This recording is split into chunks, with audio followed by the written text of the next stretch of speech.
Hey everyone, and welcome to the best horror stories of 2025. I have a lot to say, but I'm going to try to condense it all into less than 2 minutes.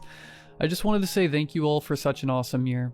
4 or 5 months ago, something like that, I was looking around for a 9 to 5 after doing YouTube full-time for years because the channel just wasn't doing very good anymore. I still planned on uploading just as much as I currently am, just because I like what I do.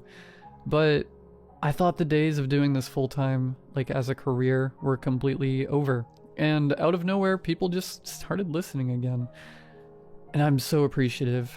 I really love what I do. I want to continue doing it as long as I can. We just hit 130,000 subscribers, which is an awesome milestone. My goal for this year was 125,000. We soared right past that. And again, just thank you. I had a lot of hesitation about how possible it was to still grow a channel like this in 2025. Unfortunately, as I'm sure many of you are aware, AI has become pretty popular, and a lot of channels, especially in this genre, have taken to using AI for their narrations, the stories even, thumbnails, so on and so forth. And I think that sucks. I think it takes away the human aspect. It's very reassuring to me to know that there are still people that appreciate content created by actual people. Even with all my flaws, I don't always pronounce things correctly. Sometimes I take a deep breath where it doesn't really make sense to, just because I'm human and I have to breathe. But that's the cost of having an actual person narrate the stories. Of course, maybe I could do a little bit better on the pronunciation sometimes. There's been some silly ones over the years, but I just wanted to say thank you. Anyways, sit back, do whatever it is that you do to relax, and as always, I hope you all have a great rest of your year. I stared with confusion at my phone. The rest of the gang were all in on this Monopoly game. I swear to God, if you get free parking, I will literally kill your stupid face, said Evelyn. Ravi rolled the dice in his hands. Come on, sweet baby Jesus. I just need a 4. He dropped them onto the board. No, he said, probably biffing it like always. I tried to make sense of it. Just a word on my screen. Black text on an all-white background. A rather classical-looking font. Hide. I tapped rather impatiently on the expensive black rectangle. The text wouldn't disappear. AJ, Evelyn called, like a teacher busting a student. You're addicted. Play board games like a normal human adult. Yeah, sorry. A few more desperate finger pecks at the screen. Then I turned to holding the power button down for an extended period. With my free hand I grabbed the dice, rolled a 3, landed on B and O railroad. After 2 seconds of thought, nah, screw railroads, I said. Of course, we weren't animals. If someone didn't want to buy a property, that was fine. No auctions or any of that nonsense. House rules. Back to the phone as Hero, on my left, took the cubes and prepared to drag his sorry little shoe across Go to collect his $200. A minute with the power button didn't do anything. We were entering factory reset territory. I contemplated borrowing Ravi's laptop to Google whatever the hell this might have been. I felt the apartment rumble, albeit just for a split second, as if we were on the edge of an earthquake. I tensed briefly. The background noise from the TV, "No one wants this," auto-playing on Netflix, disappeared, following the faint sound of the flicker of static. Ravi was the first to get up. I don't, he said, talking slowly as if not to jinx it. I don't think that was an earthquake. He examined the TV, confused at the outage. He checked the wires. Shouldn't be the breaker. I don't have that much stuff plugged in, do I? I grappled with the sad, likely hacked state of my phone, and that weird word staring me down. That was weird. I heard Hero say, half laughing. Head lifted. What? I asked, to catch Hero turning his phone to me. His home screen too had been replaced by black text atop white. Hide. Evelyn, as anti-technology as it comes, had properly clocked this reprieve as her time to quickly respond to long outstanding texts. What the? She said. What is this? At my confused look, bordering on scowl, resting scowl face, she flipped her phone around to me to show the damage. It was the same on hers. I grew a bit nervous. Ravi, where's your phone? I asked him. I'm sure it's somewhere, he said, still tinkering with the TV, likely not due to any of his troubleshooting. It flashed back to life, red power light at the base blinking steadily. A simple message now appeared on the big screen. Hide, Ravi asked, grabbing the remote and pressing buttons to switch back to Netflix, but nothing was registering. Dude, I said. He turned around. I showed him my phone. Hero and Evelyn showed theirs. That's... He looked back at the TV, then at us again. Wait, how is that possible? Is that like an Amber Alert? Hero asked. I mean, I guess, but that's a push notification. This is like completely overtaking the screen. Ravi's brows furrowed. On different hardware, too. A hack? I asked. He shrugged. That's kind of a weird hack, no? Government experiment? Hero again. A thought came over me. I walked to the balcony, slid the door open, stepped out onto it. Eye of surround the city from Ravi's 14th floor apartment. In the neighboring apartment towers, most of the units had blinds down, curtains closed. The few unshuttered, however, I felt like that guy from Rear Window, contained strangers staring perplexed at their phones. At their computers, the sides of bolted-to-the-wall TVs, barely visible to me, displayed the same white background with text atop it. What I was seeing, everyone else was seeing. The others joined me on the balcony. Whatever it is, it's at least hit this block, I said. I looked down at the city streets. Most of the people below caught in a similar holding pattern of standing frozen, heads fixed to their devices. I guess we don't have anything to call the cops with. Hero. I'm sure they're aware. Me. Maybe wait it out until they fix it? Ravi. I nodded, and yet I could tell Evelyn was a bit perturbed, forcing magnetic thoughts to imbue her silence with weight. Thoughts? I asked her. I mean, should we do it? She asked. Do what? Ravi asked. Hide, Evelyn said. Hide where? Said Ravi. I don't know, Evelyn said. I mean, we're already in my apartment. I'm sure that's good enough, right? He said. Pause. Let's not lose our heads, Ravi continued. This is nuts, but it's not... I mean, it's not like literally hide, right? Hero clicked his fingers. What if it's viral marketing, like for a movie? Hero with the necessary but unintentional levity. Hacking our phones so we can't use them?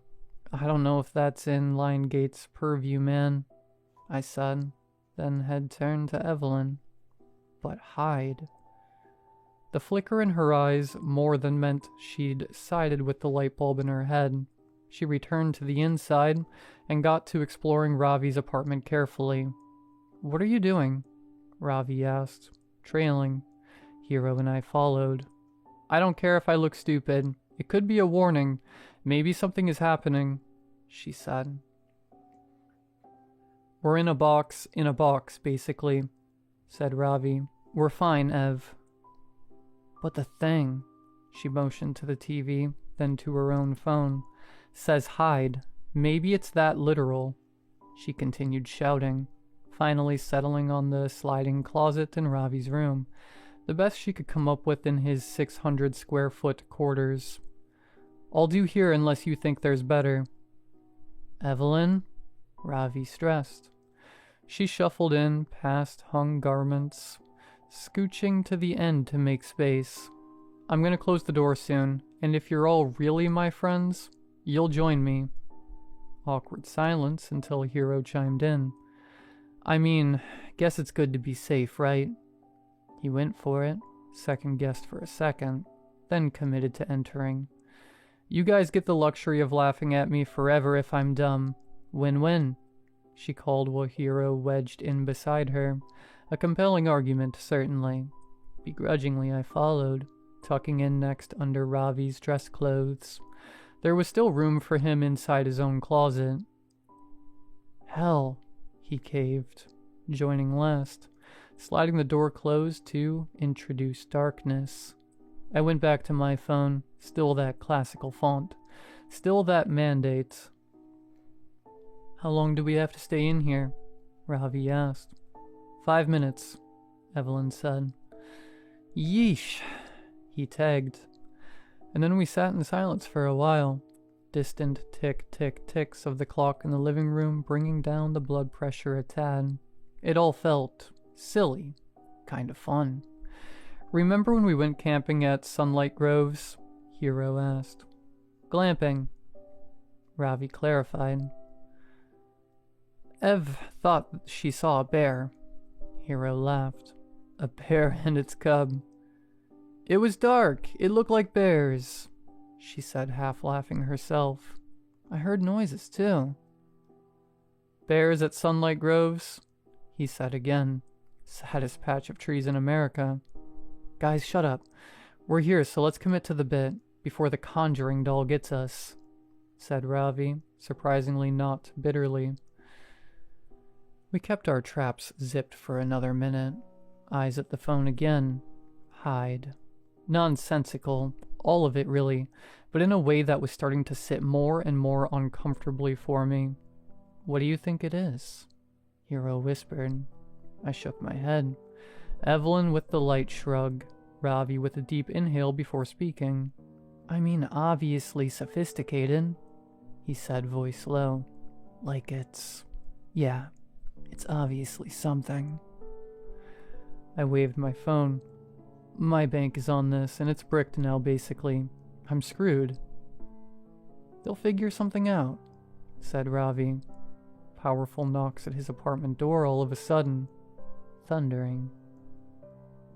Hey, a voice called, muffled through the walls. Ravi, you there? Evelyn braced. Who is that? A skinwalker, obviously, replied Ravi. Kidding. My neighbor Monica. Evelyn reached across me and Hero to tug at Ravi's sleeve. Are you positive? Yes, and I should probably get it. You said 5 minutes, she said. Yeah, but I'm being a pretty trash neighbor right now, he replied. The knocking persisted. So did the words. I have this weird thing on my phone. Brad has it too. It says hide. TV, same thing. Computer, same thing. I don't know how to reach anyone or what to do. The neighbor trailed on. Ravi blew air out of his nose. Alright, this is stupid. I'm gonna... No, said Evelyn. But then all of a sudden, he stopped. We all stopped. I felt something. Something very, very real. No knocking anymore. Or at least, I couldn't hear anything. Not the tick of the clock, nor the soft rustle of us against clothing. It was like the world was holding its breath. Like there was a presence. Right outside the closet. Then the sting of static in my ear before... It passed. Whatever it was, the feeling dissipated, the sound returned, and I sneaked a glance at my phone. The word hide was gone and replaced it was my home screen. The silence between the four of us was uncomfortable. Did you feel that? Evelyn finally whispered. No one said anything. Ravi outstretched his arm yet again to slide the door open, but his hands were shaking. You can do it, I whispered. I think we're good. He steeled himself, looking very much like he was crossing some sort of internal threshold. He pulled the door aside, revealing his room exactly as we'd left it. We took it in.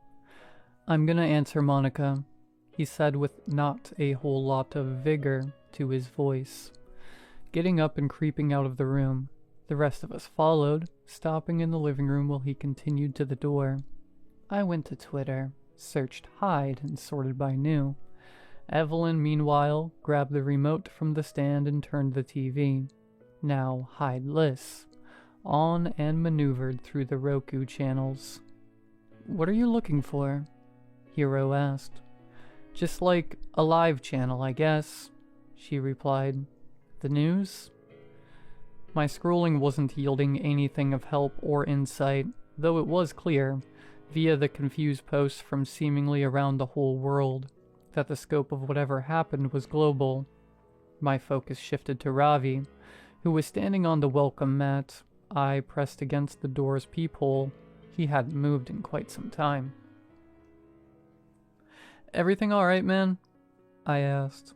He didn't reply, just stood there frozen. I approached slowly. She's... I heard him croak. I reached him, patting him on the shoulders and urging him to detach from the door viewer. He finally did, leaning against the wall at first before slowly sliding to a seat on the floor. I peered into the hallway through the hole. Outside, his neighbor, the one knocking, looked like she'd been skewered, decimated. An explosion of blood in the hallway. What?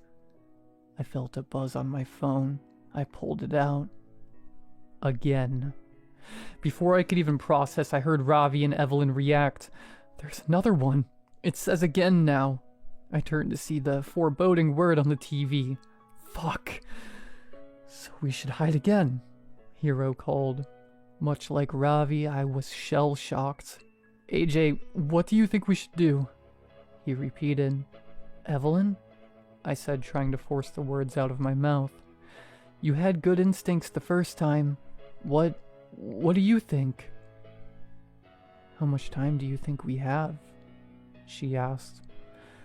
How much time passed between when I first saw the word hide and when we felt that presence in the closet?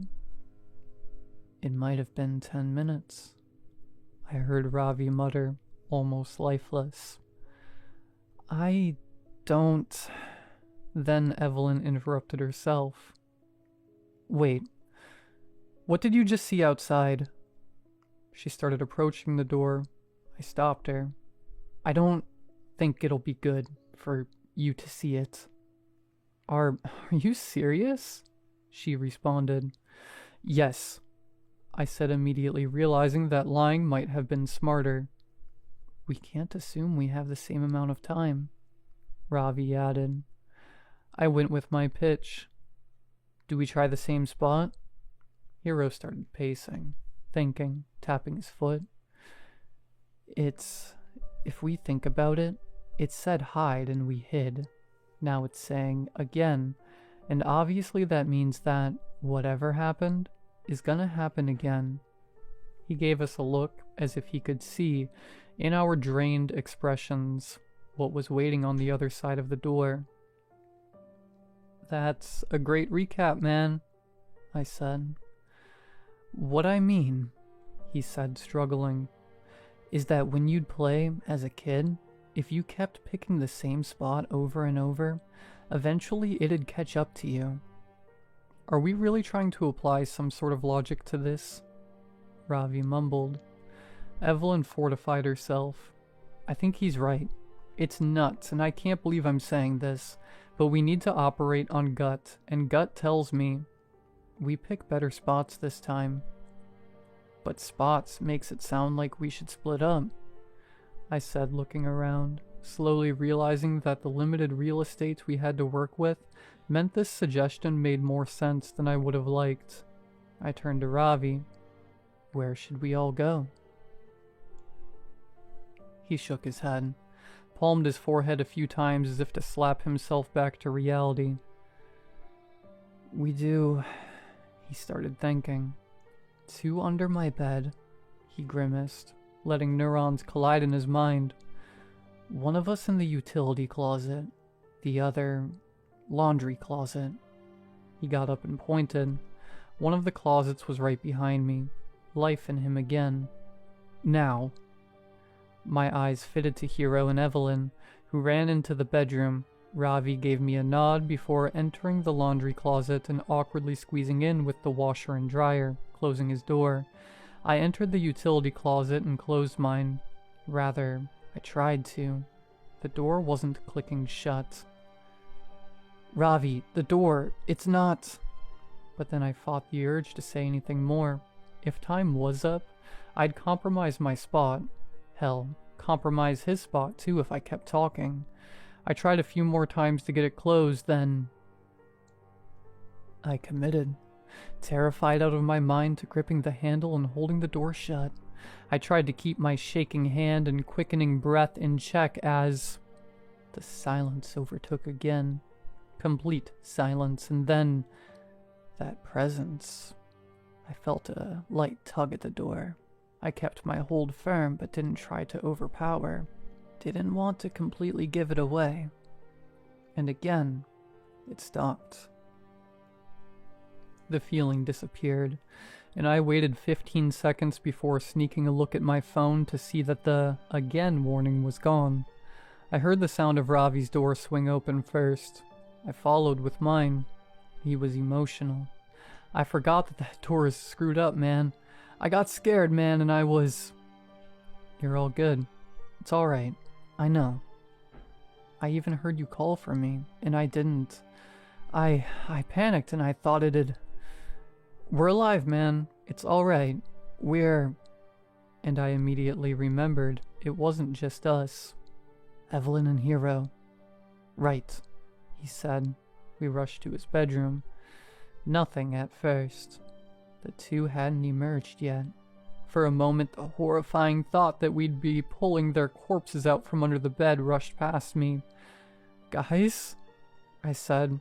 Coast is clear. Quick. Silence. For quite some time. Before they finally shuffled out in one piece, alive. As they shifted from crawl to bend to standing, I wanted to hold them. Hold everyone for just a second. I felt a newfound appreciation for life and their faces and personalities. Another buzz on my phone. I took a look. Break time. I let out a sigh of relief and showed the message to the others. I guess that's good, Evelyn said. A second to catch our breaths after this craziness. But then what? Ravi asked. Is this just gonna continue? We walked into the living room together, nervously. We haven't even gotten a single second to wrap our heads around this. Evelyn again. Something in me didn't seem right. I didn't feel good. Hey Ev, how do you know that we should have stayed in the closet for 5 minutes? Hero asked, somewhat pointedly. I clocked minor annoyance in her face at the question. I didn't know anything. It was a guess. But I mean, yeah, you guys were pretty lucky I was here and pushed for it, because you were all being stubborn. Hero wore a strange expression as he looked at her. Alright. Sounds like you want to say something more, she said. Why would I? What makes you think I'd... Ravi interrupted Hero by stepping between the 2 of them. Holy hell. Keep your heads on, people. But as he said it, and maybe it was just an aberration in my mind, but I couldn't help but feel something significant stir within me. Something really inflame, as if even though his face was straight, he was concealing some sort of inner smile at what was happening. Hero, I think you're focusing your skepticism in the wrong direction, I said. Ravi's expression turned irritated, which all but confirmed it to me. I don't know if you want to be mad at the person that saved us the first time, I said, trying to make a point by motioning to Evelyn. But as I looked at her, something felt wrong there too. I contained it. Or rather, the person who wanted to open the closet door. And then something even more obvious hit me. Wait, Ravi, you tried to kill me. And all of a sudden, I was glaring at him, my temper rising by metric tons every second as if it was all starting to make sense. Evelyn and Hero joined me. Ravi looked incredulous. I already admitted that I screwed up with the door. I confess to you. Why are you trying to make things worse? I was trying to calm them down. Then, noticing us approach him, he backed towards the kitchen cabinets. He pointed at me. You were on your phone when this thing first happened, he said, as if he were having his own revelation. You were waiting for it to start. That's an insane misdirect, I said, positive that I couldn't trust him. But as my eyes turned to Evelyn and Hero, I realized I couldn't trust them either. Couldn't trust anyone. Still, Ravi absolutely needed to be the first to go. The first to be disposed of. He grabbed a knife from the cupboard and held it out at us, and only the smallest thought in the back of my mind was telling me that we were being toyed with, that it was so incredibly obvious that whatever this was, it had a handle on us. But unfortunately that understanding was academic for me at best, as I kept finding string after string of thoughts and emotions connecting, everything adding up, the logic sound, my emotions inflamed. Break time, Evelyn said. It's breaking us. Of course she would know that, though, if she were in on it. We all looked at her. I watched for sudden movements from any of these traitors. Even a millimeter shift wouldn't get past me. It's overriding us. It's flooding us with anger that isn't ours. And real as it feels, she faced her phone at us, beckoning us to read it clearly. Break time. We can't fall for it. And that small grounded part of me took over, even though I was sure with everything in my soul that she, Ravi, and Hero were the source of everything that was happening. Ravi's grip on the knife tightened as he and the rest of us remained in the bizarre equilibrium of our four-way standoff. It's all of you, I thought to myself, before I felt a lightness overtake me, like an insatiable hunger fading, or extreme fear dissipating when you realize that noise in the other room wasn't a person, but rather something knocking over. My feelings of unrest and paranoia were gone. My phone screen once again returned to its default background. It was hard to describe how I felt now. Lucidity, shame. I looked at Ravi sadly. His head hung low as he put the knife back in its place. Hero turned to Evelyn first. I'm sorry, he said. Then to Ravi, sorry. Sorry, guys, said Ravi. And then I said, I'm sorry. You're welcome, assholes, Evelyn said. We deserve that. That was insane, Ravi said. Like a messed up roller coaster ride, said Evelyn. I didn't. That wasn't totally me, Hero said. Like something was in me and it was... It's okay, man. I was getting tired of saying it. And certainly I, out of everyone, didn't deserve to impart forgiveness anyway, after what my own head was at only 30 seconds ago. We need to, write something down. Like we are susceptible. Don't forget, started Ravi. We just need to remember to keep your heads on. I interrupted. Remember. But I think the fear that, again, would pop up on our phones drove him to start rummaging for some paper, start scribbling some words on it, while the rest of us tried to soak in the reprieve of nothing happening. Every half second a luxury. I wanted to say sorry another 20 times or so. Something I was sure wasn't a feeling unique to me. I feel like I'm losing myself, I said. It felt like I was in a dream at this point. Yeah, said Ravi. Yeah. We're Hero said, looking at us carefully. Probably all gonna die. Should we, like, say our words, I guess? Don't talk like that, said Evelyn. How many people do you think are dead? Hero asked. I went to the TV, temporarily free yet again from 1 or 2 word mandates, turned it on, toggled through the homepage until I found the live stream of a soccer game, one fixed camera angle, everyone in the stadium torn apart, players on the field within frame, eviscerated. I returned to the homepage, navigating in an attempt to find a different live program. I clicked on what appeared to be a news channel I hadn't heard of before. The sight of an empty desk appeared.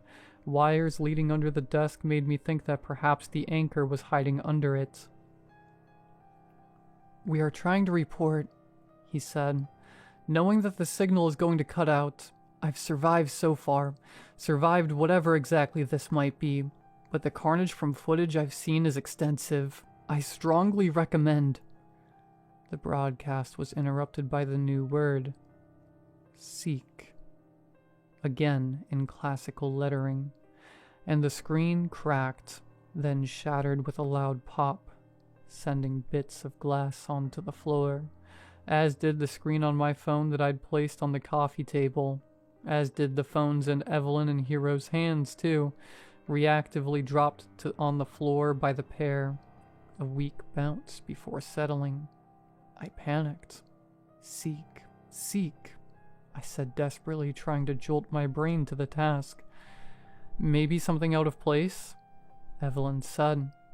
What if we have to find what's killing everyone? Said Hero.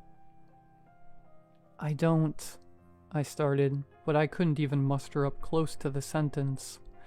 I ran to the balcony, outside, to see if there was something obvious to look for. In the sky, in the city, what I spotted on the neighboring high-rises was blood-stained curtains, unrecognizable bodies where blinds were lifted, and, as my eyes darted from spot to spot, a lead. A small TV in one of the apartments. The screen looked unbroken. A word on it I couldn't make out. 5 letters was the best I could do. It's the screens, I said. We need to find a screen that still works. I ran back into the living room. Does anyone have binoculars? They all looked at me. Why would anyone have binoculars? Ravi asked. There's a screen, I think, in one of the other apartment buildings. It's working. There's a word, but I can't see it. We need to find another one. I don't know, I ran into Ravi's office. Computer screen broken. Grabbed his laptop. Shattered. Nope. I nervously tapped my chest with the fingertips of both my hands while the rest desperately searched for something viable too. Did I have to run to the other apartment? Would there even be enough time? How would I even get in? And then, like a bolt of the blue, it hit me. Ravi, where's your phone? His voice was a little confused. I don't know, man. I lose it all the time. Find it. You really think that's it? We're looking for a functioning screen. It's the only one we haven't ruled out yet. I turned to Hero next. Check out the other apartments on the floor. See if any of the doors are unlocked. If they are, go inside. Check everything. Phones, laptops, TVs, doesn't matter. See if there's a message intact on any of them. On it, he said, rushing to the door, opening it, freaking out at the body in front of it, nearly tripping, then composing himself and rushing into the hallway as the door closed behind him. We tore apart Ravi's apartment next. Couch cushions. Where do you usually lose it? I asked. My head peeked under the bed, peeked into counters alongside Evelyn desperately. I don't, man, he answered. It's stupid, but sometimes I literally just chuck it across the room. Helpful. Supremely helpful. In the bathroom, I looked in the medicine cabinet, then back into his room, to his closet, checking the pockets of all of his pants. I started to feel the inevitable looming. This was the one that was going to kill us, wasn't it? Love you guys, I heard Evelyn say almost under her breath, like she could feel it too. No tangible ticker counting down, but a feeling in my chest. A train closing in, with us tied to the tracks. Ravi running to the TV stand, looking behind, then under books, under shelves, and I was back in the living room again. Sure, there was nothing left. My eyes lowering to the painful game we'd started our deadly evening with. Monopoly. Specifically to the messy pile of 50s, 20s, and 10s on Ravi's side of the board. I knew his etiquette for swapping some of them out for hundreds was quite poor. The cash stacked high, which made sense. He was crushing all game, and yet... I crouched and did an even more aggressive sweep of the spot that we'd started our desperate search at, to discover his preserved Samsung Galaxy A35 underneath the fake money, with a new word to greet me. Smile. And it really did feel like time was up this time. I found it, you have to smile, I screamed like an auctioneer. Evelyn turned first from her spot in the kitchen. What? I ripped the phone from the ground and held up the message to her. Smile. She mirrored my uncomfortable expression. All teeth, feigned happiness, as did Ravi as he bolted out of the room before even seeing the message on the phone or my intense eyes. Hero threw open the door. Couldn't find anything, I'm sorry, he screamed. He saw our wide smiling faces and our eyes screaming at him to get the hint as I tried to mouth the words while keeping my pose, but instead it sounded like sma. And yet, despite the confusing sight, with the luckiest stroke in the world, he copied and showed me those pearly whites. I retained my beaming smile, feeling a tear of fear travel down my cheek, my eyes glued to Ravi's phone in my hand, hoping and praying that we wouldn't all get torn apart. And the word disappeared. I showed the group the proof, and one by one our cheery expressions dropped to our default nervous frowns, resting scowl face restored. A collective exhale. I can't do this, said Ravi. I know, Evelyn said. And unlike some of the gaps we'd been afforded in the past, I already spotted a new message on the single remaining functional phone left in my right hand. Point to sacrifice. I could feel the group's eyes on me. I couldn't hide the misery. What? Ravi asked. Point to sacrifice, I said, barely legible. AJ? Evelyn asked. I tilted the phone so they could read it. I couldn't say the words any louder. My body wouldn't let me. Underneath the words, a timer had been running. One that was already down to 145, 144, 143 by the time I flashed them the phone. And yet, still, all of us needed more seconds to let it settle. I felt defeated, truly this time. All right, said Ravi, cutting through the holding pattern. So what? We talk it through with the time we have left? Maybe we all agree on someone to point at. I mean, hey, who knows what I have to live for? Hero next. My family, mom, dad, siblings. I wasn't even thinking of them this whole time. They're all probably dead. Yeah, I interrupted, his words hitting me immediately and curbing any remaining social etiquette I had left. Everyone I had ever known was likely gone. Wow. Evelyn smiled at us softly. I just have you guys now, she said.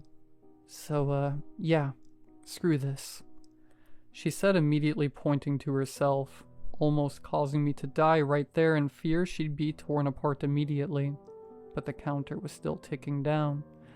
I flipped the board on this BS, she said, without wavering. 112, 111, 110. Hero pointed to himself. Screw it. You know what? I flipped the board too, he said. I looked at him, almost nervously exasperated. Really? After all that, guys? 107, 106, 105.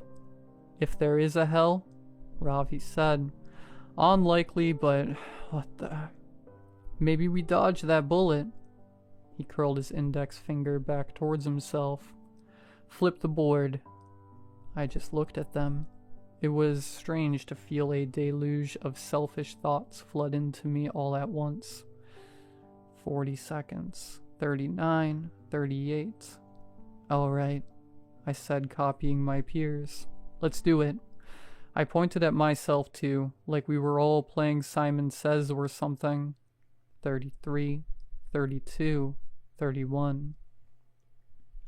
I took an appreciative look at my old friends, the longest standing friends I'd ever had in my stupid life, and then at the Monopoly board we were playing on.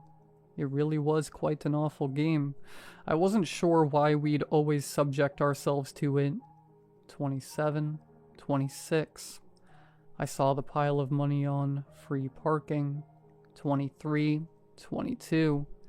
The only way to make it fun was to play with BS rules. House rules. 20, 19. Wait, I said. Follow me. I sprinted to the door. I opened it, held it open for the rest. 15, 14, 13. I pointed at Ravi's dead neighbor in the hallway in front of the door. Monica. We didn't know what we were dealing with until she died. Her sacrifice gave us a chance, I said, almost looking up as if I was speaking to whoever was enacting this terror on us. I was aware it was a reach. 9, 8. And we've probably lost a lot of humanity since then, so... Sorry, I said, pointing at her.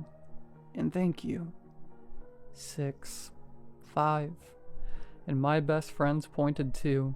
A real morbid way to close things out, with a clash of sorry and thank you, escaping them as what would likely be their last words. I had really interrupted what was quite a nice moment inside for this strangeness. 2, 1, 0. House rules, I said. And then I prepared myself for it. Pain, then annihilation. But nothing came. Instead, Ravi's phone in my hand just read, "Good game," before defaulting to Ravi's homepage picture. A Borzoi. He didn't even own one. He was just obsessed with that breed of dog. We stood there for 10 minutes, it felt, before we finally ventured inside, single file, like a group of polite zombies. I was unsure what to make of what had happened, what to do, who to check on, the state of the world, what was going on around me. I sat back down at the Monopoly board, the others, in an almost Manchurian candidate sort of way, took their spots too. I think it was my turn, I said slowly. I grabbed the dice, I rolled. It was a 10.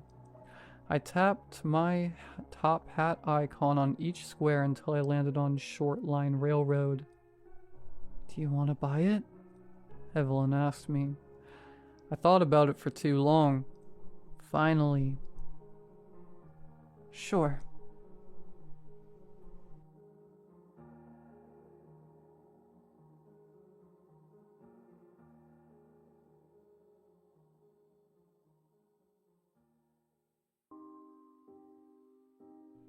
I was 4 when I first saw it. I lived in a fairly safe and comfortable neighborhood. We never wanted for anything, and I was an only child. I had 2 loving parents. By all accounts, there was no real inciting incident. No trauma, no fear. No nothing that would make me hallucinate. I was by all accounts a gifted child who lived with great, loving parents in a large house. I remember I had come home from school, I had gotten a snack from the pantry, and I was taking over the living room to watch Power Rangers, as was my after-school tradition. As I walked into the living room, I looked out onto the backyard. At the time, my little brain could only register a furry lump. A squirrel. It hadn't been torn apart or killed by anything, just died of old age. I knew death was a thing, but I had never seen it in real life up to this point. This was the first time it occurred. From the corpse of the squirrel, I saw what looked like stringy tethers break loose from its body. Ethereal blue things, barely thicker than twine, pulling apart as I saw a ghostly, blue version of the squirrel emerge from its body. It regarded me for a moment as I watched it. Could it see me? Did the dead watch us? Then I saw it immediately scamper off. My family wasn't religious. I wasn't religious. We were Christian, sure, but we didn't exactly visit church every Sunday, nor did we avoid specific vices or espout virtues. Still, we believed in the basics. When you die, you go to heaven if you're a good person, hell if you're a bad person. But at the time, I called it heck. Seeing this, well, I didn't know what to do. How was a 4-year-old supposed to handle this? Instead of watching TV, I went to my mom in the office. She was busy on a computer, having a serious talk with someone I didn't know. And are you sure it's nothing serious? If you... I'll have to call you back. We'll pick this up soon. Sure. Goodbye. She'd hang up the phone, turning her chair to look at me. Yes, Danny? Mom, there's a squirrel in the backyard. I'm sure there is, honey. Is that all you wanted to say? Mom, I think it died. Her face twisted in a look of revulsion. All right, dear. Let me get Daddy to take care of it. She left the office. I could hear her calling, Jacob, Jacob, baby, need you to do something for me. She didn't get it. I mean, how could she? What was there to understand? But I didn't exactly blurt out that I saw ghosts. I was 4. What was I supposed to say? So I hid it. I locked it away in my brain, and it was my little secret. In a way, it gave me catharsis. I wasn't having existential dread at the age of 4, but the unknown still scared me. To know that your soul lives on, well, it gave me some measure of peace even as a child. My parents weren't exactly going to think I was telling the truth either, so why bring it up? Kid me knew grown-ups couldn't see stuff kids do. But it was alright. There was no rule book, but I picked up some things as I watched. Some minor rules. Creatures had to be big enough. A mouse seemed to be the cutoff. I didn't see ants or gnats appear. From death, it took about 40 seconds for something to break free. I didn't know what would happen if you were brought back after legal death, but I assumed your soul was dragged back to you. You didn't get to fly, but you could walk through walls like a ghost most of the time. That was about all I had gathered for about a few years.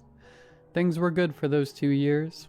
I had my secret nobody else knew, and it gave me peace. I knew one of the great unknowns of humanity.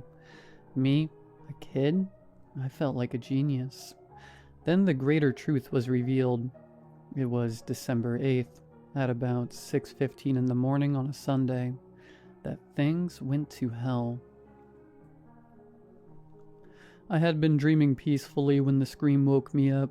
I bolted upright, almost too afraid to speak. My room was on the 2nd floor of the house, and my parents were down the hallway. If I screamed, I'd wake them up. I had nightmares before. Was that all it was? Just a bad dream and a sudden scream? When you're a child, your mind tricks you to justify things. It couldn't trick my eyes, however. Across the street from us was Jeffrey Raymond's. Mr. Raymond's was an old guy. Not quite senile, but his best years were behind him. He was a kind man. I loved going to his house when we went trick-or-treating. He liked to boast he gave out full-size candy bars. That made him my favorite neighbor. I got out of my bed to see where the scream had come from, as it had been outside my window and across the street. Was Mr. Raymond's in danger? I didn't know, but I had to look. Mr. Raymond's was entirely blue, just as I had seen other dead things before. But he wasn't acting like himself. He was panicked. He was in his pajamas, howling, screaming, running through walls. He had died, probably from old age, but this wasn't like the squirrels or rabbits I saw. No, he was screeching, sprinting, sometimes going through walls, sometimes hitting them. It's like his body wasn't solid enough. It scared me. I ran down the hall, heavy steps ignoring how early it was. As I'd enter my parents' room, I went to my dad's side of the bed. "Dad?" I'd say. "Dad, Dad, Dad, wake up. Can you wake up?" He'd groggily groan, leaning over to look at the alarm clock. "Hey, bud, it's really early. You okay? Nightmare?" He'd ask, sitting up from the bed. Mom wouldn't wake up, heavily sleeping. "I think something bad happened to Mr. Raymond's." Why so, buddy?" "Just a bad feeling." "Nightmare?" "No, can you go check on him?" Mr. Raymond's might be sleeping. You know he's an old guy. Dad told me. Dad, please. Can you please?" His eyes said, "I'm not going to sleep until I do this, am I?" But his face said, "Anything for you, sport." He'd push himself up, getting his slippers on. All right. I'll go check on him." As Dad went down the stairs, I returned to my room. I'd watch from the second-story window. Hearing him open and close the door, Dad waved at a passing jogger, exchanging a quick discussion before he'd walk across the road. All the while, Mr. Raymond's spirit continued to howl, flail, scream. I don't think it knew where it was or what was going on. Dad knocked on the door. Silence. Dad looked concerned for a moment. He knocked again. Silence. Now I think he knew something was wrong. He'd do a quick jog back across to our house, where I heard him in the kitchen grabbing the phone and talking to someone. I hoped to see Mr. Raymond's spirit calm down, but he'd just keep screaming, keep running through his rooms and through his walls. There's a danger in nature. When an animal gets wounded, it calls for help. Sometimes a kind human finds it and pulls it out of a trap. Other times a fellow member of the species finds it and saves it. But most often, those cries attract a predator. And in this case, Mr. Raymond's spirit was a siren. I stayed glued to the window, watching the scene, my eyes switching between the actions in the physical world as an ambulance pulled up and spiritual world, Mr. Raymond's ghost tirelessly howling and scrambling around. I wasn't sure how to help him, so I was going to decide to go to bed. That's when I saw it. All this time, I had only seen blue spirits, human, animal, or otherwise. They'd fluctuate in tone and opacity, sure, but always blue. This was the first time I ever saw a red spirit. It scrambled on all fours, long and lanky.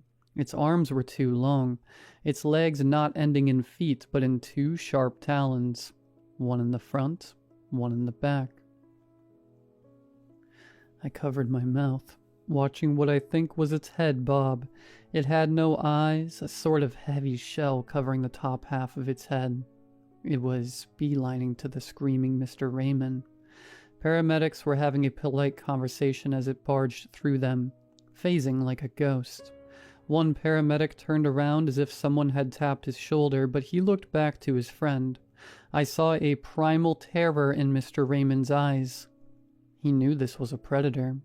He screamed, howling less like a man and more like an animal, before he'd charge into the house. The thing followed soon after. I couldn't see it, but I could hear it. Panicked screams, guttural cries, and then silence. Eerily quiet. Maybe Mr. Raymond's had got away. Maybe he went somewhere further into the afterlife. A child struggled to comprehend non-existence, and the universe was now asking a child to comprehend what came even further after.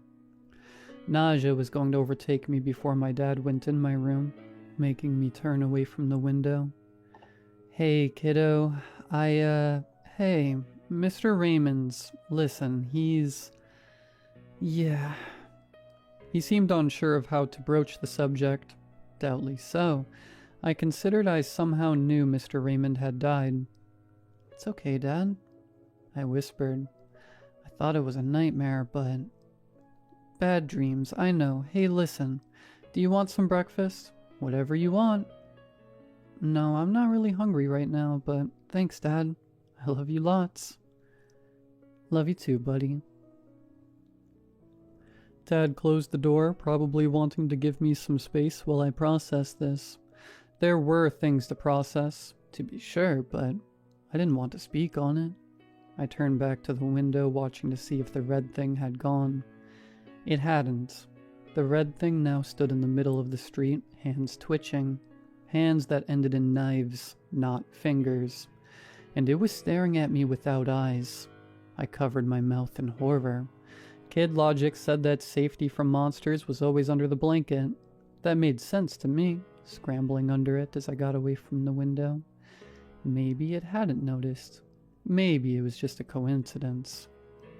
Did it want to get me next? Did it want to kill me?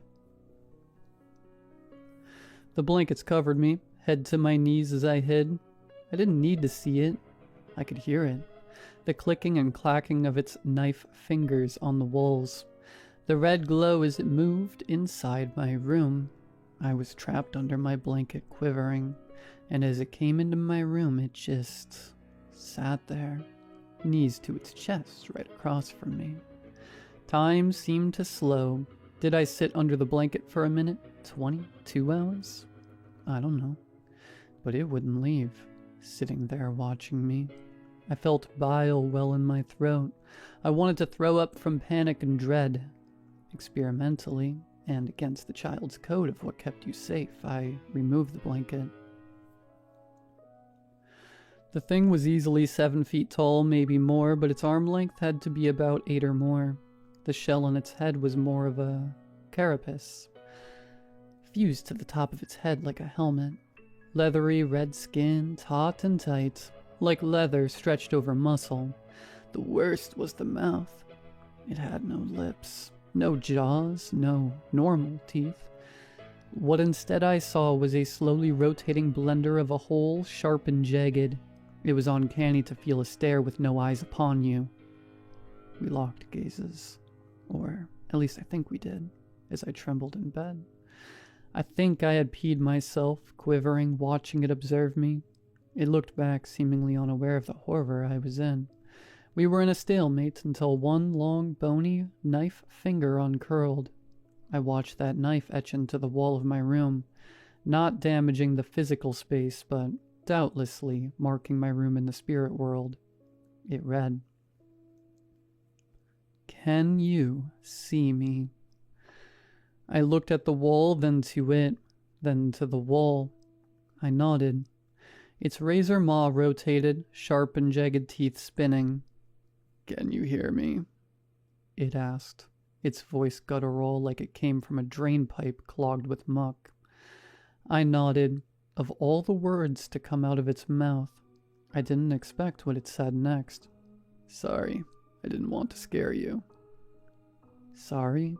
A monster made of knives and jagged pieces was apologizing for scaring me. "Can you hear me?" I asked back. "Yes." We stared at each other for an uncomfortable amount of time. "How did you know I could see you?" "Your eyes, they're like a lighthouse. When you looked at me, I thought I was in a spotlight." "Did you hurt him?" I asked bluntly. "Did you hurt Mr. Raymond's?" "Was that his name?" it asked. "Yes, I did. I'm sorry. Things are different when you cross over." "But that doesn't make it right," I'd argue. It looked at me, seemingly to finally parse that I was a child, before it'd tilt its head. "You will understand in time. What's your name?" "I shouldn't talk to strangers." "I don't want to be a stranger. You're the only voice I've heard since crossing over." It paused as if trying to figure out how to communicate with a child. Then what's your name? Strangers don't give out their names. I don't have a name, it responded. I looked at him. It occurred to me in some childish capacity that not having a name was bad. I looked him over, quivering, ignoring the panic. He might look scary, but he was being too nice, too polite. Just because someone looked horrible didn't mean they couldn't be good. Rocky, I'd say. Your name is Rocky. Why? It asked, tilting its head. Rocky's the Red Ranger. You're red, so you're Rocky. What's the Red Ranger? I stared at him, realizing he probably didn't know much of anything. As an adult looking back, I realize how idiotic it all is. The juvenile desire to help, ignoring my own safety because I felt I was special. Nothing bad ever happened to special people, spoke the childlike mind. In fact, you can help him, and he won't hurt other people. Evil was a choice, and maybe, just maybe, I could make him something good. Rocky, do you want to be my friend? I asked, oblivious in my youth to how stupid this was, only focused on how I could help him. But you have to promise that you'll be good. I would like that very much. Rocky would make no promise, only that he would like that. The longer you're in a strange situation, the more your brain just numbs itself to the insanity of it. It was strange at first, waking up to sometimes see Rocky at the foot of my bed. His appearance was sporadic. He'd appear and disappear as he saw fit. The longest I recall him being gone was about a month and a half. I almost thought he had left for good. Maybe he went to heaven. Then he came back as if nothing had changed. After a time, it became weirder when Rocky wasn't around. I'd still see spirits now and again, but I hadn't seen anything like Rocky since he came into my life. I kept him a secret from my parents, coupled with everything that had happened. I thought I was an adult now at 6 and too old for an imaginary friend. It's laughable what children think maturity is, and to my younger self's credit, Rocky wasn't imaginary. At the beginning, I merely tried to introduce him to my hobbies and interests. It was through this way that I found Rocky couldn't see electronics that well. He could make out movies, video games, and TV shows, but he told me they were often muted and filled with static. When I tried to introduce him to video games, he just didn't comprehend it. A show that you play? It doesn't make sense. Board games he seemed to respond better to, though I'd have to read the rules and explain them. It was a Friday night that I finally asked about him, alone in my room when I should have been sleeping. Mom and Dad didn't know, plus my door was locked. Where did you come from? It was a simple enough question, open-ended. I was like you. You were a person? I flipped a card for Rocky. Pass, go. I'd move his piece for him and place the money in front of him, though he didn't seem particularly interested. Rocky just seemed to enjoy being treated like a person as opposed to whatever he was. Yes. Do you remember your life? I was a person. I don't remember much of the before time. I remember that I was a soldier. Yes, I did things. I killed people. My brow furrowed as I flipped my own card. Go directly to jail. Gross. I moved my piece.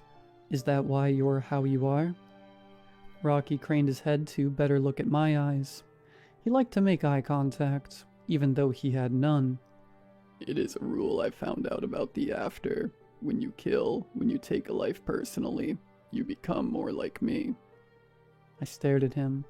It was a heavy topic for a child, much more so with the frankness he presented it with. How do you know? I've found others like me. I can smell when it's close. When someone is close to dying, the smell.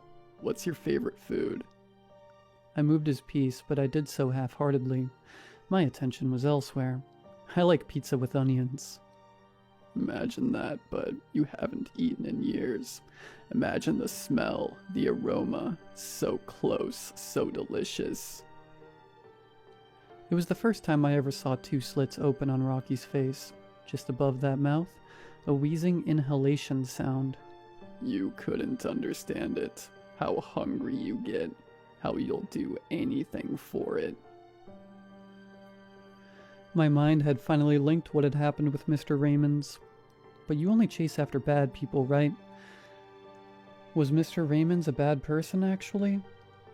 Another wheezing. This one, however, was more of a laugh. No, I don't know. I don't care. I simply need it. I frowned. This wasn't a good answer. It was cruel and callous even to a child. But you should only chase after bad people. Life and the afterlife don't care about such things. Rocky's gaze locked harder with mine. Look at me. Understand me. Fairness, justice, morality. They do not exist. When you are in the altar, you do what you need. You fight, you thrash, you eat, you survive. Because that is all there is here. It was times like this, looking back. I don't think Rocky truly grasped how young I was. I don't think he had known such words would bounce off a child's head. I only remember them now because of what would come after. What if you just didn't? I'd ask, rolling my dice. Not out of jail. Rocky Wheeze laughed again, his head tilted further down, twisting his neck until he was almost looking at me upside down. I need to eat. I need to. But you know so little of this world. You know so little of my own. One day, you will understand. The room felt just a bit colder.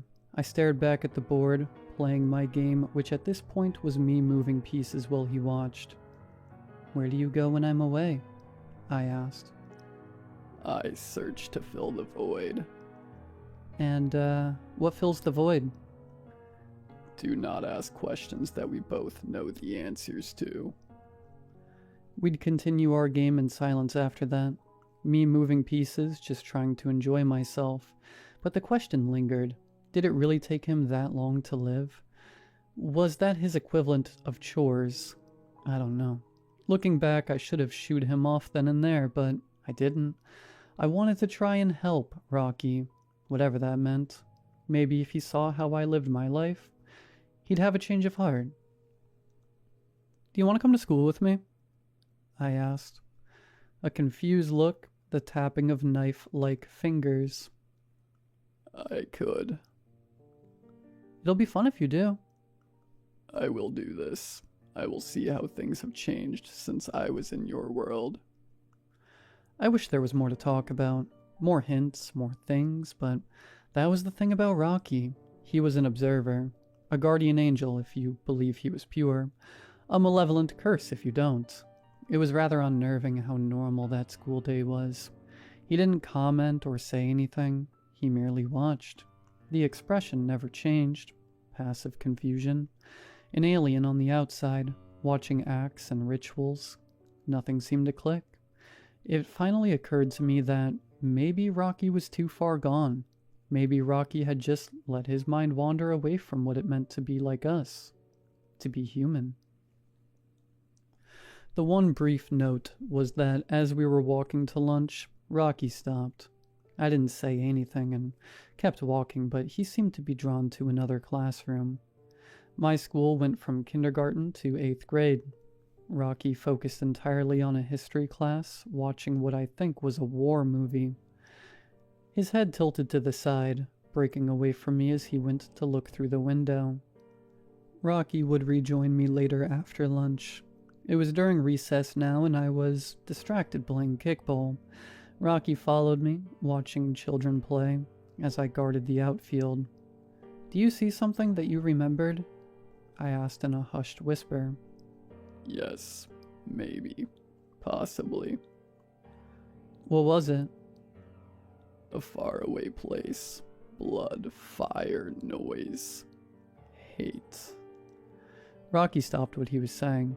those slits on his face where his nose would be opened up, drinking the air of the after in deeply.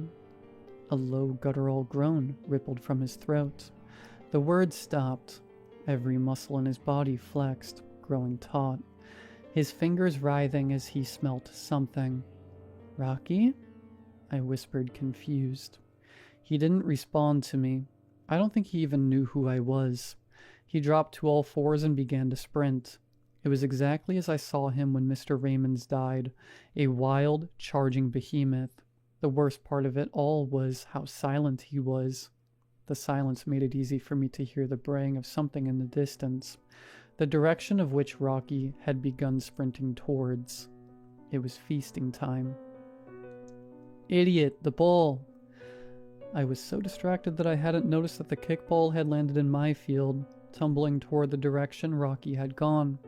Morbid curiosity overcame me as I saw it roll where he had gone, his mountainous form hunched over something. Sorry, I'll get it." I called out, rushing to follow it. When others weren't looking, I'd subtly nudge it toward the tree line. Our school was on the very edge of a forest, with no fence to stop children. An oversight from the pre-millennium, to be sure. The ball tumbled down into the forest's edge, just close enough to where Rocky was. I could finally see it then. The scene before me. It was the first time I had seen Rocky actually doing what he did, as opposed to hearing from afar. In the physical world, I saw a dead body for the first time. A deer freshly deceased. Nothing that would scare someone, unless they'd never seen a dead body before. The spirit world, on the other hand, was a different story. The blue body of the spirit was torn apart. I would have never considered such a sight could exist in the realm beyond life, yet here it was. The deer wasn't a deer anymore. Having been rended apart with a brutal savagery my young mind could have never comprehended. Limbs sent in all directions. The body torn asunder, yet there was a softness to it. Already that gore began to evaporate, disappearing from the world around it. And there, hunched over the spiritual carcass, was Rocky, shoveling pieces of it into his blender maw, completely ignoring me. Gore shot out from his mouth, anything that wouldn't feed him staining the ground. Claws torn apart what remained, getting pieces that could fit. He gorged himself on whatever he could, ignoring me watching. Did he not care? Did he want me to watch? Or was that hunger so all-consuming that he couldn't be bothered to think about anything other than eating? "Dude, what's taking so long?" One of my classmates called out, running up to me. "Whoa, is that a dead deer? Gross!" It was right then that I collapsed. I got to go home early after that. The guidance counselor recommended some time with me, see how I felt and if things could help. I'd have to visit them a bit, considering I had such a strong aversion to what they thought was me seeing a dead animal. Maybe I was frail mentally, in their eyes, to the idea of mortality. I kept my mouth shut. Nobody would believe me if I told them what I saw.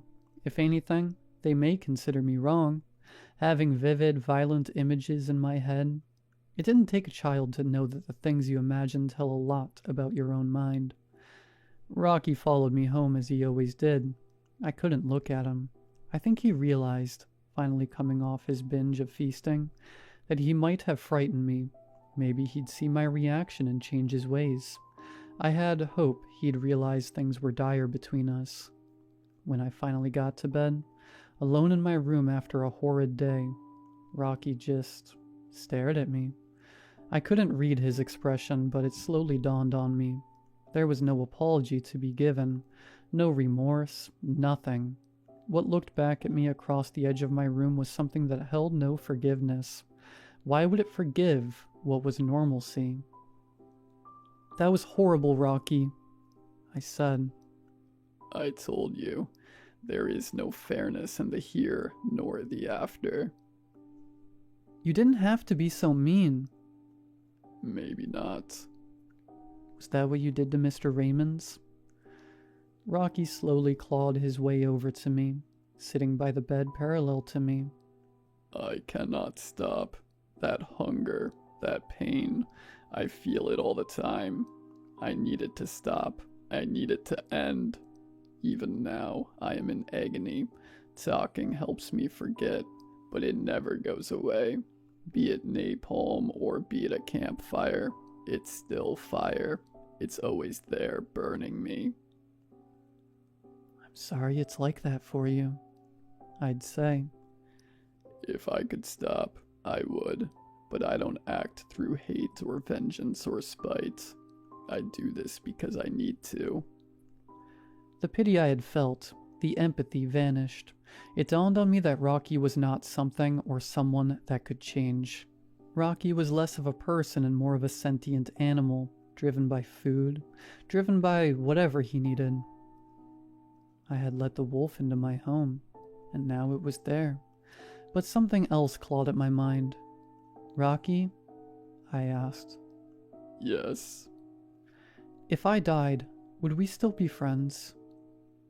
Silence. Complete, dreadful silence. It was almost as if for the first time, Rocky wanted to be picky with how he worded things. After that dead air, he finally spoke. Do you truly want the answer? Now it was my turn to be silent. I didn't want to know, but I knew. Nothing lasts forever. Nothing lasts eternally. One day, things die. In a way, my silence was my answer. My knowledge about the after had once given me peace. Now it made me reconsider everything. I couldn't be near Rocky when I died, but what if there was an accident? What if a meteor fell on my house tonight?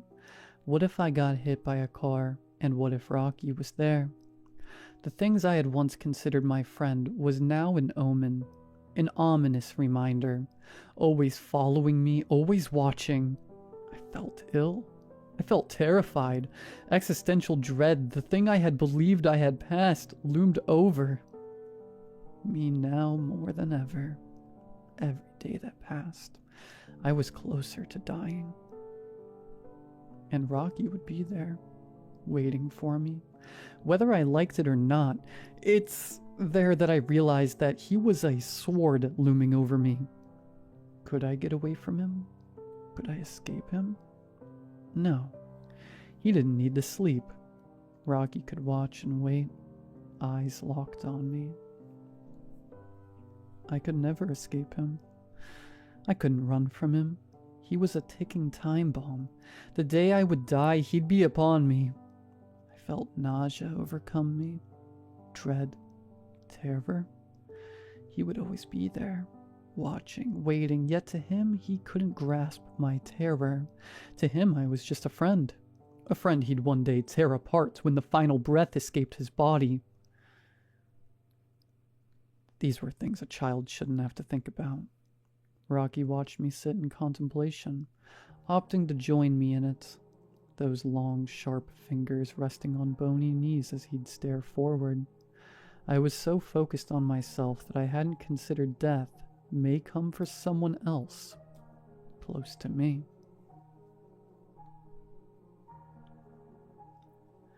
Someone once said there are never any clean deaths in life. Death is never cinematic. It's either far too quick or far too slow.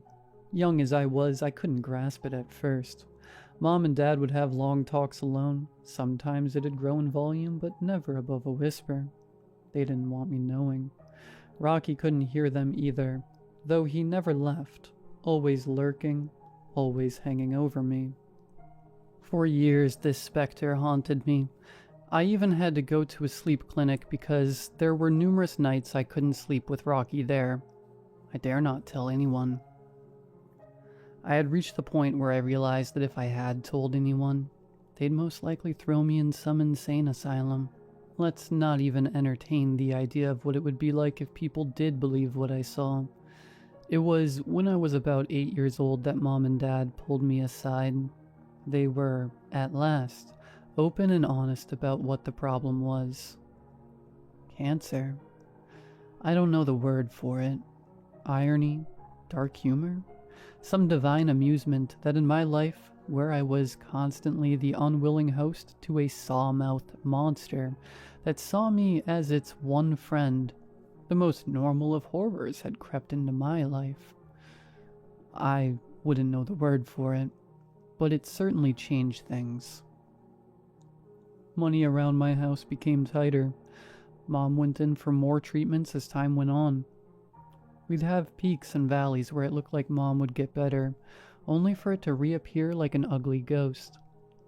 It was during this hospital visit that I saw the antithesis of Rocky, or whatever the alternative to him was. We had gone to a hospital so Mom could get more blood work done. It was the first time I had opted to come along. I felt I was old enough to handle it now at the mature adult age of 10. Walking the halls of hospital, I saw them. They looked like your classic Grim Reaper, dark hooded things, slowly and mournfully moving up and down the hallways. Loud and panicked beeping went off. My family moved to the side as multiple doctors came rushing down the hallway with a massive cart of supplies and medical equipment. The voices were rushed and panicked. IV drips, drugs, things I couldn't pronounce as they tried to save someone's life. A young man, from the sound of it. I knew they had failed when I heard things go quiet, and then the screaming began. That horrid screaming. That screaming I knew would bring other things like Rocky. But this time, it didn't. The black-robed things began to congregate as I saw his blue spirit wildly thrash, trying to push them away. He didn't speak, the man howling like an animal even as they descended upon him. But there was no ripping, no squelching. There wasn't any sound at all. One by one they held him. His spirit wasn't torn apart. He simply seemed to fade away like dust. A peaceful end. I wouldn't know for sure. Maybe they were just the kinder alternative to Rocky. Either way, their end seemed more preferable to whatever Rocky would do. This was the visit, however, that would make things go wrong. For years they had tried everything they could with Mom. Delays, hopes, chances. Today, there would be no second chance. Her cancer had progressed to being terminal. They could keep her alive longer, to be sure, but it wasn't going to last. She had to make a choice. Prolong things, or let them run their course. We went home in silence that day, contemplating. I cried. A lot. I was sad I was losing my mom.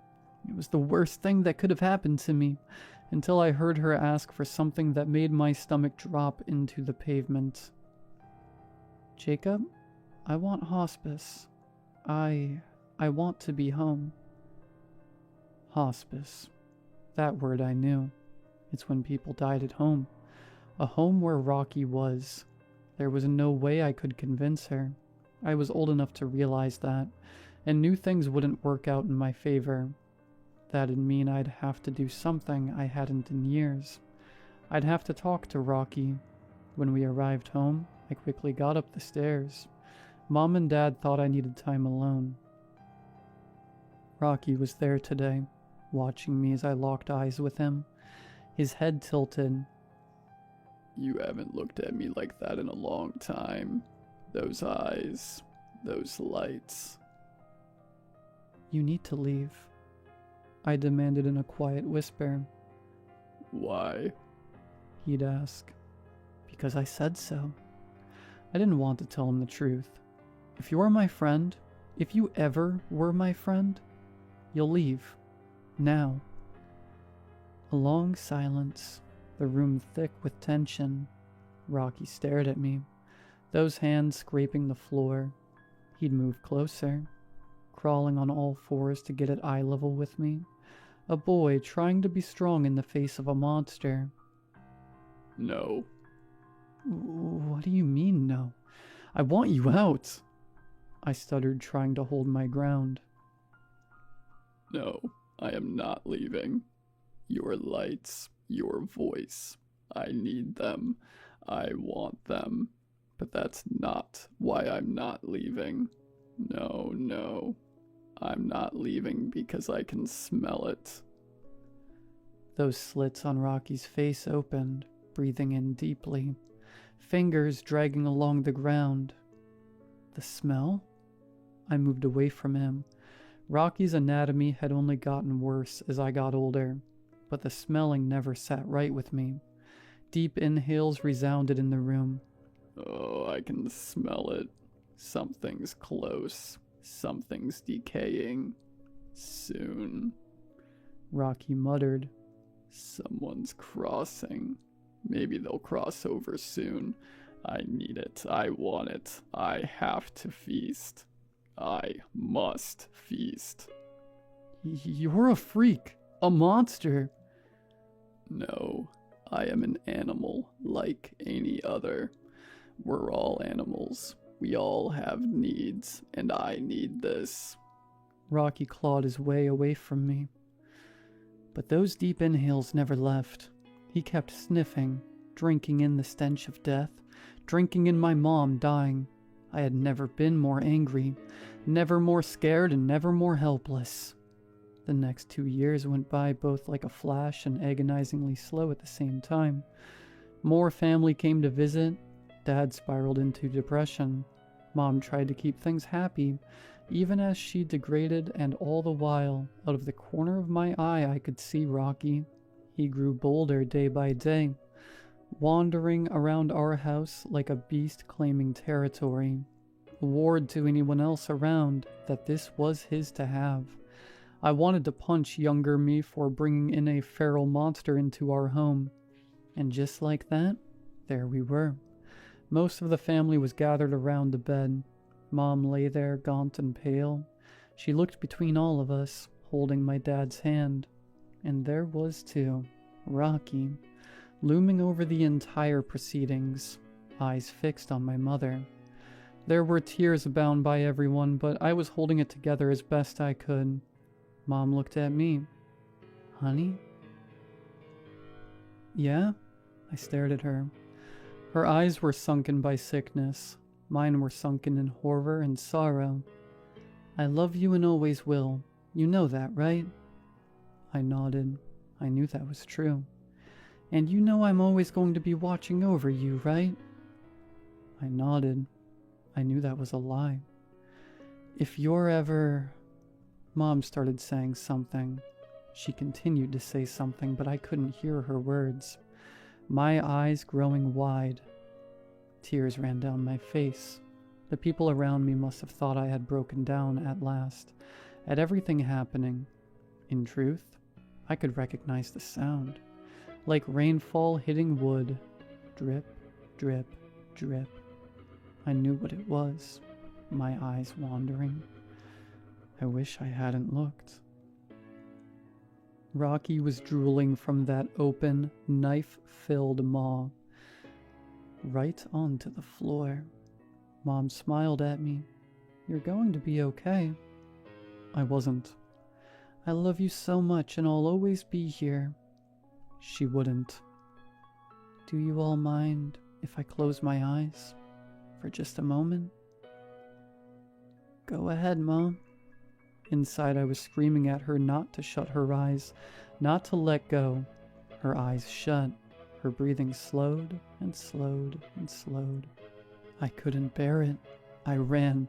I left the room and I ran into mine.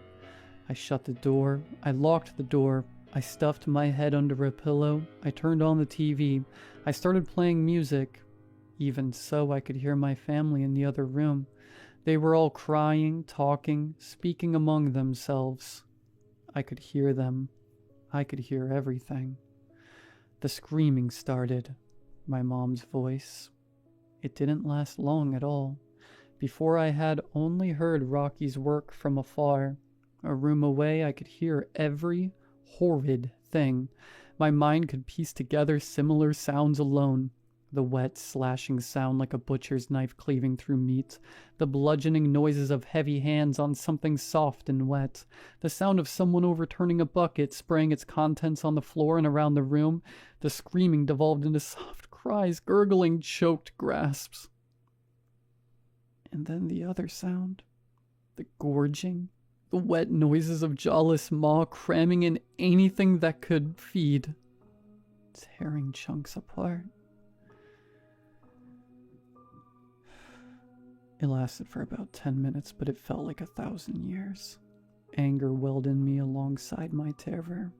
Let me tell you, reader, that fear and hate intermingle.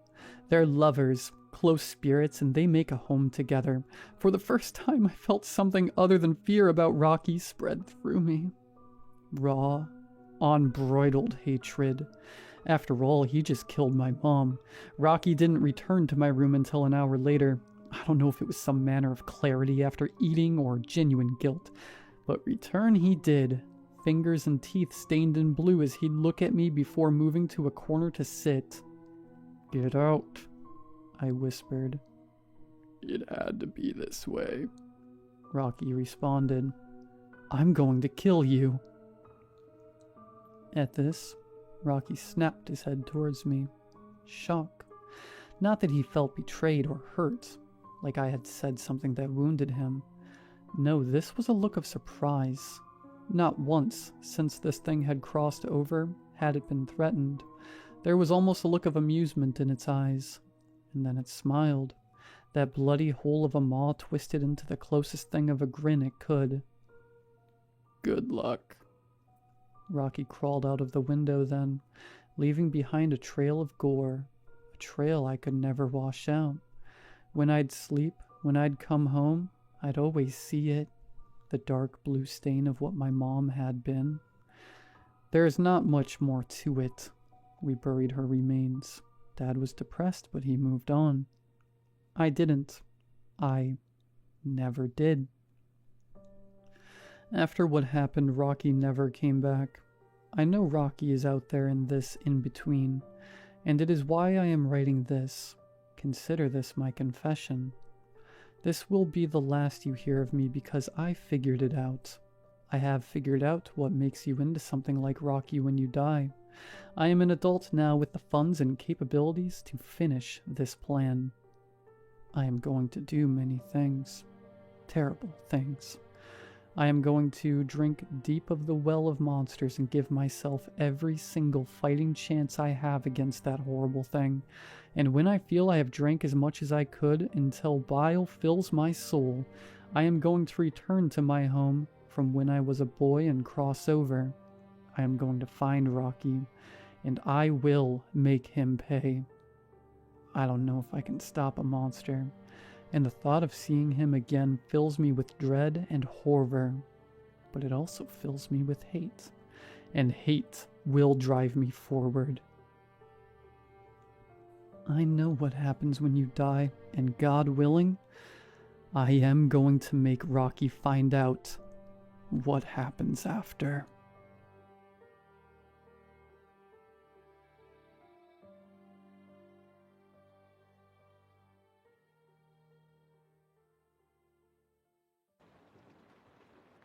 Would you cut off your pinky to get $1 million? Would you kill your cheating spouse to marry the man of your dreams? Would you eat a dog turd to win a year's supply of ice cream? These are the sorts of preposterous questions that make up the Would You game, which is like a deranged cousin of the Would You Rather board game. But unlike the popular board game, the Would You game has real-world stakes. Stakes as high as life or death, or even higher. I found this out the hard way with my sister, Seti. Her actual name is September, but everyone calls her Seti, just like everyone calls me Toby. My actual name is October. And yes, we do hate our parents for this. Seti was always competitive, even when she was very little. But I didn't understand how competitive until she invented the Would You game.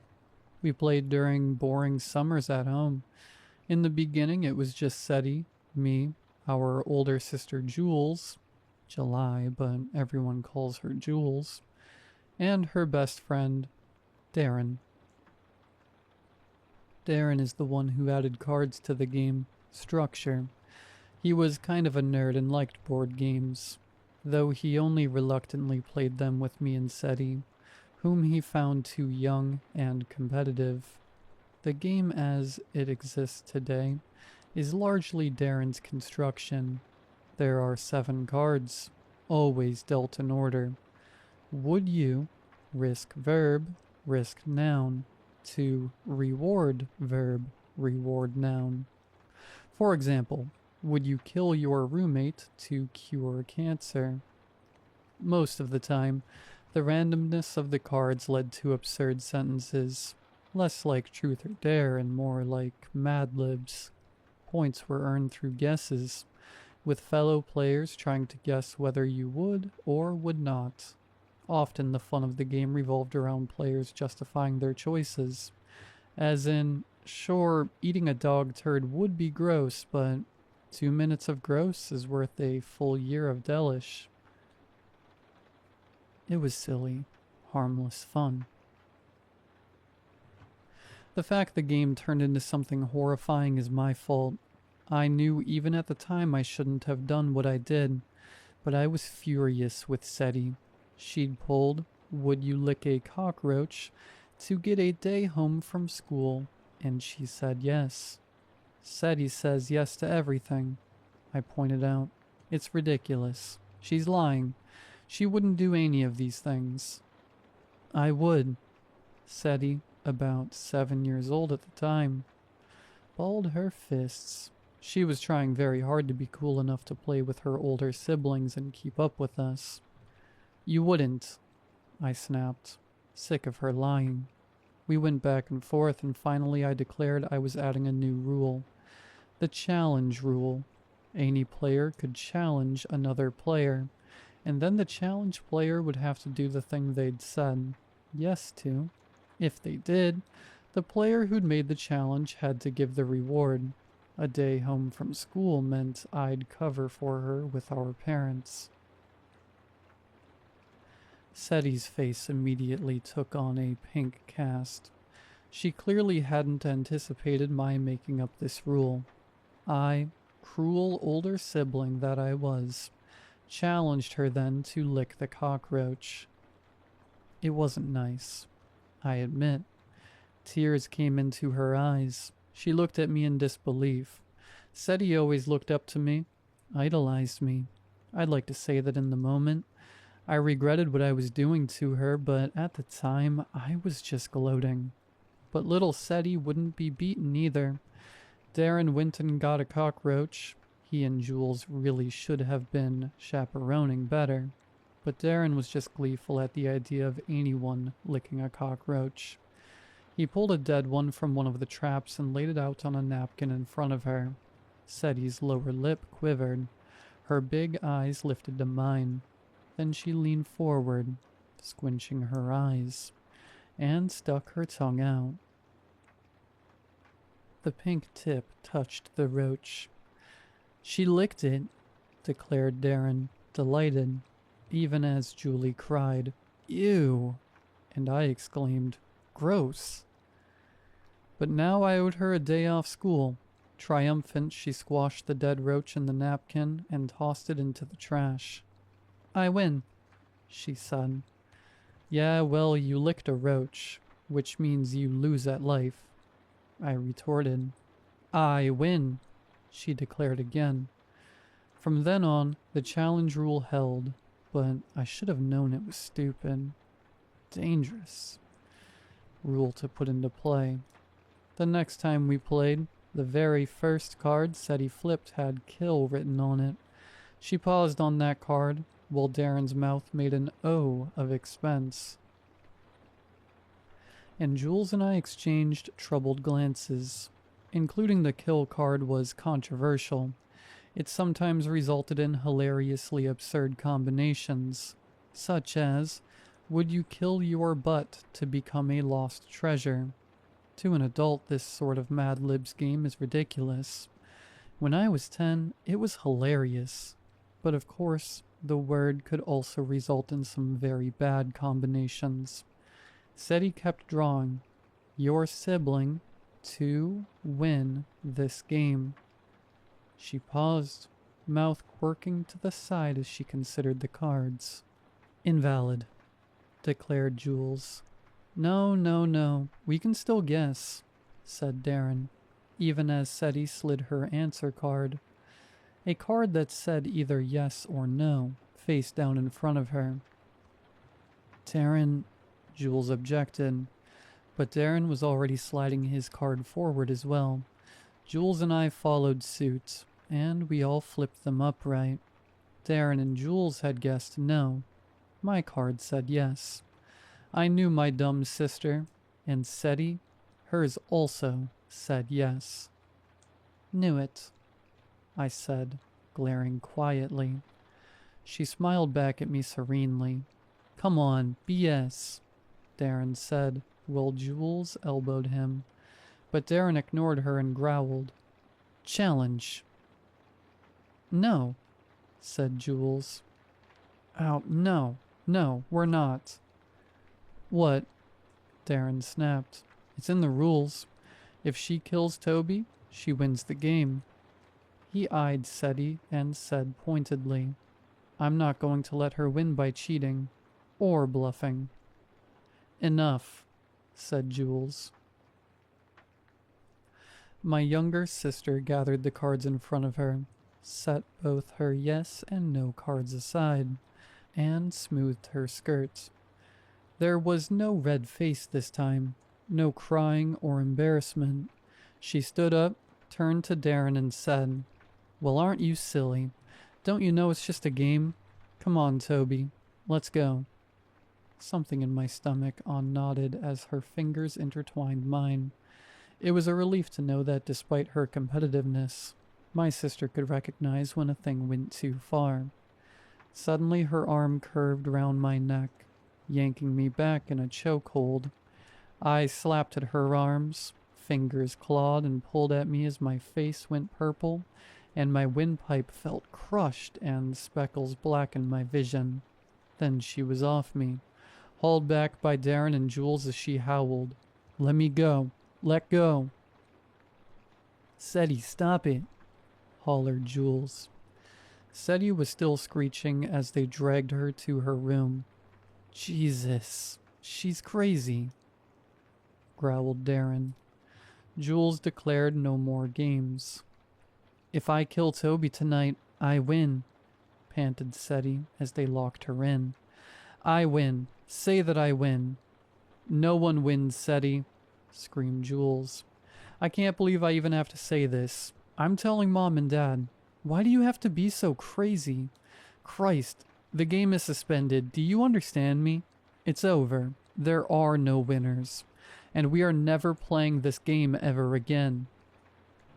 So that was the end of the Would You game for many years. SETI found other games to play, of course. Less dangerous ones. She was really good at games, and made a fortune with gambling, the lottery, card tournaments, investing. Playing the market was itself a sort of game, she told me.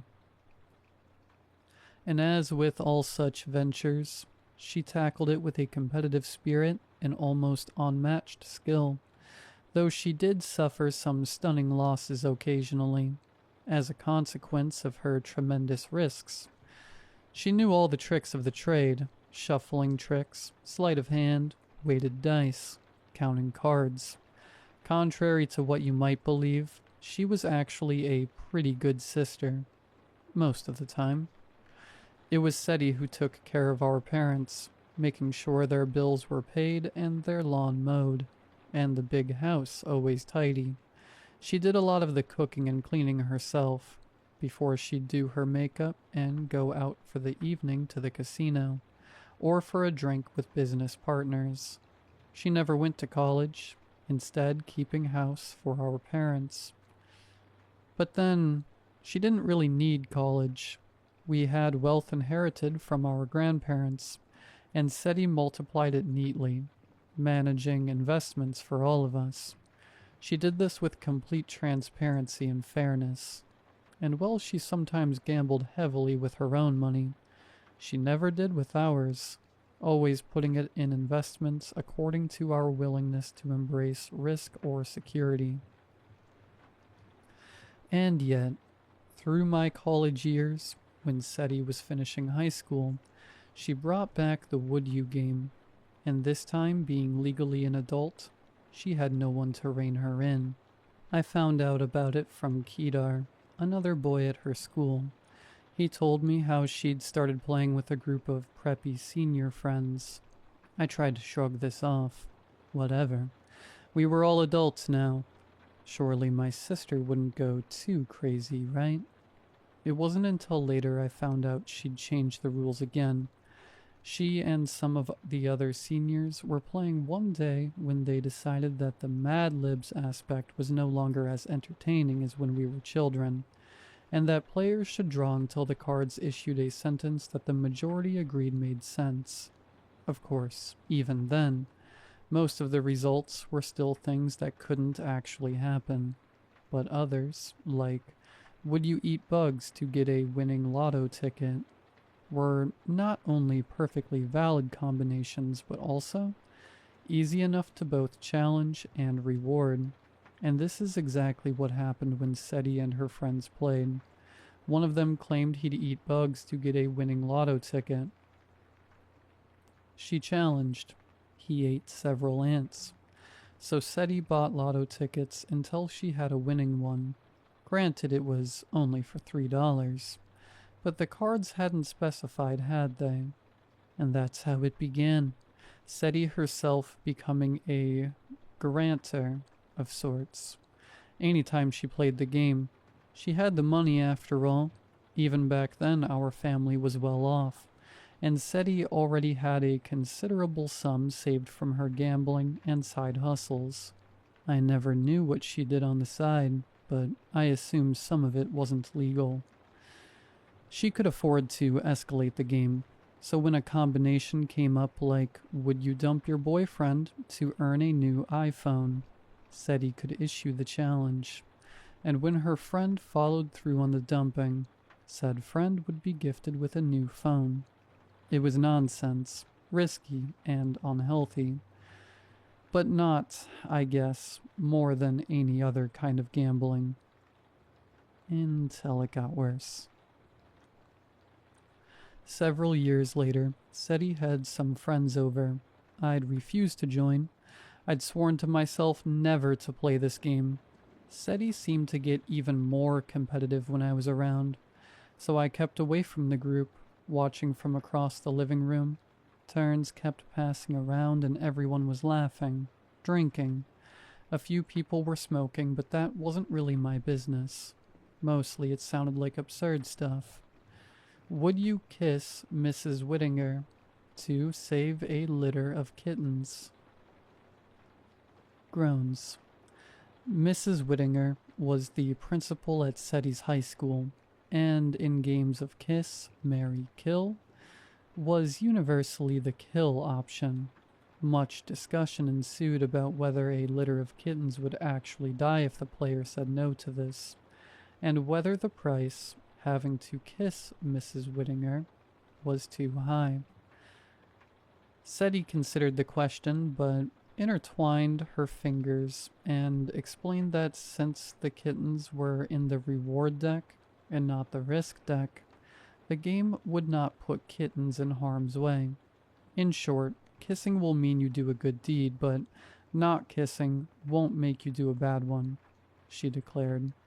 Thus, if Scott, the player who'd drawn this combination, were to return to their old high school to kiss the loathsome Mrs. Whittinger, a litter of kittens would be rescued, but nothing would happen otherwise. Well, yeah, but if I don't kiss her, some kittens somewhere might not get rescued, so guess I gotta kiss her. Scott grinned at all the groans all around. Challenge, said SETI, almost automatically, almost bored. Scott did indeed end up visiting the high school on a made-up errand and kissing the principal on the cheek. She was suitably astonished at this affection from a troublesome alum, but also rather touched, and SETI honored her word and awarded Scott by saving a litter of kittens that still occupies our parents' house, where she has devotedly looked after them. But that's not the reason I'm telling you about this game. See, shortly after Scott's draw, another friend, Rosalinda, drew a combination that elicited quite a stir. Would you cut off your finger to gain $1 million? Gasps and whispers all around.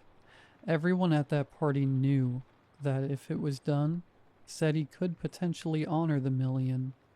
This was into her investing years. She had the financial wherewithal for it. And she had granted other gifts before, but never to such an extravagant amount.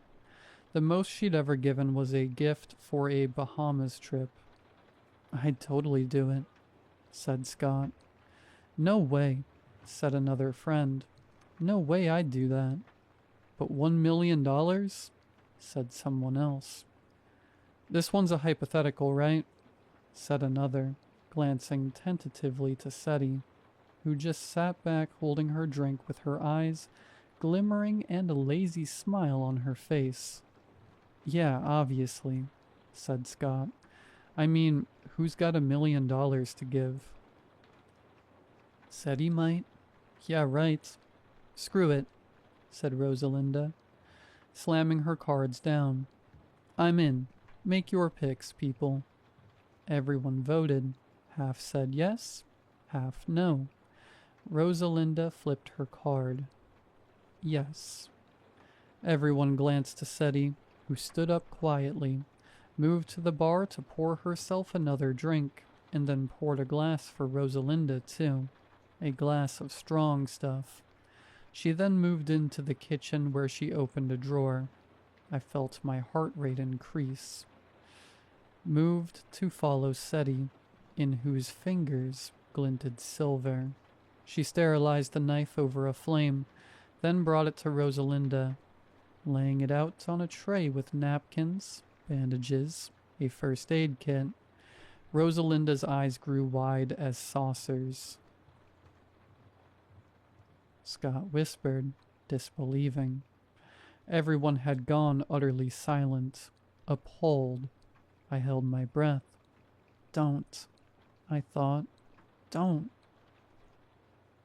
What should I have done? Called the police? Even now I wonder. No one was forcing Rosalinda to do anything. And yet, SETI sat back in her cushioned chair, idly swirling the bourbon in her glass before downing it. Her eyes glimmered over a smile as she raised her gaze to Rosalinda and whispered, "Challenge." Everyone was dead still. And then Rosalinda picked up the knife. I'll spare you the description of the aftermath of that. The would you cards had said cut your finger off, but they had said nothing about not sewing it back on. Scott put Rosalinda's finger on ice immediately after she cut it off, to the screams of the other players.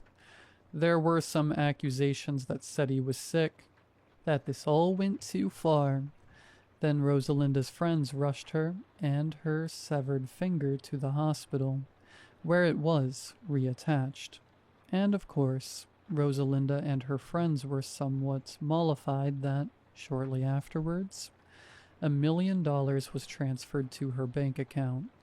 In fact, when word spread, others began seeking out my sister to play. That was when I put my foot down about playing in this house. I said our parents' house couldn't be turned into a gambling den, that I didn't want murders or maiming under their roof, and them to have to deal with cleaning up blood or whatever sick things happened. SETI agreed to take her games elsewhere. I tried to keep out of her business, but occasionally word leaked from our parents or jewels, or mutual acquaintances, and it seemed like both the risks and rewards were getting bigger. But when things really got out of hand, when I finally put my foot down that it had to stop, was the first time someone died. Before COVID, the games had involved physical risk, even maiming, but had never included death. I wasn't present for the lethal draw, and only found out later that the combination pulled was, would you become haunted by a terrifying ghost to save your child? This particular game took place over Zoom during the height of the pandemic, among a handful of players who won the chance to play via lottery. SETI's games were in high demand.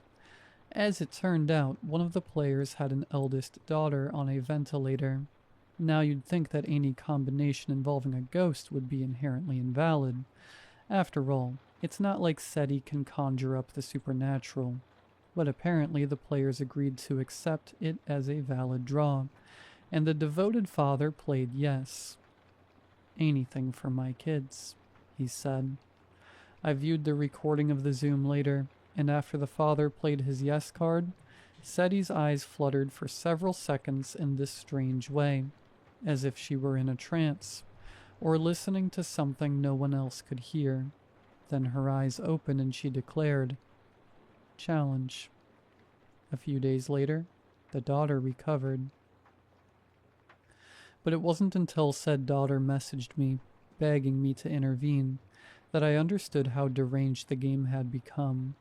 The man who answered the door in his bathrobe had eyes, red-rimmed from weeping, a week's worth of beard stubbling his gaunt face.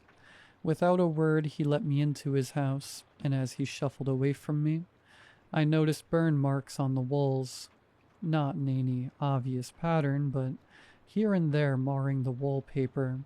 He pointed to a pile of framed photographs stacked on the sofa. They'd formerly been hung on the walls, I realized, but he'd taken them down because in every single photo, he had been burned out, leaving the rest of his family intact. That was how the wallpaper had been charred. There was also, I noticed, a burn mark in the shape of a handprint on his arm. While the father wearily offered me tea, I picked up one of the photos, the backing and part of the glass damaged from the heat.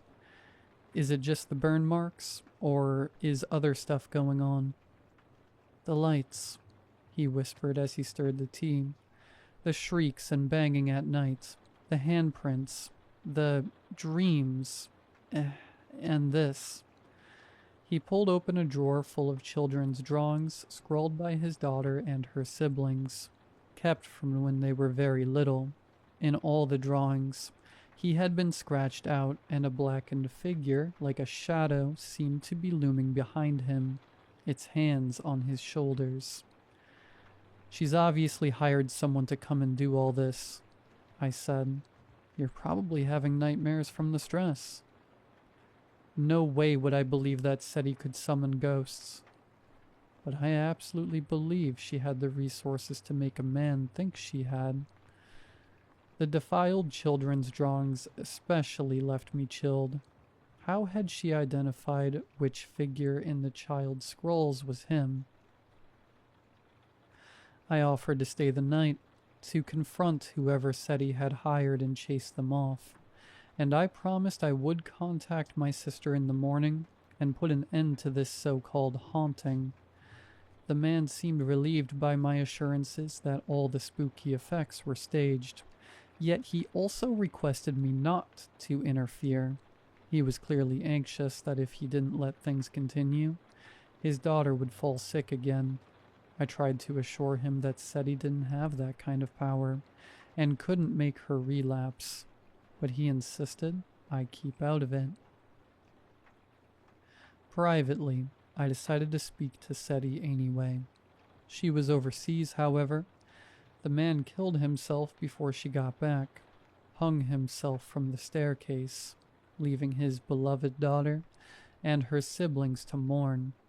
I waited in our parents' house for my sister the night she returned. She'd barely gotten off the plane a half hour earlier, but despite what must have been a wearying flight, she waltzed through the front door in a glitzy suit like she'd stepped out of Vegas. Seeing me, she spread her arms wide in greeting. "How could you?" I snarled. She dropped her arms, though her smile didn't falter. "Toby, dear, I didn't. Whatever it is you're upset about, it was the cards." "A ghost," said he. "A terrifying ghost," she corrected. "Of course it wasn't a ghost, Seti," I bellowed, shaking with fury. The funeral had been 2 days ago. The only terrifying thing here is you, for hounding a man to death. You drove him to this. It's you who fulfills the challenges, who delivers the rewards. Admit it. You paid for his daughter to get special treatment. I looked into it. You couldn't guarantee it, but you did everything you could to make sure she'd recover, didn't you? And when she did, you made him suffer. He had to complete the challenge." She pursed her lips, silent for a moment, then finally said, "What if I did? What if you did?" I couldn't believe her. "Seti, you drove a man to his death." "You said that already." She looked bored. "So, I made a man terrified. He chose to kill himself." "BS, you killed him, as much as if you handed him the rope." "Oh, he chose hanging?" "Seti." I paused and added, low and serious, "You have to stop this." That stilled her. She was silent a moment, eyes shadowed by the brim of her hat, crimson lips pursed. Finally, a curl to her mouth. "Make me." "What?" "Make me stop," she repeated, and languidly took a chair at the coffee table, indicating for me to do the same. I stared in horror as she pulled out a deck. "One game," she declared, eyes glittering. "A duel. You win, I stop and never play again. You can have your wish." "No." "Toby, people pay thousands to play with me. You don't know what a deal you're getting. Besides, it's the only way to make me stop." She again indicated the chair. I just stared at her, fists clenched. "Why?" "Because, Toby dear, our mother and father's beloved who can do no wrong. Because we never finished our game. Remember when we were little?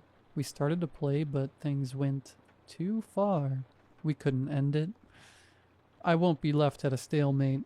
Finish the game with me, dearest Toby, golden child, the one Mom and Dad always loved best."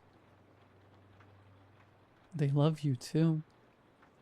"They love me like the alcoholic loves the bottle, a terrible influence they secretly wish they could obliterate.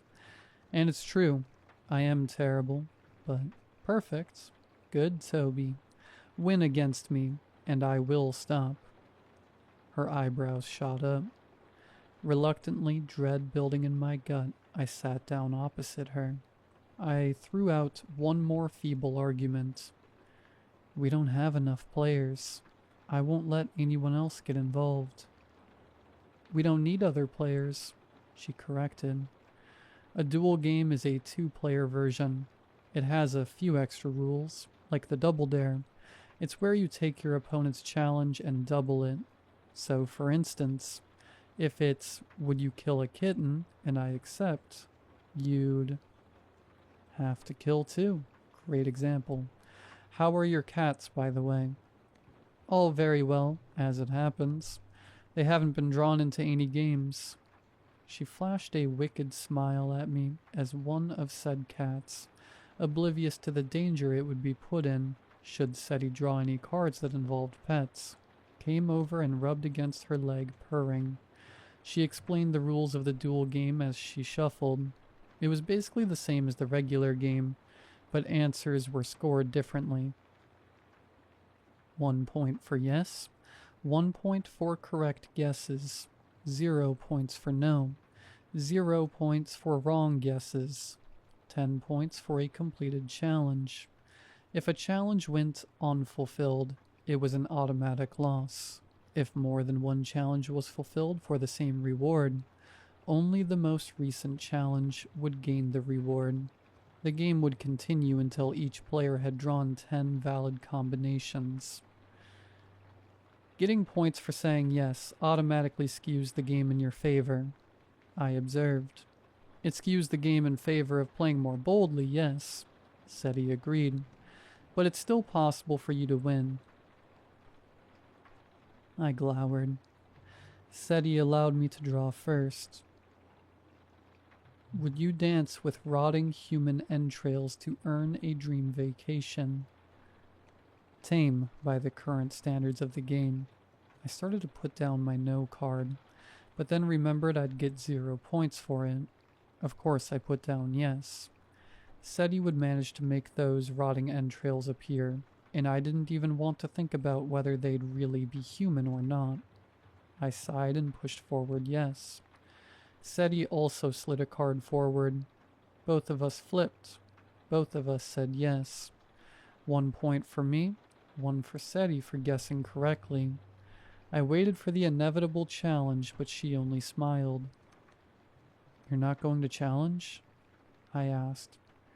No, because you'll actually do it, and you'll get 10 points, she replied. And obviously, you'll get a dream vacation too, but I'd rather save my money for more interesting rewards. SETI's turn. She flipped the cards slowly. Would you fly to Stinky Toenails to gain your name on Mars? Invalid, obviously. She drew again. Would you sing loudly to the president to save world peace? Another invalid combination. SETI drew 3 more nonsense sentences before finally coming up with a valid combination. Would you kiss a bowl of diarrhea to get a year's supply of ice cream? Ugh, I said. This is such a dumb game. SETI smiled and pushed a card forward. I rolled my eyes and did the same. We both flipped. Yes. Of course you would, I said, disgusted. You could challenge, she offered, and give you 10 points. Screw that. We went back and forth a couple more rounds. My hands were shaking. Soon we got to challenges I wouldn't do. I started playing no. SETI always played yes. She was gaining points, and didn't challenge me on the rare times I drew something I felt I could do. And then, as we were approaching the 10th round, that would end the game. SETI drew a combination that made my breath catch. Would you skin yourself to win the game? SETI was already ahead. If I didn't challenge her, she'd win. If I challenged her and she refused, she'd lose. The smart play here would be to pick no. She wouldn't risk anything. She was way ahead of me anyway. The game would end on the next turn. All she had to do was miss 1 point by playing her no card. Playing yes was something only a complete idiot would do. But SETI had never played no, not in any of the turns we'd had so far. Would she now? SETI looked me in the eyes as she put down her card, smiled almost apologetically with a little shrug. Oh, how that smile infuriated me. The lightness of it. The willingness to throw everything down in this stupid, idiotic, foolish game. And she was already guaranteed to win. I played my card. We flipped them over. Yes. Fury coursed through me. It was like when we were kids all over again, and SETI would brazenly claim she'd do something outrageous, when all of us knew she really wouldn't. When she'd bluff, and I'd call her on it, and the words spat from my lips before I could think to stop it.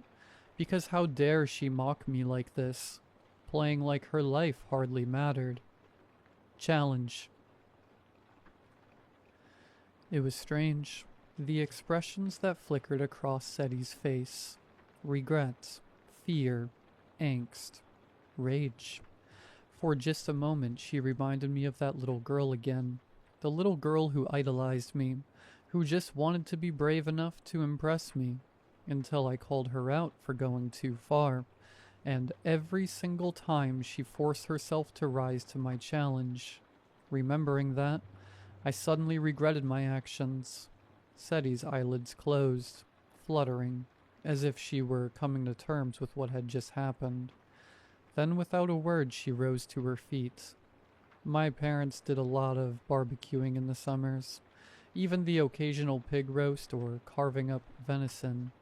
I wondered with horror if among the many implements in this grandly furnished house, they might have a skinning knife. "Seti, wait," I cried, seizing her arm as she turned away. "I forfeit. You hear me? I forfeit. You win. I withdraw my challenge." "What?" she stammered. "You can't forfeit. That's not how it works." "Too bad. I'm done." "Toby," she shrieked as I grabbed my jacket and rushed for the door. "You agreed to finish the game." "Yeah, bite me." I ducked out and slammed the door. From inside, a howl of anguish. High, keening, practically inhuman. God, Seti could be so scary. I hurried away, trying to force the horrible, stupid game from my consciousness, trying to forget how irrational Seti could be. My phone buzzed. Seti sent 5 different messages, one containing 3 devil emojis. Another, "We're not finished. We have 1 turn left. Toby, 1 turn." Ending off a lot of them with exclamation marks. She carried on like that all night. I silenced my phone. In the morning, I had so many messages I blocked her. I fully expected calls from our parents, Jules, or our mutual acquaintances. Email, messenger, voicemails at work, maybe a single telegram. Seti had a huge network, and I knew my sister had 1,000 ways to contact me. There would be no escaping her wrath until the game was over. And yet, silence. Not so much as a peep. It was this complete absence of communication that unsettled me more than anything. I called our parents, Jules, friends, but they hadn't heard from Seti. Not wanting them to worry, I lied to everyone and said I was just checking in because it had been a while. With every hour, the knot of dread in my gut tightened. Finally, 3 days after our fateful game, there came a knock at my door. I'd been in a state of suspension so long that my first feeling was relief. At last. We'd get this over with. I went to the door, calling out, "Who's there?" To no response. I peeked through the peephole, but it was covered. Sigh. Just like Seti to play games. Maybe it really was a singing telegram. I opened the door. "Hello?" The word died on my lips, shifting from hello to hell in what, looking back, seems chillingly appropriate. On the threshold stood a costumed figure. She was reminiscent of the Easter Bunny. Huge black eyes, plush fur around chipmunkish cheeks, buck teeth and mauve fur, with a fluffy white belly. This wasn't sophisticated like a cosplay persona. No. This was more the mall-grade Easter variety, vaguely creepy and unsettling, like a costumed theme park character or a Chuck E. Cheese animatronic. I'd always had a dread of such characters, even as a child. Something about the fakery of the costuming was so off-putting. Now that same unease prickled through me as the bunny spread its arms in a ta-da pose. I said. I stepped back and held open the door, trying to ignore the small voice that wondered what I might see if I lifted the mask off that bunny suit.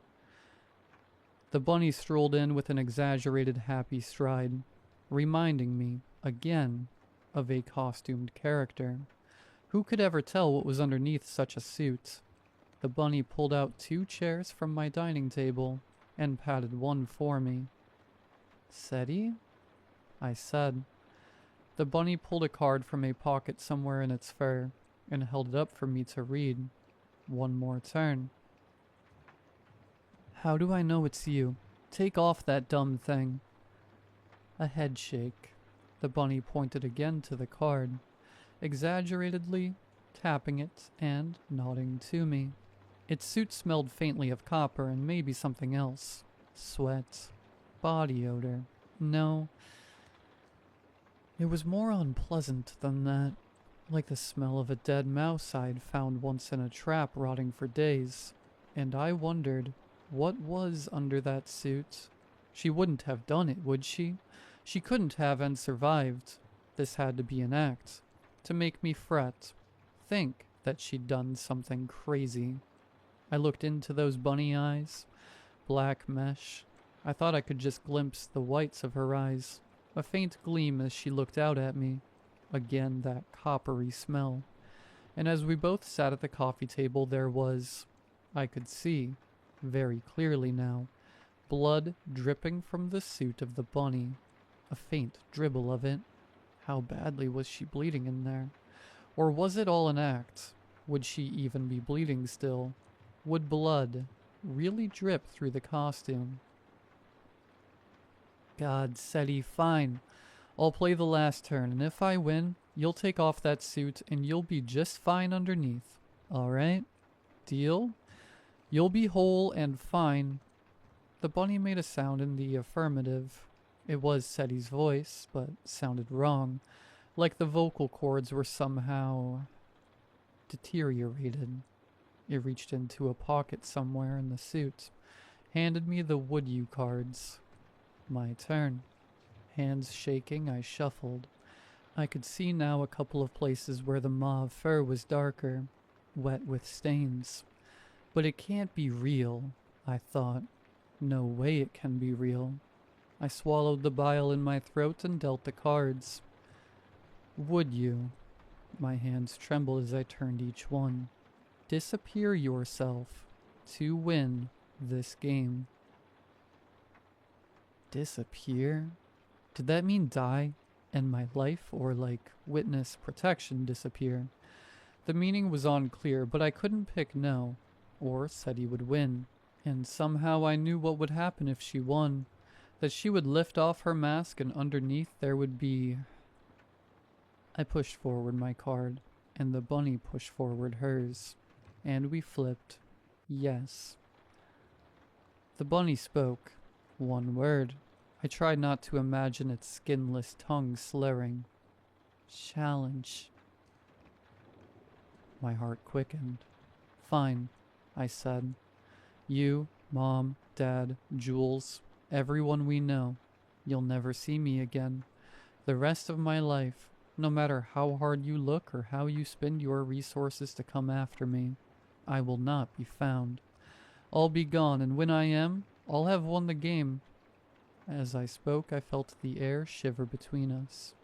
It was as if something had writ my words in my soul, and I knew, as deeply and suddenly, and surely as I knew my own name, that I would disappear so thoroughly, I would effectively cease to exist.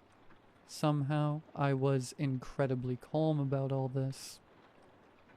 Goodbye, Seti. I turned and grabbed my bag and walked out. I drove to our parents' house to tell them that I loved them. They were extraordinarily perplexed when I greeted them each with a tight embrace, and even more so when I begged them to please look after Seti for me. I just hoped it was enough to save my sister. That whatever was under that suit was all part of the drama to draw me in, and everything would return to normal after the game. I just had to disappear. Who? Said Dad. He was a bit hard of hearing. Seti. September, I told him. What's happening in September? Asked Mom. No, Mom, I'm talking about Seti. I stopped, staring at the mantel. A few days ago, I'd been here playing with SETI, and the photos on the mantle had been the same vacation trips as always. Goofy images of SETI, me, and Jules playing as children. But now I was looking at the exact same photos, and it was only me and Jules.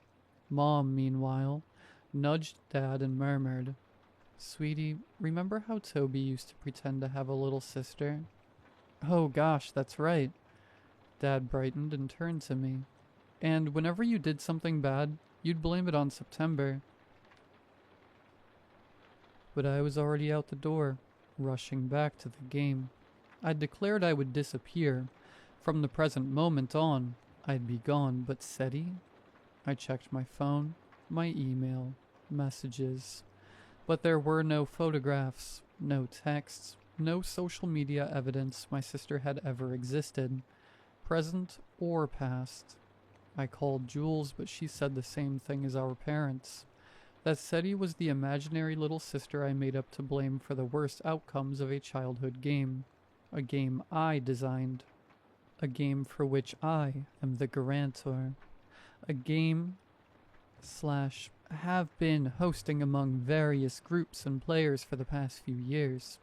And when I at last got home and rushed inside, the bunny was no longer at the table, but the cards were still laid out.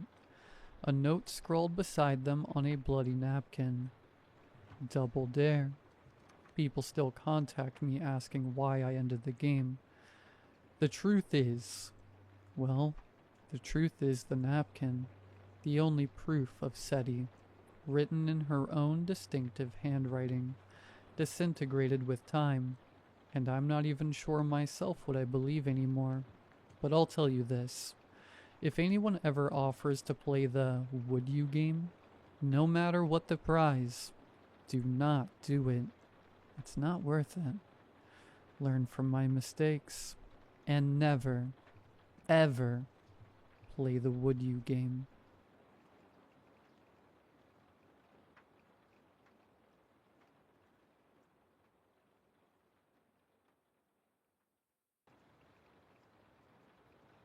It's been about 7 months since I signed my year-long lease for this crappy apartment.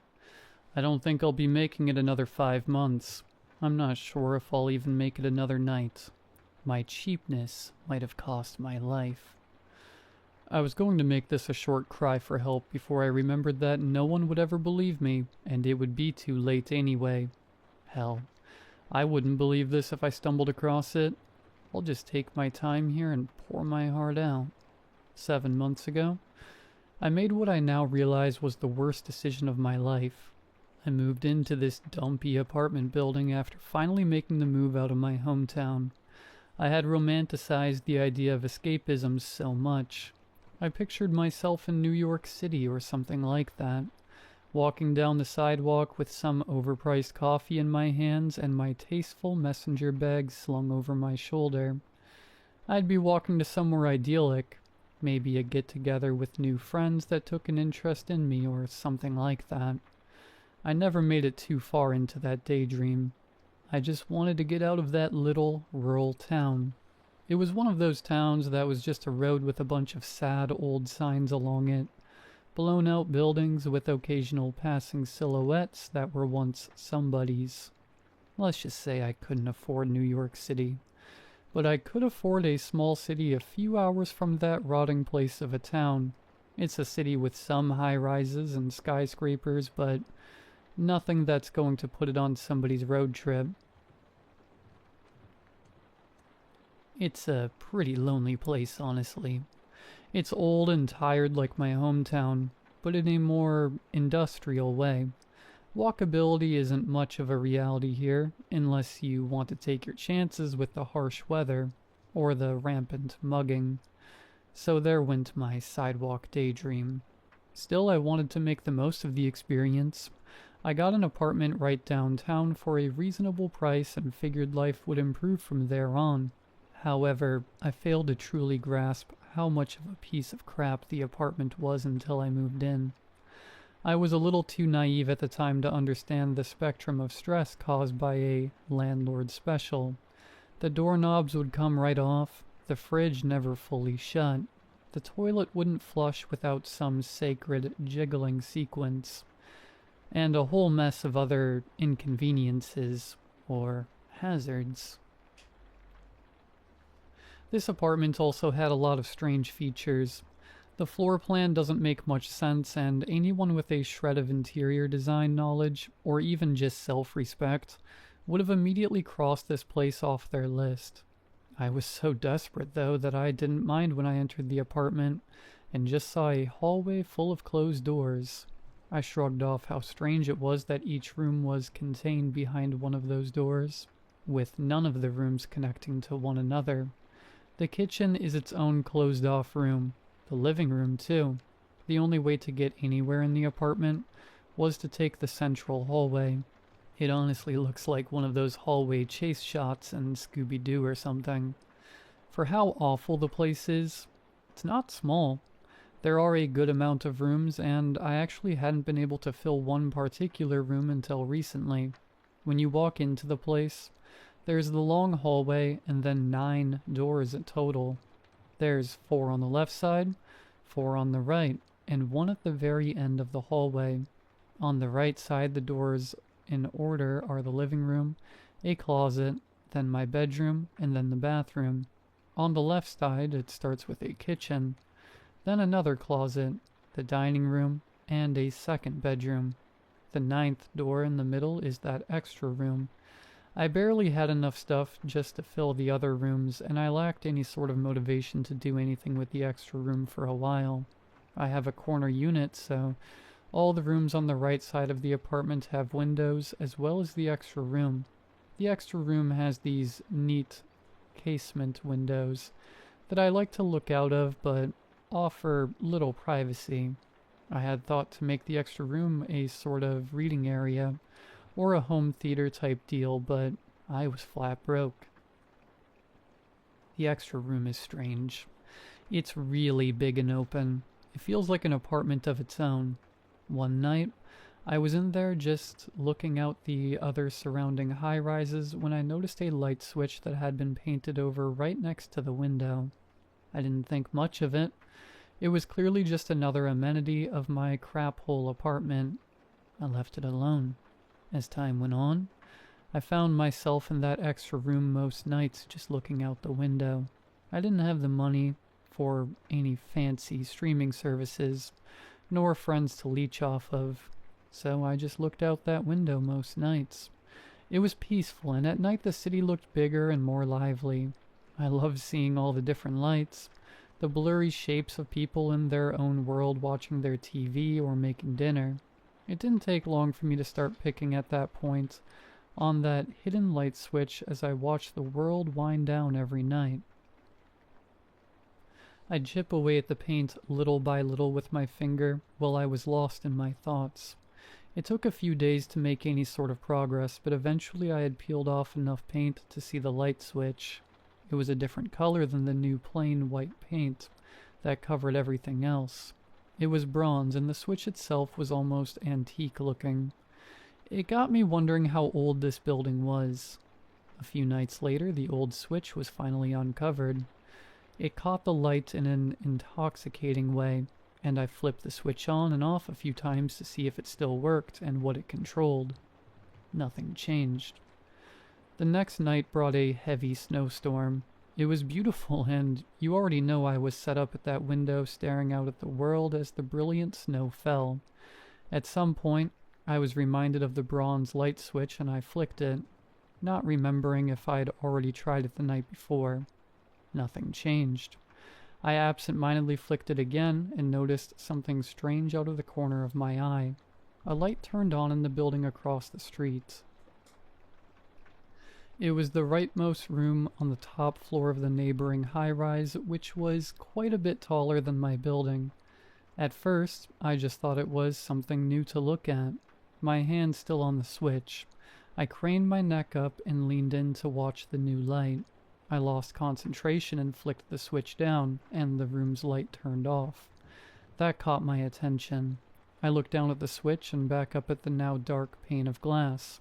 I flipped the switch up, and at that exact moment the room's light turned back on. I continued doing this for probably 5 minutes, just flipping the switch on and off and watching as the faraway room's light perfectly matched. The snow began falling even more, and I could still make out the light turning off and on with every flick of the old switch. I was baffled before too long, so baffled that I went right to sleep, convinced I was deprived of logic and reasoning. The next night came and, at first, I was definitely reluctant to mess with that switch or to even go in that room. I tried staring out other windows, but they were cloudy with trapped moisture. I remember thinking I should get a cat or something before I finally caved and walked into the extra room. There was traffic on the street below from some accident that night, and it provided me with enough entertainment to remain distracted from what happened the night before. The standstill row of gray cars could only stimulate me for so long before I was looking at that switch again. I flipped it. Such a harmless action, and so quick, too. Flipping a light switch. Usually done by second nature. What's the harm in it?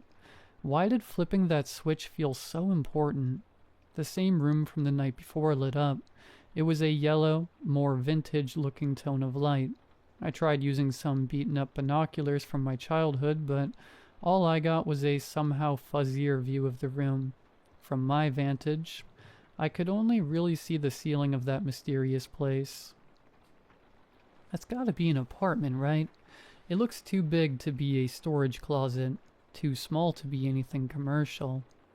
I flipped the switch again, and the light turned off in perfect succession. Is somebody messing with me? Flip. The light came back on. How would they even orchestrate that? I sat there for a long time, repeatedly flipping the switch on and off as if the repetition of this would bring more clarity. I stood there flipping that switch on and off like I was a geriatric old man smacking a television set, hoping for a signal. The traffic jam cleared out and the streets became empty. I sat there, still as I could be, periodically flipping the switch on and off. The light synced every single time. Clearly this light switch, for some reason, was wired to that room in the building across the street. As to why, I had no earthly idea. What an expensive project. And for what? What purpose does it serve? I flipped the switch up and the light came back on. That last flip of the switch activated a sorry light bulb moment within me. What if I found a way into that room? So I waited in the bitter cold, rehearsing my moves. I had counted up from the ground and determined the room which connected to my light switch was on the 31st floor, and again it was the corner unit on the right side of the building when viewing from my apartment. I waited for someone to go in or out of the building. Finally I saw a woman with a giant coat drag her scrappy little dog towards the door. I was hesitant to actually go inside, but then I gathered some courage, walked right up to that door and casually slid through as she opened it. I had planned some elaborate cover story that my friend wouldn't answer his phone and all that, but when it came time, I just acted natural and thanked her as I entered. The walls were green and sickly looking, much like my apartment building. The elevator was questionable at best, and creaked a little too much as I stepped into it. There were 33 floors, so I was glad I had made note of the correct one. I slowly reached up and hit the circular button for the 31st floor, and it flickered on, glowing with a jaundiced yellow. My hands grew clammy as the elevator ascended at a torturously slow pace. I watched the numbers rise. 11, 12, 13. This is a stupid idea, man. This is all in my head. Why am I doing this? 26, 27, 28. Is this even legal? What am I going to do exactly? The elevator finally dinged and bounced to a stop on the 31st floor before I had an actual plan. The doors were reluctant to open, and for a moment my heart sank thinking I had been trapped in there. Those silver doors creaked and warped as they moved out of the way, and exposed me to another green hallway. I stepped out and turned left. I could see all the way down the long dilapidated hall, the green lights humming and buzzing. My alleged culprit was the final door on the right. It was room 3118. I sat outside the door like a maniac, just looking at it. I wondered what to do. I could barely see through the slits on the sides of the door. All I could make out was the lights were on in there. Do I knock? I looked around me and made sure the coast was clear. What the hell do I say? Maybe I'm lost. Maybe it's an honest mistake. If anyone lives in there, I'm sure they're very confused about their lights turning on and off. But why wouldn't they take control of their own lights? Maybe they can't use them, but that doesn't make any sense. Why would I be able to control their lights, but they can't? I knocked on the door and startled myself. It felt almost automatic. Unsure of what to do, I started to shuffle away and make my retreat. Then I decided to stay and wait. I waited for a few seconds. The pause was long and uncomfortable enough for my hand to instinctually rise for another round of knocking. A faint and vague sound, dampened enough to even be of my own mind, but it was the sound of dragging, or a thud of some kind with something rolling afterward. What was that? The sound might have continued, or my mind might have kept wandering. Maybe the neighbors. The walls were thin in this place. I could begin to hear indiscernible conversation somewhere down the hall. I could hear the hissing chatter of a TV show somewhere else. Underneath all that, though, in room 3118, a rolling sound still. Maybe. What is that noise? I left not long after. I was getting freaked out, and I'm sure I would have freaked out anyone living there. When I got back to my place across the street, I felt very paranoid. I felt like I was being watched. I opened the squeaky door to my apartment, and the long, dark hallway of 9 closed doors now made me nauseous with dread. I wanted to leave that apartment behind and run back into my mom's arms or something. I felt like a child. I walked in, though, and I wish I hadn't. I took a scorching hot shower. It made me feel a little better, but I was still so paranoid.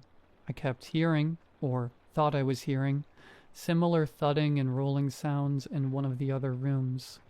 Old pipes, that's all. It took some more courage to leave the bathroom and enter the cold, dark hall. I don't know what door to go through next. The kitchen door, bedroom door, or the extra door.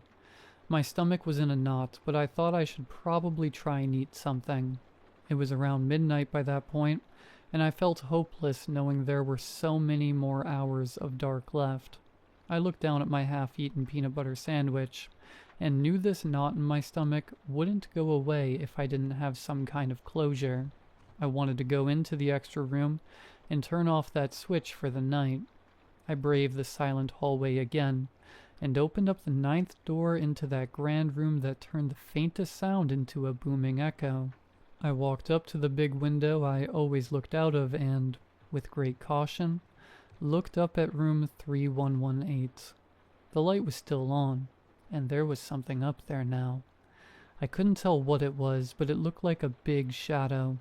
It wasn't a person, but something boxy looking. Something square or just rigid, really. Furniture? Did someone move something around in there? I didn't know what I was looking at, and I honestly didn't have the mental space to think about it much longer. I flipped off the switch. I flipped it back on. I couldn't deny my interest. I was very invested in this whole ordeal now. The rigid thing started moving. At least, I thought it looked like it was slowly changing position. It moved very smoothly and very, very slowly. It looked like it was rolling or sliding. It rolled from the right side of the window to the left. I flipped the switch here and there to see if it made any sort of difference. Didn't seem to. I watched it roll along for a few minutes from right to left until I jumped at the sight of the neighboring window's light turning on. It was whoever lived in room 3116. I saw a person moving around in there, and it looked like a more elderly man. He looked like he was listening closely to something, as if there were an intruder in his house.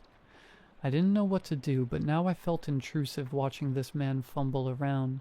I decided to switch the light off in 3118 and try to forget about the whole thing. I wanted to remove myself from this weird nightmare entirely. I decided that the next day I'd try to disconnect the switch and install some curtains. Find a new hobby. That all sounded like something rooted in everyday monotony, and I let the comfort of curtain shopping lull me to sleep. In my sleep that night, I heard the sound of aggressive wind chimes far away. They weren't very melodic wind chimes, sort of just one tone and reverberated. Then I heard an awful banging sound. It was loud and most definitely not a dream. It sounded distant, but it contained a lot of power.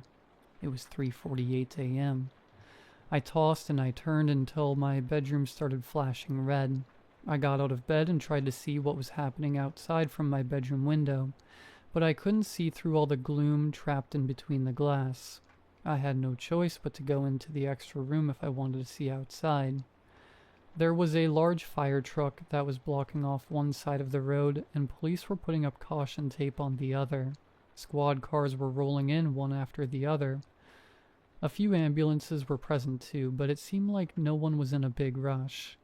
They were all circled around, their hands waving about in a casual, conversational way. At some point, one of them looked up and pointed, and the others followed along. I followed the trajectory of the gestures all the way to the 31st floor. Room 3116 was now missing its pane of glass. The curtains whipped out into the open world, the lights were still on, and I could make out vague details of the interior. Back on the ground, a few paramedics moved out of the way long enough for me to see what I was already preparing to see. The old man from room 3116 was laying there in a confusing mess of fabric, flesh, and bones surrounded by a growing puddle of blood. I was shocked. What the hell is going on? What did I do? Am I losing my mind? Did I inadvertently kill that man? The next few days were a blur. My head was heavy with the endless hum of 1,000 different thoughts, all saying similar things. I felt an immense weight of guilt, even though there was nothing tangible that connected me to the old man's plunge. In my head, there was an ever-growing web of continuity. I uncovered the old switch. I flipped it incessantly, and, in doing that, I created or resumed something. That something looked like a giant rectangle that rolled around and made a man jump to his death. Or maybe it pushed him out by force. But why? None of this makes any sense. Maybe it's all just make-believe. I could have misunderstood what I saw. The rolling rectangle thing. Maybe it was just an illusion. That old man, maybe it's just a coincidence he chose tonight to leap. I know what I saw. I no longer was going into the extra room for any reason. The thought of that big empty space with that switch made me nauseous. I couldn't stand sleeping just a few doors away from it. I wanted to move out and get away. I should have done that. Reality doesn't make room for fiction, though. I couldn't and still can't afford to break the lease. Not by a long shot. That's 3 rent payments and a bundle of paperwork in this godforsaken building. The apartment's obviously outdated, so I thought about making a case for lead paint or something toxic that could maybe get me out of here for free. And quick, but I'm not sure how that'd blow over. I don't even know how to go about doing something like that. I chose the route of avoidance. If I could ignore the extra room, the mystery switch, the dead man's browning blood stain on the road, and the rolling rectangle monster whose whereabouts weren't known, maybe it'd all just fade away with time. A few weeks went by and that strategy was seeming to work. Even in that short time, I was afforded some hindsight of the whole event.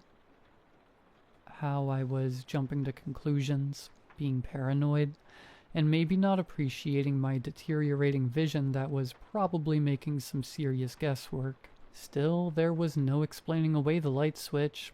That switch is undoubtedly connected to room 3118 across the street for some unknown reason. I must have tested it hundreds of times. I tried to not let that fact dig too deep when I couldn't sleep, or when I'd think I heard the rolling sounds across the apartment late at night. Eventually, I had saved up enough money to treat myself with some more furniture. I wanted to reclaim the extra room and make it mine. I started with a thrifted recliner and some shelves. I was planning on making it a home theater after all.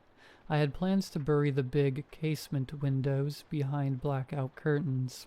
Earlier tonight, I was moving some new finds into the home theater. The room's echo was just as booming and awful as when it was empty, and I flinched with every screech and scrape the furniture would make when I moved it. As I heaved the new TV stand around, my eyes subconsciously checked on room 3118, a reflex that must have been built into me after all those cold nights. The lights were off as I had left them the last time I flipped the switch. The lights were on in room 3116. Don't freak out. Maybe someone new moved in. I watched longer than I should have.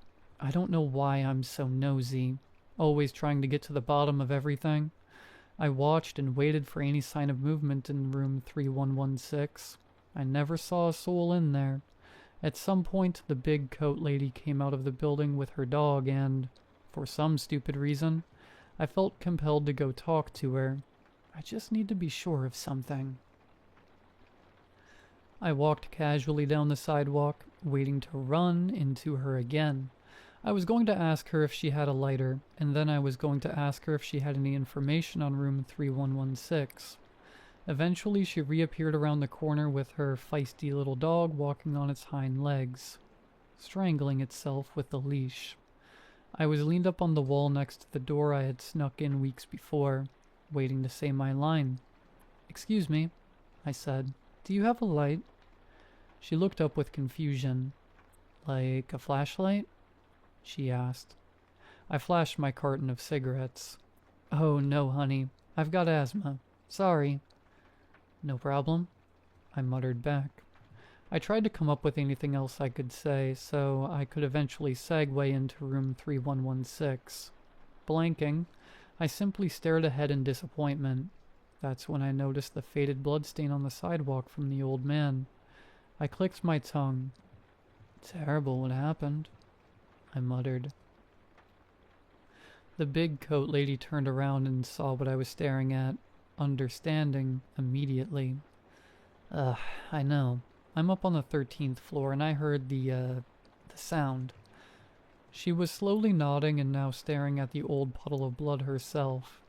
"I heard someone talking about how they already moved the new family into that unit he was in. Is that right?" I asked, surprising myself. "Oh, no. I think they're letting it sit like they did with the last one," she said. My brow raised. I tried to not act like an insane person and scare her off. "The last one?" I asked hesitantly. "Yeah, it was just a few months ago. Or maybe it was a year now. But the young couple that lived right next door to him jumped out the window too," she said in a flat way. I could have fainted. I felt dizzy and clammy, but I tried to keep my calm demeanor. "That is... wow. I'm pretty new to the building, so I hadn't heard," I stammered. I resigned from my niceties, and my eyes went out to focus as my mind began jumping to its newest conclusion. Somewhere in my peripheral, I noticed the lady nodding and looking down at her scraggly dog. "Well, it sure is hard out there these days," she said, breaking the silence. She shuffled through the heavy apartment door which slammed behind her, startling me. Torn from my trance, I quickly retreated back to my apartment. Crap. What does this mean? That rolling square thing lives in that room and, what, kills people in it and around it? Do the people kill themselves? Does the thing maybe inject them with something that makes them, I don't know, suicidal? Or maybe they go crazy and just jump. I was thinking like a lunatic, like one of the cracked-out vagrants wandering through the abandoned motels back in my hometown. I tried to slow myself down, but now I'd been given perfect evidence to suit my paranoid suspicions. At first, I was just trying to solve this complex series of events. Then I remembered I was involved. I remembered the switch plays a role in this whole thing. The light switch in my home theater. How far can it move? How far? Could it cross the street and climb the stairs and break in? Maybe it's quiet, or maybe it has some kind of way to silently open my door so I don't notice. So the neighbors don't notice. I found myself back in the home theater with some cheap whiskey in a plastic bottle. I sipped on it and enjoyed the aromantic sting that made me slowly feel braver with every gulp. I looked up at the 31st floor across the street. The lights were still on in room 3116. They're probably just cleaning it out. You need to calm yourself. None of this is your problem. I felt better and braver still with every new swig of the cruel whiskey. At some point, I hovered my hand over the light switch. The dwindling sobriety in me said no. The courageous, drunk in me said, I'm just curious. My sight was beginning to sharpen and blur, and I could tell I was swaying as I just stood in front of those windows. I was drunk enough to where I felt like an observer of a faded memory from the past. I was drunk enough to where any action felt insignificant, and all would be fine because nothing mattered. I flipped the switch, expecting the lights of room 3118 to blink on. The lights in room 3116 turned off instead. I don't know why, but seeing those lights turn off made me duck and hide below the window. I felt like I woke the rolling thing up, and now it could see me. It moved. It moved. Logic and reasoning was now out the window. The lights magically switched rooms, and I can only imagine it's because the square rolling thing now occupied, or will now materialize inside of room 3116. I continued hiding and thinking horrible thoughts to myself. I then did something I would have never done had I not been wasted. I grabbed a hammer and smashed the light switch. I smashed it into a million pieces and then smashed those pieces into dust. I'm sure my neighbors were fuming, but I had been quiet as a church mouse up until tonight. Both room 3118 and 3116 now had no lights on, and had made the drunken assumption that now they were both safe. This all began when I turned the lights on in 3118. Now the lights would stay off forever, and I made sure of it. Clearly, I didn't have the self-control to stop myself from tinkering with this unknown thing. I doubt anyone else who would live here would have much more discipline, so I smashed the switch into a million pieces. It wasn't long before I blacked out. Something woke me up hours later. It was deep into the night. I was still in the home theater and still drunk, but now also hungover. I tried to pull it together enough to figure out what woke me. I had thought it was a loud sound, but maybe it wasn't. The air felt like something loud had just occurred, but that was just a feeling. Maybe one of paranoia. I looked out the window and half expected to see another person, or persons lying smashed on the ground after diving off the 31st floor. But I saw no such horror. Both 3118 and 3116's lights were still off. I rubbed my eyes and looked around the pitch-black room. I felt my blood freeze. There was a light on in my apartment. I could see the thin sliver of yellow illuminating underneath the door of the home theater. It's in. I wanted to run at first, but then I wanted to sit still and just listen. So I sat there, waiting for something. Maybe it was waiting for me to make a move. Then I heard it, muffled, maybe in the kitchen, rolling. Finally, I could hear the sound in finer detail. The wheels sounded heavy, like the sound of a stone tomb opening. The cheap hardwood floor buckled and cracked underneath those giant rolling wheels, which must have moved extremely slow and calculated. as if it was listening for my heartbeat. I was frozen with fear and confused. So confused. What kind of nightmare has my life become? I wanted to try and make a break for it. I thought about running as fast as I could down my awful hallway and ripping that front door open. It was only a few quick strides away. I sat up a little too quickly. Adrenaline was kicking in. A spring in the crappy second-hand recliner I had passed out on popped, causing an insignificant yet audible click throughout the house. Rolling followed. It was very slow. So slow that one's ear could lose the deep droning tone after long enough to background noise. I slowly sat back and the recliner crinkled ever so softly. The thing made a noise so intentionally imperceptible I could hardly make it out. A metallic sliding sound, the sound of a door's latch being methodically opened. It was leaving the kitchen and maybe it was moving on to one of the other doors now. The yellow sliver of light went out, and the apartment was now totally dark. Rolling persisted, and I was barely able to perceive the noise. I spent the next few minutes sliding off my recliner with the precision of prey which I undoubtedly had become. 30 minutes could have passed before I had crawled close enough to see under the door's crack.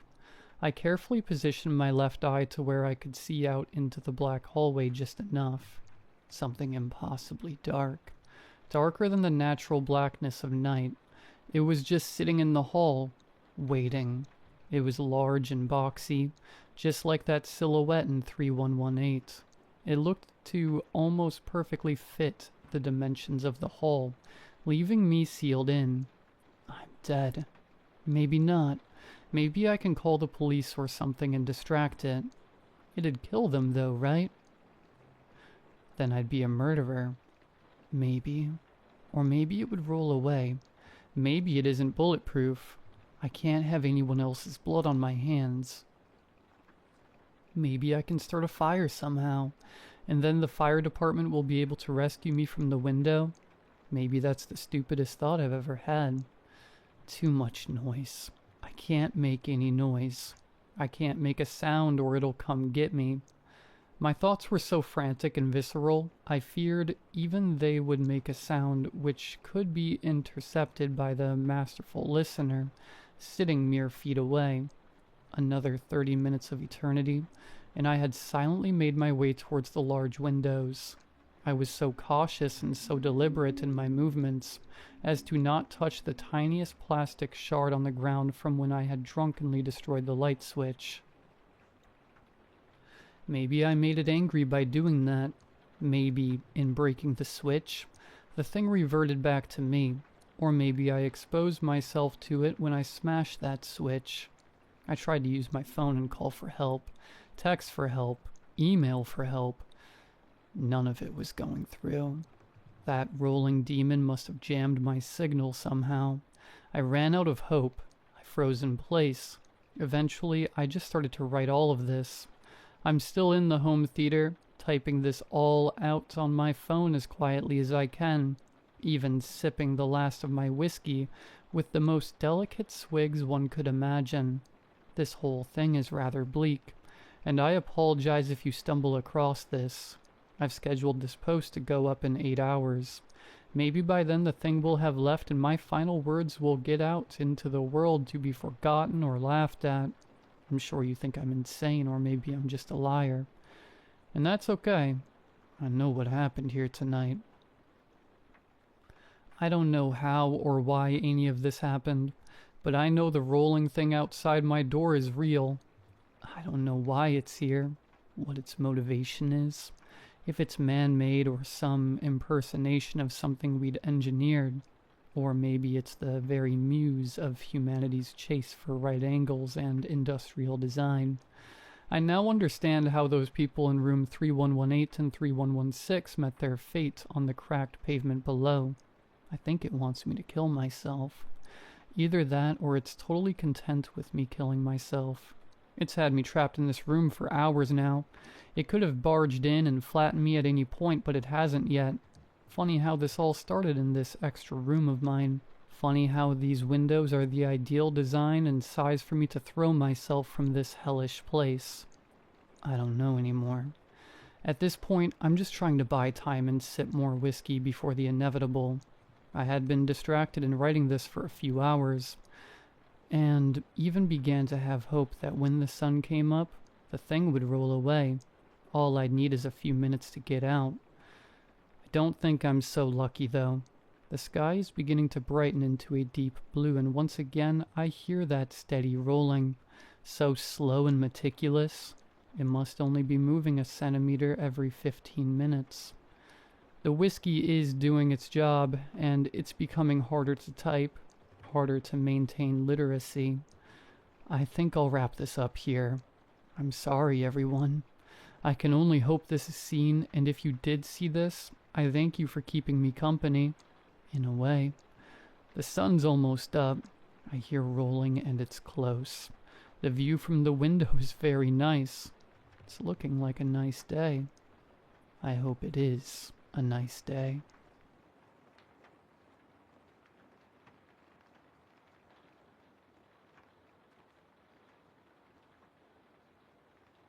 My name is Celine. The title of this post is something I have whispered to myself for over a decade, but never dared to type out. People worry about your mental health when you talk about ghosts. They worry even more when you tell them you are living with one. But I'm 36 now. I'm established, I'm stable, and I'm far enough away from the event to look at it clearly. I need to get this down because I looked at her this morning, really looked at her, and I realized the truth is undeniable.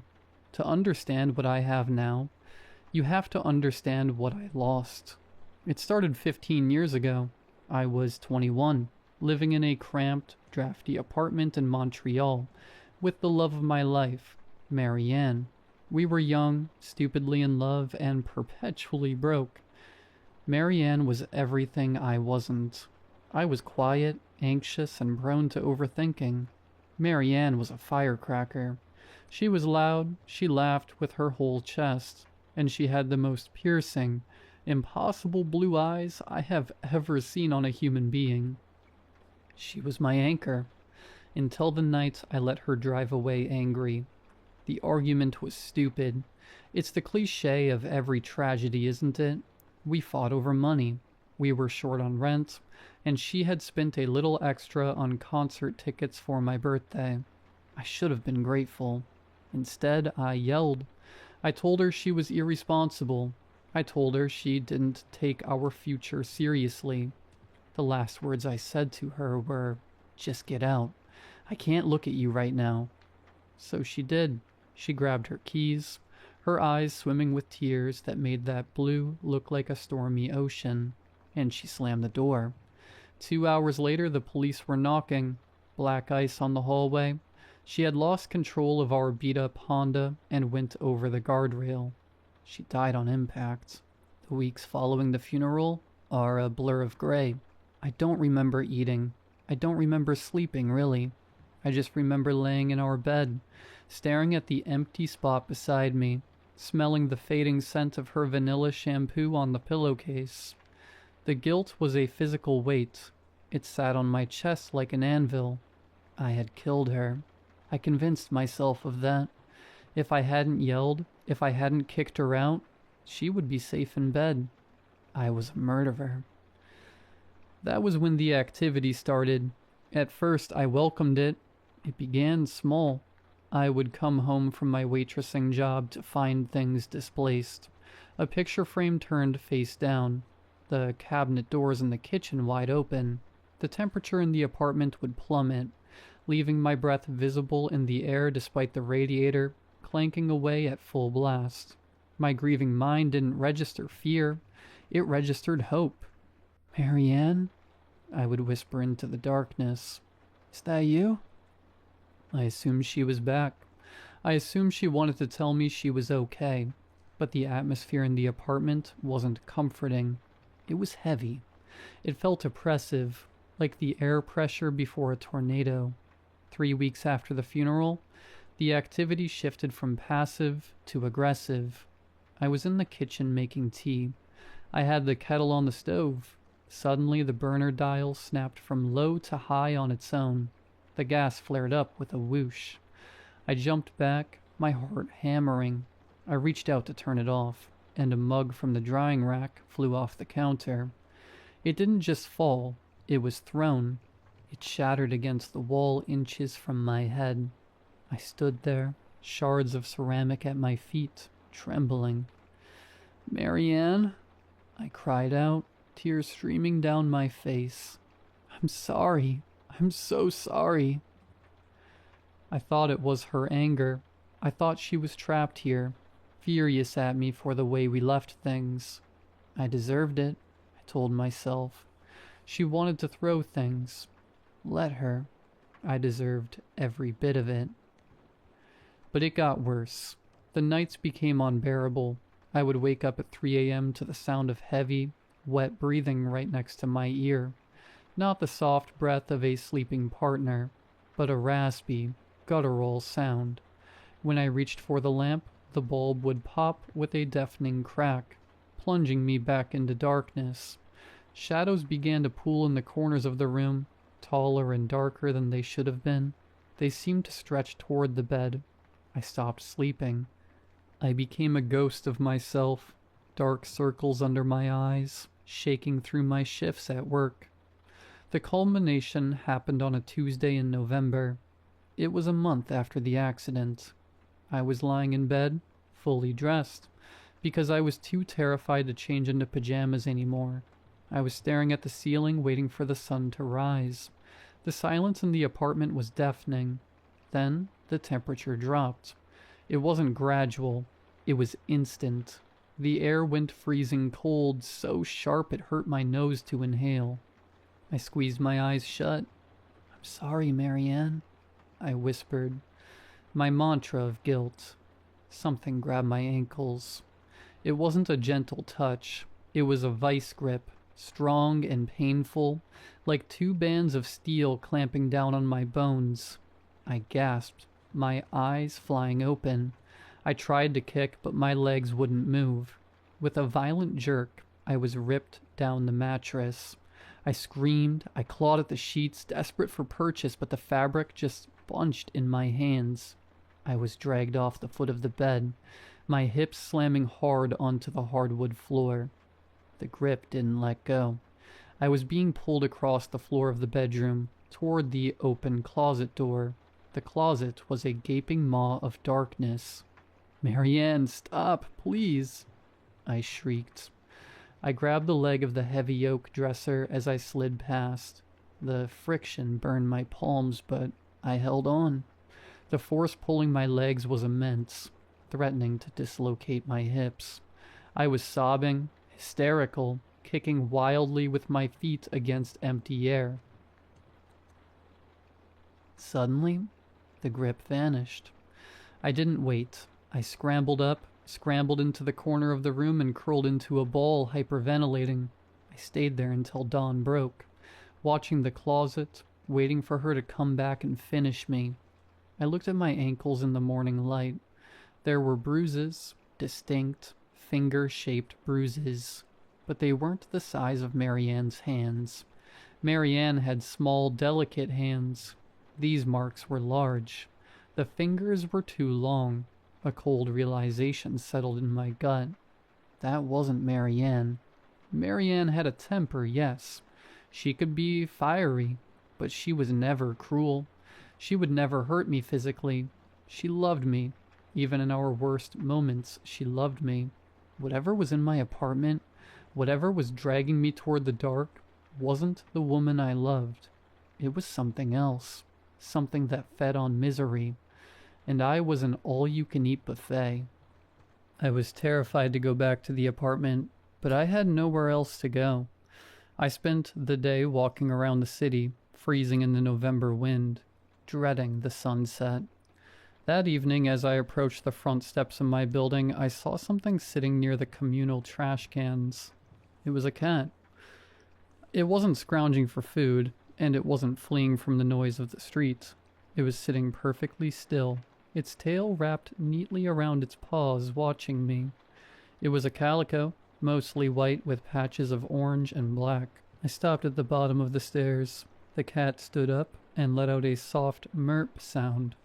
It walked right up to me, winding through my legs, rubbing its cheeks against my shins. I reached down automatically to pet it. The fur was soft, surprisingly clean for a stray. Then the cat looked up at me. The breath caught in my throat. The eyes, they were blue. Not the greenish yellow or amber typical of cats. They were a deep, striking, impossible electric blue. They were her eyes. I fell to my knees on the sidewalk, ignoring the cold concrete. I stared at the cat, and the cat stared back with an intelligence that felt jarring. It bumped its forehead against my nose, purring, a sound like a small engine. "Hey," I whispered, my voice trembling. The cat didn't run away. When I stood up and unlocked the front door of the building, the cat trotted inside ahead of me, as if it owned the place. I hesitated, then followed. It climbed the 3 flights of stairs to my apartment door and sat there, waiting for me to turn the key. I opened the door. Usually the dread would hit me the moment I crossed the threshold. The heavy, malicious atmosphere. The cat walked in first. It strutted into the center of the living room, sat down and let out a long, low hiss. It wasn't hissing at me. It was staring at the dark hallway leading to the bedroom. The fur along its spine stood up in a rigid ridge. I stood by the door paralyzed. The cat held its ground. It let out a growl that sounded too deep for its small body. Then it strode forward, into the hallway, into the bedroom. I heard a thump like something heavy falling, and then silence. The cat came trotting back out a moment later, its tail held high, looking relaxed. It walked over to the couch, Marianne's favorite spot, jumped up, curled into a ball, and went to sleep. For the first time in a month, the apartment felt empty, but in a good way.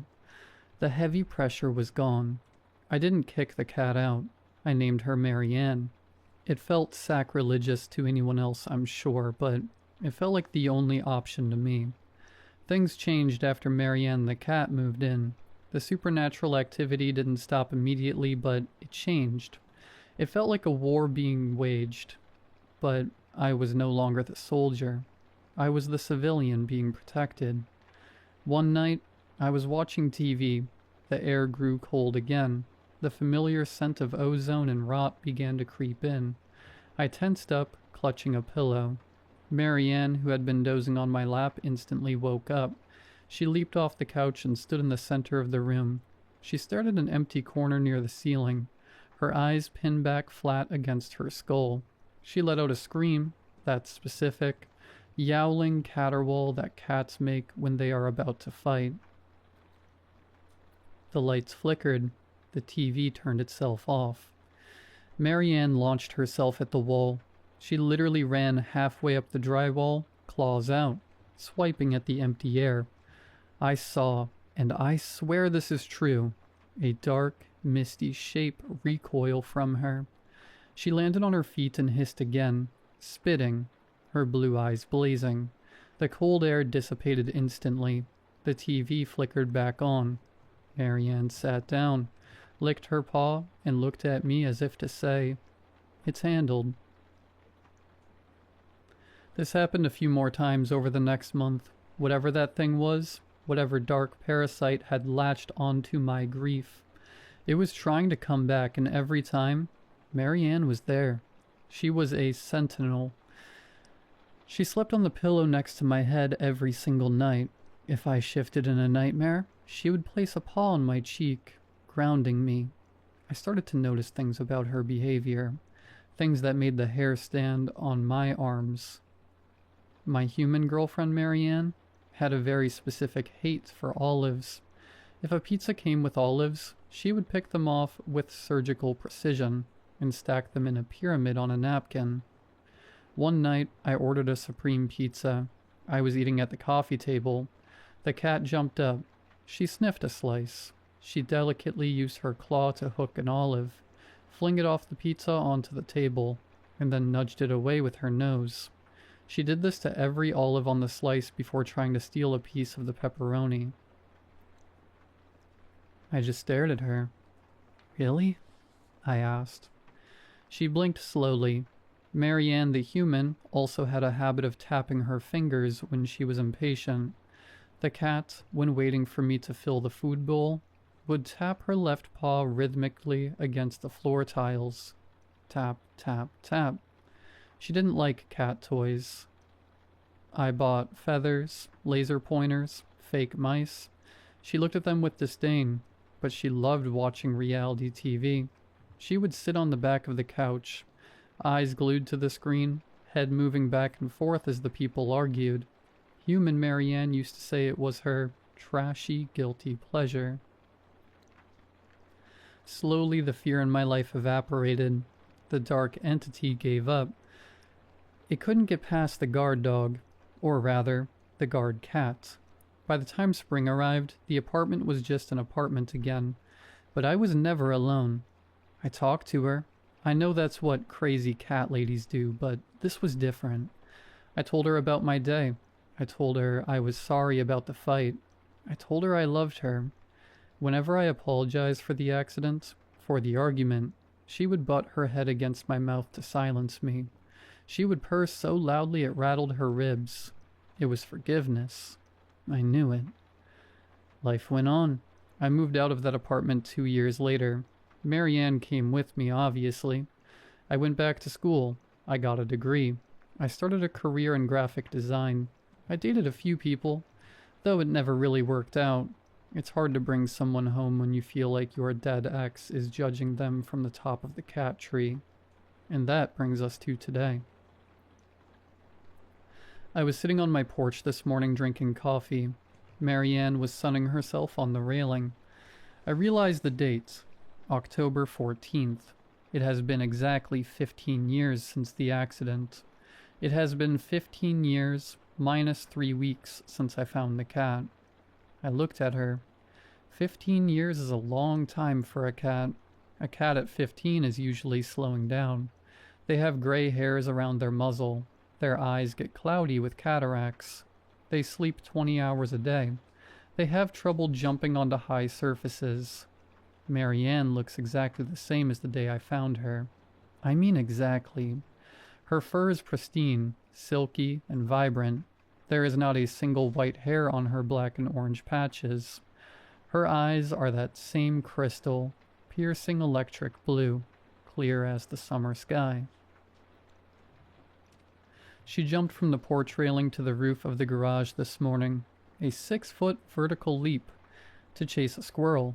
She moves with the agility of a kitten. She eats with the appetite of a lion. I took her to the vet last week for a checkup. The vet, a new guy, looked at her chart. Born roughly 15 years ago? He asked, raising an eyebrow. Yes, I said. I found her then. He examined her. He checked her teeth, her heart, her joints. He looked perplexed. He took an x-ray just to check for arthritis. This is bizarre, he told me, showing me the scan. Her bone density, her teeth. If you didn't tell me she was 15, I'd say this cat is maybe 2 years old, maximum. There's zero sign of aging. Absolutely none.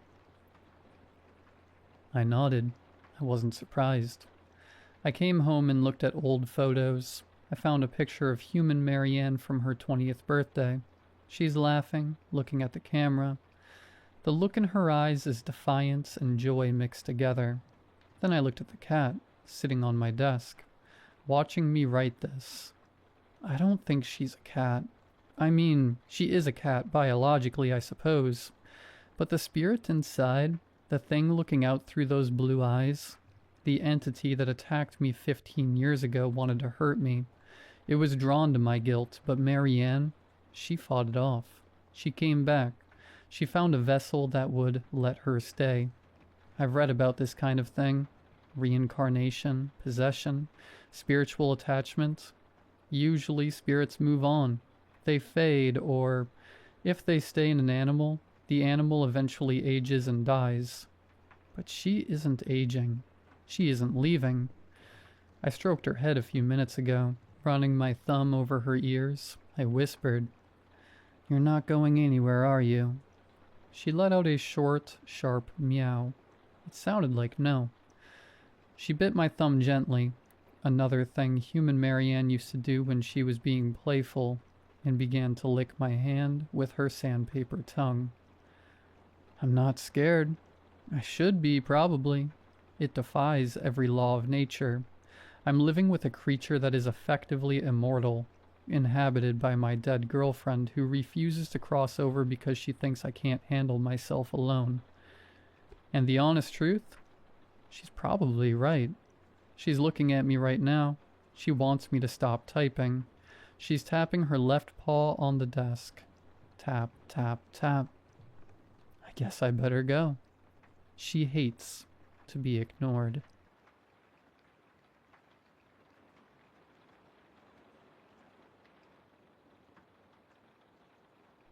I ignored the dead woman standing behind Pete. Well, tried to. I'd gotten pretty good at not looking at her, but not listening was another matter. Drip, drip, drip.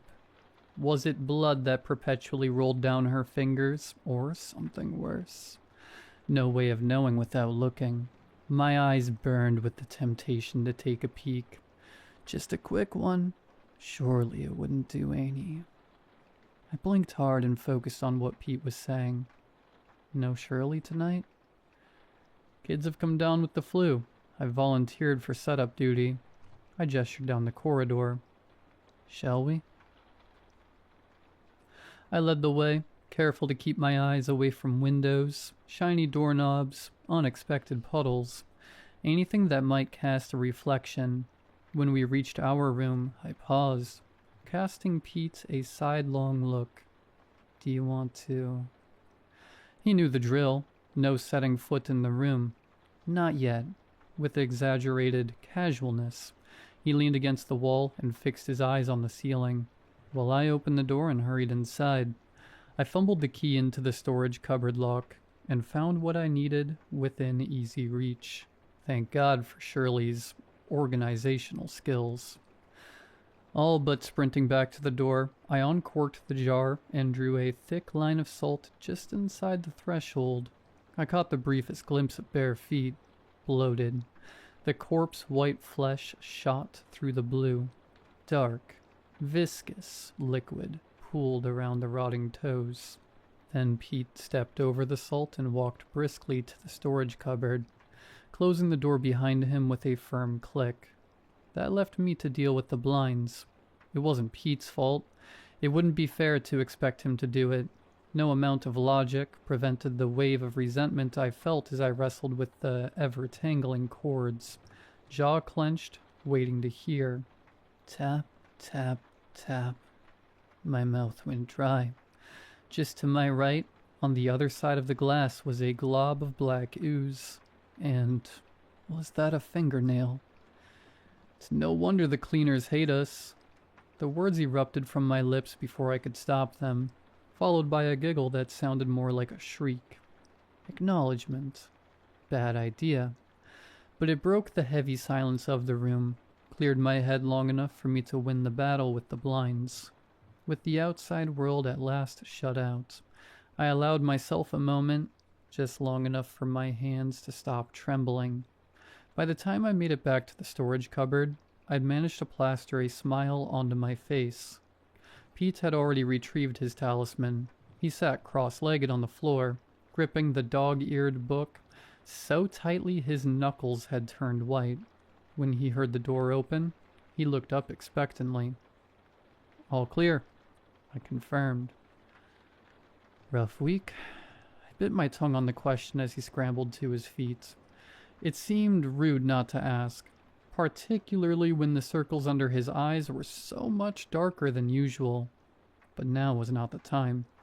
Our first and most important rule made that clear. We dragged the chains out in silence and set them in a circle in the middle of a room. Pete retrieved 5 thick white candles, one for each of us, and positioned them next to the chairs, while I retrieved the Book of Talismans. At the bottom was a jumble of metal tokens, symbols of a dozen different faiths.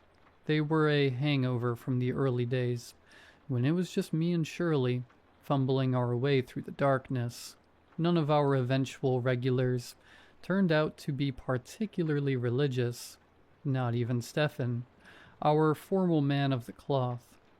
We all preferred something a little more personal, a teddy bear worn nearly threadbare, a near full bottle of whiskey, a dog's rubber bone, imprinted with the tooth marks of its former owner. I dug out mine, a key ring bearing a photo of a seaside town, and pocketed it.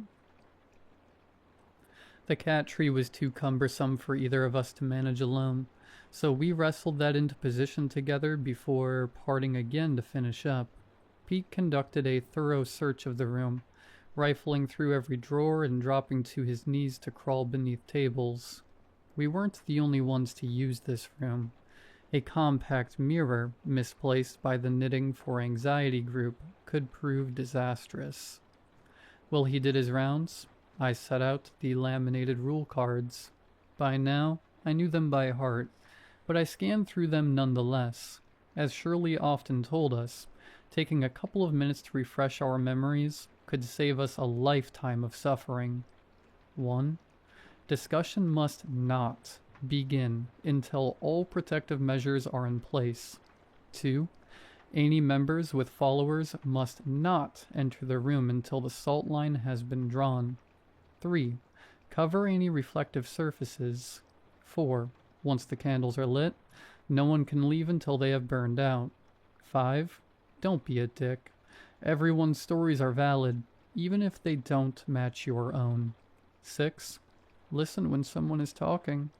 You'll have your own turn to speak. 7. Keep an eye on Ed. Daphne breezed in just as we finished, wearing her favorite fluffy pink jumper and carrying an enormous tin of biscuits. She gave Pete an assessing look before thrusting the tin into his arms. "You're looking too thin. Eat," she ordered. She gave me a quick hug before scooping the teddy bear out of the talisman box, holding it in her lap as she plopped into one of the seats. Mary came next, scowling and sporting a livid black eye. Daphne made a little squeak of dismay. "You poor love, what happened?" She caught herself, clapping a hand over her mouth and staring wide-eyed around the rest of us. "Don't worry," Mary reassured her. "The fist that did this was human." "Who'd be daft enough to take a swing at you?" I asked, incredulous. Short she might be, but when Mary wasn't running the pub, she was pitching in at her brother's farm. Between hauling barrels and bales, her arms might as well have been made of steel. Punter who'd had a few too many. She plucked the dog toy from the box, clenching her fist around it. The squeaker had long since died, but it emitted a sad puff of air. "He's barred now." "Just barred?" I raised my eyebrows. The corners of her lips twitched. Maybe a bit bruised, too. Stefan arrived last, a few minutes after our designated start time. Sorry," he panted as he wrestled the yowling carrier through the door. He did not want to cooperate tonight. He placed the carrier on the floor with a thud, opened the door, and beat a hasty retreat. Ed stalked out, tail twitching in irritation. He turned his baleful green eyes on Stefan, who held up his hands in surrender. "Don't be a sourpuss." Daphne cooed. "Poor old Stevie had to get you here somehow." All around the room, hands reached into pockets. They produced little chunks of cheese, cat biscuits, leftover scraps of chicken. Ed accepted our offerings like a king receiving gifts from his subjects. Mollified, he allowed us to pet him for a minute, before sauntering to the cat tree and cleaning the sleek black fur our filthy humans' hands had sullied. "Right," I said, looking around the group. "I think we're ready. Shall we make a start?" My stomach churned with the usual mixture of anticipation and dread. I knew the others felt the same, but they moved to take their places nonetheless. Stefan grabbed the bottle of whiskey as he went. "Okay, guys," I said, trying to ignore the feeling of wrongness as I took Shirley's usual seat.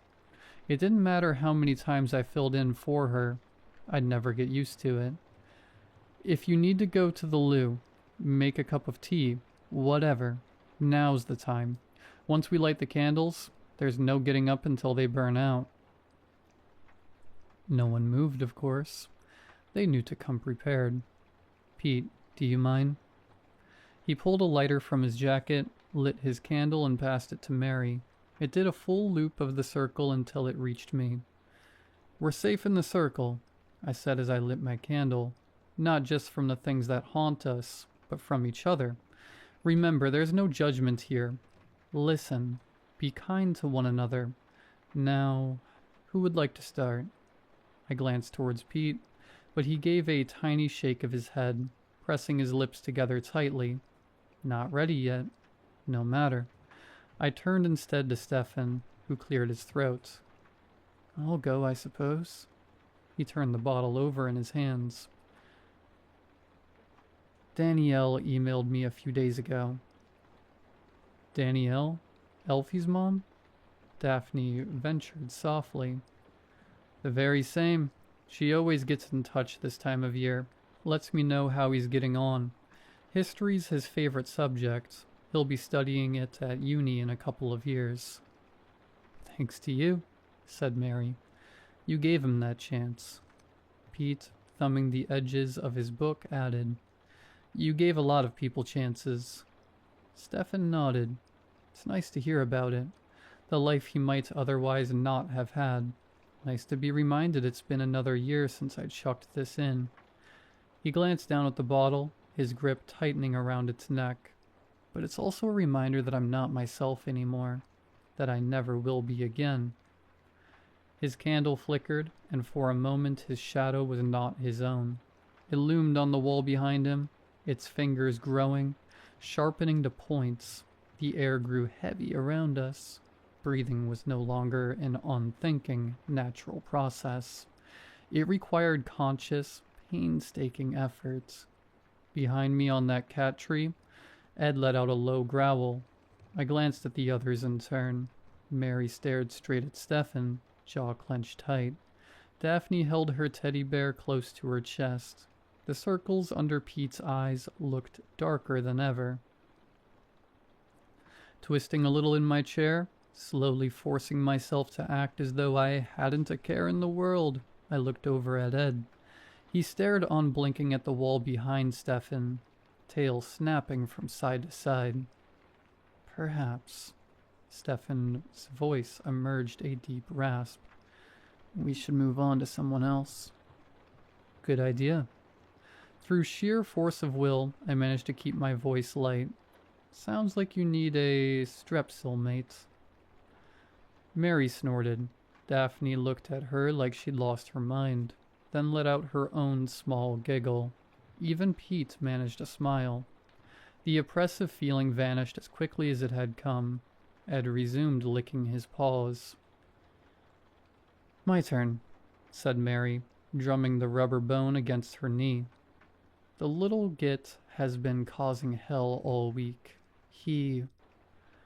Before we could find out exactly what the little git had done, the door swung open. A bespectacled young man smiled in at us from the corridor. "Is this the Stop Smoking group?" "They're in here tomorrow," I said.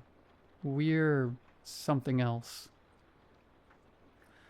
"Ah," he puffed out his cheeks, disappointed. "I meant to be leading it."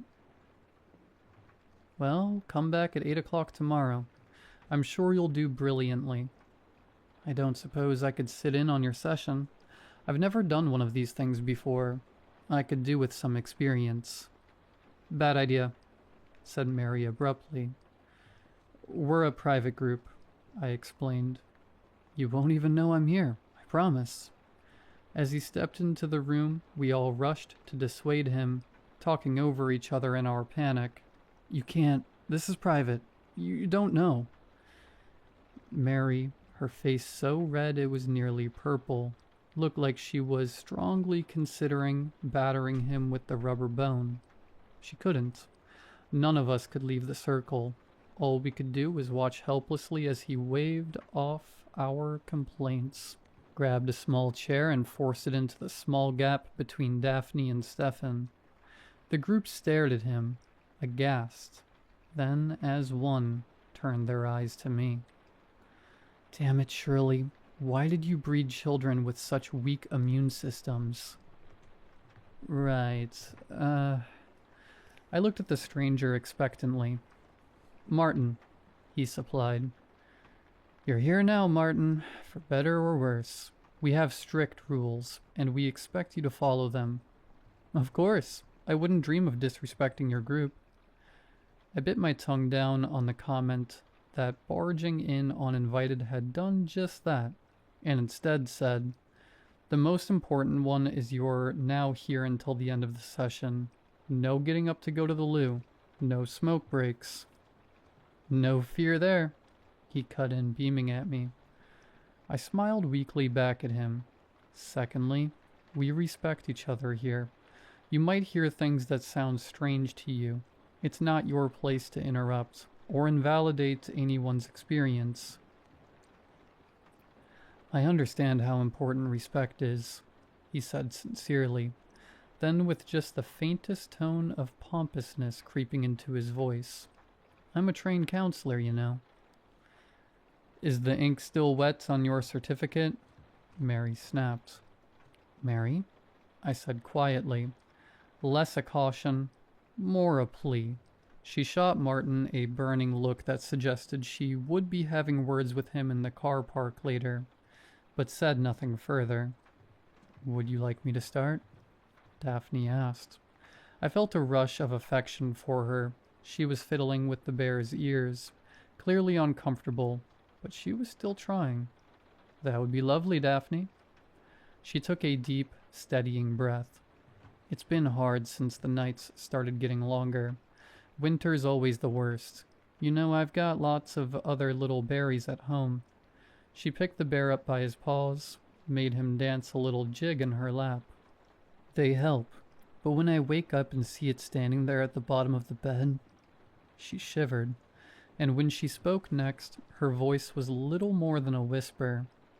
It's those eyes, sewn shut, but it still stares at me.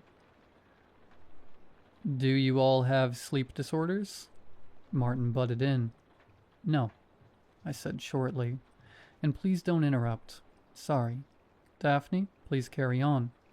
You hear stories about stuff like this, she resumed haltingly. People seeing terrors in the night.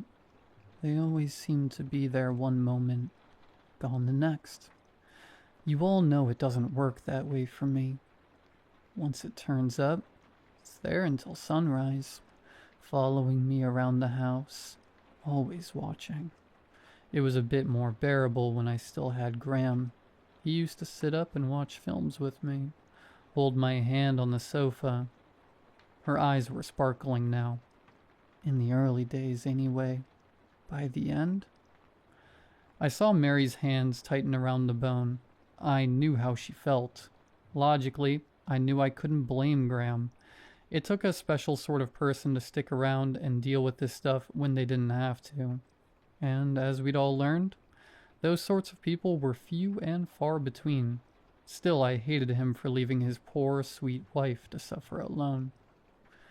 Stefan leaned over to Daphne, offering her his handkerchief. She took it with a grateful smile and dabbed her eyes. Creative writing, Martin burst out.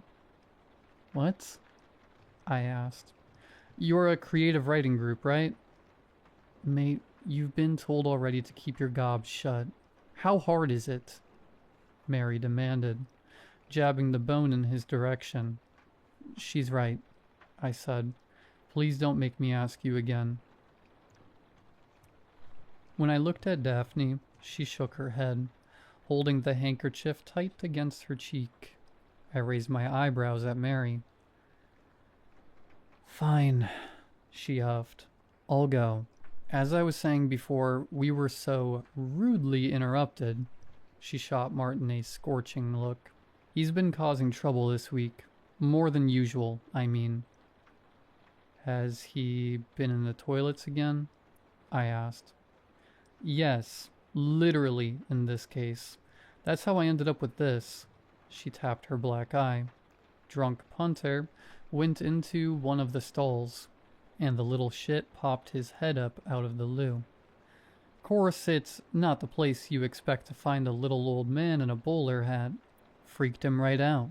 Came running out, ranting and raving, swinging fists. She let out a grunt of dissatisfaction.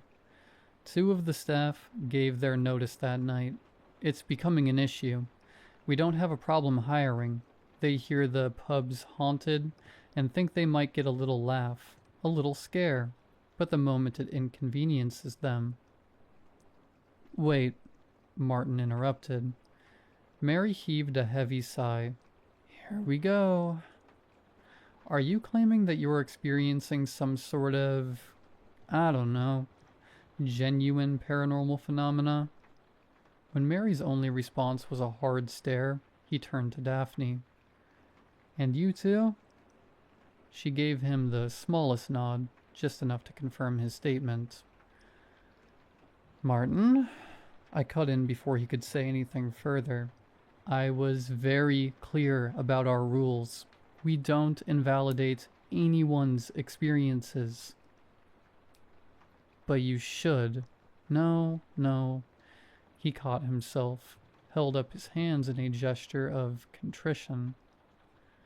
You're quite right. Your group, your rules. Please do continue. Mary's scowl made it clear she had no intention of picking up where she had left off. Pete and Daphne both pointedly ignored my looks. Only Stefan met my eyes. He cleared his throat, then suggested gently, "Perhaps you would like to." I really wouldn't. Not when Martin was now leaning forward, gaze intent and full of sickening concern. But I could hardly expect the others to open up if I refused to do so myself. Right. I shifted in my seat, balling my hand into a fist around the key ring. Yes, well, you all know how it started. Martin was acquainted with the story. I could have swung for Stefan, if I wasn't so certain he wasn't intent on torturing me. The rest of us were content to keep our experiences within the confines of our small circle, but he still had a streak of the preacher about him, and it was focused on warning the general public about the dangers we were intimately acquainted with, even if they branded him as crazy for his struggles. If you wouldn't mind. Not at all. The sentiment wasn't entirely convincing through gritted teeth, but it was the best I could manage. When I was a kid, we used to go to the seaside on holiday. I forced my fingers to unfurl and held up the key ring. Here, to be precise. Martin squinted at the key ring, his smile coming too quickly. It looks lovely. It was a bit of a shithole. The smell of greasy chips drifted back to me across the years. I remembered the sky that always seemed to be slate gray, even in summer, and the cold bite of seawater on my thighs. I could feel the musty arcade carpet beneath my cheek. Dad's arms wrapping around me and hauling me against his chest after I dozed off. Somewhere behind him, Mom and Becca bickered about her dress sense, or how her headphones seemed to be glued on, or whatever other piece of teenage rebellion my sister had engaged in to do my mom's head in. I grinned in spite of myself. But it had its good points. Arcades, fish and chips by the sea, that sort of thing. We went every year until we lost my dad. Mom couldn't face it after that.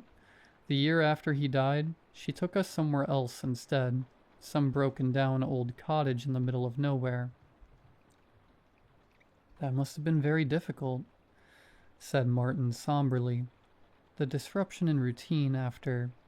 Shh, Mary hissed. Ignoring the interruption, I pressed on. There wasn't much to do there unless you liked looking at trees or playing board games with missing pieces. Mom spent a lot of time sleeping. That left me and Becca, my sister, to entertain ourselves. Becca was going through a phase, as my mom said. That was putting it lightly.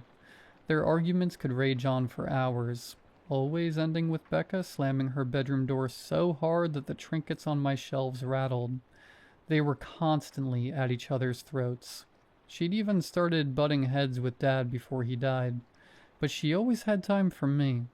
I was 11 on that last holiday, and Becca 16. My friend's older siblings wanted nothing to do with them. They were too old, too cool, to be seen in the company of children. Not Becca. She still helped me with my homework, and threatened to slap the crap out of any kids that gave me trouble. I was a little in awe of her, so when she told me there was a way to see Dad again, she asked for my help. I agreed. We went to bed that night and waited until we heard Mom snoring. The mixture of excitement and stomach-freezing terror slammed into me, as strong now as it had been more than 20 years ago when I huddled beneath my blanket, waiting for the quiet creak of my door and Becca's summoning whisper. I followed Becca into the woods, and then... What? My memories of that night were fragmented, like a photo album someone had taken a pair of scissors to. I scrunched my eyes shut, pressing my knuckles hard against them as I tried to remember. There was an old book, thick, bound in leather. God knows where she got it. Stole it, knowing Becca. It wasn't in English. I remember that much because she read out loud from it. I flexed the index finger of my left hand, staring down at the thin, white scar that ran its length. Becca's hands had been gentle as it held mine. "Sorry, little one," she whispered as she raised the knife. "I only need a few drops." She took my blood. Flames danced behind my eyes, dripped it into a fire. When she called out, something answered her, red eyes piercing the darkness, a growl so deep it reverberated in my bones. But it wasn't Dad. She told me to run. I remembered branches whipping against my cheeks, my chest burning as my lungs desperately tried to squeeze in air. I did. I didn't realize I was crying until someone pressed a handkerchief into my hand. I took it without looking up. Meeting any of their eyes was more than I could bear. The shame was too deep. "You did the right thing," said Mary firmly. "If you hadn't listened to her, you would have been taken too." "Taken?" asked Martin. Daphne spared me from having to answer. Becca vanished that night.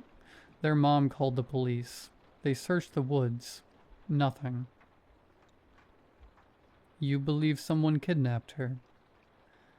"Something took her," Mary answered in a tone that brooked no argument. Martin was either oblivious to the warning or chose to ignore it. I mean no disrespect to your sister, but it sounds like she was troubled, arguing with your mom, grieving for your dad. Couldn't she have run away? "You seem to be under a misapprehension," said Stefan. "Namely, that this was an isolated incident. It wasn't. We have all caught glimpses of this beast. For the 1000th time, I sent up a silent prayer of thanks for my friends. The first time it had returned, 1 year to the day after the night Becca led me into the woods. I was alone. I lay frozen in bed as its red eyes pierced me through the darkness, quaking each time it let out another growl. Staring into its terrible eyes nearly cost me my sanity, but I didn't dare look away, barely dared to blink, certain it would pounce if I gave it an opening. I'd weathered the next few anniversaries in my mom's bed, clinging to her arm as she slept the deep sleep of the medicated. When I left home, I took to spending those nights in churches. Finally, I found a group of friends willing to sit in vigil with me. Martin made to rise from his chair and was immediately greeted by a chorus of "No" from all sides. Blanching, he dropped back down. Instead, he sought my eyes, his gaze full of sympathy. "I really am sorry for what happened. Losing your dad, then your sister, and at such a young age, but..." He hesitated, fiddling with the cuffs of his jumper before seeming to come to a decision. "Monsters, like the thing you're talking about, don't exist. You know that, right?" I took a deep breath and did my very best to keep my tone level as I replied. "How do you explain it then?" "Grief, trauma. They can do strange things to a person." "And the fact that we have all seen it too?" asked Stefan. Martin swiveled in his seat to face him.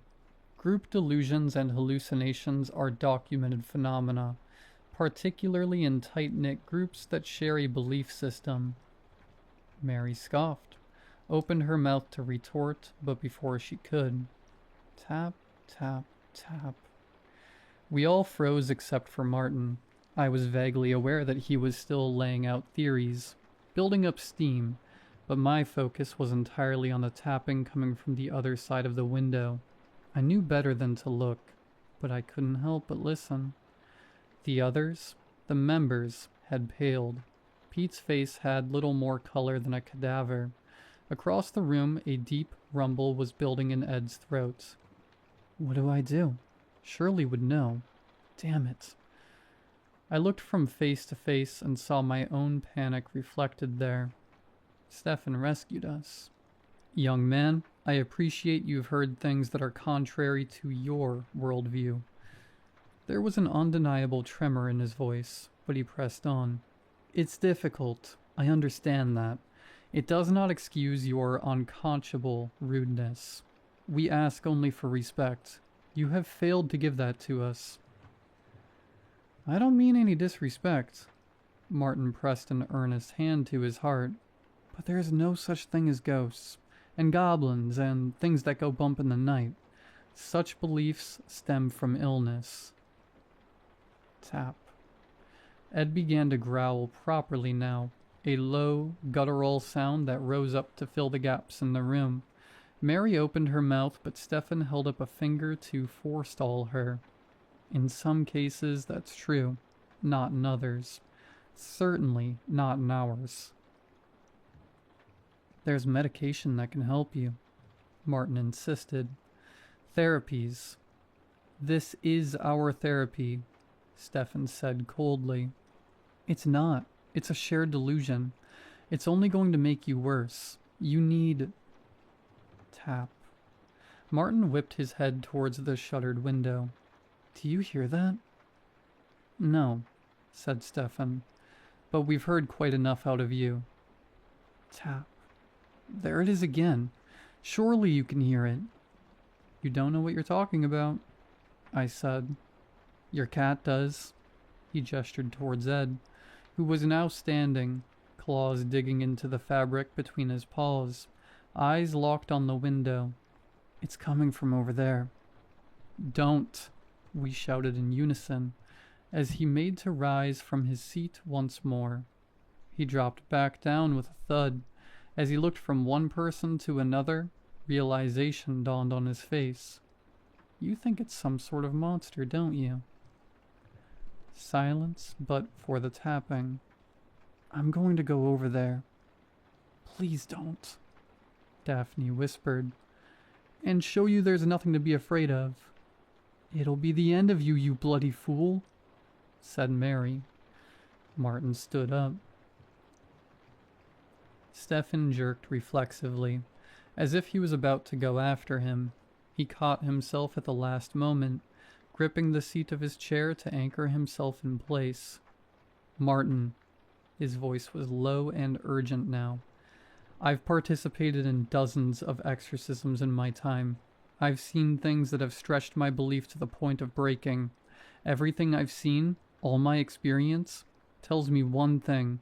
If you go over there, you will die." Why risk it? Said Mary. If there's even the slightest chance he's right, you're gambling with your life. The look Martin gave her was soft and full of pity. If I play along with this delusion, I'm only hurting you. He stepped outside the circle. With every step he took, we pleaded, begging him to come back, to sit in the safety of the circle. When he reached the window and made to raise the blind, Pete wrapped a trembling hand around my wrist and shook his head. I nodded acknowledgement. It's too late, I murmured. And when the others still clamored at Martin, raising my voice to a shout, "It's too late, just don't look." I grabbed Pete's hands on one side and Stefan's on the other, a moment's hesitation, in which their faces cycle through denial, fury, and, finally, helpless resignation, before the others followed suit and joined hands. How the fuck did this happen? Mary spat. We turned our eyes to the floor, silent now but for Ed's yowling, and beneath it, the soft click of the window opening. "Hello?" Martin called. Then, "See, there's nothing there. It must have been the branches on the... Oh." Pete's nails dug into my skin. "Are you okay?" The slightest tremor entered Martin's voice. You look... I think he realized his mistake at the end. There was a clattering, as though he'd tried to jerk back and slam the window shut, only to become tangled in the blinds. I think he tried to scream. He only managed a sharp inhale, a muffled groan. Heavy thudding followed, like feet pounding against the ground and finding no purpose. Then silence, except for Ed. His screeching had died down to a continuous growl, low and full of warning. As for us, the survivors of yet another deadly night, we could only remain in the circle, stuck there until the candles burned down. I didn't dare look up, but I could hear Daphne's soft whispering and Pete muttering something unintelligible beneath his breath. At last the candles began to burn out. When the last flame guttered, Pete shot up and ran as fast as his shaking legs could carry him to the storage cupboard. Daphne followed after him, arms wrapped tight around her waist. As she turned to close the door behind them, I saw her cheeks were wet. "Sorry," she mumbled. "I just can't." That left me, Mary, and Stefan to deal with the aftermath. Mary's fingers had punctured the rubber bone, and Stefan looked as though he hadn't had to fight the urge to open his bottle so hard in years. But when I looked into their faces, I saw they were resolved. "On three?" I suggested. When they both nodded, I reminded them, "Don't look out the window." I counted us down. We looked in unison. Martin lay slumped half out of the window. Something stood beyond him, staring at us from outside. Our well-trained eyes refused to see it. "If I get that window shut, can you move the..." My lips refused to form the word body, but they understood. "On it, boss," said Mary. They went first, Mary leading the way with her mouth set in a grim line. Grabbing hold of one of Martin's legs each, they heaved. He came free of the window and landed on the floor with a sickening thud. The moment he was clear, I moved in. For a dreadful moment, my arm refused to move. I was frozen in place, trapped by the fear that cold fingers would wrap themselves around my wrist when I reached for the window. "They've done their part," I told myself. "Now it's your turn." As I reached for the handle, I saw the woman standing outside, still, silent, mere feet away. I allowed my eyes to slip out of focus, giving no sign I had seen her, other than the hammering of my heart, which I was certain filled the whole room. I snatched the window shut, then closed the blinds on her dreadful form. Only then did I allow myself to take a deep breath as I turned to inspect our next problem. The only outward signs of damage were the rivulets of blood that had trickled from Martin's ears, oozing down to stain the shoulders of his jumper. That, and his eyes. They were wide and glazed, frozen open by the horror he had witnessed, the last thing he would ever witness. "What are we going to do with him?" said Mary. Her voice clipped. "Do we call the police?" "And tell them what?" I asked. "I don't know," she shrugged. "We could say he collapsed." "And how do we explain that we waited hours before calling for help?" I wrapped my arms around myself, shivering. They'll start poking around into what we do here. Then, next thing you know, we end up locked away in some hospital, finished Mary. "At best," I murmured. "I'll sort it," said Stefan. He was staring at Martin's corpse, face pale and clammy. "That could be dangerous," cautioned Mary. "I can handle it," he said sharply, running a shaking hand over his mouth. I wouldn't have suggested it otherwise. I hesitated. "Do you want company? Or would you prefer if we—" "Privacy is preferable." On the cat tree, Ed had finally fallen silent, but he turned his lamp-like eyes on Stefan, tail twitching. As I ushered Mary to the storage cupboard, Stefan called after us hoarsely, "Draw a salt line, just in case." We slipped inside, to where Daphne and Pete were waiting for us, her arm wrapped tightly around his shoulder. They glanced at us, read our grim looks, and looked quickly away again. When I turned to close the door, I caught a glimpse of Stefan, his jaw unhinging, dropping down to his chest, as his teeth sharpened into fangs. He advanced on Martin, his clawed hands grasping. I slammed the door and reached for the salt.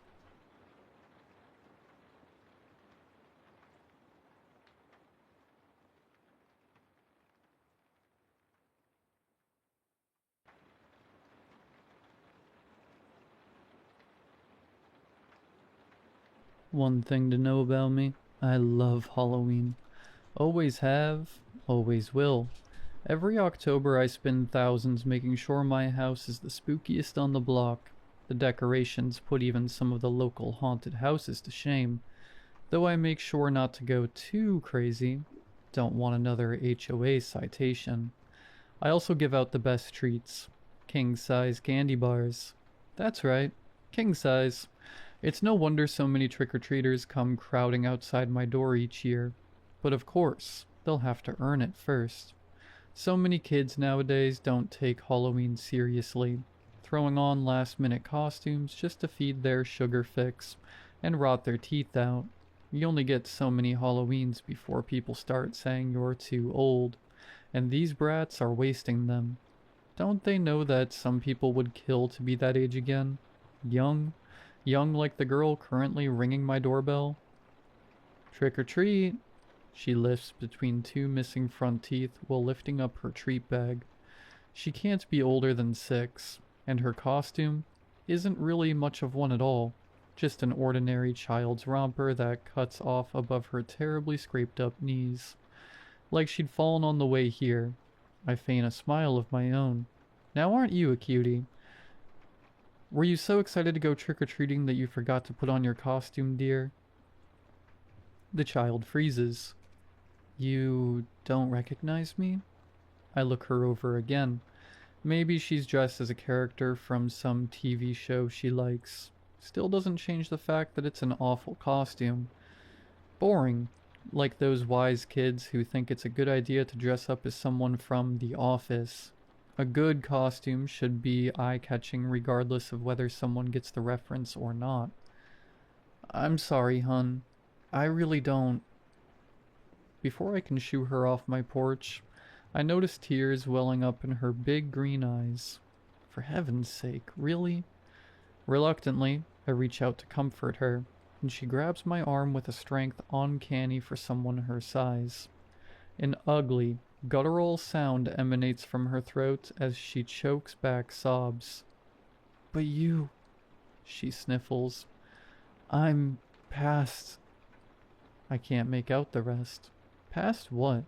Past the age to be making a scene on someone's porch? Speaking of, where is this girl's parents?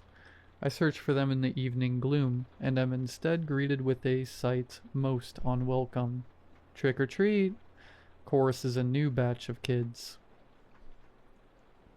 Great. More of them. Normally, more trick-or-treaters would be a good thing, but the 10 or so kids now marching up to me wear some of the cheapest, most half-assed costumes I've seen all night. Bedsheet ghosts, pirates donning nothing but a paper hat and an eye patch, a Dracula with only a blanket cape and candy fangs. Smell my feet! But all of that pales compared to the one leading the pack. A girl barely in her teens wearing nothing more than leggings and a stained shirt. In one hand holds a pillowcase to stow her treats, and in the other, a coffee mug for some godforsaken reason. Upon climbing the last step, she flashes me the most insufferable grin, finishing the song with, "Give me something good to eat." That doesn't. Everything starts to go red and my blood boils. Anyone who can't be bothered to dress up properly for Halloween deserves nothing. Maddeningly enough, the adolescent has the audacity to look confused at what I said. "She doesn't recognize us," cries the first little girl, still latched onto my arm. In my anger, I'd forgotten her. And wait, did she say us? Were they together? I inspect the little girl and the older one, noting that they share the same sage green eyes. One's not too different from my own, actually. Maybe they're sisters. Whatever the case, the teen somehow draws meaning from the outburst, and her arrogant smirk slips back into place. "Oh, but I am wearing a costume." "Oh, really now?" I snort. "Yep, you see I'm you, but from let me guess, the future." The girl's eyes widen. "The present. I'm you, in the present," she finishes lamely. She's even trembling a bit. Ha! She must not have expected me to see through her ruse so easily, paper thin as it is, and had to pivot to an even more pathetic excuse. Like really now? Me from the present? We aren't even wearing the same thing. What with me costumed as the Red Queen from Alice, and her as a soccer mom? Going off the fact that her treat bag isn't empty, that little trick might have worked on the other bimbos that lived around here. But me? I have standards. The teen quickly recovers. "Come on, lady, don't be a Scrooge. What will you do with all that candy if not give it to us?" "Maybe I'll have it all to myself," I retort. Her green eyes lock onto my own. "You won't live very long with a diet like that." My rebuttal dies on my lips as I finally become aware of the other trick-or-treaters, the juvenile mob still silent behind her, and how their eyes, wide as saucers, seem mesmerized by the candy dish in my hand. Drool trickles from their mouths, running down cheap plastic masks and over-painted faces. Greedy little fingers jerk and spasm, forming claws ready to shred anything that stands in the way of their sweets. My blood turns cold and I feel the urge to rush back inside and away from these little monsters, slam the door in their faces. And I try, but the little girl has my arm in a death grip. I can't even budge an inch. Desperately, I search for anything, something, that can get me out of this situation, and spot a lone figure shambling towards us. "Now that's what I call a costume," I shout, pointing behind them. A couple of the delinquents manage to tear their eyes away from the candy dish long enough to follow my finger, and what follows after they lay eyes on the newcomer screams. At first it's just one, high and blood-curdling, sharp enough to split the nightly air in half, and then like dominoes the others turn around, first to the screamer, then to the cause of the screaming, and fall into the chorus until all the block seems to be filled with their terror. Not that it's completely unjustified, it's one hell of a costume. The newcomer is a girl of indiscriminate age, being impossible to tell from underneath her costume. Through what must be an ingenious use of makeup and prosthetics, the new girl appears as if she's been eaten alive, or more accurately, gnawed to death by a horde of vermin.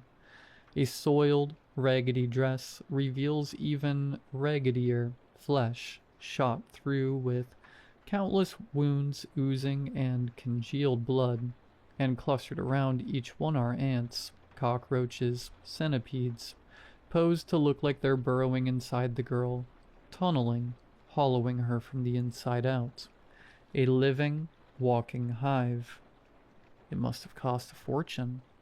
As the new girl shambles up the porch, the other kids back away from her, some of them fleeing outright. The only exception, surprisingly enough, is the first little girl who seems entirely unfazed by the gruesome costume.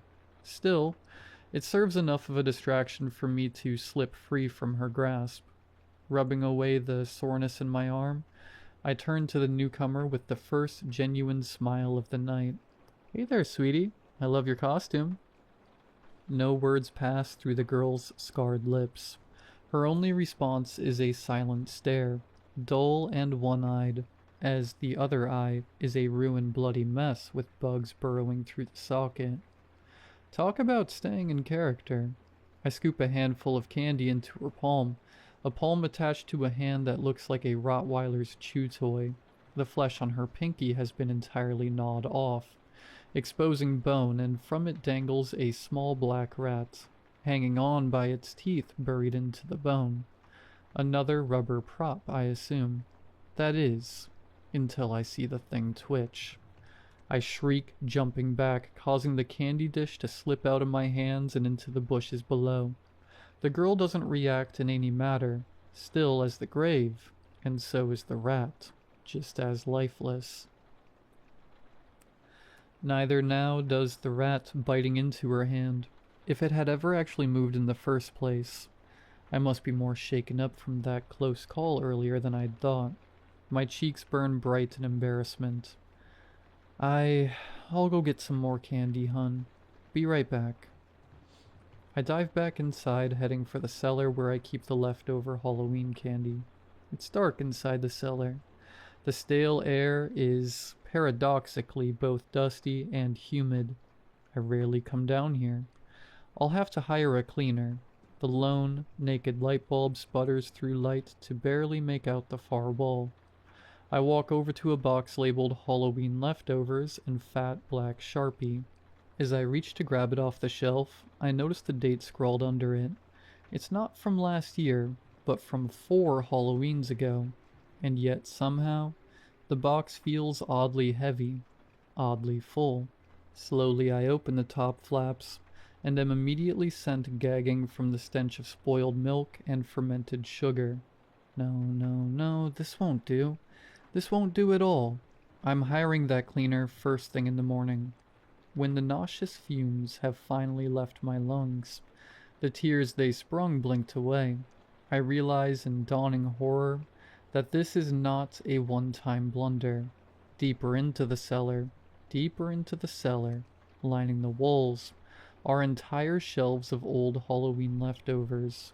Like the first, each box is marked with a date, revealing an entire mausoleum of spoiled sweets. A sugary graveyard. How could there be so much of it? Did I really hand out so few treats each Halloween? Perhaps I should lower my standards. Just a bit. Walking down the aisle, I notice underneath the sound of creaking floorboards a grating warble. I can't pinpoint the source. It's effusive, seemingly emanating from all around me. It grows louder as I walk farther in, to the point where it sets on my teeth on edge. I'll have to remember to hire an electrician as well. Obviously, the wiring is faulty. At the end of the hall, I finally reach a box marked as last year's goodies. Unlike the other one, this one is taped up, requiring me to scratch off the corners of the tape on the sides to open it. The candy still looks edible, though the wrappers are a little sticky. This should suffice. I'm lifting it up when the largest cockroach I've ever seen darts from behind the shelf. I yelp, stumbling back into an adjacent shelf hard enough that the box it holds tips over, drenching me in a saccharine emulsion of spoiled chocolate and melted taffy. Yuck. My beautiful costume. Ruined. And I don't even want to think about getting this out of my hair. Even removing my now soiled dress doesn't help much. The sugary goop seeped right through it, and onto my skin where it adheres like a candy crust. Double yuck. While I'm picking myself off the floor, I notice something in the corner of my vision. Propped up on a lower shelf is a book, a photo album of my childhood. Conspicuously, already opened to a page in the middle. I recognize the photo instantly. It was taken 20-some years ago. Depicting a me fresh out of kindergarten. I remember the day well, of course. I had fallen off the swing set, landing face first, knocked out my 2 front teeth, and got scraped up real bad. A small part of me thinks it a little messed up that my parents would put this in the album. A much larger part of me is consumed with the realization that the bawling girl in the photo is the splitting image of the little girl I'd met earlier, the one missing her front teeth. Unbidden, her words pop into my head. When I asked about her costume. I'm past. Past. P-A-S-T. That's what she meant. She's me from the past. Baffling choice and get-up aside, there's absolutely no way she could have seen this photo, having been down here collecting dust all these years. Even I had long forgotten about it. And like some great horrendous machine churning to life, my brain begins to turn. Begins to make other connections as well. Like about the older girl who claimed to be me from the present, and how, with my costume taken off, I noticed that my underclothes are the exact same. Even the coffee stain from when I spilled my latte during my rush to find batteries for the animatronic skeleton. Okay, so there's one girl dressed up as me from the past, another as me in the present. Did that mean that there was one more girl, the me from the future? For some reason, the thought brings chills. I mentally replay the night's events in my head and can't come up with anyone that could fit the bill. Maybe they don't exist. Maybe there is no third. Weird little girl with an eerily accurate costume. Or maybe I just haven't met them yet. Haven't gone inside before they could arrive. If I was to go back outside as originally planned, would I get to meet her? Maybe she's already out on the porch, right now. Would I even want to? To meet this me from the future? The thought is morbidly tantalizing, like standing on the edge of a cliff. Inexorable as gravity. I shake the thoughts out of my head. This is stupid. With this Halloween being a bust, the only thing I'm going to do is turn my lights off early and get this candy off me by way of a long hot shower. Picking myself up, I dust myself off. Or try to anyway. The gummy sweets adhere too strongly to my skin and clothes to brush off. Definitely going to need that shower. I make my way to exit, but when I try the door, it refuses to budge. Because of course it wouldn't. Guess I'll have to hire a locksmith too. I never should have come down here. I shoot a text to my maid who has a spare key of my house. 2 minutes later and still no response. Just because you're on your day off doesn't mean you can't pick up your calls, Martha. Good grief. For a second, I debate calling 911 but ultimately decide against it. It's not really an emergency. Besides, I don't want to give any of those terminally bored housewives I'm unfortunate to call neighbors anything more to gawk at. Decision made, I plop down on the floor, determined to wait until the maid sees my text or, at the very worst, when she undoubtedly finds me at 6 a.m. tomorrow when she reports in for work.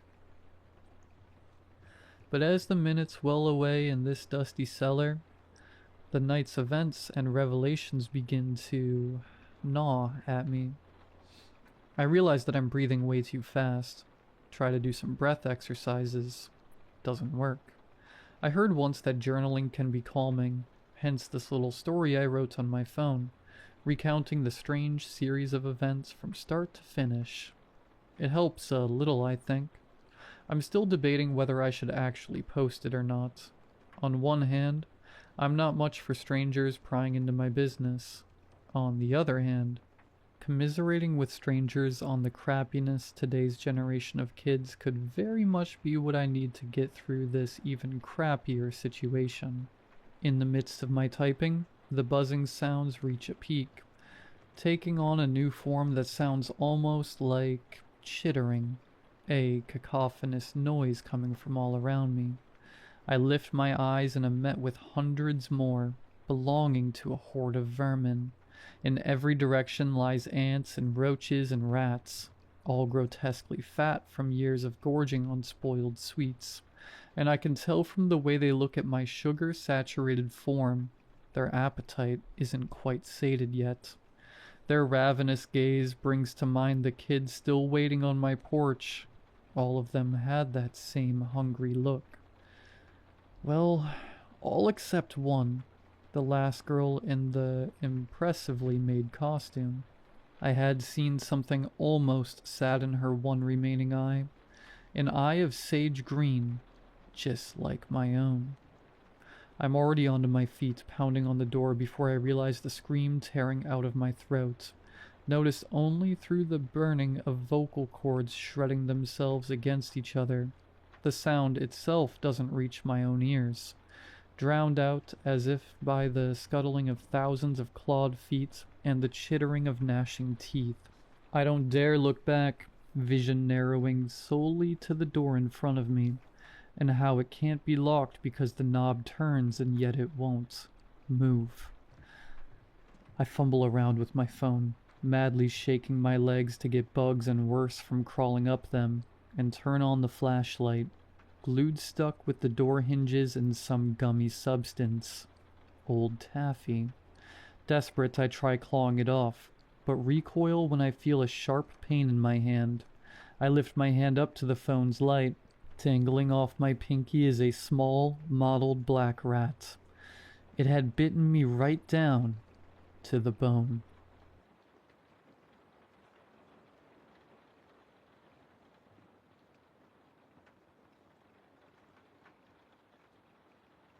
Sometimes I think we may have been too eager to own a home.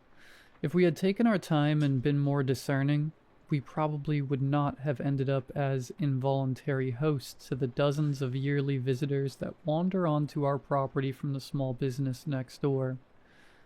We live next to a funeral home, and by next to, I mean if our two buildings were any closer together, they could be condensed into a townhouse. A small strip of yellowish-green grass, barely wide enough to fit two people side by side, is all that separates our properties. And evidently, that strip belongs to my wife and me, because if we don't mow it, it doesn't get cut. Really, I should say that we live behind a funeral home, because while it is our closest neighboring property on our left side, that side of our house is actually facing its rear. The funeral home is on the corner of our block, and its entrance is situated more or less perpendicular to our front door on the wall farthest from our house. The strange juxtaposition of our two buildings' orientations is ugly and a little uncanny, but I suppose I can't complain, because it means that I rarely have to see the funeral home's clientele, or at the very least, their living clientele. The listing of our house didn't say anything about it being next to a funeral home, and when we pulled up to view it, we were more than a little put off by the prospect of living next to a building that at any given time would most likely contain at least one dead person. But the price was right, and after months of bad luck with the housing market, along with the expiration of our apartment lease quickly approaching, We jumped at the chance to finally have a place we could call our own. Besides, my wife and I both hold a fascination with all things paranormal and macabre. We spent our entire first date gushing over ghost shows and talking about the authenticity of various haunted objects. So after viewing the house and realizing that it had almost everything that we were looking for, we managed to convince ourselves that living next to such a strange, creepy building could actually be pretty cool. And to be fair, sometimes it actually is. Other times, however, it very much isn't. Our house, at 109 years old, is definitely up there in age, but its interior was fully renovated a couple of decades before we moved in. So despite its mildly gothic exterior of gray, faded stone, arched windows, and sharp, multi-pointed roof, the inside is actually mostly semi-modern. All of the surrounding houses, including the funeral home, are even older than and are of a similar build to ours, and we quite frankly love the aesthetic that it gives the entire block. Autumns feel especially cool, and the natural spookiness that our neighborhood exudes lends itself to making Halloween especially fun for the kids, as well as any horror enthusiasts like my wife and me who happen to live in the area. Most of the time we appreciate the overall vibe, but it certainly makes things even more eerie when our guests pay their unexpected visits. Mr. Grayson, the owner and director of the funeral home, is a slightly strange, albeit decent enough guy. He, similar to his home, is getting up there in years, evidenced by his stark gray hair and wrinkly pale skin. But judging by the naked ring finger on his left hand, he doesn't appear to be married, nor to even have anybody else living in the home with him. He mostly keeps to himself, but he came by about a week after we had moved in to introduce himself to us. After exchanging pleasantries and partaking in a brief conversation, he steered the conversation to the business of his business. He said he hoped that living next to a funeral home wouldn't bother us too much, and that the positioning of the two houses would allow us to keep our privacy even when he hosted services.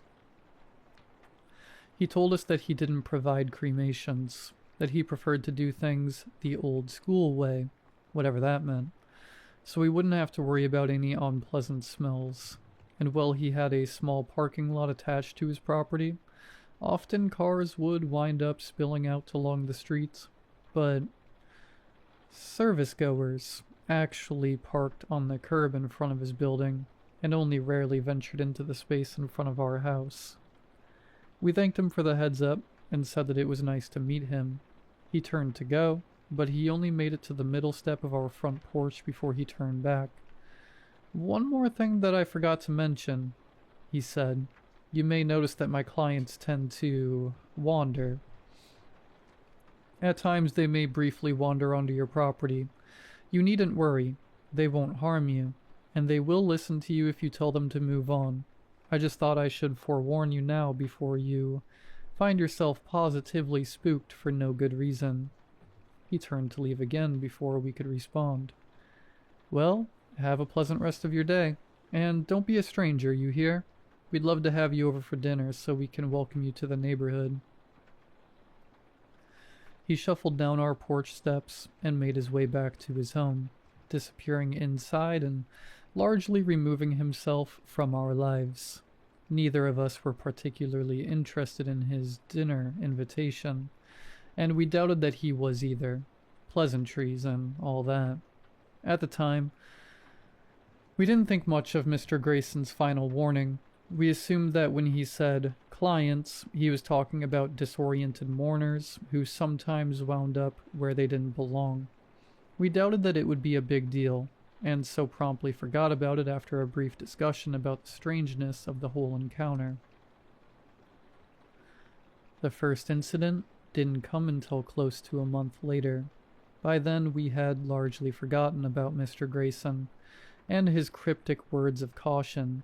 We rarely even saw the funeral director outside of the occasional glimpses of him on his grandiose front porch welcoming mourners on service days, and the stress of the move had our minds very far away from our first interaction with the peculiar man.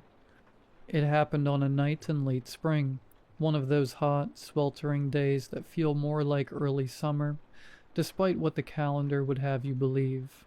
I woke up in the middle of the night desperately needing to pee, and seeing as our bedroom had never had a master bathroom installed during any of the house's renovations, I was forced to walk out of our room and all the way down the long hallway to the lone second-floor bathroom on the far end, hoping that my tired, lumbering footsteps didn't wake my light sleeper of a wife.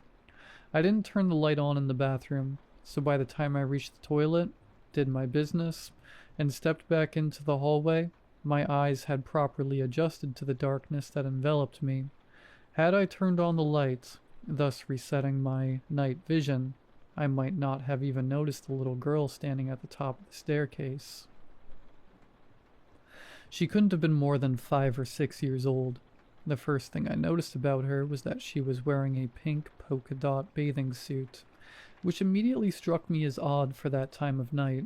The second was that she was positively soaking wet, her small frame weighed down by a heavy curtain of water that gave her clammy skin an unnatural shine, and which forced her chestnut hair to cling to her little skull like a thin sheet of plastic wrap.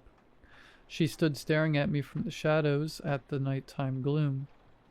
As still as death, while droplets of water fell from her swimsuit and weakly splashed against the hardwood floor at her feet. I immediately picked up on the overpowering scent of chlorine. Had this occurred only a few years later, I may have thought she was my own daughter looking back at me from the shadows, but seeing as we did not have any children at the time of this incident, the girl's presence completely baffled me. She stared at me with her pair of glassy, distant eyes for a few long seconds before I managed to chase away the surprise that kept me frozen in place. "Are you all right, little girl?" I asked her. No response. Are you lost?" Silence. "Where are your parents?" For several moments, I thought she wasn't going to speak, until finally she found her words. I don't know." Her voice was quiet, barely above a whisper, and while she was looking in my direction, I realized that she was not staring at me, but at a point behind me, as if I were not there at all. "What's your name?" I asked her, but before I could get a response, I heard the sound of my wife shuffling out onto the hallway. When she saw me, frozen stiff in the nighttime gloom, she frowned. "Who are you talking to?" she asked in her groggy, half-asleep voice. "And why does it smell like a pool out here?" "This little girl must be lost," I said. "She says she doesn't know." In the brief moment that I turned to look at my wife, the girl had disappeared. For a while I stood completely still in the hallway, dumbfounded, at a loss for words. I may have convinced myself that I had imagined the entire encounter in my head, sleep-deprived mind, were it not for the pungent puddle of chlorinated water that still rested at the top of the stairs. We immediately called 911, not because we were frightened of a little girl being somewhere in our house, but because we were concerned about her well-being. The police arrived fairly quickly, all things considered, and after asking a number of questions that I answered with varying degrees of confidence, they did a surprisingly curt search of our home that turned up no results. The girl was gone. Were it not for the puddle that she had left behind, I couldn't have said for sure if she had even existed at all. I was stunned when one of the officers told me that, well, they would file a police report. There was nothing more they could do. "Nothing more you can do?" I said. "But there's a lost little girl around here somewhere. You aren't even going to ask around the neighborhood about her or something?"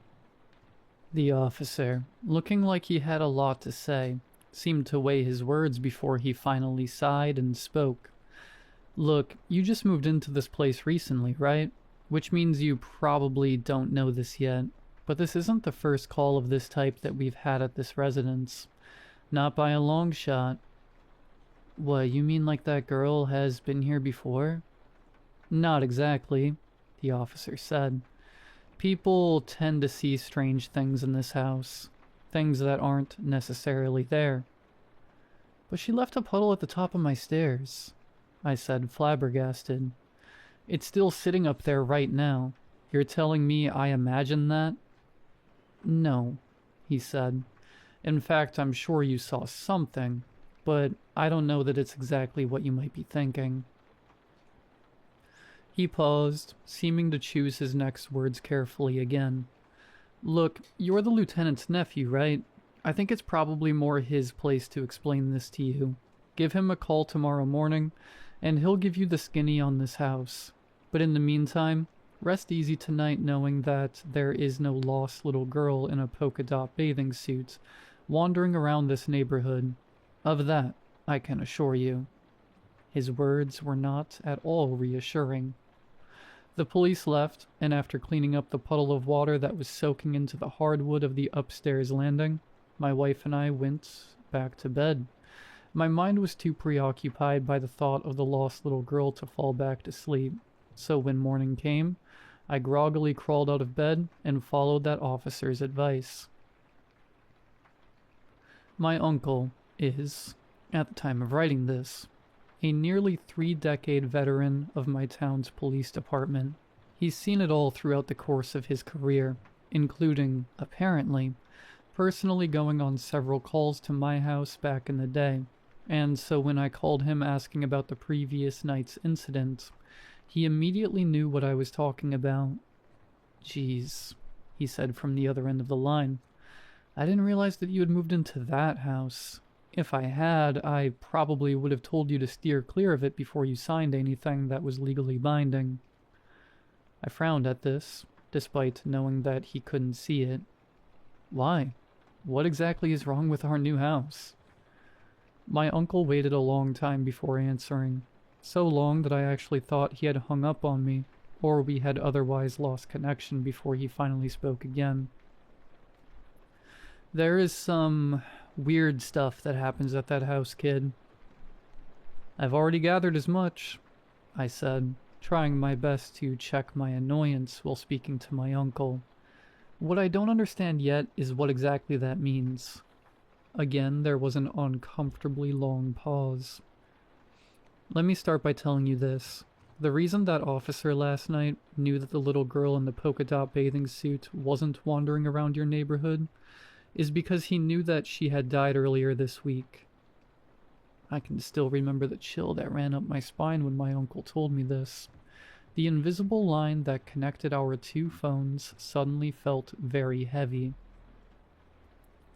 and only grew more dense with each passing moment of silence that followed. I knew that I needed to speak if I wanted to alleviate some of that weight. An exasperated, "What?" was all I could muster. "Yeah," he said, sounding sorry to have been the one to tell me this. She drowned during her swim lessons over the weekend. All of the adults in the pool were distracted with other students, and, well, did you know that a person can drown in less than 30 seconds? I hardly even heard my uncle's drowning fact. For a few seconds, I didn't even know what to say. But how is that possible when I just saw her here last night? Without looking into it, I'm willing to bet she wound up at the funeral home next to your house. What makes you say that? Because the clients of that funeral home, they don't like to stay in the funeral home. I can't tell you how many calls we've gotten over the years of new homeowners, seeing mysterious figures and uninvited guests in that house of yours, and each time we've looked into it, we've learned that the guests in question match the description of recent arrivals at Grayson Funeral Home. What, you mean like they're ghosts? I said. You're not telling me the entire police department believes that, are you? It's not hard to believe with how many times it's happened, he said. The facts don't lie. and all I'm doing is telling you the facts. I took a moment to absorb this. Okay, so assuming I believe you, what are we supposed to do now? Just live our lives in this house, never knowing the next time we're going to see another one of these visitors? There's a reason so many people have moved in and out of that place over the years, my uncle said. Living with ghosts certainly isn't for everybody, but you shouldn't be in any sort of danger. As far as I know, the visitors don't seem to mean any harm. They're merely lost, confused, not yet able to accept that they've died. A little push in the right direction usually sees them on their way. Usually? Some of them might be a little more stubborn than others. We've definitely gotten calls about the same figures appearing over and over again in that house. But again, they don't mean any harm. They just might inadvertently give you a fright every now and again. Right, like how that girl last night would have made me piss my pants had I not already taken care of my bladder a few moments beforehand. I wanted to say. Instead, I thanked him for being a big help. "No problem, buddy," he said. "And if you ever have any questions about the people you see, just give me a call. I might be able to dig something up about them that will set your mind at ease." While I very much doubted that last statement, I appreciated my uncle's offer anyway. I didn't realize it at the time, but I would wind up relying on his insights a lot more than I ever would have expected. I told my wife what my uncle had told me. Being a paranormal buff, she was immediately accepting of the news, if not a little put off by it. She even seemed a little bit jealous that I had been the one to see the girl. The only evidence she had of the spirit's existence was the chlorinated puddle of water that had been left behind. She half joked that she hoped she'd be the next one to see something paranormal, and acted as if that was for my sake, so she could carry some of the burden that our now home had bestowed upon us. It wouldn't be long before she regretted this wish. About 2 weeks passed without incident. We settled back into our home with the new knowledge that my uncle had given us. On the outside, not much had changed, but I could tell that we were both thinking about the little girl in the polka dot bathing suit, more than either of us wanted to admit. We talked about her a handful of times in those 2 weeks, more about who we thought she was in life, then about our brief experience with her in death.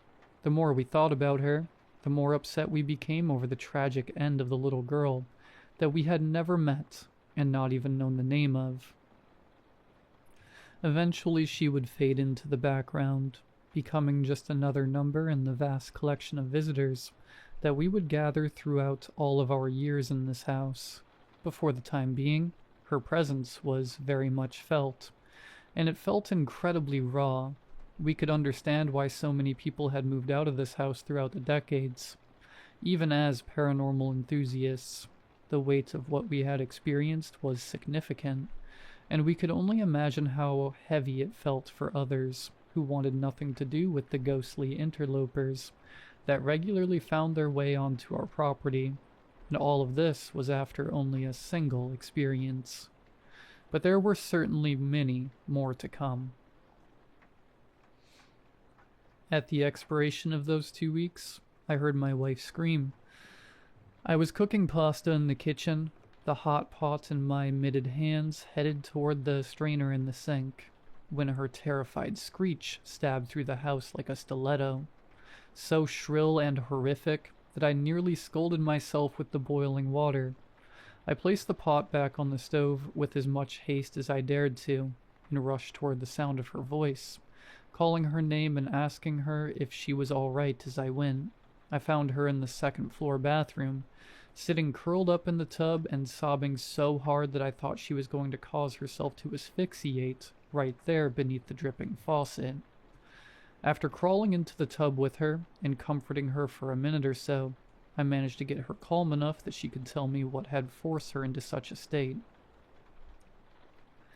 She had been cleaning the bathroom sink, her eyes focused on the bowl as she went to town with her trusty scrub brush, when she happened to look up into the mirror. Standing behind her, staring into the mirror, was a shirtless, middle-aged man, his face caked in a sickening mixture of shaving cream and blood. More of the red-hot liquid spurted from a deep, long wound in his throat, and she swore she could feel the blood's sticky warmth splashing against the back of her neck. When she turned around, he was already gone, but that didn't stop the banshee-like shriek from forcing its way out of her. She didn't remember climbing into the bathtub, but she must have raced toward it with primal expedience, where she then coiled up in fear until I arrived. We stayed in the tub for a long time after that, while she battled with her lungs to regain control of her breathing. Eventually, I helped her shaking, weak form climb out of the tub and walked her to our bedroom, where she rested for a while afterwards. No longer in the mood to eat, I threw my pasta in the trash and returned to the bathroom, where I finished her chores for her. While cleaning the sink, I noticed a small splotch of white shaving cream smeared upon the counter, which I promptly wiped away. I somehow managed to convince myself that it had been my own shaving cream, despite the fact that I had been growing a beard at the time and hadn't used the stuff in months.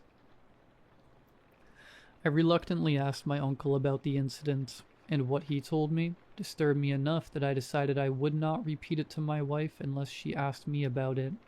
To this day, she never has. My uncle told me that the man in question had recently been murdered by his wife.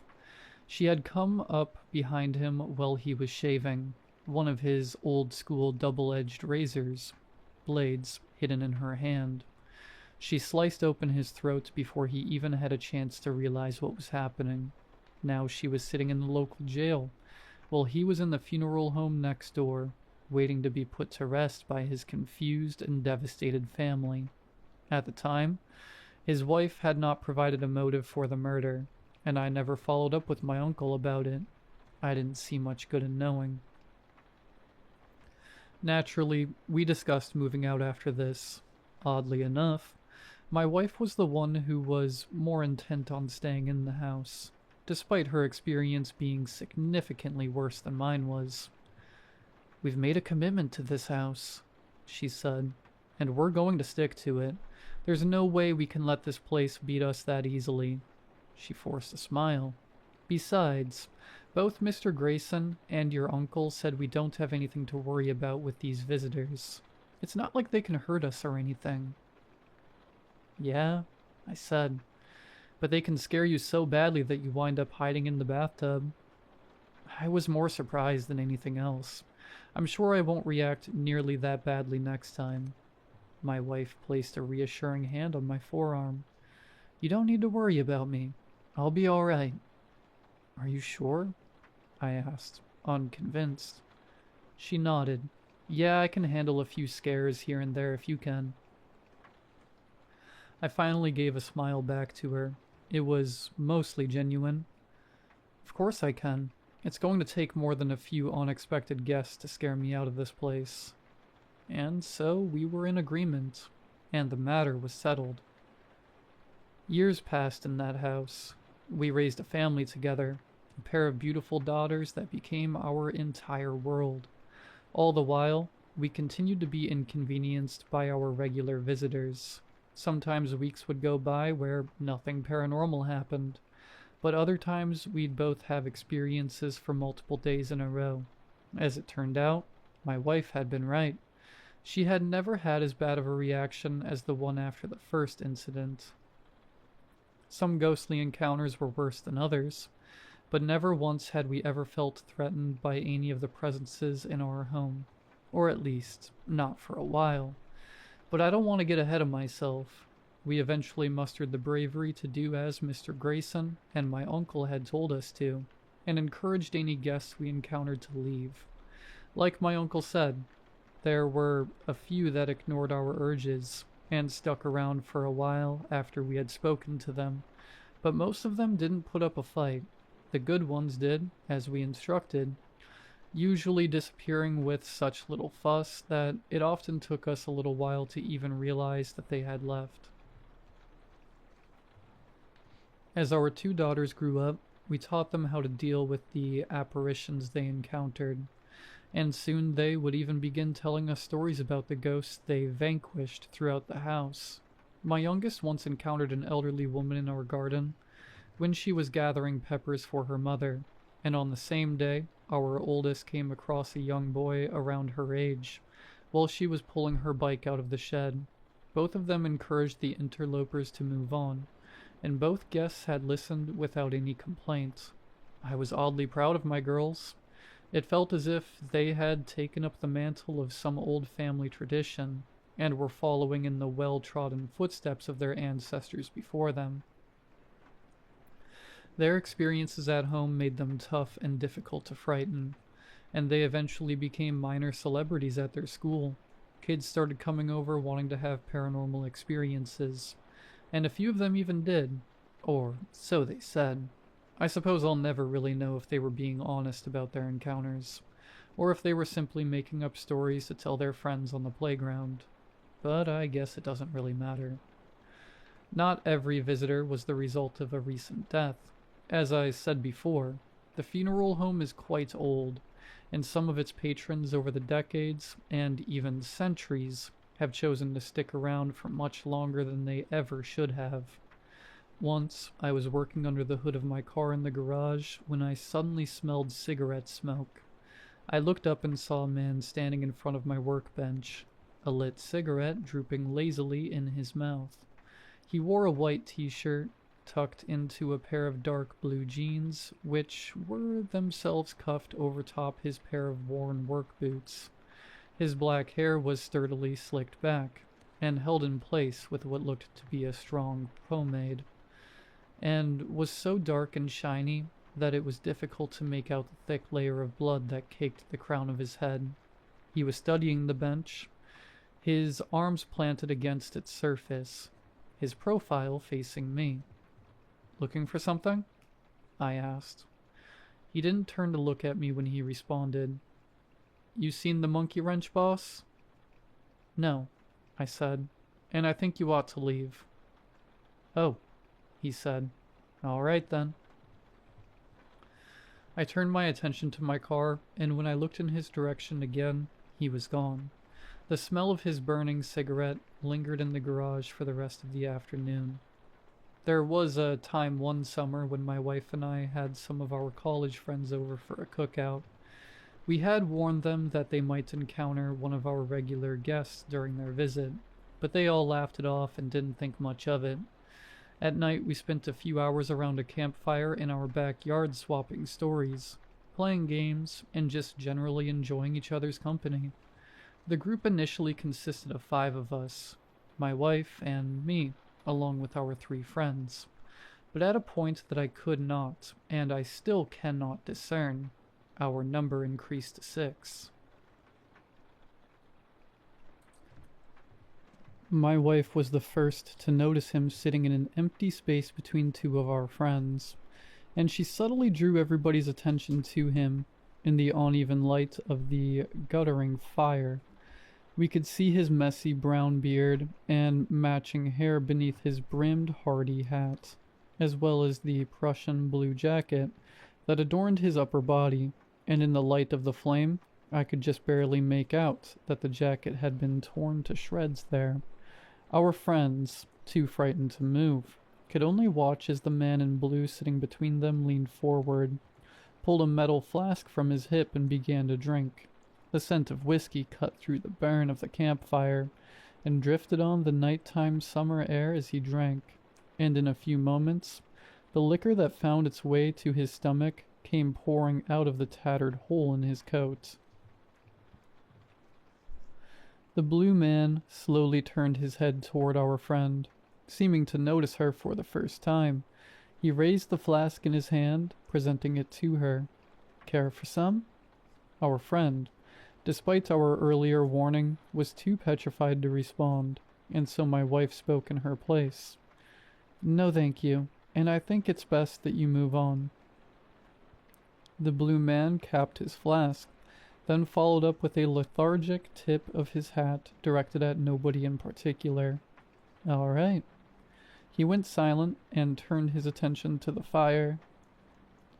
The living members of our group did our best to carry on with the conversation as if he wasn't there, and eventually one of us noticed that our number had once again been reduced to 5. But the smell of whiskey remained for some time, and an inspection of the ground near where the blue man sat revealed that the dirt was wet with the jettisoned contents of his ruined stomach. Our friends stopped making fun of our ghost stories after that. None of them had visited our home since then. Considering the age of the funeral home, I don't think we'd ever had a guest that was older than the blue man. So you can imagine my surprise and confusion when only a few months later I encountered a Roman centurion with a bruised, swollen forehead in our basement. More baffling still was the fact that he spoke to me in English, and understood me when I told him it was time for him to leave. Everything made a lot more sense when my uncle informed me that an especially intoxicated man had recently fallen to his death from a 4th-floor balcony during a Halloween party. He had apparently hit his head pretty hard when he landed.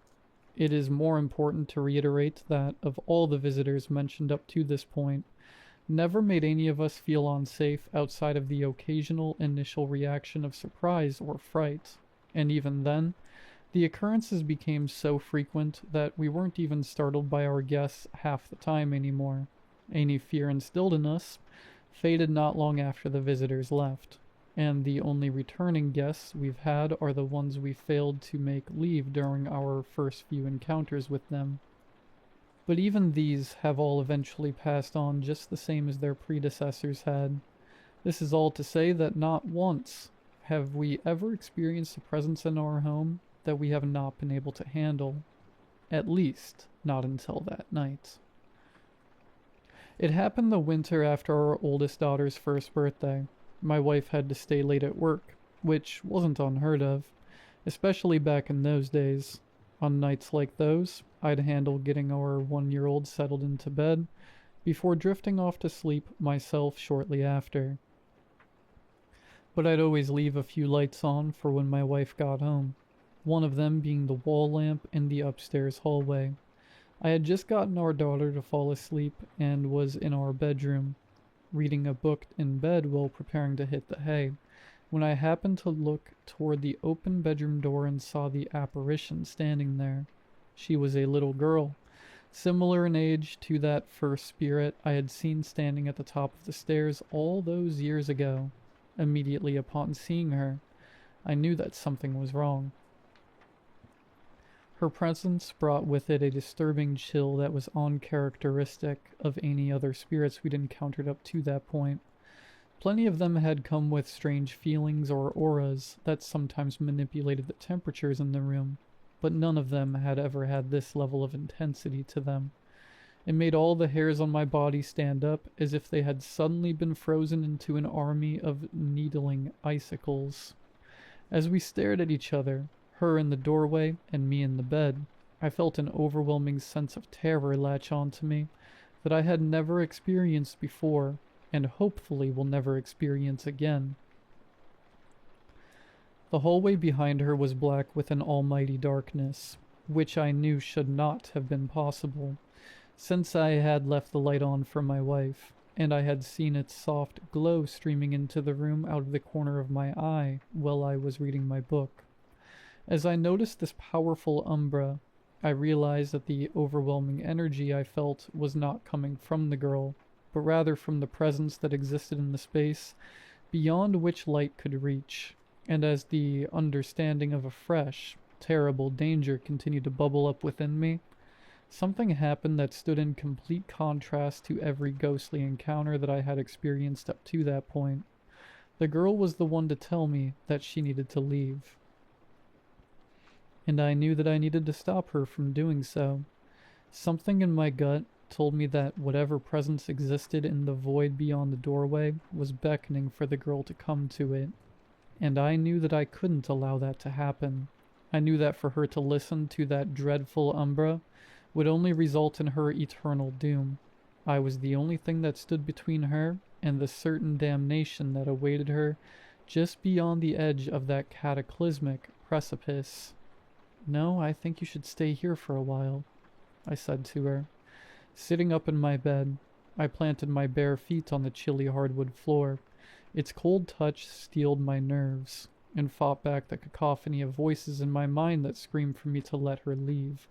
Let the Umbra have her just so long as it would leave me alone. She seemed confused, or at least as confused as a ghost could be. Are you sure? I really think I should leave now. Her voice sounded small, distant, and vulnerable, which only made me all the more protective of her. I'm sure, I said. Stay in this house for a bit, okay? You can even go play in our daughter's room for a little while. You'll like it in there. It's cozy, with lots of toys and big, soft pillows. I don't know, she said, turning to look through the doorway toward the darkness. My friend says he's going to take me to my parents. He says they're looking for me. Don't listen to him, I said. He's a stranger. You shouldn't talk to strangers. She paused as if hearing somebody speak. He says that you're a stranger. I know your parents, I said. It felt wrong to lie to her like that, but I knew I had to do anything I could to stop her from going with the presence in the hallway. They'll come to get you soon, but you have to stay here, okay? The girl remained silent for a long time while I barely so much as breathed from my spot on the bed. The room grew heavier, darker, and I found that my lungs soon struggled to take in air, as if they were freshly recovering from running a marathon.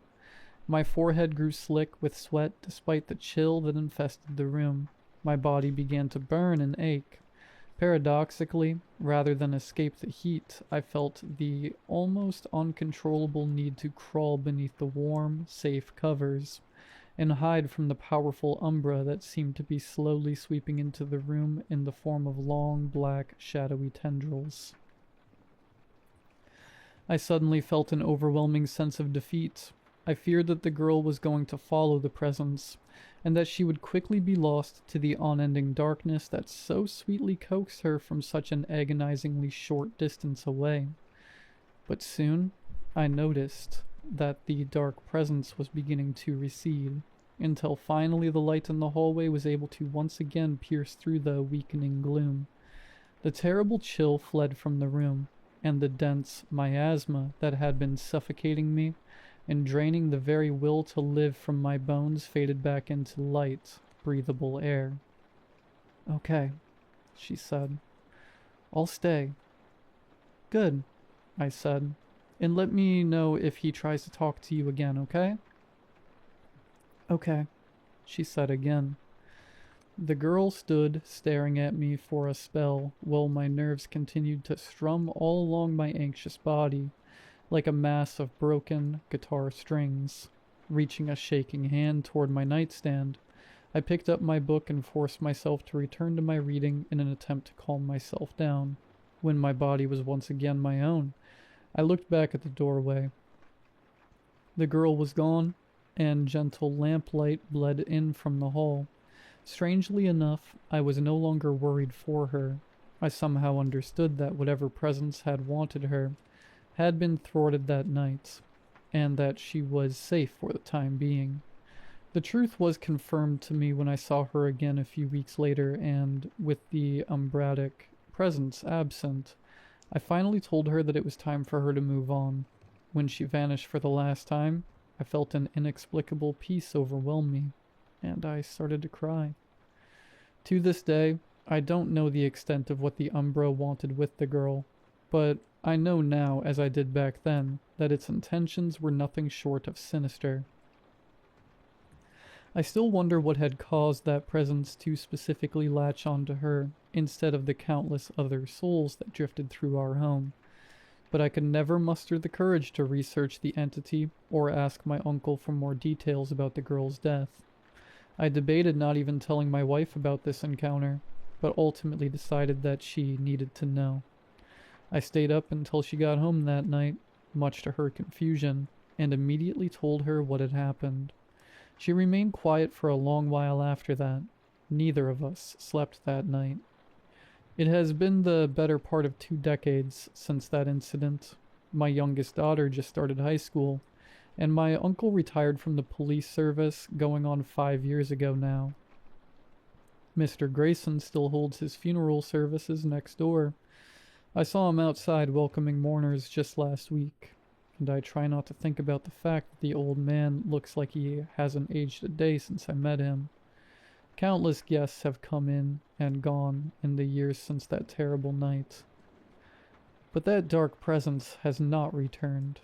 I don't know if it ever will, and I pray to God that I never have to feel what I felt that night again. More than that, though, I pray that my wife and daughters never have to experience what I went through on that night. If that shadow decides to show itself again, I just ask that it does so to me, and to me alone, because I'll be here, waiting for it, should it ever choose to make itself known. I already know that I'm going to spend the rest of my life in this house, ghosts and all. If they couldn't scare me away in those first few months, then they're stuck with me until the time comes that I join their ranks on the other side of that thin, translucent veil that we call death. And who knows? Maybe I'll wind up in the funeral home next door when my time finally comes, and I'll have the chance to pay this old house one last visit before I say goodbye.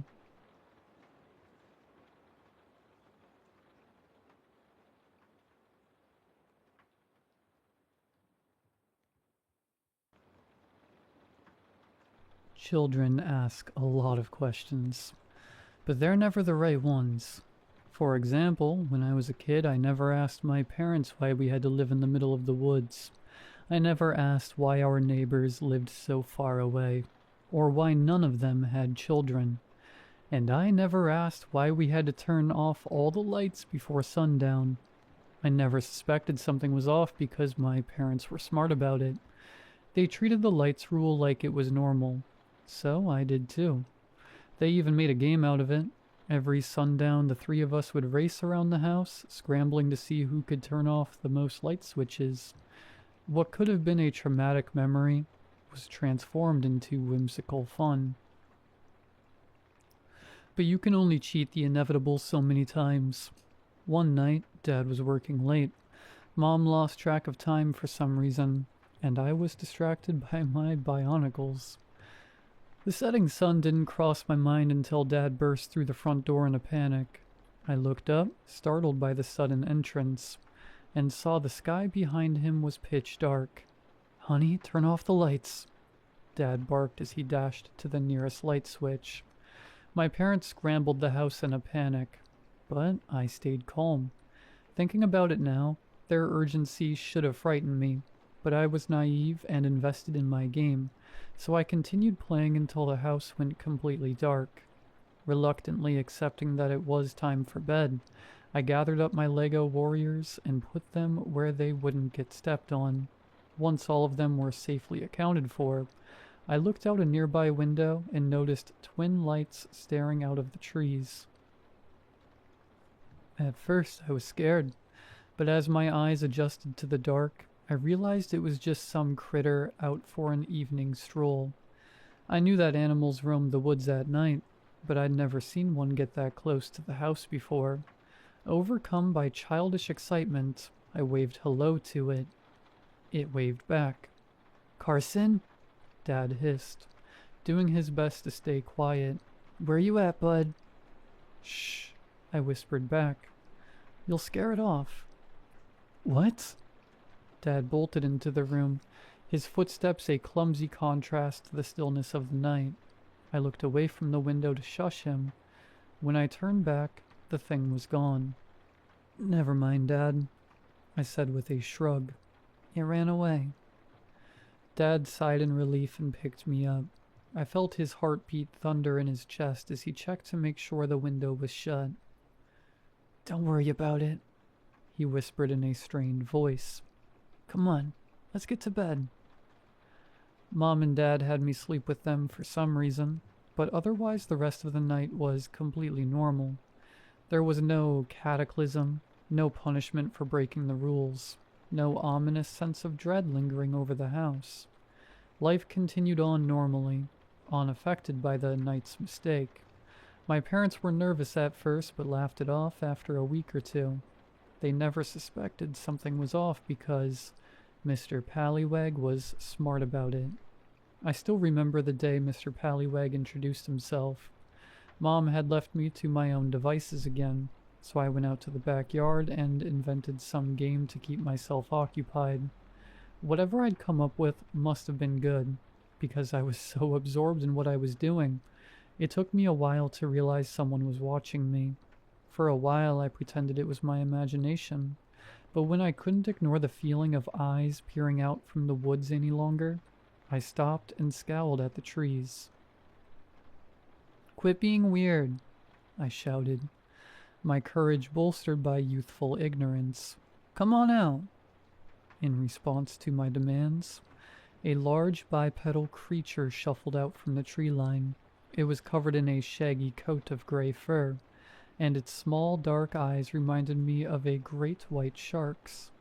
It would have been frightening, if not for the pork pie hat, lightly perched on top of its head. Between the hat and its spotless white gloves, it looked more like a cartoon character come to life than an animal. "Hello," the creature said with a shy, friendly wave. "Do you live here?" "Uh-huh." "Oh, good. I'm your neighbor, Mr. Pallywag. Sorry it took so long for me to introduce myself. What's your name?" "Carson." "It's a pleasure to meet you, Carson. Are your parents home?" "Mom is, so you should stay back. She doesn't like it when animals get too close to the house." Mr. Pallywag frowned, which made him look even more cartoonish. I couldn't help laughing at his expression. "I don't see what's so funny." Mr. Pallywag huffed. "I'm not an animal. I'm a respectable citizen." "I'm sorry. You made a funny face, that's all." "Oh, that's not a funny face. This is." Mr. Pallywag stuck out his tongue and bulged his eyes. It looked so goofy I nearly passed out from laughter.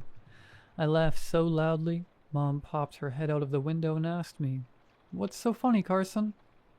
Mr. Pallywag made a funny face. "Mr. Pallywag?" "Yeah, don't you see him?"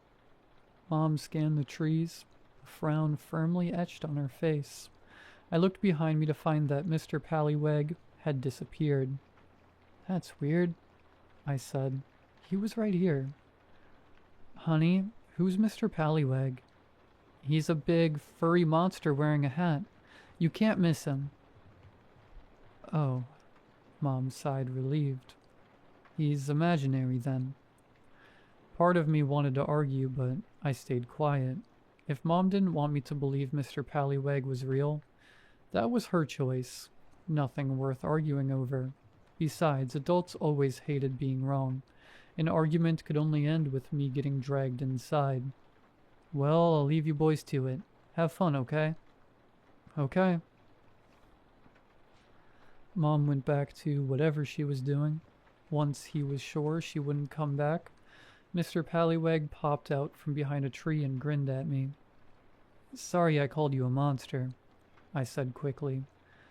"But you got mad when I said animal, so..." "That's all right, Carson. I understand. But I won't forgive you unless you do something for me." "What's that?" "Play a game with me," Mr. Pallywag cried, dramatically flourishing his hat. "Okay." And just like that, I made a friend. Mr. Pallywag came to visit me as much as he could.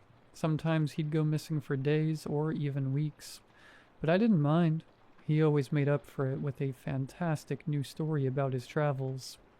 I always liked stories, but my parents rarely told me any. Most nights it was too dark to read anything, and they were too busy during the day. Luckily, telling stories was Mr. Pallywag's favorite pastime, and I was happy to listen. Some nights when I had trouble falling asleep, I would even crack the window open so Mr. Pallywag could continue telling me about his adventures. He was always happy to do it, but he never came into my home. I asked him why once, but he just shook his head and said my parents wouldn't like it. That makes sense to me now, but At the time, I thought it was silly. Mom didn't mind Mr. Pallywag at all. Dad did at first, but then one night, he and Mom had a fight about it. It got really intense until Mom said it was perfectly normal for a kid with no friends to make one up. That made Dad go quiet. He didn't say anything about Mr. Pallywag again. I can't blame my parents for thinking Mr. Pallywag was imaginary. He was very good at hiding. In fact, he was so good that, at first, I tried to make a game out of catching him. "Look, Mommy," I'd squeal with delight. "He's behind the swing set. No, now he's behind the sandbox." But eventually, I let him hide without calling attention to it. He was quiet as the wind and quick as a fox, and nobody could find him if he didn't want to be found. I also got the feeling something bad would happen if my parents caught him. I didn't want that. He was my best friend. Most of the time, Mr. Pallywag was content to play in my backyard, but he asked me to come into the woods with him twice. The first time happened because Mom yelled at me. Before I tell this part, I want to make it clear that Mom was not abusive. That said, she wasn't exactly Mother of the Year either. There were mitigating circumstances, granted. She didn't have a lot of friends, and we didn't leave the house much because of our isolation. Most days she was either alone or only had me for company. If that doesn't sound so bad, imagine being trapped in a remote cabin and the only person you can have a conversation with refuses to talk about anything that isn't related to cartoons, or how hungry they are. Frankly, it's a miracle she didn't kill me. I was usually content to entertain myself, but one day, for whatever reason, all I wanted to do was spend time with her. "Mom, come play with me," I whined. "Not right now, honey," she said, doing her best to keep her voice calm. "Why don't you watch a movie?" "I don't wanna." "Well, how about you play your PlayStation?" "No, I want to play a real-life game." "Okay, well, why don't you ask Mr. Pallywag to play with you?" "I don't want to play with Mr. Pallywag. I want to play with you." "Carson, I want to play." My tantrum raged on like that for a while. Mom tried to soothe me, but I refused to be sated. Finally, she snapped and shouted, "Enough." The force of the shout shut me up immediately. "I can't play with you right now, Carson. I need some time to myself, okay? Just shut up and go outside." With that, Mom stormed to her bedroom and slammed the door shut. Tears welled up in my eyes as I scurried outside. It was my first rejection. I remember it better than my first kiss. For what felt like hours, I sat on my swing set and bawled. If Mom noticed, she didn't come out to comfort me. Odds are she was just holed up in the house somewhere, but at the time it felt like she was actively ignoring me. "Hey, Carson!" Mr. Pallywag's sudden appearance didn't surprise me. He made a habit of showing up out of nowhere. Normally I pretended to be surprised, but I was so depressed I couldn't summon the energy for it. "Carson?" Mr. Pallywag asked. "You okay?" "Mom yelled at me," I choked out between sniffles. "Oh no, come here, bud. It's okay." Mr. Pallywag opened his arms and wrapped me in a big hug. I always liked Mr. Pallywag's hugs. It was like hugging a big warm pillow. There was something else about them too. Something that made you feel safe and protected. Kind of like falling asleep. "Tell you what," Mr. Pallywag said when I calmed down enough. "How about we do something special today?" "Special?" "Yeah, I'm going to show you the best spot in the entire forest." "I don't know. Mom and Dad said I can't go into the woods because it's dangerous." "That's not true," Mr. Pallywag replied as he patted my head. "They said you can't go in the woods alone. You're not alone if I'm with you, right? Besides, they won't even know you are gone if we're quick enough." For a moment I hesitated. I was a good kid. I always followed the rules. But Mr. Pallywag had a point. If I was with him, I wouldn't be alone, and I wanted to get back at Mom somehow. I could bend the rules a little. Just once. Okay, I said, but we have to be quick. Deal. Mr. Pallywag took my hand and we walked into the woods together. It was a beautiful day. Birds chirped sonatas above us, and sunlight slipped through the cracks in the tree branches to cast macabre shadows on the ground. I made a game out of jumping from sunspot to sunspot. Mr. Pallywag thought it looked like fun, so he joined in as well. The two of us got so wrapped up in the game I almost forgot how upset I'd been. Almost. Eventually our route led us to a circular clearing. Mr. Pallywag strolled to the center of it and sat down with a great big sigh. I followed his lead and inspected my surroundings. The clearing felt peaceful, but there was something vaguely sad about it too. "This is my special spot, Carson," Mr. Pallywag said. "What do you think?" "I like it, but what makes it so special?" "Well, this is where most of my friends decide to come to the party." "Party? What party?" "Why, only the greatest, most fantabulous party ever. There's cake, balloons, and games galore, and there's plenty of music and dancing." "And stories?" "Of course," Mr. Pallywag laughed. "All the stories you could ever want." "That sounds nice," I said, trying to imagine it. "Are there other kids there?" "Oh yes, tons of kids." "Does everyone get along?" "Of course." "And nobody's left out?" "Nope." Good. We sat in silence for a while. I didn't mind. Silences felt okay with Mr. Pallywag, not like when Dad got quiet. That was usually a sign he was about to start lecturing me about how I didn't clean my room enough, or that I was spending too much time on the television or something. It wasn't like when Mom got quiet either. When she got quiet, it was because she was mad and didn't want us to know. It didn't work, though. I always knew. Something in the trees caught my attention. It was slowly swinging back and forth like the pendulum in my grandma's old clock. I watched it for a while, back and forth, but couldn't figure out what it was. Part of me wanted to take a closer look, but Mr. Pallywag squeezed my shoulder before I had the chance. "Okay, Carson," he said. "It's time to go back now." "Oh, really? Can't we go to the party instead?" Mr. Pallywag grinned. For the first time, I noticed how large his teeth were. They weren't sharp fangs or anything.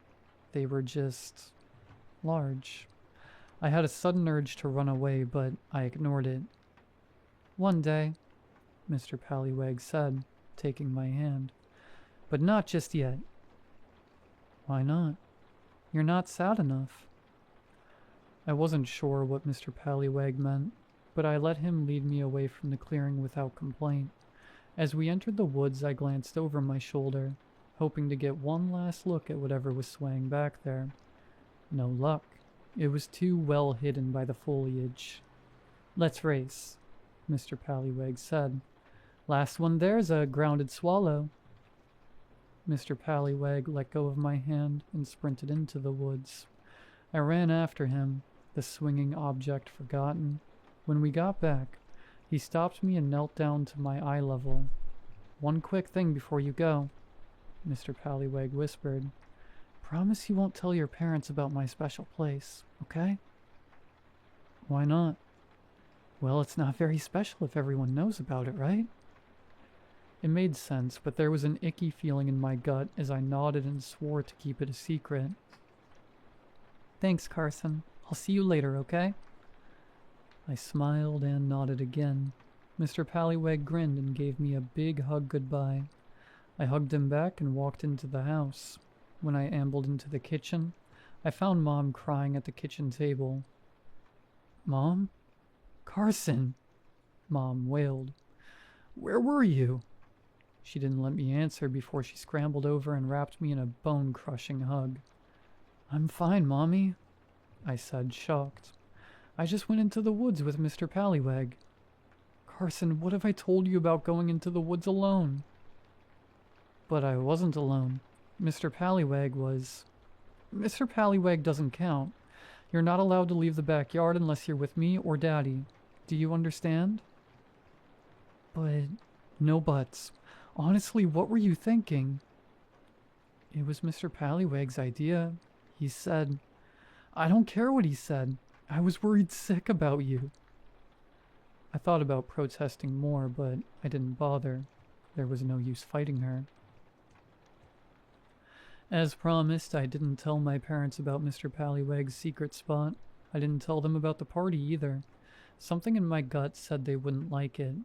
At some point, I went back to school, but the only thing I remember about it is getting bullied. I tried talking to the nicer kids about Mr. Pallywag once. They didn't care. I stopped trying. Thinking back on it, nobody in my family had many friends. I guess that's why we all loved Uncle Dan so much. Uncle Dan was born in that backwater town and never quite managed to escape, but he didn't let it get to him. My parents liked him, and I was thrilled whenever he came over. He was no Mr. Pallywag, mind, but he was the closest anyone got. Unlike most adults, Uncle Dan took time to make sure I was feeling okay. He was a great listener, too, no matter what the topic was. He'd patiently allow me to ramble about it until I'd exhausted myself. If it was something bad, he'd offer sympathy or advice. I was just talking about Power Rangers or my latest video game. He'd run his fingers through his thick red beard and let out a low whistle of amazement. Wow, he said in a tone implying I'd solved world hunger. That is really something, kiddo. Thanks for sharing. When most people said stuff like that, I knew they were only saying it to humor me. Uncle Dan was special because I believed him. One time I asked Uncle Dan why he liked talking to me so much. He got real serious and said it reminded him of spending time with his daughter. I asked if I could meet her sometime. He got real quiet and shook his head. I didn't ask about her again. For some reason, the one thing I didn't tell Uncle Dan about was Mr. Pallywag. In fact, he might never have known if I hadn't shown him my drawing. It was just a crayon scribble of Mr. Pallywag waving hello, but I'd gotten the hat just right, and I was proud of my work. Obviously, the next time Uncle Dan came over, I made it a priority to show him my masterpiece.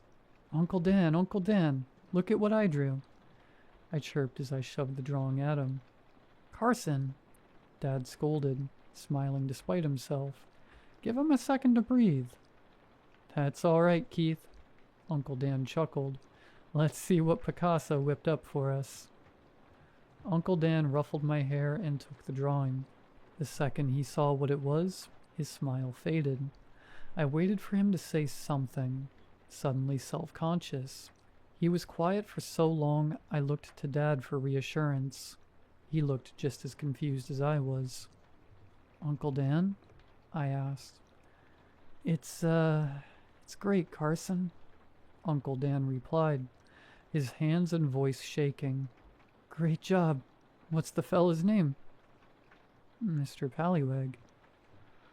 Uncle Dan's face went pale. That's fun, he said in a low, emotionless voice. Carson, would you excuse us for a moment? There's something I need to talk to your dad about. Okay. Unnerved, I left the room. I'd never seen an adult act like that before. I knew I shouldn't have eavesdropped, but I was so worried about Uncle Dan I stopped by the doorway to listen in. Jesus, Dan, what's wrong? You look pale. How long has Carson been talking about this thing? I'm sorry? Mr. Pallywag, how long? Oh, right. A couple of months, I think. Months? Uncle Dan yelled. Yeah, the kid's got an imaginary friend. So what? Have you been leaving the lights on? No, of course not. Well, okay, we did once, but that was... Mom must have walked in because I heard her ask. What's going... Dan, are you alright? You have to move, Uncle Dan insisted. Now. Move? I don't... We're not moving. Dad snapped. Don't give me that tough guy crap, Keith. Christ, I should have figured this would happen.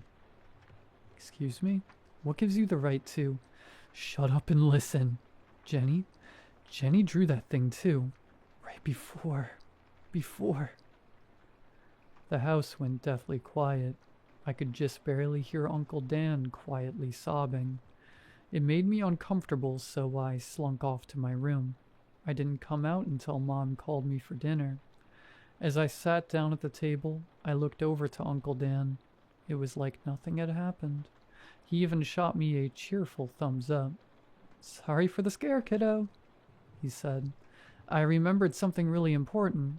Boring grown-up stuff. Nothing you need to worry about. I nodded and pretended everything was fine. Uncle Dan was doing a good job acting normal, but my parents couldn't keep up the facade. Little things gave them away. They'd laugh a little too long at Uncle Dan's jokes, or they'd shoot me worried glances when they thought I wasn't looking. The second Uncle Dan left, my folks turned out the lights. Carson, why don't you go get ready for bed? Mom asked. But it isn't even dark yet. I know, but your dad wants to read you a story. Really? Yes, really. I dashed to the bathroom and got ready for bed in record time. When I was done, I jumped into bed and Dad walked in with a beat-up old book. Hey, bud, Dad said in a soft voice. All set? I nodded, too excited to speak. Good. I've been saving this one until you were old enough. It's called Alice's Adventures in Wonderland. With great care, Dad gingerly flipped to the first chapter and began to read. I fell in love with it immediately. After finishing the chapter about poor old Bill the Lizard, Dad shut the book and smiled at me. Well, liking it so far? Yeah, it kind of reminds me of Mr. Pallywig's stories. The corner of Dad's mouth flickered. Oh yeah? He asked. Yeah, you do the voices better though. Well, glad I've got that going for me. Suddenly Dad sniffed and wrapped me in a gigantic hug. That startled me. Dad wasn't opposed to hugging, but he rarely initiated. Carson, you know Mom and I love you very much, right? Uh-huh. And that we only want what's best for you, right? Uh-huh. Okay, good. I hugged him back and we sat there for a while in uncomfortable silence. It might have been my imagination, but I swear I felt a tear drop onto the back of my neck. After what felt like forever, Dad sighed, let me go, and gently punched my shoulder. Good night, kiddo, Dad said softly. Love you. Love you too, Dad. Dad smiled, turned out the light, and shut the door. I sat in bed and watched the sun set. I had a feeling something significant had happened, but I was too young to understand what it was. My parents were different after that night. Dad used to be content to spend weekends at home, but suddenly he wanted to spend every free moment away from the house. The nearest thing to do was an hour's drive away. But he didn't care. The longer the trip, the better. Mom changed too. She went from always wanting space to constantly occupying mine. If I was playing video games, she'd read her book on the couch nearby. If I was making something with my Lego sets, she would develop a keen interest in the construction effort. If I vaguely stated I was interested in something, she'd help me become the world's best expert in it. Because of my parents' sudden interest in my affairs, I didn't see Mr. Pallywig for weeks. They never officially told me to stop talking about him, but I could tell they didn't like him anymore. Whenever I mentioned wanting to play in the backyard, they always found some excuse to keep me inside the house. Then one night, my parents sat me down to talk. Neither bothered hiding the relieved expressions on their faces. Great news, buddy, Dad said. I got a new job. We're going to be moving soon. Really? Yep, we're going to the city, far away from these boring old woods. What about Mr. Pallywig? Well, Mr. Pallywag is staying here, Mom replied, shooting my dad an unreadable glance. What? Why can't he come with us? He just can't, Dad said forcefully. I mean, the forest is his home, right? It wouldn't be fair to make him move out too. If he can't come, I don't want to leave. Carson. No. Despite my parents' best efforts, I bawled for hours. No matter what they tried, I refused to be comforted. I loved my parents and Uncle Dan, sure, but they were family. Mr. Pallywag was my only friend. I was inconsolable until I remembered Mr. Pallywag's party. Somehow my childish logic determined that the party was the solution to all my problems. If I could just figure out how to get there, everything would be all right. I wouldn't have to move. I wouldn't have to leave Mr. Pallywag behind. I wouldn't have to feel alone. My feelings about the move didn't deter my parents' plans. Within a week, they had all of our stuff packed and ready to go. I tried my hardest to see Mr. Pallywag, but Mom and Dad refused to leave my side. It was looking like I'd never get to go to that party. Then, when I'd finally given up hope, I stumbled into my opening. The day before the move, Dad was trying yet again to sell me on our new home. "You're going to love it, bud," he said. "There are a lot of other kids in the neighborhood." I didn't reply. The phone rang. Dad ignored it. I faintly heard Mom answer it in the other room. "I bet you'll make a ton of new friends," he said. "No, I won't. They'll be mean to me." "You don't know that." "Yeah, I do." "Honey?" Mom called. "It's the mill. Something about paperwork?" Dad swore under his breath and dashed out of the room. I stayed behind and scanned the room bored. That's when I saw the unguarded back door. I knew I wouldn't get another chance. I crept to the door and opened it as quietly as I could. After making sure my parents weren't coming, I scanned the trees for any signs of life. "Mr. Pallywag?" I whispered. "Mr. Pallywag, are you there?" "Shh, over here. Carson, quick." Without thinking, I bolted into the woods.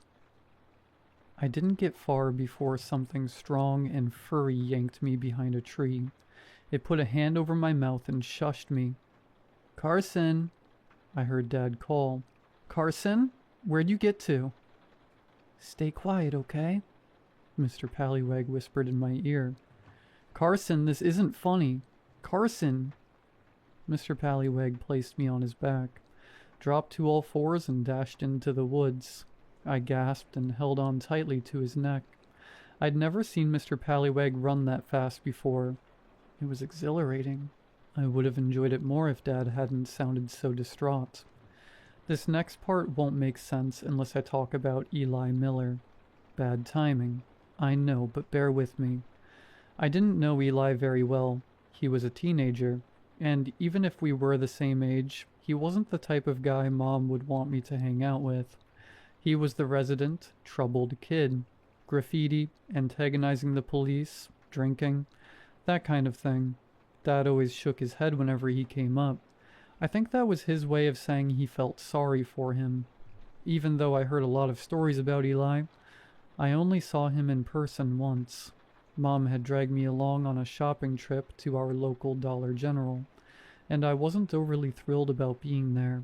Normally, Mom insisted that I stay close to her when she was shopping, but that day she said I could browse the books by myself as long as I didn't leave the aisle. I was thrilled. It was one of my first tastes of freedom, and I capitalized on it immediately.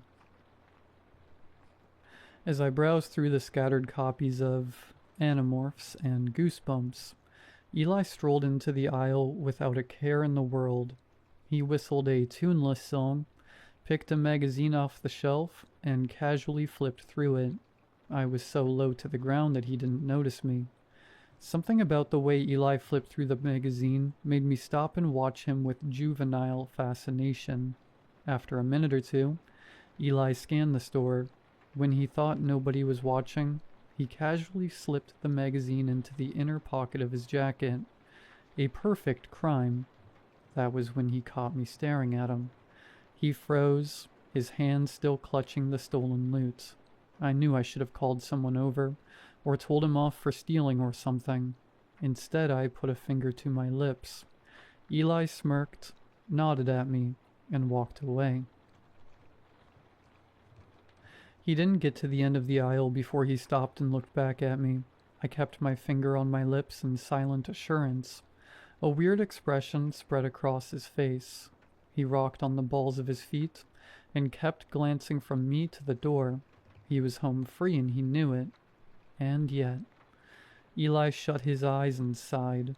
He removed the magazine from his pocket and put it back on the shelf. I cocked my head, confused. "Don't steal, kid," Eli whispered. I smiled at him and nodded. He shot me a wink and left the store. I never told anybody else about it, but that little encounter left a big impact on me. Weird as it sounds, Eli transformed into a sort of Robin Hood figure in my head, someone who understood right and wrong in a way stuffy adults don't. He was a living legend. A hero, maybe. That's why I was devastated when he killed himself. I never got the full story. From what I heard, the poor kid hung himself in the woods without leaving a note. It took a week for anyone to notice he'd gone missing. Took another 2 for somebody to find him. What hurt me most was the injustice of it. In all the stories I'd heard, dying alone in the woods was a fate reserved for villains. Eli deserved better. It wasn't fair. After Eli's death, I had a recurring nightmare. In it, I'd be walking alone in the woods. I could feel something watching me, but I couldn't see it because it was hidden by the trees. Eventually, I'd start running, but thick vines would lash around my throat and yank me off the forest floor. The vines would lift me off the ground by the neck. Higher, higher, and the higher I got, the harder it was to breathe. And I would choke and choke and choke until I finally woke up, panicking and screaming. I still have that nightmare sometimes. Mr. Pallywag didn't stop running until we reached his secret spot. I gave him a moment to catch his breath, then climbed off and wrapped him in a massive hug. "I missed you," I whispered. "I missed you too. I'm moving away tomorrow." "I know. I don't want to leave," I sniffled. "Can I go to the party instead?" There was a brief pause. "Oh, I don't know," Mr. Pallywag said with calculated indifference. "I'm sure you'd have much more fun living in your fancy new house in the city." "No, Mr. Pallywag, I don't want to move. I want to stay here with you." "More than anything?" I nodded. "More than anything in the whole wide world?" I nodded again and looked up to see Mr. Pallywag's expression. He was grinning and there was a triumphant expression in his dark eyes. "Well, if you're absolutely sure," he said, "I guess I can arrange it, but there's a few things we have to do first." "Like what?" Mr. Pallywag pulled off his hat and rummaged around inside it. "Let me see. It's around here somewhere. Ah, there it is." With solemn dignity, Mr. Pallywag pulled a long, thick rope out of his hat. The rope kept going and going to the point where I laughed at how absurdly long it was. Mr. Pallywag laughed too, and ended the bit by dumping the rest onto the ground. Then, suddenly serious, he picked up one end of the rope and held it where I could see. "Watch carefully, Carson," he said. "You have to get this just right, or it won't work."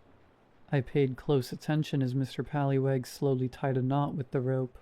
It wasn't very complicated. A couple simple moves, and he'd made a knot which left a big loop at the end. When he was done, Mr. Pallywag undid the knot and handed me the rope. "Easy, right? Now you try." Slowly I copied Mr. Pallywag's technique. My knot looked just like his when I was done. He took the rope and gave it a couple firm yanks. The knot held. "Great job, Carson. You're so smart. Now watch this. Mr. Pallyweg held up the rope and snapped his fingers. To my amazement, the inside of the loop shimmered, blurred together, and rearranged into strange kaleidoscopic shapes. Wow, I exclaimed. Is that magic? Of course it is, Carson. Not only that, it's a portal that goes directly to the party. Here, have a look. Mr. Pallyweg held out the rope and I leaned in closer to see. There was a large room on the other side of the portal. The room was brightly decorated and filled wall to wall with people. Most of them were kids. No sound came through the portal, but I could see people having animated conversations and laughing. What a party it was. It was everything I'd hoped it would be. There was cake and pizza and a ton of TVs with all my favorite movies and games on them. Everyone was having so much fun. I didn't see anyone who looked excluded or bullied or unwanted. It was like something out of a dream. A red-haired girl on the other side of the portal noticed me and enthusiastically waved hello. I waved back. The girl pointed me out to some of the other partygoers, and they all began beckoning me over. I couldn't hear them, but I could see their mouths moving as they shouted encouragement. For some reason, I couldn't stop staring at the girl. She looked vaguely familiar, but Mr. Pallyweg yanked the rope away before I could figure out why. Now, Mr. Pallyweg began, there are a few things we have to do before we can go to the party. Are you ready? Uh-huh. Great. First, you'll need your invitation.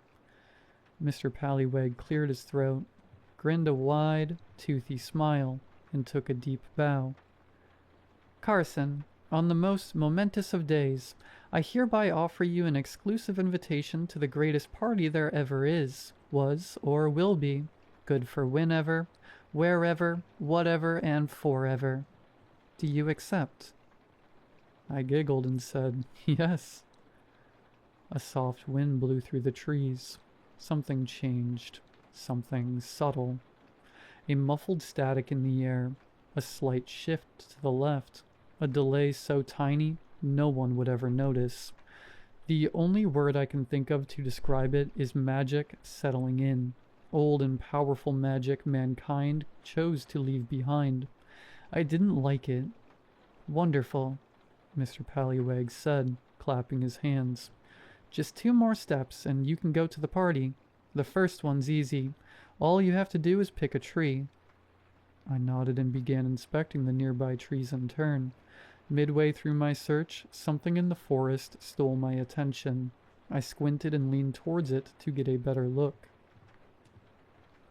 It was a yellow strip of police tape. The strip blew gently in the breeze, tracing lazy shapes in the air. It marked the spot where I'd seen the swinging thing last time. I frowned and turned back to Mr. Pallyweg. He was still smiling, but there was something hard in his eyes. Something wrong, Carson? No. Good. Which tree did you pick? Despite a sudden sense of unease, I pointed at my tree. Mr. Pallyweg walked me over to it and positioned me under one of the branches.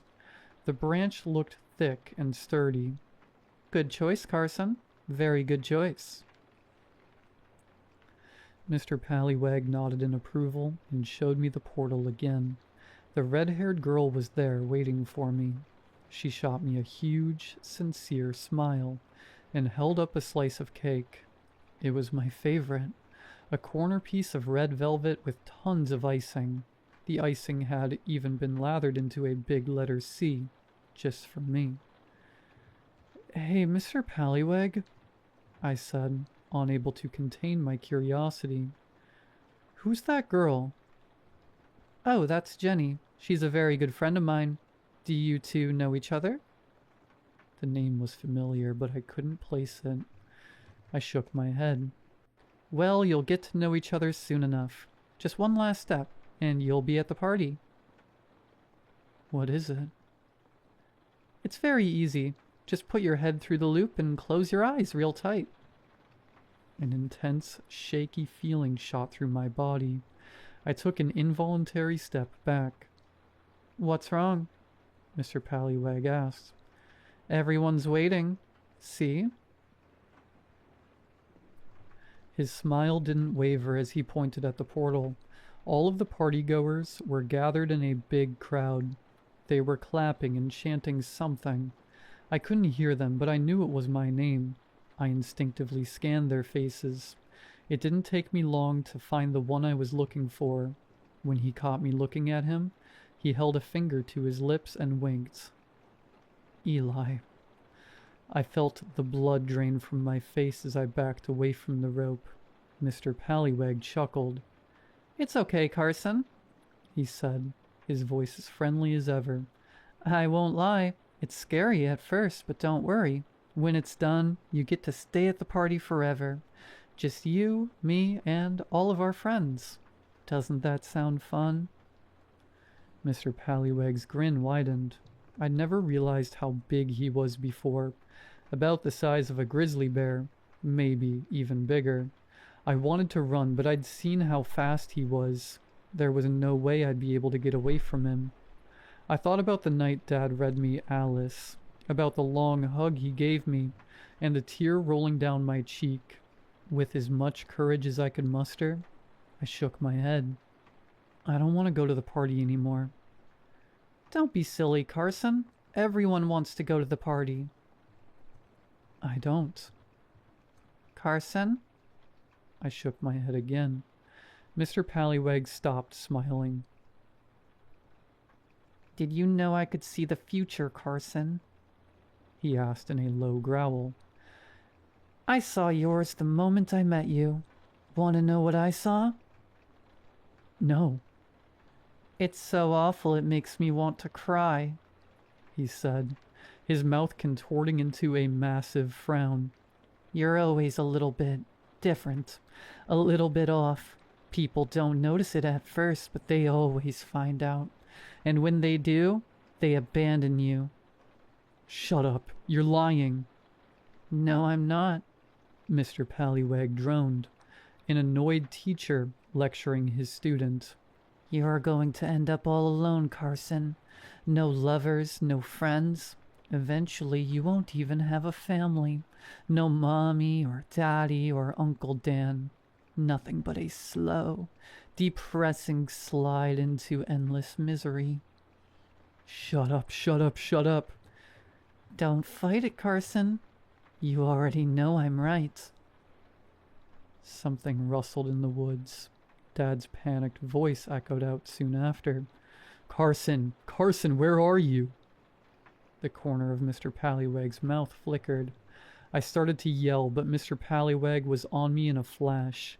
I closed my eyes and waited for the rope to close around my neck. To my surprise, Mr. Pallywag just clasped his hand over his mouth. When I opened my eyes, he was grinning at me again. You already accepted the invitation, he said. Just follow the steps when you change your mind. I nodded, too afraid to do anything else. Mr. Pallywag chuckled, uncovered my mouth, and walked away. Goodbye, Carson. See you soon. In the blink of an eye, Mr. Pallywag was gone. Dad burst out of the trees moments later. When he saw me, he nearly bowled me over and wrapped me in a hug so tight, I thought my spine would snap. Thank God, Dad kept whispering. Thank you, God. Thank you. I didn't say anything. Dad took me home. Mom held me close, and none of us ever discussed the incident again. We were too relieved to jinx the miracle. The move went as planned. I never went back to those woods again. I did my best to move on, tried to make friends, even attempted dating a few times. But so far, Mr. Pallywag's been right. Nobody stays. My parents are still alive, but we don't talk much anymore. Uncle Dan's dead. I talk to my coworkers a little, but I'm basically alone. Sometimes on really bad nights, I pull out some rope and tie that special knot. I let the loop shimmer, peek through the portal, and watch the party. More people join every year. Jenny and Eli are still there. They haven't aged a day. They look happy. Mr. Pallywag is there too, of course. He always knows when I'm watching. He stops what he's doing, looks me in the eye and waves at me. I wave back. When he knows he has my full attention, he claps his hands and leads his guests in a mad dance. He whirls among them, hat in hand, dancing and singing and laughing. The party guests follow along, delirious with glee. I've tried to find a flaw with the party, an ulterior motive, or a sign that it's part of some sinister master plan. The problem is, it's perfect. Nobody disappears. Nobody's in pain. There's nothing there but fun and games and acceptance and love. Even though it's hard, I don't want to give up. I tell myself stories where I'm the hero, and no matter how dark it gets, I have to live. It's worked for a while, but every year gets harder, and deep down, I'm scared Mr. Pallywag was right. It's not if I go to the party, it's when.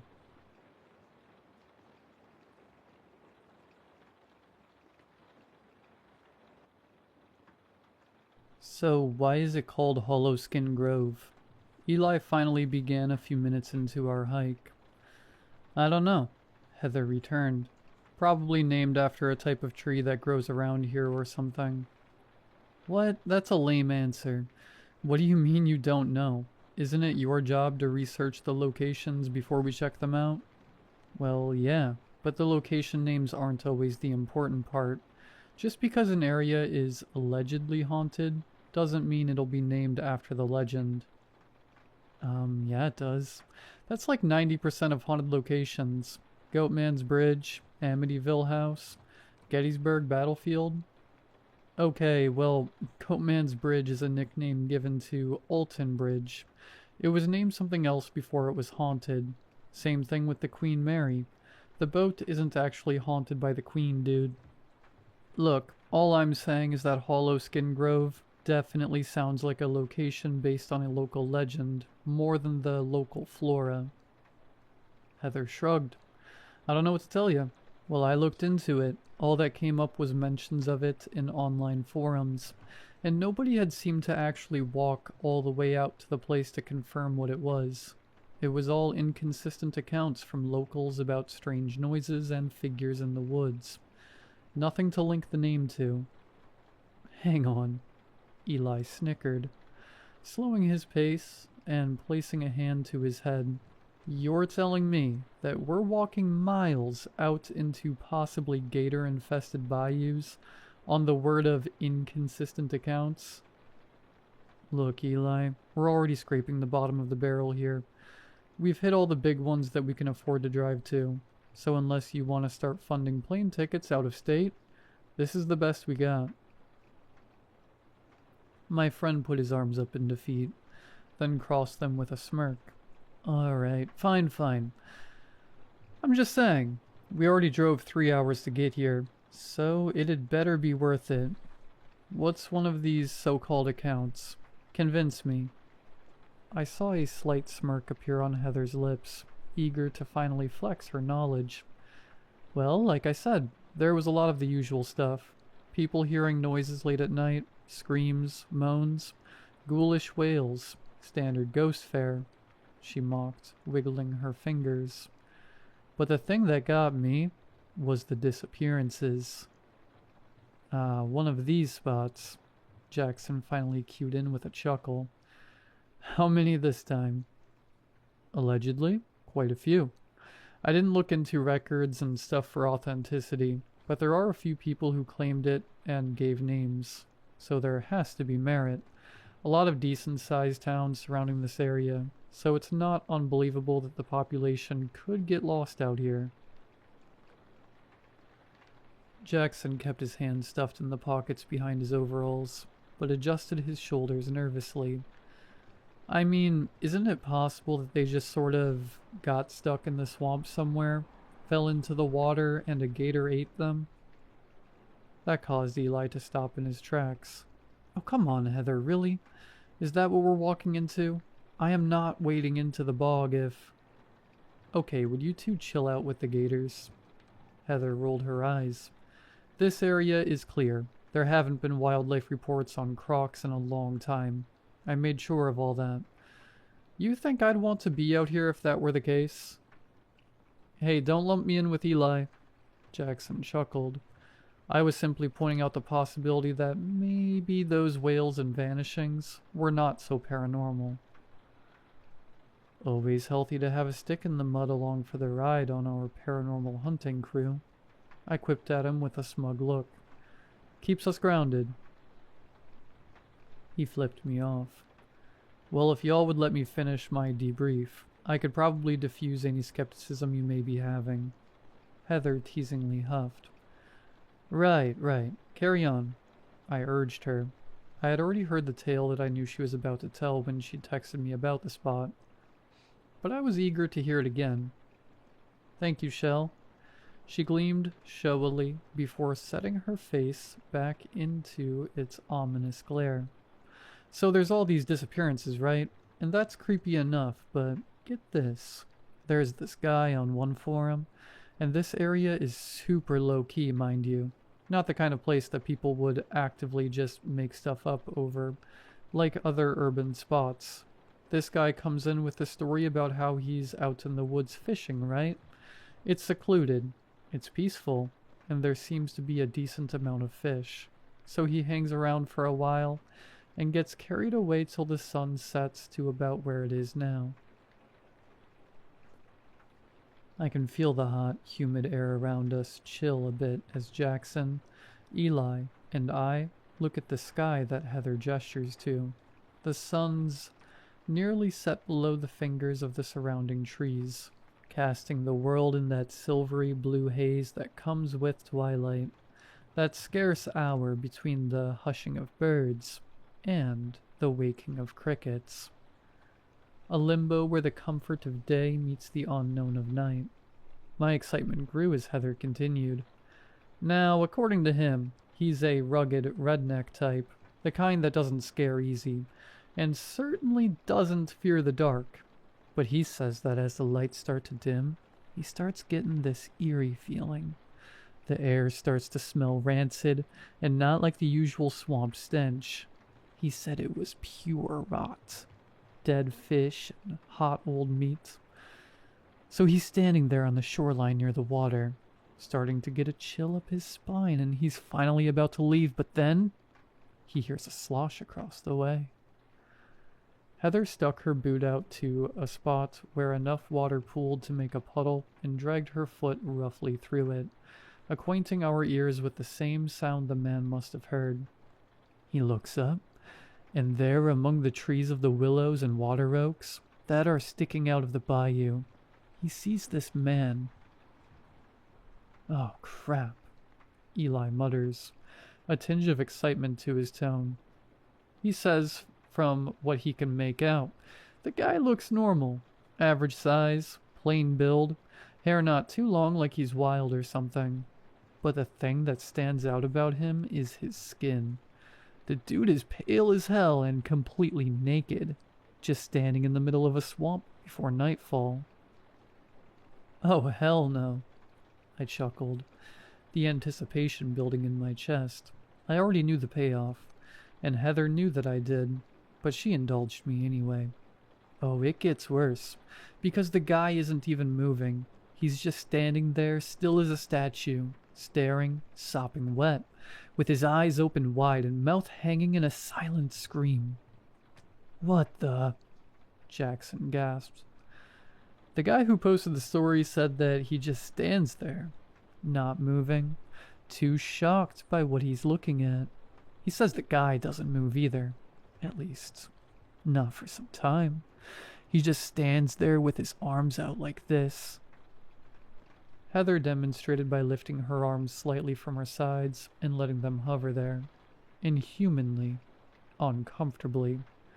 He said that as he stood frozen, eyeing the stranger down and waiting for him to make a move, he focused in on his face, and that's when he noticed it. He hadn't seen it before because of the weird lighting in the distance, but the man in the water, his eyes were black like coal, just two dark pools boring deep into him. Heather came to a complete stop in her leading, turning to face us with an expression to mirror the one flickering against the back of our eyes. He said as soon as he noticed it, and the flag finally went off to run, the man out in the swamp crouched down, sinking himself into the water until he disappeared. He said the last thing he saw as he snatched up his rod and ran was bubbles on the surface slowly gargling toward him.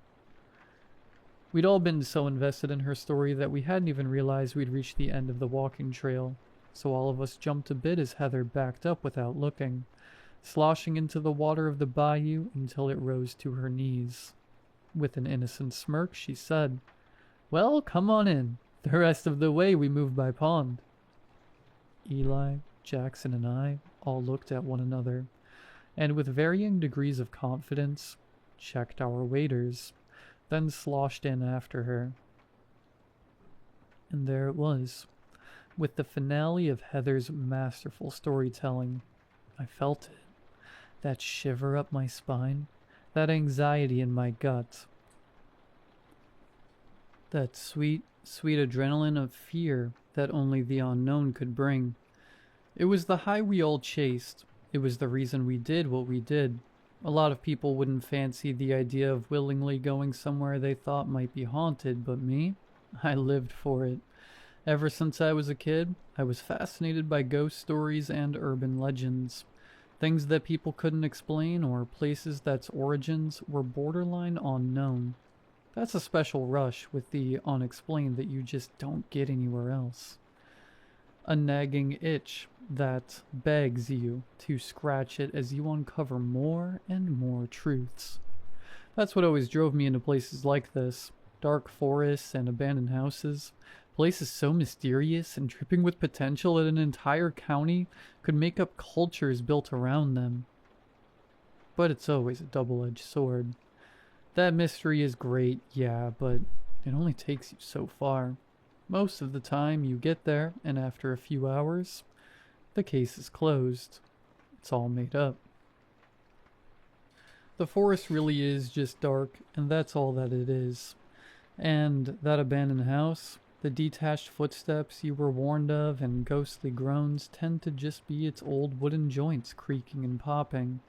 The payoff is never as good as the build-up, and though years of running the same routine had yielded minimal results, it never stopped me from pursuing more, because at the end of the day, the high was worth the hangover. It was fun to explore and freak yourself out with friends for an hour or two, because at least the memories that followed outweighed the letdown of the lack of anything real. I think deep down, though, even though I often told myself that, I truly did one day hope to find a pot of gold at the end of that rainbow.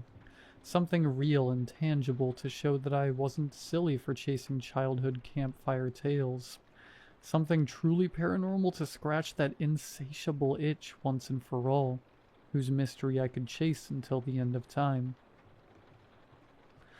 Looking back now, I feel foolish for ever wishing for such a thing, for ever thinking that finding such a horror would bring anything good. Our hike through the water began slow and careful, moving through the murk so as to not slosh any into our overalls. We'd borrowed the gear from Eli's dad, and aside from wanting to keep dry ourselves, we really didn't want to return it waterlogged. "Shelby, can you pass the GPS?" Heather asked, leaning back. As much as I'd like to pretend I studied the map by heart, we're gonna get turned around fast with all the water. "What's up with all this anyway? I thought you said there was a walking path," Eli asked. "Apparently there is, but the summer rains flood the bayou and brings the levels up. Someone in the forum who came out here said the place is more worth coming like this anyway. Adds to the creep factor." "I hope so," Jason snickered. "This has to be one of the most intensive treks we've done so far." "It'll be worth it, I bet," I chimed in. "I've got a good feeling about this one." I really did. Maybe it was all that prep and extra effort that made it feel more of a grand adventure, But as the sun set lower in the sky, and the space between the trees grew from that hazy blue to a dark, foreboding black, my heart thrummed faster. Deeper into the bog we went, further away from civilization, and more into an unknown that so few other people had dared to travel. Us, though? We were going all the way. That was the plan, at least. Where so many other people had chickened out and never made it to the grove itself, we had the intention of getting to the clearing and seeing if we'd really find the mysterious man of the bayou. Solid proof that all our searching wasn't in vain. We were grizzled veterans at this by now, and we weren't going to be deterred. Then again, maybe a grizzled veteran would have turned back. Maybe they would have seen the signs and got out of that swamp as fast as possible. Maybe it was so many years of that nagging itch that drove us deeper into those woods against our better judgment. I didn't start to feel it until the twine. We had been moving around for half an hour, Heather guiding fearlessly in the front. Eli was behind her, then me, then Jackson heading up the rear. We'd flicked our flashlights on now that the swamp had become a dark maze of moss-tangled stumps and algae-ridden pools. I held my breath each time I swept mine through the trees, caught in the middle of both the desire and fear of spotting a man nestled among the dark bark. He never appeared, though, no matter how deep we went, and there wasn't a noise out of place save the occasional Huron song to join the chorus of cricket chirps. That changed when suddenly Eli went tumbling forward in front of me, nearly toppling into the musky basin, if not for Heather's back to catch himself on. "Whoa, Eli," she scoffed as water sloshed up behind her, sprinkling her back and pouring a bit down her waders. She was mad, but once she saw the state of our friend, she stopped complaining. It was clear he got it worse. All of us tried to be sensitive, but we couldn't help but crack snickers as Eli stood back up, water dripping down his face and shirt as he glared unamused. Eventually our chuckles broke him down, and he started to giggle too. Yeah, laugh it up. It was bound to happen to one of us eventually. There was no way we made it out of here dry. "Of course it happens to you too, man." Jackson shook his head. "You good? What did you even trip over?" "I think a root or something. Whatever it was hooked my foot good." "Maybe it was this," I offered, shining my light in the space between him and I. Up from the depths, a thin line of string had surfaced. We all gathered to look and saw that it was just simple twine. Coarse hairs tangled together and bound to make a rope just thicker than a plastic straw. Heather reached out and pulled it up with a finger. We had gloves on, so none of us had qualms about touching it, but she still couldn't hide her disgust as the string dripped with pond scum and algae. Beneath it, we could barely make out the fibrous bright white the twine once was. "This looks man-made," Heather noted. "You did say this was a walk path," Jackson replied, grabbing one end and tugging. At first we thought the string was simply loose, but as he pulled, more emerged from the water, going taut somewhere beneath the surface near a tree, like it was tied to the stump. "If this is a flood area, they probably strung these up to make sure people could still find the trail."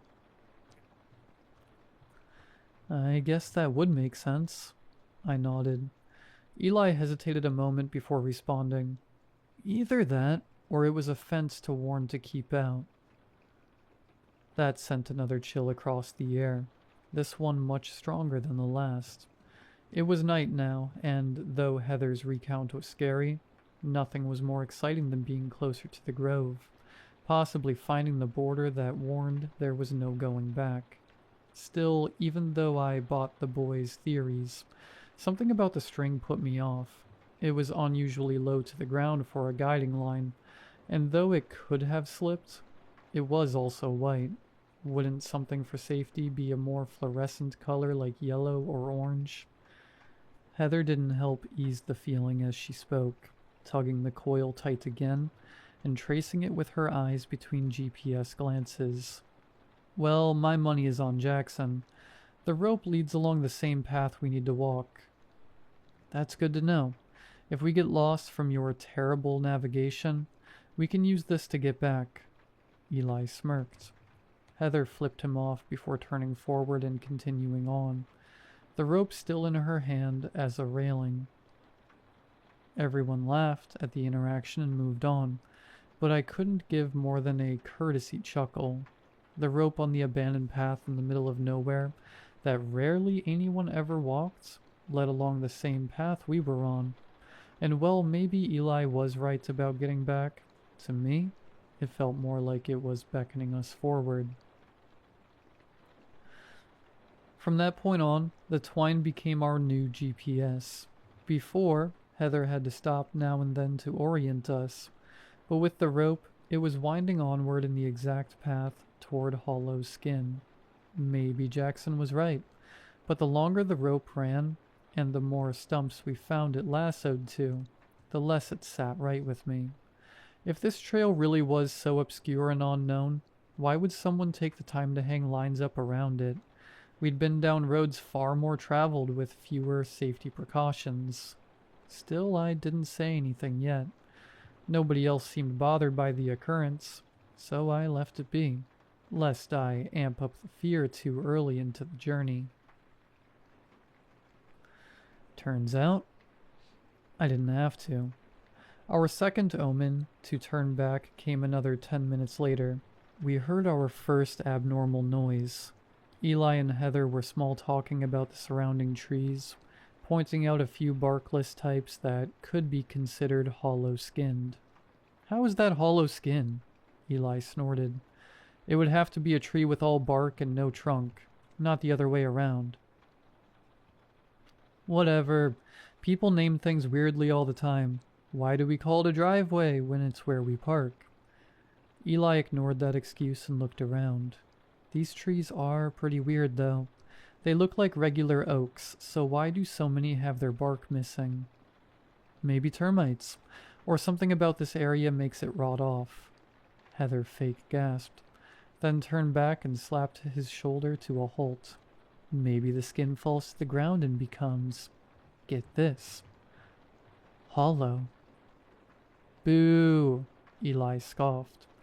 Jackson and I sat listening to their bickering with amused grins, the only other noise being the ambience of our sloshing and the nocturnal fauna. Then it wailed out. It was distant, yet too close for comfort, somewhere just off in the trees beyond our flashlight beams. A shrill, raspy whine. It was low and crackly at first, but slowly whined out to a steady tune after a moment, like somebody slowly scraped at an untuned violin string. It was impossible that we imagined it, because the forest heard it too. The symphony of the night went hushed around us, and our sloshing stopped. All flashlights shot in its direction, and the four of us held perfectly still, not even ripping the water pressed against our pants. We stood that way for what could have been an hour, and the whole time I don't think I heard a single person take a breath. But then water sloshed from behind a tree. At that, I let out a yelp, and Eli swore under his breath. All of us pivoted in the water and took a few steps back, but with the murk pushing back against us, we didn't make it far. Whatever was coming at us was much faster, and we didn't stand a chance. In the chaos, Heather finally managed to shine her beam in its direction to get a clear view of our attacker, and an offended river otter squinted its eyes as we rudely blinded it before ducking away from us and submerging in the water. All of us stopped our frantic thrashing and panted before turning inward to make eye contact. In our wild sprint, we'd all joined Eli among the wet and waterlogged. Slowly we broke into laughter. Alright, that may be the most terrified I've ever been on one of these expeditions. Jackson chuckled. That scared the piss out of me. Literally, Eli said, looking down. You all may want to clear away. Shut up, Heather splashed him, wiping her own face and sighing. God, when people said they heard things out here, I thought for sure it was just gonna be owls or something. What the hell was that? There's no way it was the otter. I chuckled nervously. I was amused by the whole situation myself, but admittedly, I was still pretty freaked. It came from way past it. It could have been a bird call, Jackson pondered, looking back to the shadows we'd heard the sound from. There are some animals that sound creepy like that. Hell, even mountain lions at night sound like women screaming. Maybe, Eli agreed. But whatever it is, I don't think I care to find out. Was that a good enough fill for this trip? We all got a good kick of adrenaline and we're soaking wet. So I think that's a win in my book. Finally, having an out, I jumped in. Yeah, honestly, even if that was an animal, I don't know if it's one we want to see. Not if it sounded like that. I think I could chalk that up to ghost-proof and be happy. What? Seriously? Heather scoffed. Guys, we've already hiked for an hour. The glade isn't much further. We may as well go the rest of the way. I thought the whole goal was to do what everyone else couldn't, remember? Eli made a face. Heather, did you not just hear that? There's no way you want to go closer to whatever that was. I was just going along with the animal thing to keep from freaking, but it was not natural. It kind of sounded mechanical, Jackson said. Like an instrument. Okay, and so what? Heather shrugged with a smile, trying not to seem too eager. I thought the whole reason we did these trips was to find the paranormal, and now that we've finally got something truly weird, we just want to run? Well, the real paranormal is a lot freakier than convincing ourselves we heard something, Eli said. Heather kept her face high for a moment, trying her best to still win us over with confidence. But when she saw that nobody was biting, not even me, she broke with a sigh. Well, I'm still going to go. It can't be more than 5 minutes of walking. Sticking the GPS out, she handed it to Eli. He shook his head. Heather, no way. What? I'll be fine. I can just follow the rope back. I'll be right behind you guys by the time you get back to the car. No, nuh-uh. I know what you're doing, Eli threatened. She cocked her head. What am I doing? You know that if you go alone, we're not going to let you. No, seriously. I want you guys to go back to the car. I don't want you to be miserable out here if you're done. I just really want to know what's up with this place. Heather's eyes fell on me as she said that, and suddenly guilt weighed heavy in my stomach. I sensed she was being genuine, so I shouldn't have felt bad if I wanted to leave, but it wasn't that. Heather was ride or die. She'd followed me into some more places than I could count, and all of it was for nothing. Now, here we were with something that actually had potential, something I'd looked for my entire life, and I was running from its literal call to adventure. What kind of friend would I have been if I had made Heather go at it alone? I'll come to. I spoke softly, a smile turning at my lips. Well, I guess we all go then. Jackson jumped in.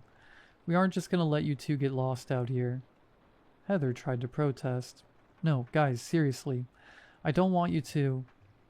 Yeah, so noble. Thanks for the offer. Come on, ladies. Eli sighed, brushing past us and following the GPS he now held in his hand. Heather turned back at me with a beaming smile, then quickly faced forward, tagging close behind a grinning Eli. I was happy they were smiling in that moment. Jackson and I were too. I think it was the last moment that any of us ever did. As we approached the glade, patches of land once again became visible among the oaks.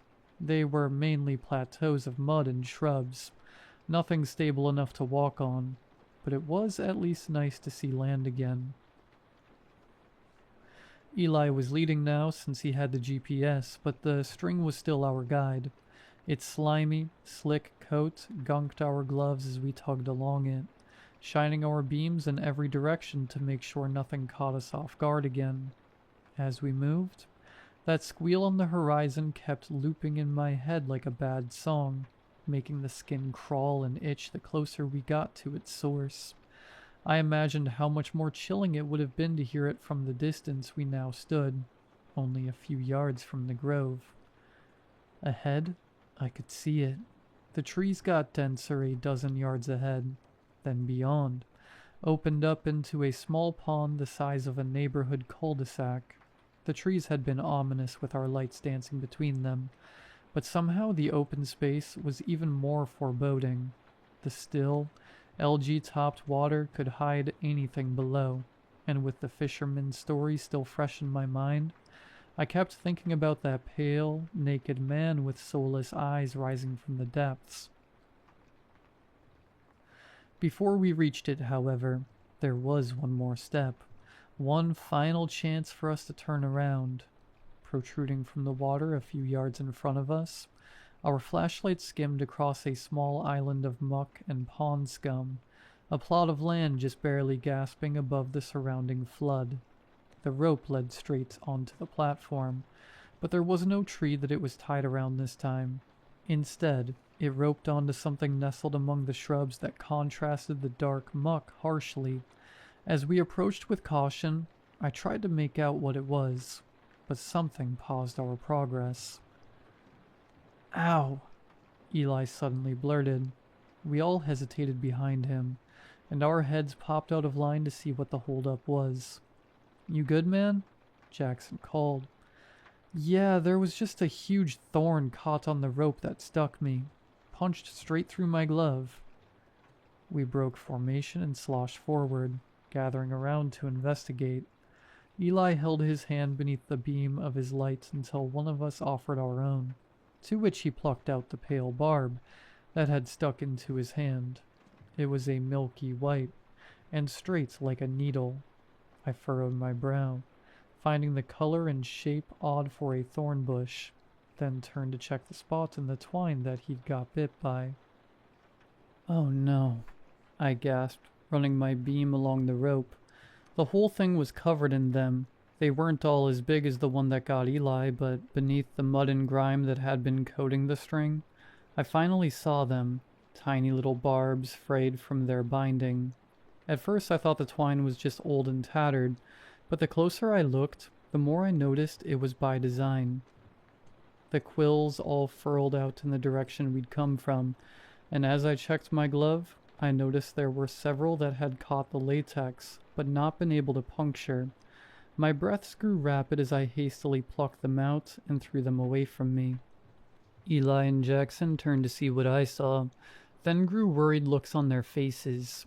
Eli tugged loose his glove and looked down at his palm to find that the spot where he'd been pricked was already turning red and inflamed. The three of us were so confused and horrified that we hadn't even noticed that Heather had stayed a few feet away. Before any of us could commentate on the matter, she called out with utter distress in her voice, "Oh my God!"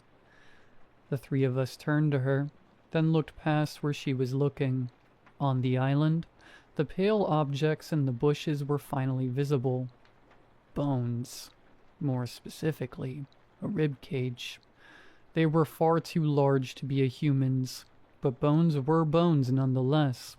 Almost in a trance, we all sloshed closer, our collective hearts banging the same dread-filled drum. It was a cow, large and half stuck in the mud. Its legs had sunk beneath the murk as it collapsed onto its side, leaving only its top half exposed. Its neck ran in a jumbled mess of parts to where its skull lay half peering out at us. But all of that was only the parts that we could confidently make out. Because while it was clearly a cow's skeleton, something was horribly wrong with it. Scraps of flesh and fur still clung to bits and pieces of it, as well as a strange, spongy red meat. porous with holes and glistening in our lights. Its bones in places along the rib cage had seemingly grown outward, fusing together at spots to make solid bridges, almost like a barrel of bone and marrow. All of that maybe could have been explained away by strange decomposition conditions, or a birth defect, but what we couldn't deny was what covered the rest of it. Along its femurs and spinal cords were strange bubbles in the bone, bumps like the burls on a tree. Half its skull was unrecognizable this way, a cloud of strange lumps like its face had boiled into a froth, then hardened. Bubbles was a very intentional word choice, because that's exactly what they were. Certain parts of the bone had cracked and fallen away, showing that the lumps were hollow. It was as if the beast liquefied, then hardened in a matter of moments. None of us had any words, and none of us could move, only stare down at the abhorrent thing glued to the swamp floor beneath our feet. I remember as we all tried to process what we were seeing, I could only muster one single horrifying thought. A body this decayed would have certainly been sunken underneath the water during the flood. That meant it was fresh, and somehow still missing its skin. How did a cow get out here? Heather muttered. Why does it look like that? Jackson tried to bring us back down with logic, his comforting form of denial. Still, the frantic shudder in his breath betrayed his words. It must have been a pasture cow that wandered off from a nearby field. The swamp gases, maybe it messed with its decomposition. Swamp gases? Heather laughed with no humor to her tone. Jackson, you need nuclear waste to do that to a body. What is this? I don't know, I cut in. But we've seen enough. We need to leave. Now. Heather looked down at the body with wide eyes and shallow breath, nodding in agreement. Seeing her go from so adamant to continue to downright petrified only compounded my fear. I had never seen the girl so afraid in my entire life. If even she felt something was wrong, then something was undoubtedly wrong. Finally, we were all in agreement to leave, but even though we'd taken that last chance, it was too late. A sloshing from the clearing ahead made us all jump and stagger back. Whipping our beams up into the shadow, the sprawling pool before us ignited beneath the ghastly white beams of our flashlights. And there it emerged, a pale figure wearing no clothes, mouth agape and dark sockets staring holes through us. The man from the story hadn't done the horror justice. Its skin was loose and haggard on its skeleton, like it was nothing more than a cheap rubber suit, and its hair was greasy and foul. Its feet were still hidden below the water, but its fingers were nothing more than limp, dangling flaps that dripped marsh water as it slowly rose from the pond. It wasn't until I noticed the dark spots on various parts of its form that I realized its true nature. Dark spots, like its sockets. They weren't marks or black, soulless eyes. They were holes. Holes in a suit of skin stretched up on some unseen skeleton rising out of the water. Its open mouth and sunken brow suddenly looked less like a haunting wail, and more like a horrified scream frozen in time. A cry for help that never came. As its feet crested the water, those awful, flayed feet that flapped loosely in the night breeze, I saw what was holding it up. A mountain of that spongy red meat soaked in mud and algae. A tangle of white, curved bone winding up and disappearing in its hollow puppet. Pale, worming tendrils waved from the holes in the crimson flesh, not dissimilar to the ones on the rope we'd been holding up, and my stomach turned over in my gut. That wasn't the end, though. In the fraction of a moment that I was able to take all of that in, more bubbles began to froth in the clearing around us. From the water rose even more suits of skin, all with the same desperate, wailing expression gasping at their face. Men, women, animals of every kind that were stretched in abnormal ways. As if whatever was holding them up didn't quite know what to make of their various forms. I prayed that the smaller human suits I saw weren't what I believed them to be. None of us screamed or made a sound. We just turned to run. The water had never felt thicker as we splashed into it, making a break back the way we'd come. I turned over my shoulder, horrified that I might see the figures gliding through the swamp after us, but instead I saw something worse. Eli wasn't moving. He was still perched on the island, staring vacantly off into the bog. I could see by his posture that he wasn't sharing the same fear that we were. In fact, he looked almost calm. "Eli, let's move," I shouted, my voice breaking with utter terror. Still, it scared me more that he didn't move. He didn't even flinch. I knew then and there that something was wrong. Whatever was in that water had him already, and it was too late. Still, I began charging back. We couldn't leave him. Not here. Not with these things. My boots sloshed out of the water back onto the mud just in time to see the full horror set before me. Dozens of bodies, conglomerated together. Flies flocking and buzzing in and out of their holes, like some sick sort of hive. Then in the middle of them, one last body bubbled up. It wasn't human this time, nor animal. It was pure, incomprehensible flesh, a mountain of soaking meat filled with excited white worms that squirmed and danced in the hot swamp air. Spines and large ribs stuck out from its serpentine mass. That stiffness had been stolen. They seemed to shift and writhe beneath my flashlight like tentacles, snapping straight at random and releasing harsh clacks. From its center spread large blankets of red tissue, almost like petals on a flower, and they too seemed to jitter and vibrate in the air like it was alive. Its head was nowhere at all, just a large gaping pit plunging into a darkness of its body, a darkness that several pale ropes ran into. The string that we'd been following went taut, and from the water arose even more, running off into the woods in every direction. I felt mad looking at the creature, my brain hardly fathoming that something so horrifying might exist. Unable to bear it any longer, I reached out for Eli's hand. "Eli, please, let go." My palm gripped around his hand, the one that had been pricked with the thorn, and my body went numb as it crumbled in my grasp. The skin wadded in on itself, like I was grabbing a latex glove filled with water, and inside I could feel hard bits floating around like chunks in a stew. Bile would have risen to my throat if it could, my swirling brain unable to take any more.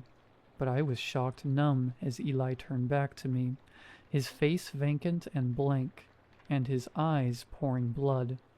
Behind him, the vile flower of flesh and bone released a sound from its pit that vibrated my teeth and made my head pound, a sound like a coarse violin string being scraped. Eli turned back to it, as if in a trance, then began moving closer into the water, his skin sagging as he went. I could barely move as tears streamed down my cheeks, the image of my friend sinking below the murk, etching into my memory for the rest of my days. A harsh yank from my right brought me back down to reality, and I turned to see Heather tugging me along, her own face slick with tears and snot. She called out to me, but I couldn't hear her. The world had gone silent. Still, her expression demanded loudly without sound, and my body followed it instinctively. Run. So we did. I don't know how long or how fast, but we simply ran. Eli had the GPS, which meant we had no clue which way we were going, but it didn't matter. So long as it was away from that thing at the heart of the glade, it didn't matter. My legs had been aching from the miles of water we'd already pushed through, but they were in a whole new pain as they pumped to their absolute limit, It felt like running in a dream, that slow, painful slosh away from something out to tear us limb from limb. Even if the thing wasn't giving a proper chase, which none of us dared to look back and check, there was still the ropes. Each spear of our legs into the water was a heart-pounding gamble. Each push forward was filled with dread that we might feel the prickly tongues of the living flesh catch our guts and turn us into the same living soup that it had to Eli. His name hurt to think. It hurt even more with each step we ran away from him, leaving him to whatever fates had swallowed him whole.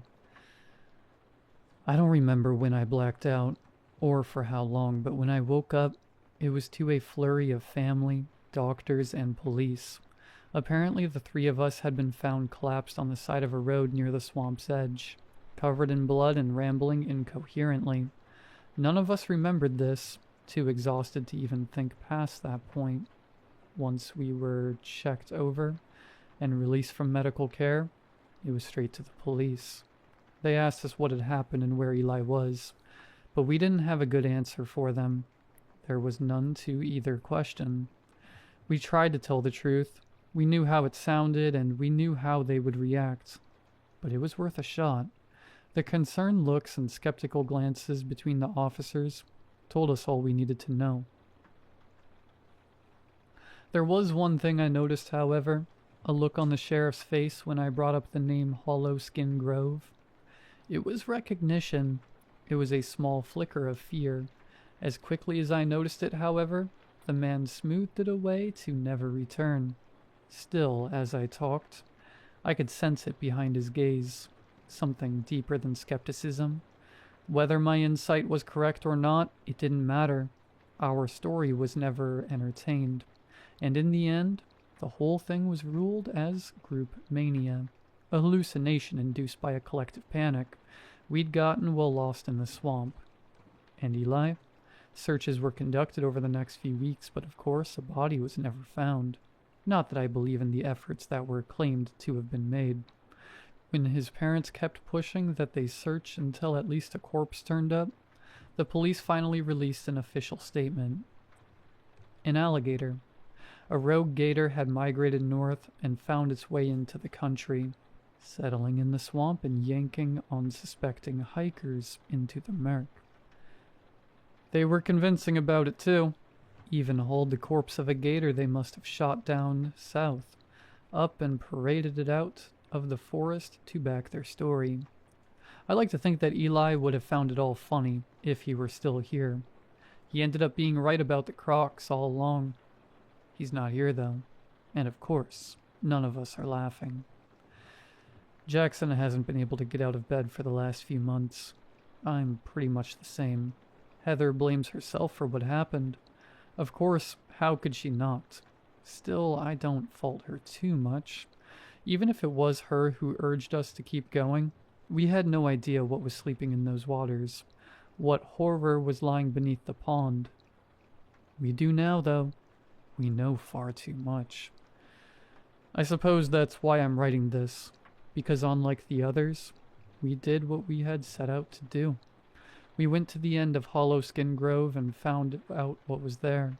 So despite what you see about it hushed whispers on forums, and in the quiet corners of the internet, I'm begging you, if you're a thrill seeker like we once were, don't go to Hollow Skin Grove. I assure you, whatever it is you'll find there is more horror than you ever want to witness.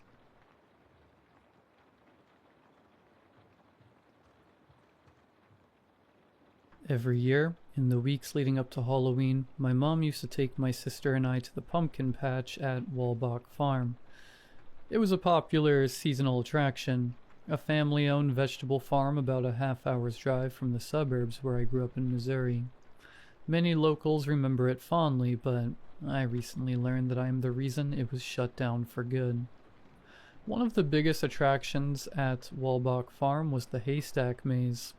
They had a haunted hayride and pumpkin carving and corn mazes too. Every upstanding pumpkin patch does. But only WorldAwayTweedy touted a pair of monumental, sprawling haystack mazes as the main event. Most haystack mazes are nothing to write home about.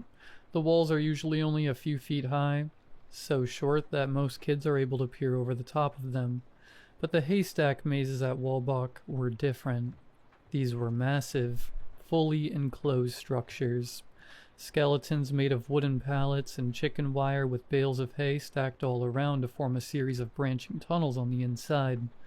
Giant straw pyramids, a bona fide feat of farmhand engineering. There were two mazes, a smaller one for younger kids, and a bigger, more complicated one for the teenagers. Of course I wanted to go in the bigger one, but anyone younger than 13 had to be accompanied by somebody older. My big sister clearly thought she was too grown up for the whole pumpkin patch thing, opting to sit on one of the swing sets and pick away at her Game Boy, while my mom joined me on an exhibition of the kids' maze. She held my hand as we ducked through the main entrance of the maze. The opening led straight into a central area with the first tunnel attached to it. It was much bigger than any other space inside the pyramid, with enough headroom that even an adult could stand straight up. Since the haystack maze had a roof made of wooden pallets and hay, it was pitch black inside. I was 10 at the time, and a bit of a scaredy cat, 4 years younger than my sister, and deeply afraid of the dark. As scared as I was at the darkness of the haystack maze, I was excited for the opportunity to try out my new flashlight. It was just a small plastic piece of crap that they gave to all of the kids at my dad's company barbecue, but I was absolutely blown away by it. The flashlight was hand-powered. A small crank protruded from the back end that you had to turn to charge up the battery. This was well before smartphones came around, so it was the perfect breed of gimmicky device to boggle my early 2000s kid mind. Watch this. I flicked my flashlight on, extremely proud of how bright it was. I had spent the whole car ride there winding it up, getting as much juice in it as possible. My mom acted super impressed. I stuck to her like glue for the first few minutes. The tunnels were much smaller than the first room, meant to be navigated by crouching or crawling. Some tunnels had wooden ramps leading up to a second level. Eventually I got more comfortable and started running ahead, scoping out possible dead ends while my mom crawled behind me. Even with my mom there, it felt a little eerie. Being surrounded on all sides by thick bales of hay had a sort of noise-canceling effect. All of the footsteps around us sounded muffled, and I could clearly hear my own breathing despite being surrounded by other kids. The air was hot and stuffy and claustrophobic. The kids' maze was well occupied, but there were still some empty pockets here and there, routes that were clearly dead ends after just a few steps. I made a point to check every nook and cranny. As I peered around the corner of one of these dead ends, the beam of my flashlight met a sign that made my heart drop. A small boy sat huddled in the corner, facing away from me. His shoulders shook, and he whipped his head around as soon as I appeared. My flashlight hit his face, and I saw tears on his cheeks. He looked only a year or two younger than myself, clearly overstimulated by the whole affair. He brought his knees closer up to his chin, and silently wiped his eyes with his sleeve. "Hi, honey." My mom had caught up with me. "Are you lost?" She had the sweetest voice. The boy nodded. "Is your mom with you?" He shook his head, fresh tears welling up in his eyes. I could tell he was embarrassed, and I felt bad for him. "We're lost too," I said, holding my hand out. The boy smiled, took my hand, and picked himself up off the ground. "What's your name?" my mom asked. "Henry." "Nice to meet you, Henry. Do you have a flashlight?" "It died." He held out a small Buzz Lightyear-themed flashlight and flipped the switch to demonstrate how its batteries had failed him. "That's okay. Simon can share his. Right, Simon?" I nodded, jumping at any excuse to show off my favorite gadget. "You know," my mom said leadingly, "there's a secret trick we can use to find our way out of here." Henry and I leaned in. My mom stuck her right hand out to the side, touching the wall of hay next to her. "This maze isn't very big. There's only so many ways we can go. We only get lost if we lose track of what we've checked already. So if we pick one wall and keep following it no matter what, we'll find our way out. Looking back, her method was far from perfect. The stick-to-one-wall approach might work if you applied it from the very start of a maze, but because we were already inside, the wall to our right could have easily been a freestanding divider fully contained within. Doing this could have led us in circles if the maze were complex enough. Fortunately for us, the kids' maze was intentionally straightforward. With the three of us sticking to one wall, we found the exit in just a few minutes. Henry's mother was waiting for us on the other side, looking worried. She exchanged niceties with my mom, thanking her for helping Henry out. She said that he had insisted on tackling the maze without her. I felt a sting of shame knowing that this kid, who was younger than me, had proven himself more independent. Henry and I spent the rest of the day running around together. We did the corn maze, sat next to each other on a hayride, even went back through the kids' haystack maze again.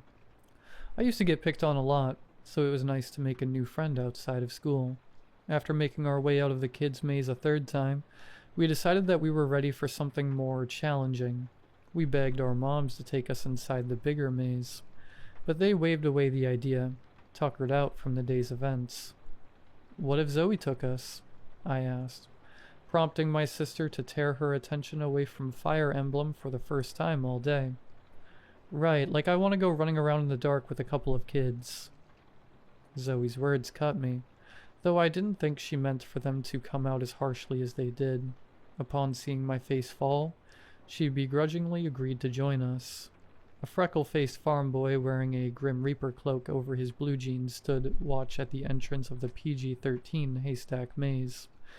He told Zoe to stay by our sides at all times. This maze started just like the kids' maze, with a big open chamber and a single tunnel leading forward, though there was a clear sense of larger scale. Zoe plopped down on a haystack bench and flipped her Game Boy back open. Aren't you coming with us?" I stuttered.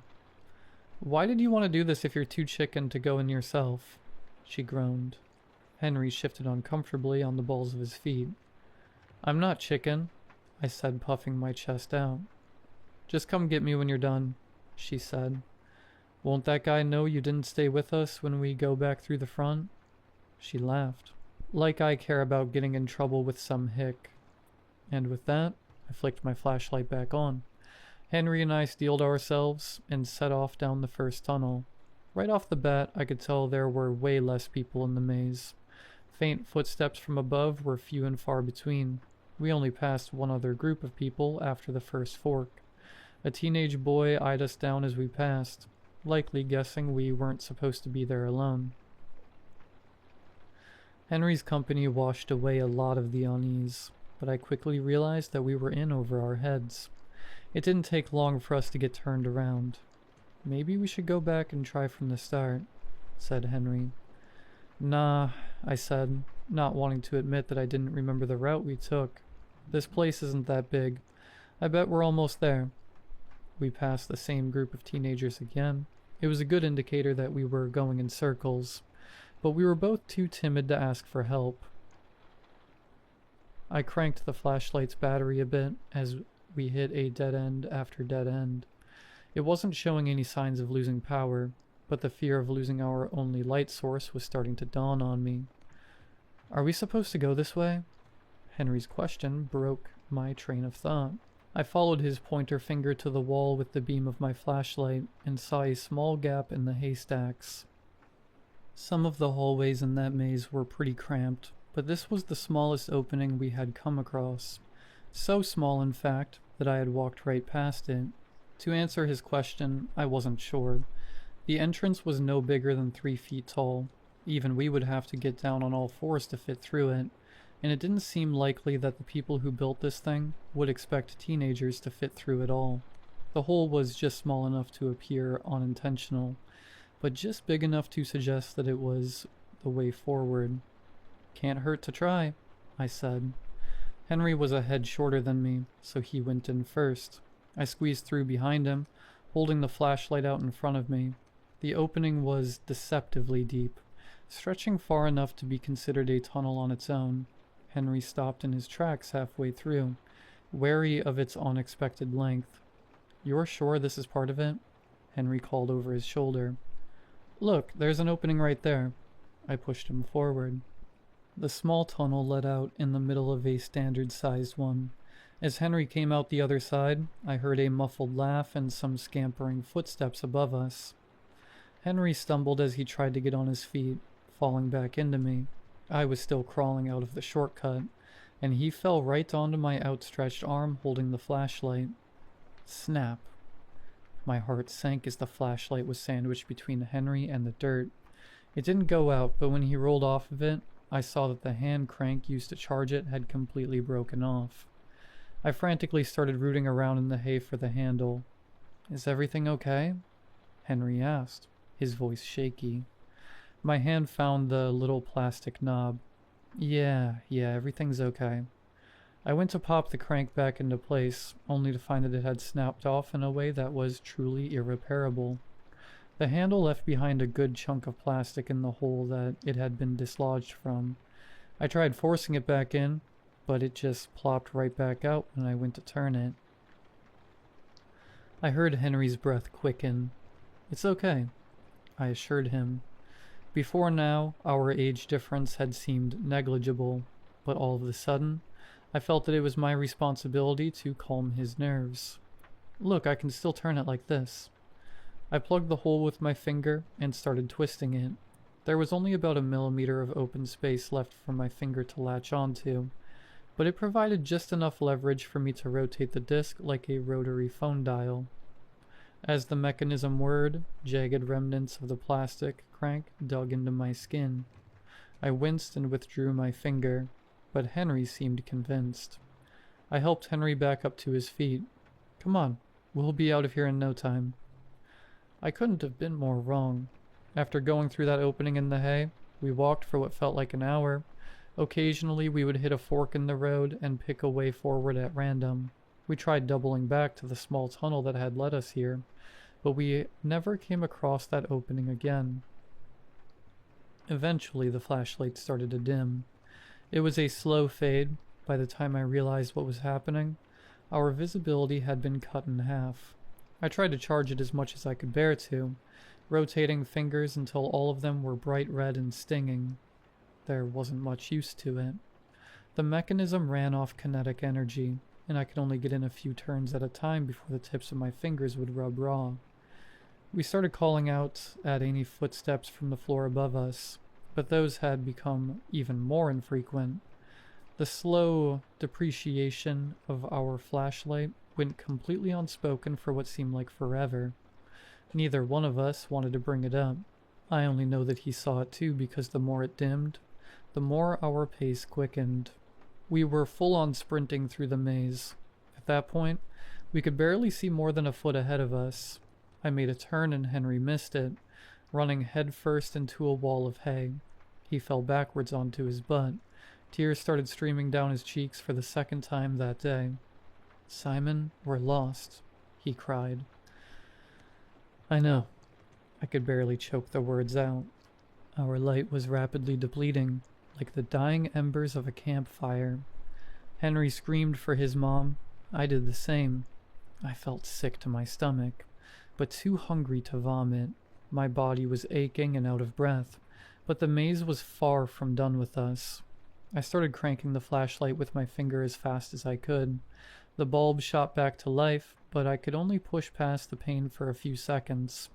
As soon as I took my finger out, it immediately started to dim again. The battery was too far gone, and the skin on the tip of my finger was in a nasty state. Henry was hyperventilating, clawing at a solid wall of hay and screaming like a maniac. "Henry?" He didn't even hear me over the sounds of his despair. "Henry!" I grabbed him by the shoulders, letting the flashlight fall at our feet. It illuminated us from below as I pulled him close to address him face to face while I still could. "Henry, the light is going to go out," I finally admitted. He burst into a tirade of shrieking sobs. Snot and tears caked his face. It broke my heart seeing what little faith he had left completely drained from his eyes. A knot sat high in the back of my throat. My mind raced for the right words as his face faded from my view. What would my mom say? It's going to be dark and it's going to be scary, I said, doing my best to steady my voice. I know we're lost, but we can still get out. No. Henry, there has to be a way out, and even if we can't find it, it's only a matter of time before everyone comes looking for us. I grabbed his hand, and I stuck it to the wall right next to us. We'll keep walking, and we'll make it to the end no matter what. The luminescent bulb's final glimmer sunk into his eyes. Henry, will you walk with me? His pupils disappeared into the dark. Yes. And with that, the light was completely snuffed out. I'm realizing now that I may not have been descriptive enough earlier. When the flashlight went out, we were cast into a darkness the likes of which I've never known before or since. Every wall and ceiling was packed thick with bales of hay. Even in the middle of the day, not an inkling of sunlight was able to pierce through the layers upon layers of crisscrossing straw. If somebody held their finger an inch away from your open eye, you would have no way of knowing it was there.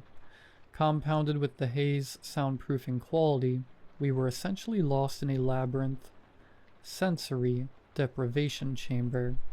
I let Henry cry out for a while. When he finally spoke again, I could hear the resolve in his voice. Okay, let's go. I kept my hand pinned to the wall as I stood up and instructed him to do the same. After a moment to collect ourselves, we set off again. It took a long time for us to adapt to the darkness. Just putting one foot in front of the other was a challenge. Henry kept bumping into me from behind, as we were completely unable to sync up our strides. We walked slow and steady. After walking headfirst into a left turn, I took to keeping my other arm stretched out in front of me. I started calling out turns as we came across them, not wanting to overshoot and risk taking my hand off of the wall. We took lots of breaks. The feeling of pins and needles crept into our outstretched arms frequently. We didn't talk any more than we had to, outside of calling out turns. I kept my thoughts to myself. My ears rang in the sickening silence. I felt some slight comfort in hearing Henry's feet dragging behind me, though it was entirely outweighed by a dread which grew exponentially with each passing second. We just kept going, and going, and going. Winding paths forked into more winding paths. We circled dead end after dead end. We weaved our way through countless corners and endless entrails, walking, and walking, and walking still. And as we walked, things started to change. First, I felt it in my feet. The ground beneath us became firm. I thought we had made our way into some wooden boards, but when I knelt down, I still felt dirt. But the dirt felt different. It felt as if the dry soil was giving way to a more solid material, slowly rising from the earth as we advanced. The walls started to feel different too. Strands of hay began to feel sparse until the bouncy, dry texture was replaced by the smooth, cold feel of cobblestone. Even the air started to feel less stuffy. Simon, do you feel it? I didn't have to ask what he meant. Yeah, let's stop for a second. I plugged my finger back into the flashlight, which I had fastened to my belt loop since it went out. I took a deep breath and started turning. Once again, the plastic bit into my finger. The hallway lit up around us. I was terrified to learn the details of our new surroundings. Somehow, as soon as we could see again, my fears were redirected in a way that I could never have predicted. As light filled the area, the feeling of hay and dirt beneath our feet returned. The walls, the ceiling, it was all hay. The stuffiness and stillness returned, as though the air around us reverted back to that of the haystack maze. Henry looked ghoulish, sweaty and covered in dirt, desperation in his eyes. I'm sure I looked just as bad.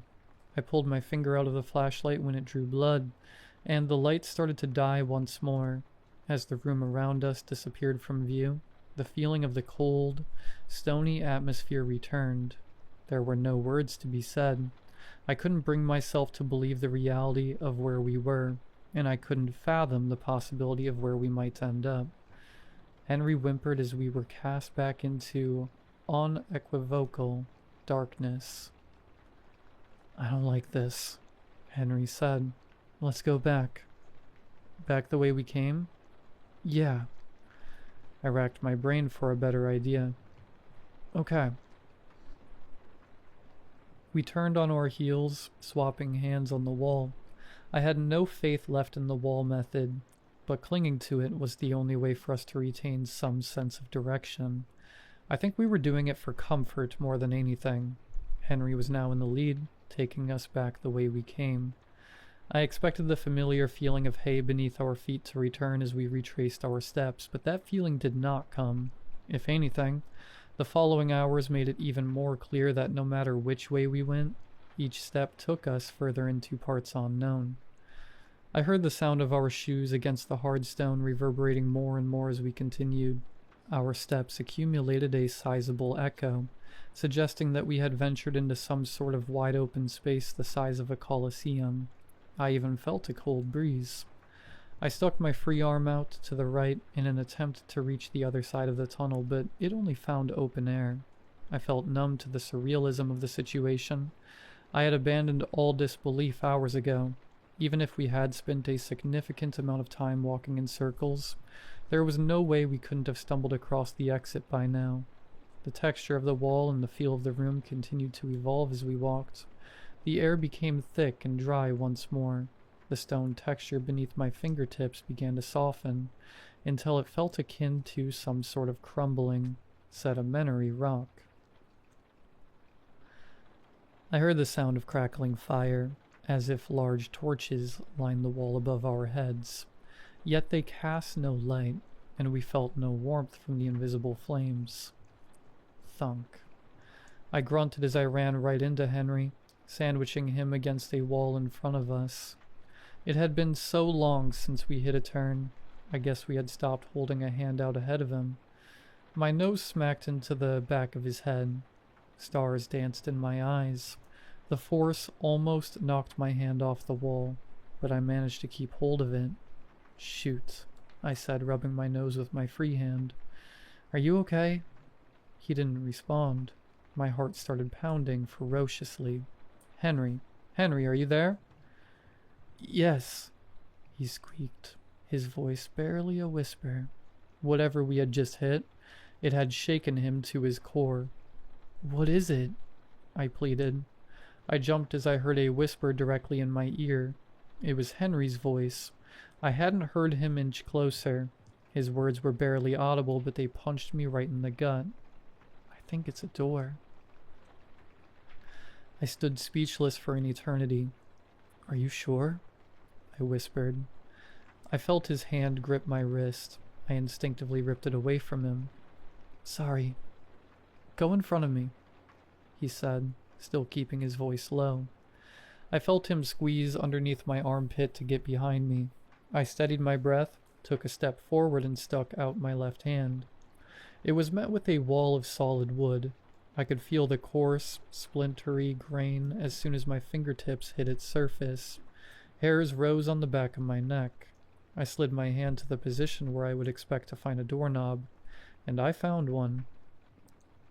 The metal was warm, an unnerving juxtaposition to the cool air we had been experiencing as of late. I didn't try to turn it. In school they told us that when a door handle is warm, that means there's a fire on the other side. That was reason enough for me to not open the door, but it wasn't the only one. A foreboding sense of anticipation crept up my spine as soon as my hand felt the knob. I can't explain it, but I could tell that there was someone, or something, standing right on the other side of that door, waiting for us to open it. I took my hand off the knob. "Let's turn back around," I whispered, not wanting to question or even acknowledge our horrifying discovery. "Okay," Henry replied, likely feeling the same. Even now I have no idea how long we were actually in that maze for. I tried counting as high as I could to pass the time, and I stopped somewhere in the thousands. Hours felt like minutes, but seconds felt like days.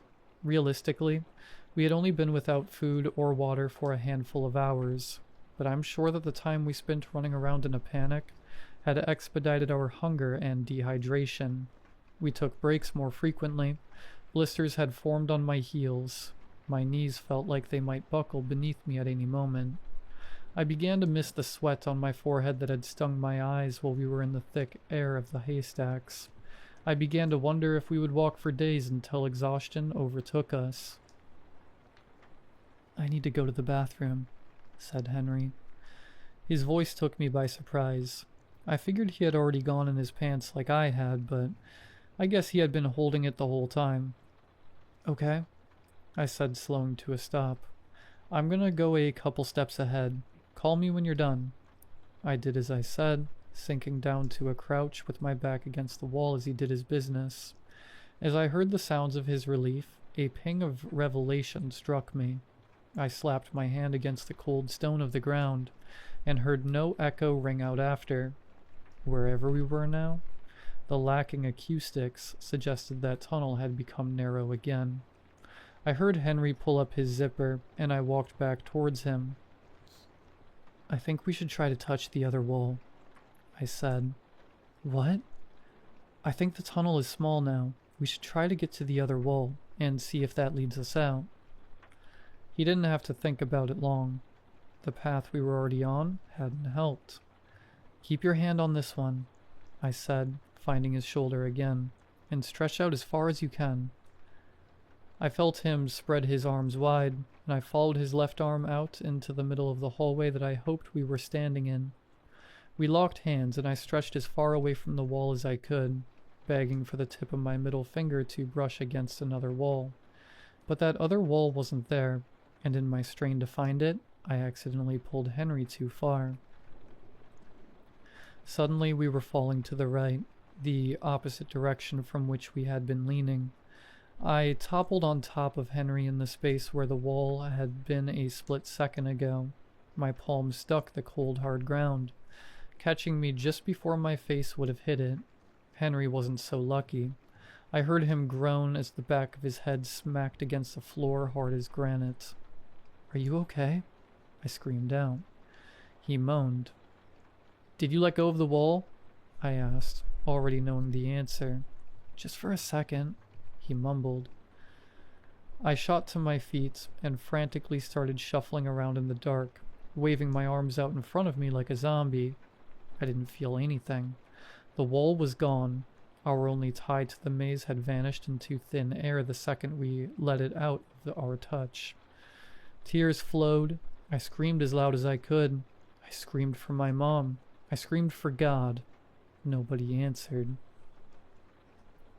I felt Henry curl up on the ground by my feet. As my voice broke, I collapsed on top of him, molding us into a human heap of misery. We sat there in silence for quite a while. Henry, tired and completely consumed by the darkness. I have no words to describe the complete and utter hopelessness I felt. Henry laid his head on my lap. I felt his tears soak into the fabric of my jeans. I brushed a comforting hand through Henry's hair, and I felt a warm, sticky substance oozing out of the back of his head. My stomach sank through the floor. "Henry?" "Yeah," he replied, his voice broken and faint. "Are you sure you're okay?" His grip on me loosened a bit. "Yeah." I let that sit for a moment. "Do you want to keep walking?" I asked. I felt him lightly shake his head no against my lap. "You want to stay here?" He nodded. "Okay, we'll wait for them to come find us." Henry's breathing became labored. I sat and stroked his hair and closed my eyes.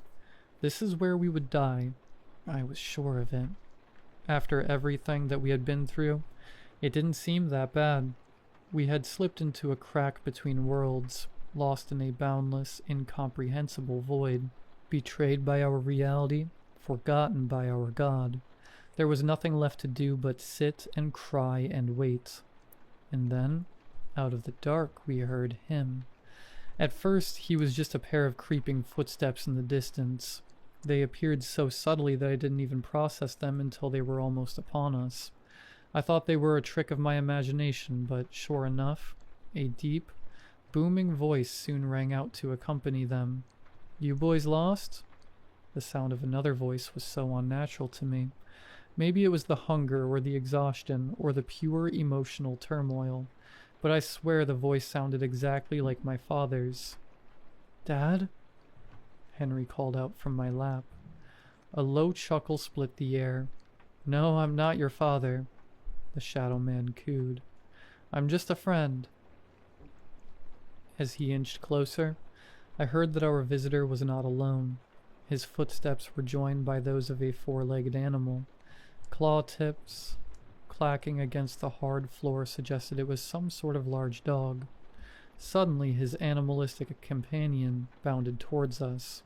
I braced myself and pulled Henry close to my chest as I felt the cold, wet prodding of a large snout against our bodies. Sniffing and snorting like that of a basset hound filled the air. I could hear a large metal chain dangling from its neck, the other end no doubt held by the mysterious man. "You boys seem mighty lost," he said. On the surface, he sounded concerned, but the more he talked and the closer he got to us, I sensed a jovial undercurrent in his words, like someone trying their best to suppress a smile. "Can you get us out of here?" Henry pleaded. "Of course I can," said the man. He was now standing right in front of us. "I came here to collect you." I heard the basset hound go off towards the spot where Henry had relieved himself earlier. It sniffed around a bit before returning to us. I heard the chain settle as it sat at its master's heel. "How can you see us?" I asked, my voice raspy. "Do you have a flashlight?"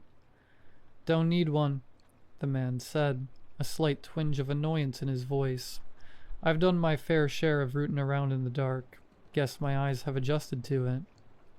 I tried to visualize what he might look like. I did my best to keep the nondescript shape of a man's face in my mind as he spoke, but the dancing fuzz of my vision kept contorting his features into something unnatural. I heard a shuffling, and the proximity of the man's voice, when he next spoke, suggested that he had knelt down to address us. "You're in a rough shape," the shadow man sighed. "Please get us out of here," Henry moaned, barely audible. "Well," said the man, "I sure would like to, but I can only take one of you at a time." I couldn't believe my ears. "What do you mean?" I pressed. "Why can't you take both of us with you?" "The boy is far too hurt. Trying to manage both of you at once would just slow us down," the man said, his voice rife with false emotional strain. "Wish there was another way, but that's just how it is." "What are you talking about?" I growled. "I'll walk right behind you." "I said no," he boomed. His baritone shook my body so hard that my teeth clattered. "One child at a time, that's the rule," he growled. He sounded exasperated at the notion, as if the rule were not to his own design. My gut told me not to follow this man anywhere, but the thought of being separated from Henry petrified me. The man let out another deep sigh. "Don't you worry. As long as you stay right where you are, I'll be able to get you just fine. What do you say, son?" I was scared and confused and filled with a million questions, but far too weak to protest further. Despite my complete lack of sight, I felt the unmistakable aura of an outstretched hand in front of me. I went to meet it, and upon feeling the leathery flesh of his palm, an icy jolt of terror shot through my veins. I had been trying as hard as I could to keep the basic image of a human man's face in my mind, but in that moment, the dancing specks behind my eyes insisted on warping those features into something horrifying. I tried hard not to imagine him as a towering, slender figure with spindly arms that stretched multiple yards long, so long that he had to fold them over thrice like the crooked legs of an exotic bird, just to offer his hand to me this close in proximity. I tried not to imagine a robust pot belly jutting out of his otherwise slender frame, covered in thick black fur, and hanging low over his legs, which were just as long as his arms and folded up like an accordion. I tried not to imagine his face as a grunt, eyeless visage with dark, rugged skin stretched tight around an impossibly wide grin. I tried not to imagine a pair of ivory horns atop his head that spiraled several feet up towards the heavens. I tried and tried and tried to keep that ghastly depiction out of my head, but for as long as he held my hand in his, it persisted in my mind's eye, as if it were an unquestionable truth. I withdrew my hand from his grasp, awestruck with a terror that I cannot possibly describe. I pulled Henry as close as I humanly could, and I whispered directly into his ear, "Henry, I don't think we should go with him. I think we should stay here." The man definitely heard me, but he didn't react. He remained crouched in front of us, skeletal fingers held out in offer. "I want my mom," Henry whispered. He felt limp, like a rag doll in my arms. "Please, son, I reckon he ain't got much time left," taunted the shadow man. I had no tears left to cry. Henry was dying in my arms. Whatever might happen to him, should I let him go, he wouldn't last much longer here. I loosened my grip as I felt Henry's arm leave my lap. I whimpered and felt him being tugged away. "Don't worry," the man sneered. "I'll carry you." I heard the hound pull at its chain and set off into the dark. The footsteps of the man followed behind it. "You stay put," I heard him call over his shoulder. "I'll come back for you later." I curled up in a ball as the footsteps became increasingly faint. My mind raced with the possible outcomes of my decision. What awaited Henry in the arms of the Shadow Man? Did he really intend to help? Or had Henry just met a terrible fate? My thoughts were bombarded with untold horrors that might be in store. I imagined Henry's blood-curdling screams at the hands of the conniving specter. I could sense his suffering. I could hear his torment. I could feel his blood on my hands. I don't know what possessed me to finally get back on my feet. Maybe it was pure adrenaline, or my fear of the Shadow Man. But the newfound isolation was a big enough push for my survival instincts to fully kick in. I was struck with the sudden, intense realization that I had to get myself out of that maze, whatever the cost. I shot up so fast I nearly keeled over. I fumbled around for the carabiner, latched onto my belt loop, and freed my flashlight from its clasp. I took a deep breath and shoved the mangled tip of my pointer finger back into the hole. It was time for a Hail Mary. I gritted my teeth and began to spin the dial like my life depended on it. Needles of pain shot up my arm as I fed the mechanism with my suffering. Every second the plastic shards dug into my skin felt like a hot lick of hellfire, but I viciously worked it round and round until the room began to illuminate. Once again the sight of the hay walls and a dirt floor began to creep into view. But that wasn't all this time. As the light brought me out of the dark, endless void, I began to hear muffled voices and footsteps all around me for the first time in days. They were looking for me. They were looking for us. A wave of relief crashed over me, but it stole my mind from the task at hand. My cranking had slowed, and the light began to dim again. As it faded, so did the sounds of my salvation. I was slipping away back into the dark. I took off running, the promise of rescue, reinvigorating my work in the flashlight. I winced as it shredded my skin, alternating fingers until each one was coated by the steady drip of flesh blood. I cried out as much as I could, my voice raspy from overuse and dehydration. I ducked and weaved, desperate to make contact with someone, lest I fall back into the darkness.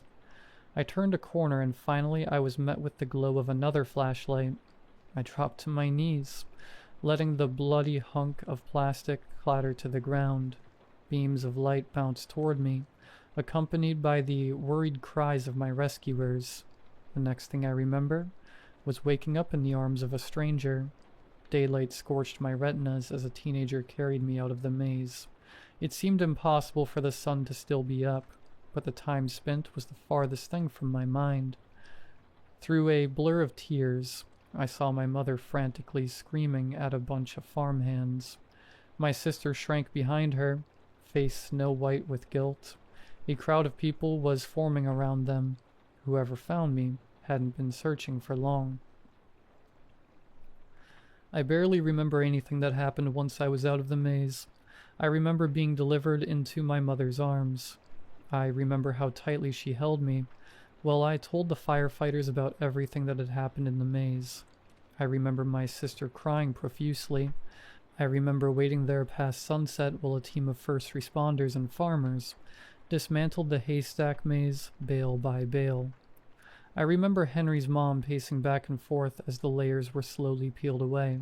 I remember her screaming and bawling and slamming her fists in the dirt when they removed the last haystack. And Henry was nowhere to be found. I remember all of that now, but to be honest, I don't remember anything that I've written here until just a few months ago. Back in July, a couple of Zoe's friends and I staged an intervention about her drinking. She never made it past high school, and by the time I got home from my first year of college this spring, she had a reputation around town for being a total barfly. I think her friends were worried about her getting worse when I went back in the fall, but I wasn't sure why. We'd barely spoken for years. She lashed out at me as soon as she saw the circle of chairs in her living room.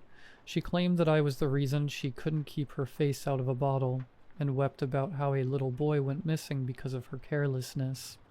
At first I had no idea what she was talking about, but the more she spilled about everything from that day, the more those memories poured back into my head. The stone hallways, the wooden door, the man who took Henry, everything. Even as I write this, new memories from my time in the haystack float to the surface. I feel adrift in a river of recollection, grasping out at small islands of information as they pass. Whenever I manage to latch onto one and start digging, I uncover the same system of roots connecting them all below the murky depths. I don't dare ask my mom about that day, but I've done my research. No matter what actually happened in that maze, a little boy named Henry went in and never came out. The local papers all say that he was led away by a strange man who took him off the farm. Nobody saw the two of them leave. Nobody knew what the man looked like. But I know. Try as I might, I still can't shake the sight of him from my mind. I can't escape the familiar sound of his voice. When I'm left alone with my thoughts, my ears replay his parting words to me like a broken record. My fear of the dark has already followed me into adulthood, but since remembering all of this, it has amplified immensely. I haven't slept much these past few months. Even when I crash from exhaustion, I always do so with the lights on. I've avoided going anywhere after sunset, and I never let my phone battery dip. I haven't gone to the movies, or anywhere that would put me at risk of finding myself in total darkness. I'm not sure why I chose to share my story here. Maybe seeing all of the Halloween decorations going up around town stirred some guilt. I don't want any kid out there to go through what I did, and I definitely don't want anyone else to end up like Henry. Part of me thinks Henry is still out there. I don't know if that would be a good thing or a bad thing. Maybe I'll try to go back someday. Shut myself in my closet with the lights off and try to find him.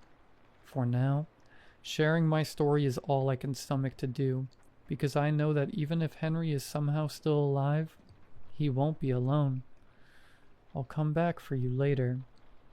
Out there, in the dark, I know he waits for me still.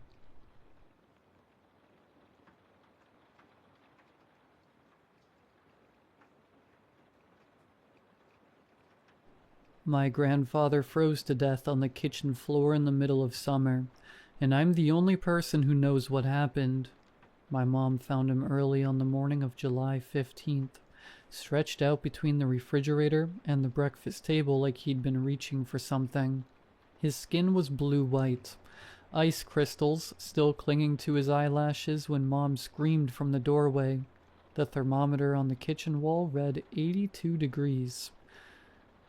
I'm Theo, 17, part-time sandwich artist at Subway, full-time disappointment to my parents, college fund expectations. Normal kid from normal Midwestern stock, the kind who knows the difference between a blizzard watch and a blizzard warning, who can drive in snow before I can parallel park. I play JV basketball badly and work the closing shift 3 nights a week, biking home past empty storefronts and gas stations that close at 10. Nothing about my life prepared me for finding my grandfather's body that morning, or for understanding what had happened. My grandpa, Isaac, had lived with us for 4 years. Ever since Grandma died and Dad decided the old man shouldn't be rattling around the farmhouse anymore. Grandpa was 74, with arthritis in his hands and a habit of falling asleep in his recliner with the TV remote balanced on his chest. He'd worked 20 years managing the local IGA before retiring, knew everyone in town, remembered their kids' names, and which checkout girls have the best customer service. He was practical, steady, unremarkable in every way that mattered. He was also dead in our kitchen, ice cold in 80-degree weather. The coroner, Dr. Willits, spent 45 minutes examining the body. He took photographs, checked the thermostat, questioned Mom and Dad about Grandpa's health, his medications, whether he'd seemed confused or disoriented lately. He measured the room temperature 3 times with different thermometers, frowning at readings that made no sense. Hypothermia, he announced finally, signing papers with the kind of confidence that comes from 3 decades of determining cause of death. Severe hypothermia due to unknown environmental factors, possibly a neurological episode affecting temperature regulation. Dad asked the obvious question. How does someone freeze to death when it's 80 degrees outside? Dr. Willits adjusted his glasses and delivered the answer that would satisfy the insurance company, the death certificate, and everyone except me. Sometimes the body's regulatory system fails catastrophically.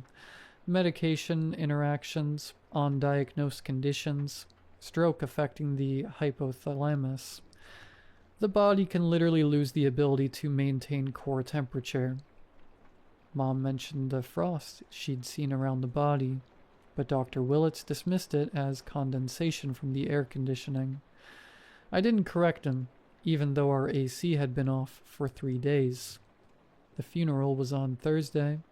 Half the town showed up, filling past the casket to pay respects to a man who'd bagged their groceries and remembered their faces for 2 decades. They spoke about his kindness, his reliability, how he'd given their teenagers first jobs and second chances. None of them knew about the temperature of his skin when they found him, or the thin layer of frost that had formed around his body, like he'd been lying there in January instead of July. None of them had seen what I saw when I came downstairs that morning. When Mom's screaming brought me and Dad running, I saw my grandfather's final expression, frozen on his face in the moment death took him. He wore no peaceful look like most people would imagine. His eyes were wide, staring at the ceiling, and his mouth was open like he'd been trying to say something important. He looked terrified. Strange things started happening 2 months ago. May 28th in Minnesota means tornado watches and sudden thunderstorms, the kind of weather that keeps you checking the sky every few minutes. It doesn't mean finding patches of kitchen floor so cold they make your feet ache through wool socks. But that's exactly what I found that Tuesday morning after Memorial Day. A circle of tile near the sink that felt like stepping on January pavement. Mom blamed the air conditioning. Even though we hadn't turned it on yet, Dad checked the basement for broken pipes, crawling around with a flashlight and muttering about foundation settling. The cold spot vanished by Thursday, but another one appeared in the hallway upstairs, then another in the living room by the weekend. "Old house to settle," Dad said when I mentioned it.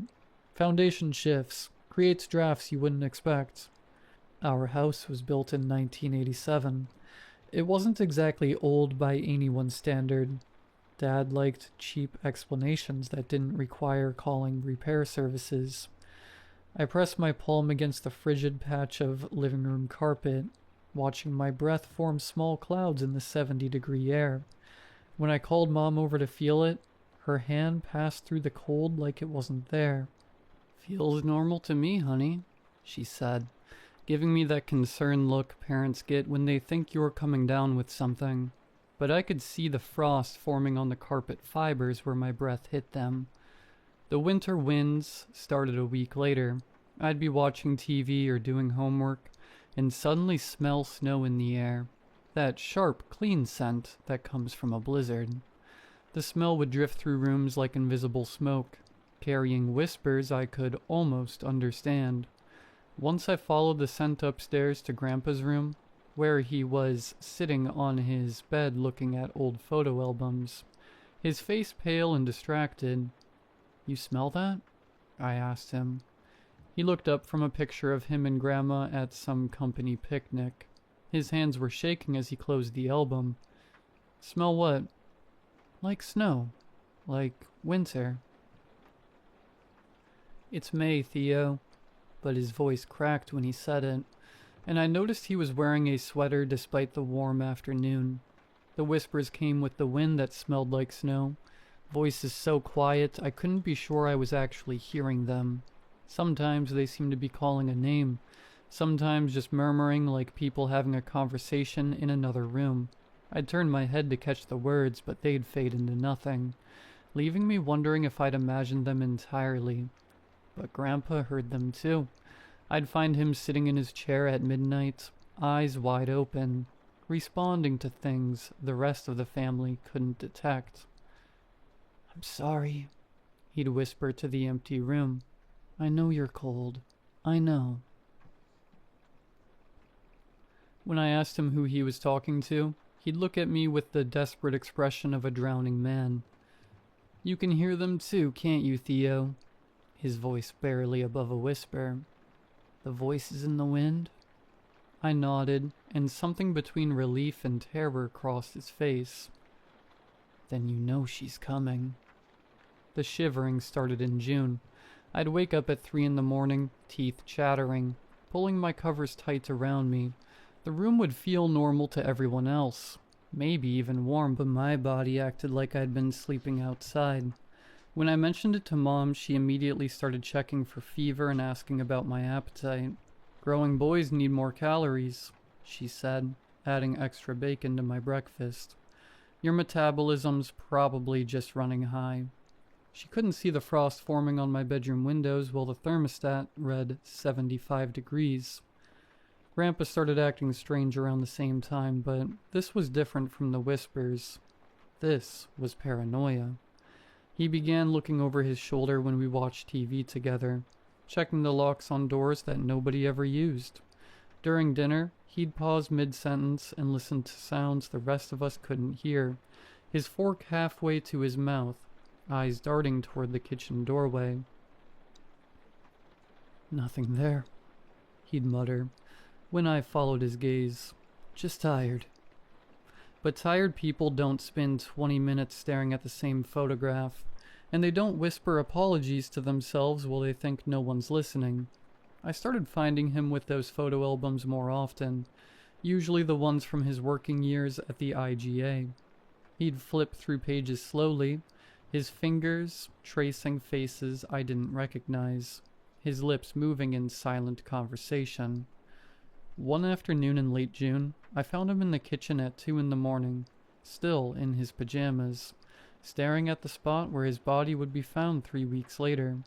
The linoleum around his bare feet was covered in frost that sparkled under the overhead light. "Grandpa?" He turned toward me, but his eyes took a moment to focus, like he was seeing me from across a great distance. When he exhaled, His breath formed a small cloud between us. "She's coming," he said quietly. "She's been walking through the snow for 27 years, and now she's almost here." "Who's coming?" "I should have stopped. I should have helped her." His voice was barely audible. "But she was so cruel, Theo. So very, very cruel." I asked him what he meant, who he was talking about, but he just shook his head and shuffled back to his room, leaving wet footprints on the kitchen floor that steamed in the warm air. Everything came together the night I saw her. It was July 4th, just past midnight.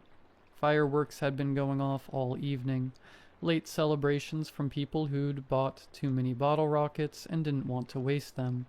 I was lying in bed, listening to the occasional pop and crackle from somewhere across town, when the temperature in my room dropped 20 degrees in the span of a heartbeat. I sat up, pulling my sheet around me, and saw her floating 3 feet above the hallway carpet. She was translucent, like looking through ice, but I could make out her basic shape, a woman in what might have been a winter coat, her hair hanging in frozen strands around her face. Snow clung to her shoulders and sleeves, never melting, never falling. She moved without talking, drifting down the hall towards Grandpa's room with the deliberate purpose of someone who knew exactly where she was going. I couldn't move, couldn't breathe, couldn't do anything but watch as she passed my doorway, leaving a trail of frost on the walls where she'd been. The air around her shimmered with cold, and I could hear the sound winter makes, that particular silence that comes with heavy snow, broken only by the soft whisper of ice crystals forming. She turned her head toward me as she passed, and for just a moment I saw her face clearly. Her eyes were the color of winter sky, pale and empty and cold enough to freeze blood. Her mouth was open in an expression that might have been speaking, but no sound came out. Just that patient, terrible silence. When she reached Grandpa's door, she didn't open it. She simply passed through the wood like it was made of mist. I stayed in bed until morning, wrapped in every blanket I owned, listening to the one-sided conversation that drifted through the walls. Grandpa's voice apologizing over and over to someone who answered only with the sound of wind through bare trees. By the time the sun came up, the temperature had returned to normal, but I found a single perfect snowflake on my windowsill, refusing to melt despite the July heat. I knew then that my grandfather was going to die, and that I was the only one who could understand why. My grandfather told me the worst thing he'd ever done. It was July 13th, 2 days before we found him dead on the kitchen floor. He'd spent the morning pacing between his bedroom and the kitchen, muttering under his breath and checking door locks that were already secure. The house felt like a meat locker, despite the air conditioning being off, but only Grandpa and I seemed to notice.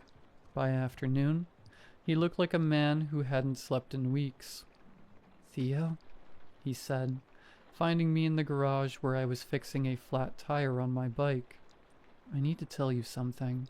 About Mary." I'd never heard him mention anyone named Mary before, but something in his voice made me set down my wrench and pay attention. He looked older than his 74 years. His shoulders bent forward like he was carrying something impossibly heavy. When he breathed, small puffs of vapor escaped his lips despite the stifling heat. "I worked at the IGA for 20 years, he began, settling onto Dad's workbench with careful movements. Made some good friends there. Jimmy in produce, Alice in customer service, Bill who ran the meat counter." He paused, his hands working against each other in his lap. And then there was Mary. The temperature in the garage dropped 10 degrees when he said her name. She worked in the office, bookkeeping, scheduling, handling complaints. Been there longer than anyone, maybe 15 years when I started. Everyone called her Mean Mary behind her back, though never where she could hear it. His voice got quieter, more distant, like he was seeing something I couldn't. Mary had a talent for finding people's weaknesses and pressing on them until they broke. New employees, part-timers who couldn't afford to quit, anyone she thought was beneath her. But what she did to Tommy was the day I knew she was something beyond cruel. Beyond human, maybe. The Tuesday she destroyed Tommy was like watching a predator hunt. Tommy worked maintenance, had some kind of mental problem that made him talk slowly and repeat himself sometimes. Sweet kid, maybe 25, lived with his mother and needed that job more than anything. A customer complained about water on the floor near produce. Standard stuff. Happens every day. Grandpa's breath came out in visible puffs now, and frost began forming on the workbench where his hands rested. Mary saw her chance. She called Tommy over to the customer service counter where everyone could see. Employees, shoppers, kids waiting with their mothers, started interrogating him about his careless mopping, making her voice loud enough for the whole front end to hear. I could see the scene playing out in his eyes, 27 years of guilt etched in the lines around them. Then she started imitating his speech. Made her voice slow and halting like his, stumbling over words the way he did when he got nervous. Tommy, sorry. Tommy, try harder. She kept getting louder, drawing more people over to watch this grown man being humiliated like a child. The frost was spreading now, crawling up the garage walls in delicate patterns that caught the afternoon light. Tommy just stood there holding his mop, tears streaming down his face. He didn't understand why everyone was laughing. Mary wasn't done. She told the customer, loud enough for everyone to hear, that Tommy was mentally deficient and that the store kept him on out of charity. She said maybe they should find someone more capable to clean up after normal people. Grandpa's voice broke completely. The customer looked horrified, tried to say it wasn't that big a deal, just a wet floor, but Mary kept going, called Tommy a burden to decent society, and said his mother should be ashamed for inflicting him on normal people. Tommy collapsed right there, sobbing so hard he couldn't breathe. He never came back. Found out later his mother had to take him to the emergency room that night because he wouldn't stop shaking. The doctor said it was a panic attack, but I knew better. Mary had broken something inside him that never got fixed. That was the kind of person Mary was, Grandpa whispered. Someone who could destroy an innocent man for entertainment and sleep soundly that night. I asked him why he was telling me this, what Mary had to do with the cold spots and whispers that followed us throughout the house. His hand stopped moving. When he looked at me, his eyes were wet and desperate. Because I'm the reason she's dead. The story came out slowly, like he was pulling each word from somewhere deep and painful. February 14th, 1998, 7 years before I was born. A blizzard had moved in faster than predicted, dropping 19 inches of snow in 6 hours, and creating whiteout conditions across 3 counties. Store management made the call to close early, 2 in the afternoon instead of 9 at night. Everyone was anxious to get home before the roads became completely impassable. Mary had left first, as she always did. She lived alone in a rented house on the other side of town, and drove an old Buick that wasn't reliable in the best conditions, let alone in a blizzard. Grandpa stayed another hour, helping to secure the store and making sure all the coolers and freezers were properly sealed in case they lost power. By the time he left, the snow was falling so hard he could barely see his truck in the parking lot. I took County Road 47, he said. It was faster, and your grandmother was waiting with dinner. I'd driven that road 1,000 times. His voice got quieter, forcing me to lean closer to him. I saw her headlights first, flashing on and off, like someone signaling for help. The Buick was nose first in a snowbank, maybe 15 yards off the road. As he got closer, he could see Mary standing beside her car, waving her arms frantically. Even through the snow and wind, he could tell she was in trouble. I pulled over, he said, sat there with my engine running, looking at her through my windshield. She was walking toward me, stumbling through knee-deep snow. The garage was freezing now, cold enough that I could see my own breath mixing with his in the space between us. I thought about Tommy crying while everyone laughed, about the way she'd call him deficient, a burden. I thought about the kind of person who could destroy someone like Tommy and sleep soundly that night. His hands were shaking now, from the cold or emotions I couldn't tell. She reached my truck, started pounding on the passenger window with her fists, screaming something I couldn't hear over the wind.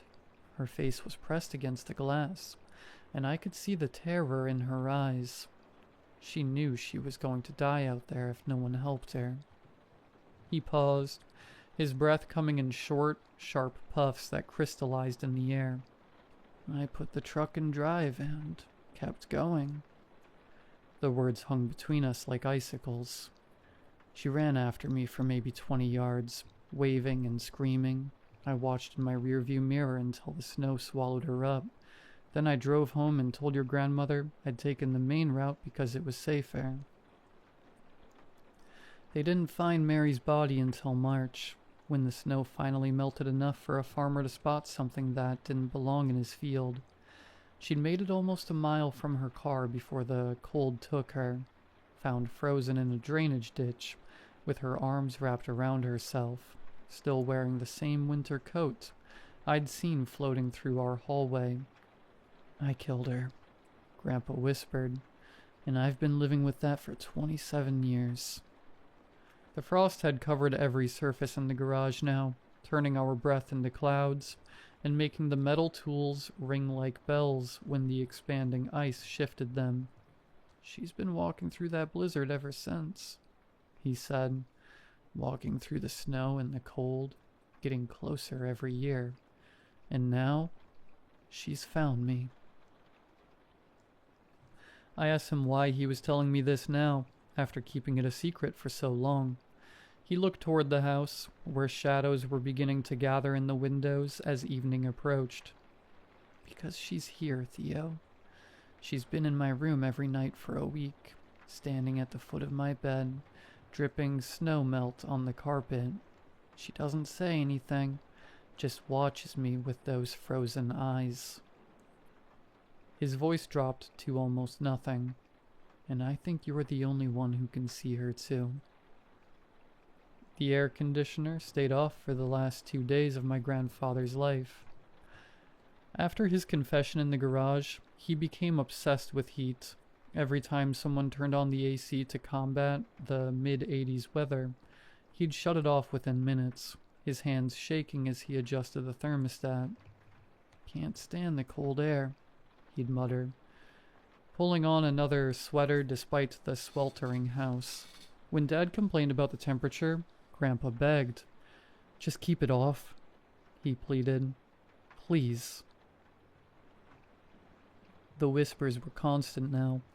Where before I'd barely been able to make out voices on the wind, now I could hear words clearly. Left me. So cold.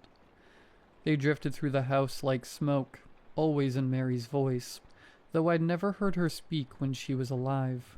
Mom and Dad noticed Grandpa's behavior, but attributed it to grief or maybe early dementia. They scheduled a doctor's appointment for the following week and talked in hushed voices about assisted living facilities and medication adjustments. They couldn't see the frost forming on windows despite the 80-degree indoor temperature.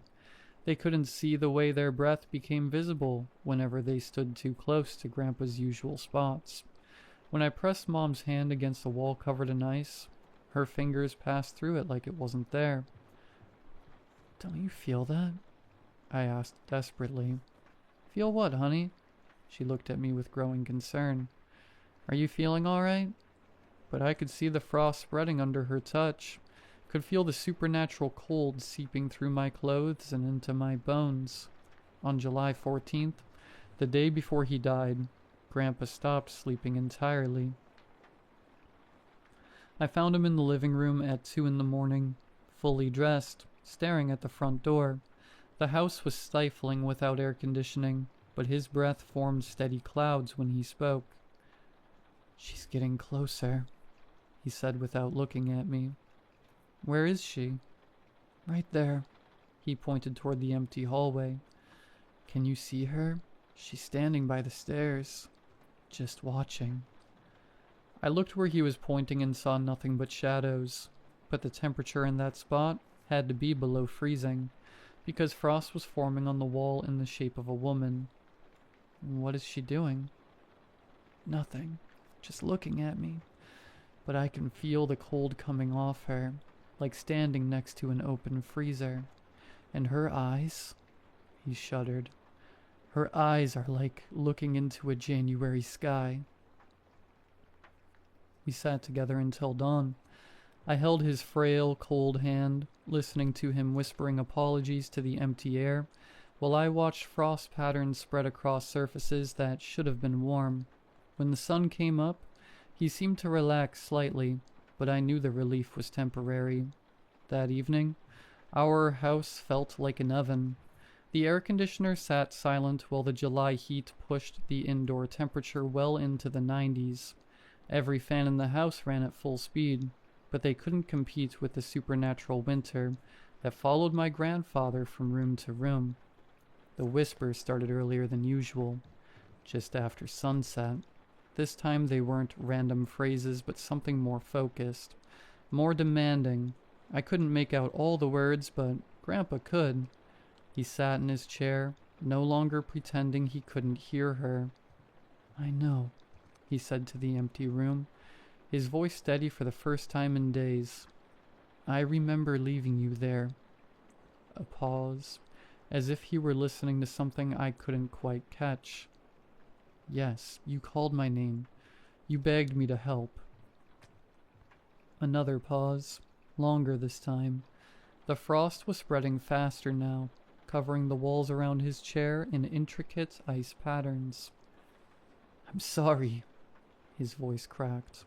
"I'm so sorry, Mary, but you have to understand what you did to those people." The temperature plummeted. My breath came out in thick clouds, and ice began forming on the inside of windows. "No," Grandpa said, shaking his head. "Sorry isn't enough. I know that now."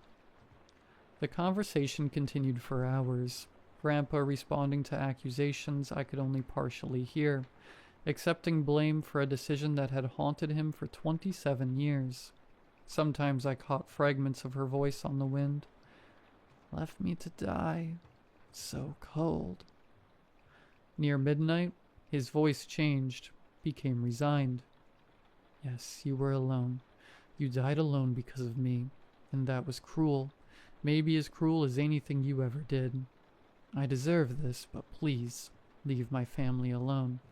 They don't know what I did," he said with a tired, dejected voice.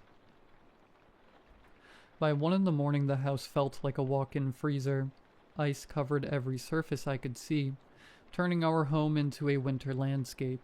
The whispers had stopped, replaced by something worse.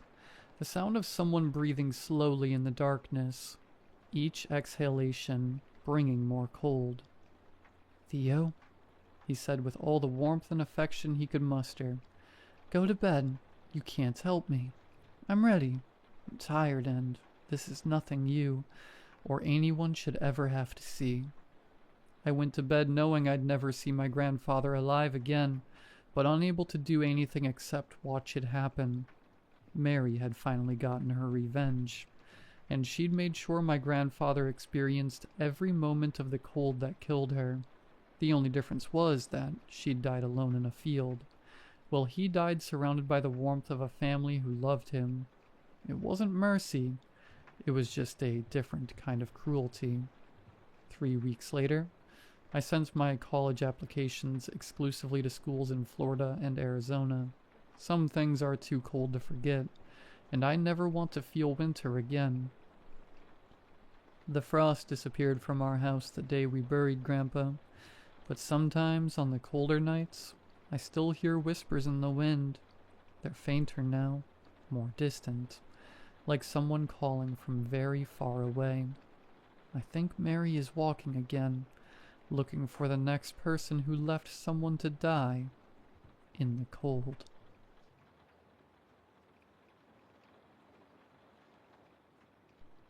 A few weeks ago, my wife and I went on a road trip for a family reunion in El Paso, Texas.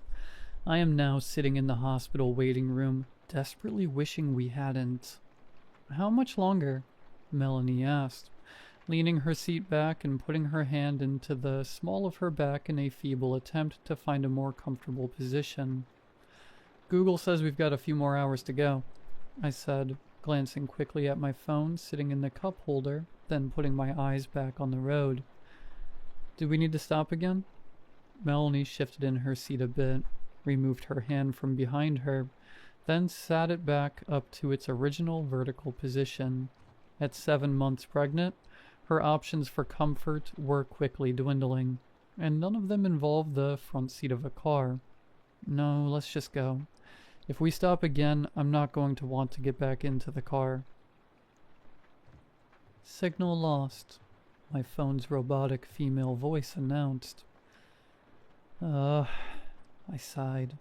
The phone had been doing that for the past couple of hours at increasing intervals. There had apparently been an accident or something on the main highway, which would have backed us up by at least an hour according to the all-knowing Google. In order to avoid that, we'd taken a detour that snaked around the accident through the desert on a 2-lane highway. That had been 3 hours ago, maybe more. It was hard to keep track of when it had happened because even before the phone had alerted us of the accident, the whole trip had been little more than a palette of browns and grays, broken up only by the regular bathroom break. As I saw it, the New Mexico desert was the skid mark on the underpants of America, and if I never had the pleasure of driving through it again, it would be too soon. The sun had set about an hour ago, not long before the signal started getting more spotty, and the highway hypnosis had really started to get to me. There was nothing but desert on either side of us, and even with the high beams on, the darkness covered us like a thick blanket. "Got any more Red Bull?" I asked. "If we're gonna go for a few more hours, I need some wings." Melanie reached into the back seat for a second, grunting with discomfort, then returned with a can of Red Bull. "Last one," she said. "This was sitting on the seat, so the sun warmed it up for you." "Great," I said, taking the can, cracking the seal, and swallowing 3 large gulps. "This will sit well with all the other junk I've been eating for the past 2 days. Without a baby on the way, Mel and I could have driven the stretch between Bozeman and El Paso in 2 days without a problem, but with her being as pregnant as she was, we had to carve out almost double the time, and she was still miserable. I let out a burp that tasted like all the atrocious snacks and truck stop food from that day mixed with the warm energy drink I was layering on top, and solemnly promised myself I would eat nothing but salad and water for the rest of my life. "Turn left here for the Church of Christ." "I thought the Church of Christ was back there," Mel said, reading the dilapidated sign as we passed it. "No, that was the Church of Jesus Christ," I said. "Big difference, apparently." All through the drive, we'd seen a wide variety of local churches, mostly generic, but after passing one called the Church of Liberty over a backdrop of a poorly drawn Confederate flag, we had turned it into a sort of game to see who could find the most outlandish one. We sat in silence for a while, listening to the hum of the engine and the intermittent signal lost notification from my phone. I had looked at the phone earlier when the signal was stronger, and saw that we just needed to go to the end of this road, turn right, and we'd find ourselves getting back onto the freeway. So although the intermittent announcement from the cup holder was annoying, I wasn't particularly concerned. That wasn't until we saw a sign that said, "Freeway entrance, left, 1 mile." "I thought you said it was a right at the end of the road," Melanie said, sitting up and grabbing the phone. "That's what it said," I insisted. "I checked it last time we had service like half an hour ago. We had about 60 or so miles to go and then it was a right." "How sure are you?" she asked, putting the phone back into the cup holder. "'Cause your phone is still saying it has no service, so it's not going to be any help." "Pretty," I said. Just then we passed another sign, "Freeway entrance, left, 0.5 mile." "At least, I think so." "I think we should follow the signs," Mel said. "I don't want to get lost out here, and the phone hasn't had consistent service in a while. It could have reset and changed routes or something to have us avoid the highway. Remember last time?" I did remember last time. A Vegas trip that ended up being 4 hours longer than it should have been because my phone reset and had us taking frontage roads and city streets. It would have been longer had Mel not thought to check the route on her phone. I was sure that I had seen it was taking us back to the highway, and that the next turn was a right in about 30 minutes or so given our current speed. But with the evidence to the contrary quickly approaching me in the darkness, illuminated by my headlights, I made the single most critical mistake that I would regret for the rest of my life. I followed the street sign and turned left. Mel leaned back in her seat, embarking again on her quest for a comfortable position, and I continued to stare at the lines in the road as we passed. Time begins to lose meaning when you've been on the road in the dark for as long as we were that night. It could have been hours that we spent speeding straight down the desert road, or it could have been days.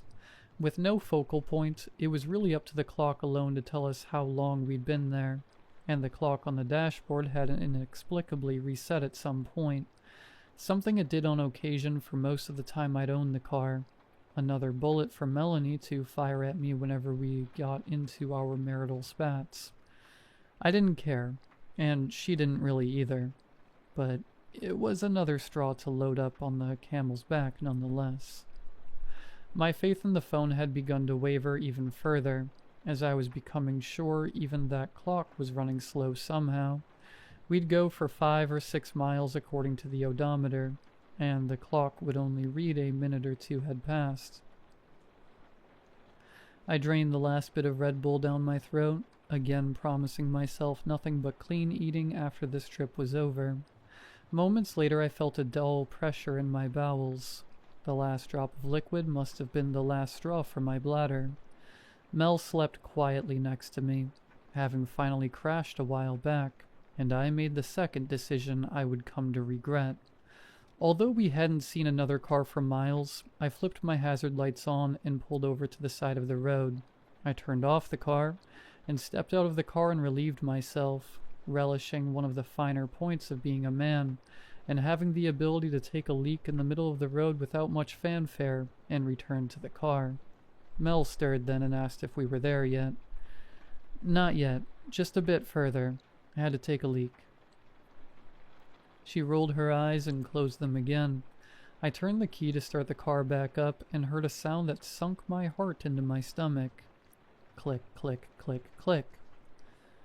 I said under my breath. "Please don't do this." I turned the key again and once more heard the series of clicks telling me that my car didn't have enough power to start back up.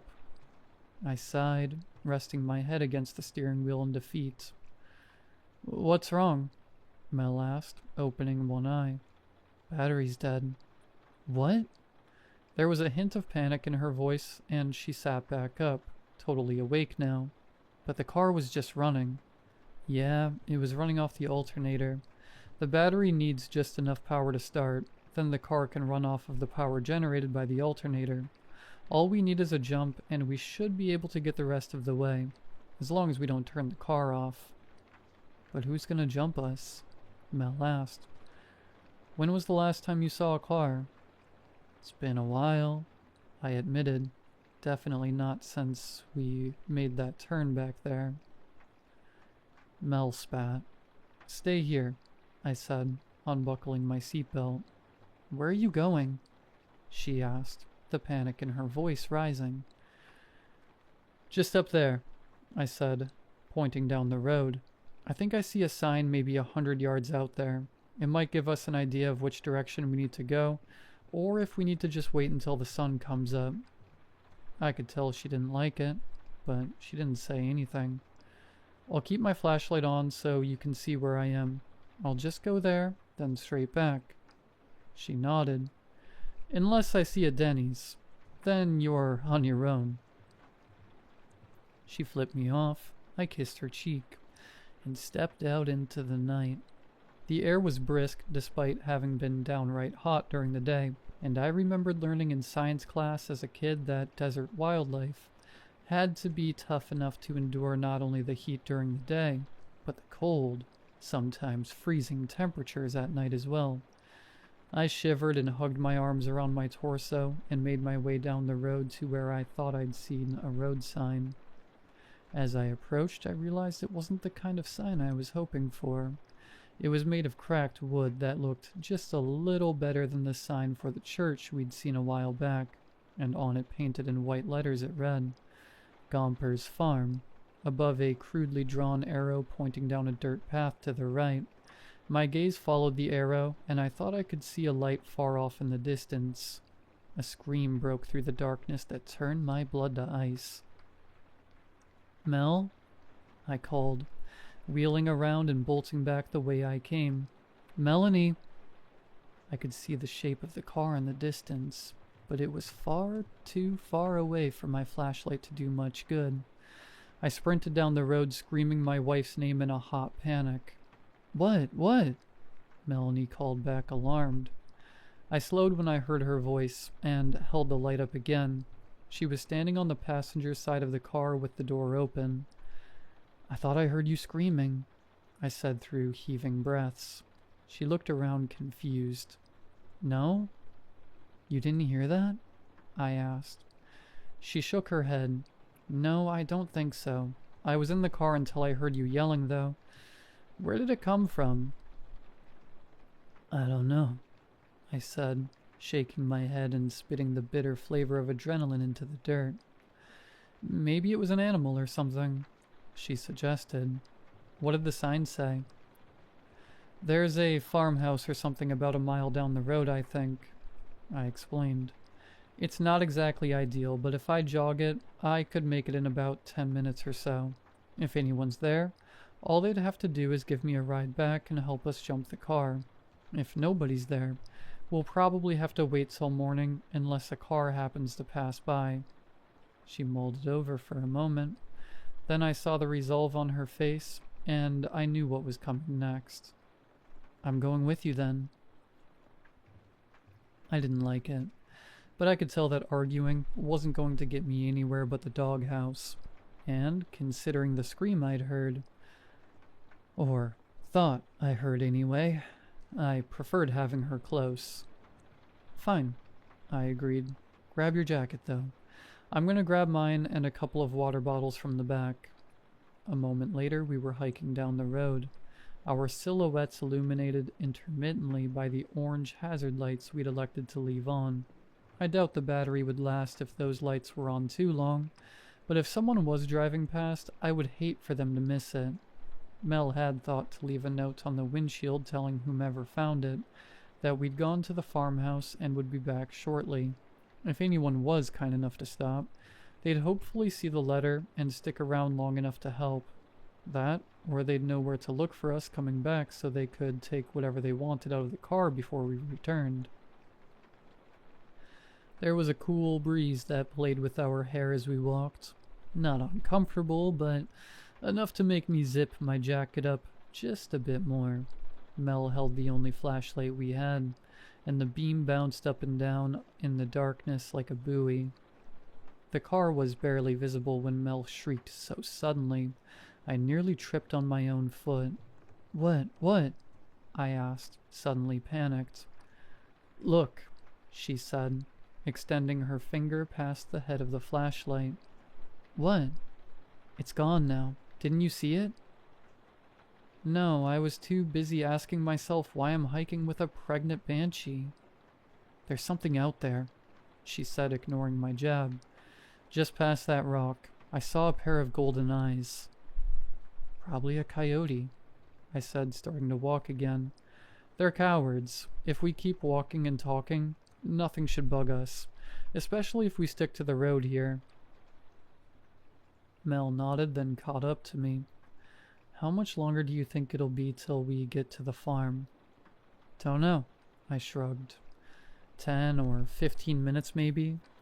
Just then I saw the eyes she was talking about, out in the distance. Next to a large boulder on the side of the road sat a pair of curious golden eyes. Definitely a coyote, I said, pointing at it. You can see its shape a bit. All fours, low to the ground. It looks like it might be a little bit longer than the ones I've seen, but there's not much else out here that looks like that. That's probably what I heard earlier too. One of these guys catching a rabbit or something. I wasn't sure I believed it, but it felt good to get some sort of explanation on the record. We kept talking as we walked down the path, closer to the eyes, and when they disappeared, I was a bit disappointed, but not surprised. Part of me wanted to see the coyote up close, but if we got close enough to see it, that probably meant we were close to a den, which is the last place we'd want to find ourselves. We talked about what we'd do when we finally got home, and how soon we'd find ourselves laughing about the whole ordeal when Mel stopped suddenly in the middle of the road. Crap. What is it now? I asked, looking around another pair of eyes. I have to pee. No chance you can hold it? I asked, holding back a chuckle at the poor timing. Not unless we can talk this kid out of using my bladder as a waterbed, she replied, handing me the flashlight. Where should I go? Why not right here? Are you kidding? Not even a little bit, I said. You probably shouldn't wander too far off the trail, and it's not like anyone's around to see you anyway. Hell, if someone showed up and the universe decided now was the time to embarrass you, I'd still take that over the rest of the walk. Fine, she sighed, pulling her maternity pants down and squatting. As she did her business, I took the opportunity to scan the surroundings with the flashlight. I found a few more pairs of golden eyes on either side of the road, which quickened my pulse just a little. I didn't like being outnumbered, and I liked being surrounded even less. Melanie finished her business, and with some assistance from me to get back up to a vertical position, we were off again, our feet crunching against the dirt as we walked. I thought I heard something then, and this time it was my turn to stop. What? Mel asked. Shh, I said. I started again, then stopped. What is it? Mel whispered. Another scream? Nothing, I lied, picking the pace back up. I thought I heard a car. We walked again in silence, Mel forgetting to keep the conversation going to keep the coyotes back, and me listening too intently to think about topics to discuss. I knew I'd heard something behind us. I hadn't noticed it at first, or maybe it hadn't been there at first, but after we stopped, I could make out the faint sound of footsteps on dirt that stopped almost as soon as we did, and picked up, or so I thought, as soon as we had. I'd also heard a strange lapping sound just after we started walking again, like something licking the urine off the dirt road. When the farmhouse came into view, the relief between us was palpable. We had both been too preoccupied with the growing number of eyes on either side of the road that we hadn't noticed that the light I'd seen from the road had shut off. It was a small house, but I hadn't expected much more than what it was given the location. If it had 4 walls and a roof, I would have been happy. But from the outside, I would have guessed that it had at least a few bedrooms, and behind it stood a structure that looked like it may be a detached garage or large shed of some sort. We approached the house, and I was just about to walk up the wooden porch steps when Melanie grabbed my hand. Hold on. I turned to look at her. Her eyes were wide and the pupils were so dilated from the darkness they were nearly black. What's wrong? Do you think this is a good idea? I rolled my eyes. If it wasn't, you could have said something 20 minutes ago. I know, I mean... She paused for a second. Do you think these people will help us? We're strangers in the middle of nowhere, and it's the middle of the night. I shrugged. I think the worst that can happen is they tell us to leave. They'll probably answer the door with a shotgun in hand, but who wouldn't? Melanie nodded, and I saw her throat work up and down in a dry, nervous swallow. I walked up the few steps, the wood creaking beneath my feet, leaving Melanie at the bottom. I held up my fist and rapped 3 times on the screen door. We waited, listening intently for sounds inside the house, but heard nothing. Instead, I heard what sounded like the soft, padded feet of a coyote in the dirt behind us, but I brushed that away. They were known for being incredibly quiet. That thought didn't make me feel much better. I opened the storm door and knocked again, this time on the wooden door. The sound carried far better, but again we heard nothing but silence. I think we should go, Melanie said. Something isn't right. The knot in my stomach agreed, and I turned to leave just as the door opened. Who's there? A man's voice said. He hadn't turned the light on in the house, so when I turned back around, all I could see was a silhouette in the dark, illuminated by the ambient glow of Melanie's flashlight that was pointed directly at my back. I'm sorry to bother you, sir, I said. My name is Matthew Howell, and this is my wife, Melanie. Our car died down the road, and we were hoping you could give us a jump. No, the man said under his breath. No, no, no, no, no. Sorry? I said, thinking I misheard him. Sorry, no, we cannot jump your car tonight. It'll have to wait until morning. Sir, I'm sorry to impose, but we really can't... A twig snapped behind me. Very quiet, but clear nonetheless. Please come inside, the man said. You'll stay here tonight. I turned to look at Melanie, who was already walking up the steps.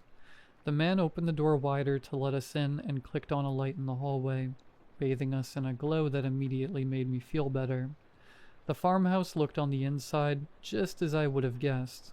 It was modestly furnished with what looked like handcrafted furniture. Paintings of flowers and landscapes adorned striped wallpaper-covered walls that looked like they were most recently renovated in the 70s. And faded area rugs covered wood floors that creaked beneath our feet even with the slightest weight. The man who stood before me now looked just like the kind of person who would live in a house like this. He had thin white hair and a large beard with yellow tobacco stains around his mouth, and he wore a set of beige long johns under a pair of pants that were held up with suspenders. The outfit of a man who had been disturbed in his bed. I guessed he was somewhere in his 60s, still reasonably muscular from working on the farm, but well past his prime and settling into the atrophy of old age. He had been holding a shotgun in one hand, and just then put it down and leaned it up against the door frame. The man turned and called to someone inside the house. Ma, put a kettle on, would ya? We've got 2 here for the night. Really? I said. I don't think we can. I insist, the man said, turning back to me. The roads aren't safe at night. It's too easy to get turned around. Yeah, I can see that, I admitted. I thought we were doing well until we saw that sign for the highway back there. The man looked at me, and for a brief moment, I thought I saw something in his eyes, but before I could make out what it was gone. The sign, was all he said, and gave an understanding nod. Do you have a restroom I could use? Melanie asked, cutting in. Yes, down the hall and...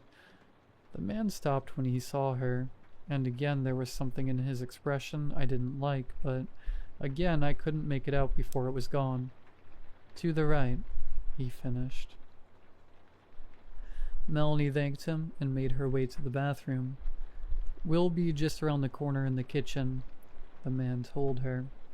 He turned and led me around the corner, where I now heard someone else bustling about, presumably putting a kettle on.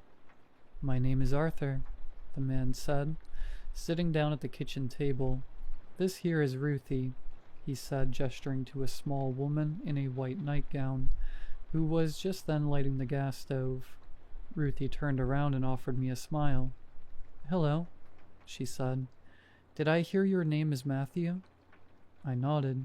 "Yes, and my wife's name is Melanie." "They're in the family way," Arthur told Ruthie. "Oh dear," Ruthie said pleasantly. "How exciting.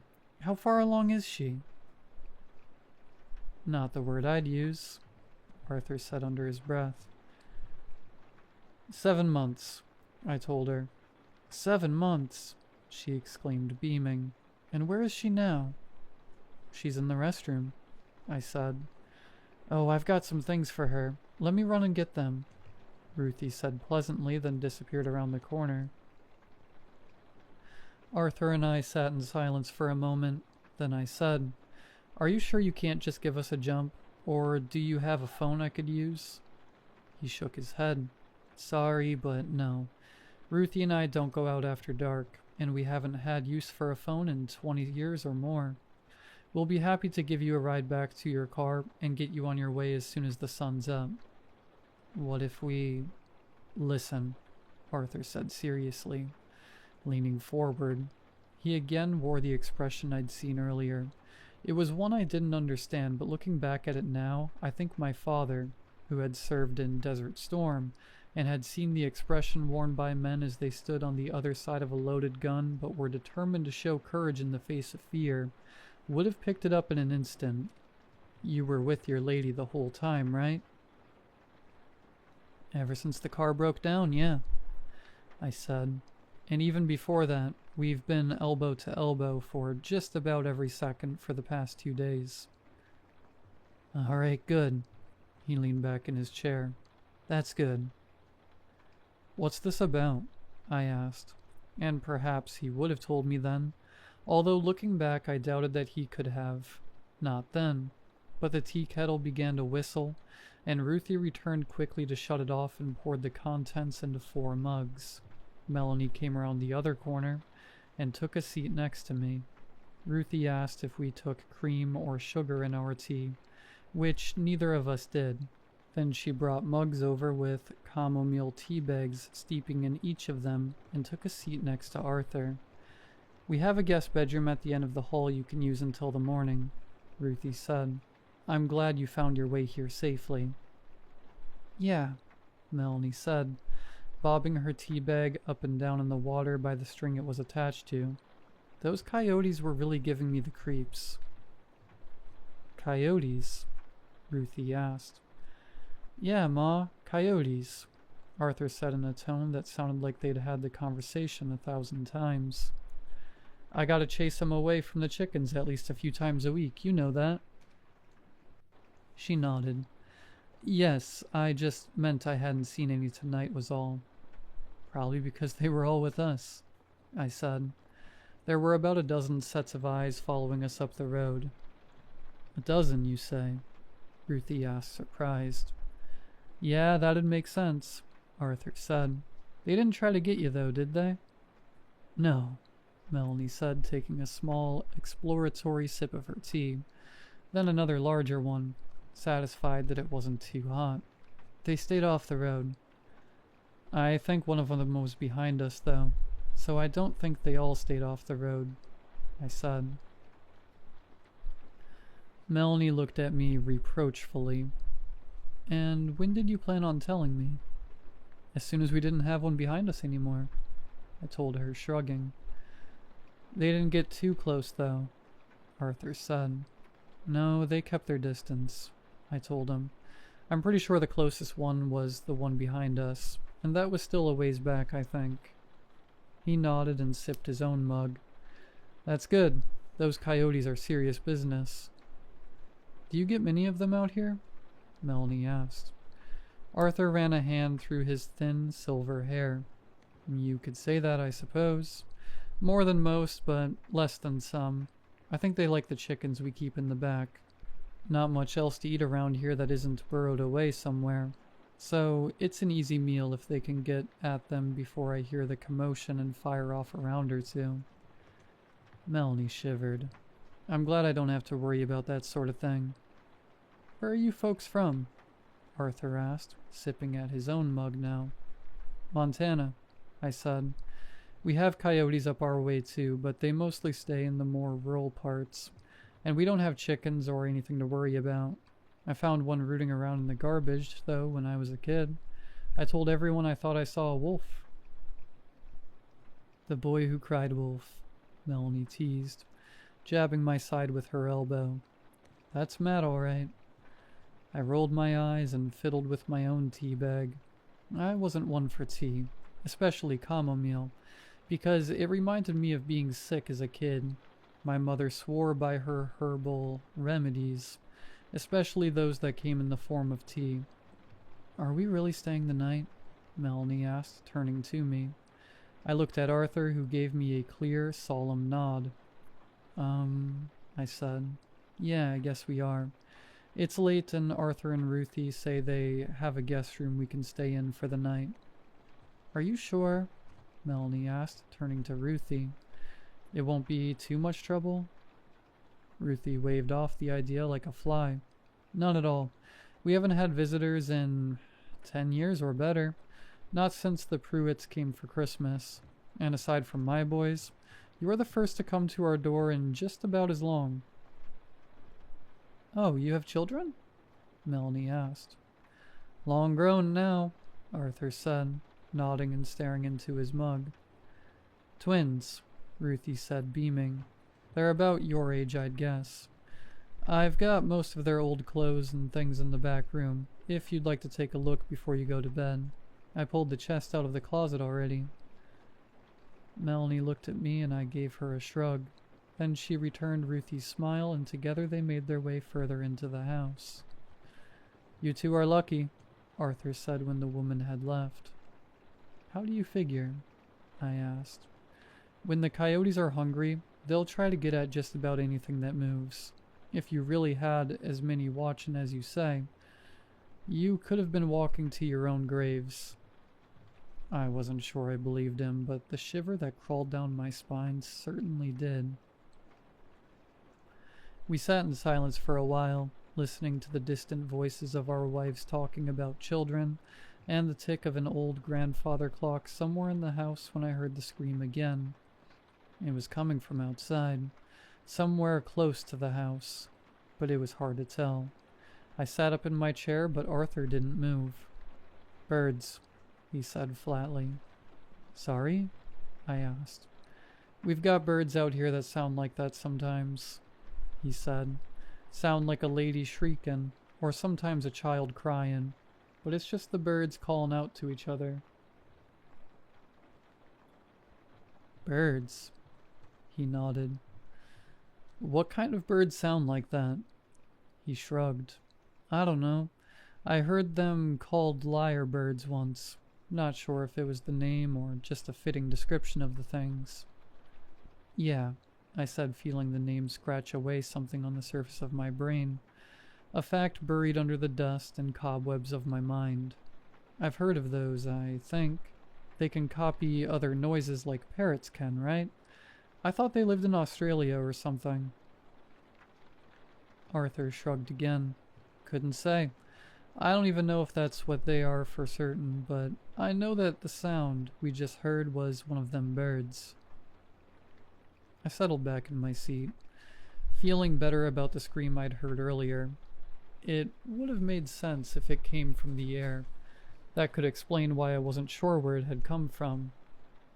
That reminds me of something that happened to me as a kid. Nothing like crying wolf, but it was an important lesson, I think. Arthur said, his words careful somehow. I took a sip of the tea between my palms, not because I wanted it, but because it felt impolite to leave the whole mug full. You ever heard of Arthur searched for the word. A brood parasite? I think that's what they call it. I shook my head.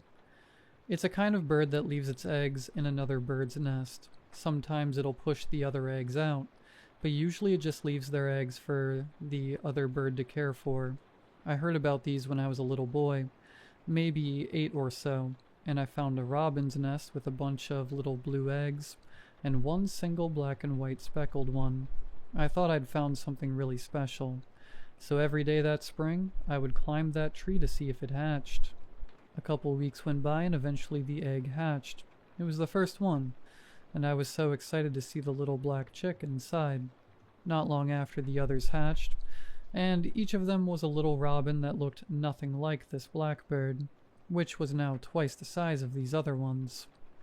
The days went by, and one day, as I was about to climb the tree, I found one of the baby robins laying in the grass. I picked it up and climbed back up the tree to find that, of the 4 robins that had started in the tree, there was only one left, and of course my big black bird was now far larger than the others.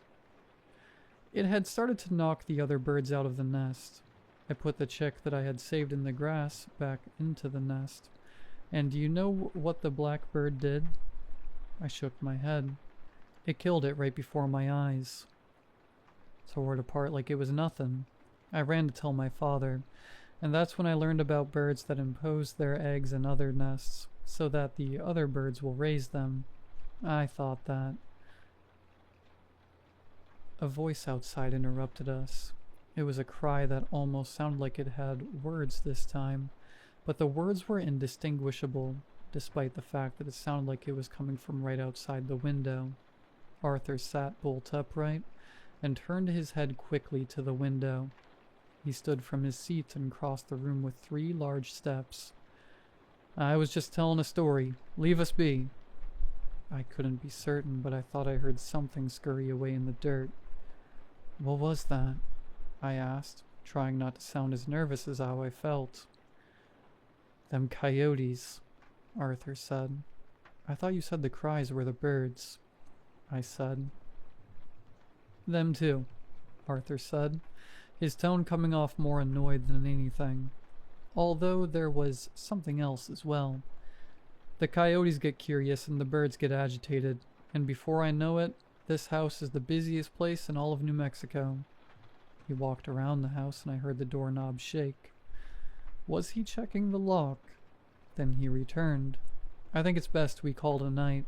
Ruthie'll be up early to make y'all breakfast, but feel free to sleep in as late as you'd like. In the morning, we'll take the truck down to the road, and I'll jump it for you and you'll be on your way. I took another gulp of tea, trying to get the mug down at least halfway, and agreed. Melanie was totally out by the time I entered the room. She couldn't have been there for long, but I saw that Ruthie had set her up nicely with a nest of pillows in all the right places, and it looked like this might be the first night in weeks that she got a decent night's sleep. I undressed down to my boxers and slid into bed next to my wife. I was exhausted, but sleep was nowhere to be found, and so I lay there staring up at the ceiling, wondering about the decisions that had led us to here. There had been a knot growing in the pit of my stomach ever since we'd parked the car, and it had only tightened since we'd arrived at the farmhouse. Arthur and Ruthie were nice enough, but there was something they weren't telling us. If I were watching the night play out like a movie, I imagined that the twist would be that they were secretly plotting our demise, or that the screaming sounds I'd been hearing were those of their victims chained up in the large garage behind the house. But I didn't think so. It wasn't that I didn't think they were capable. I'd only just met them, and had no idea what they were actually capable of. It was more that it just didn't seem to fit. It was the look on Arthur's face when he asked me if I'd been with Melanie the whole time we'd been stopped there. It was the undertone of his voice when he told whatever was outside that he was just telling me a story. It was the story itself. What was that exactly? Just an elderly man retelling a memory from his childhood. Or was it something else? A cry echoed outside the window, this one sounding like "Ma." It sounded more believable now that it was a bird, because it certainly didn't sound human now that it had the chance to hear it without other sound pollution. Not exactly human anyway. Melanie snorted beside me. The preamble to a full-on snore coming in the next few weeks, I was sure. Another scream, this one closer, but from a different direction. The birds were all talking to each other. I sighed and closed my eyes, trying to will myself to sleep, even if it was just for a couple of hours. The house was cold, probably from poor insulation and the single-paned windows. I pulled the sheets up and turned to my side, pulling my knees up to my chest for just a little extra warmth. I was nearly asleep when I heard the claws scratch the wall outside the house and my eyes flew open. Was that the coyotes again? Did coyotes do that? I wasn't sure. I sat up and listened for more, knowing full well that in the morning I would feel silly for being as scared as I was, but also knowing that the night has a way of making monsters come out, even if they're just the ones in your head. A scream broke through the silence, this one incredibly loud and right outside my window. I looked over at Melanie, expecting her to be as awake as I was, but she only stirred.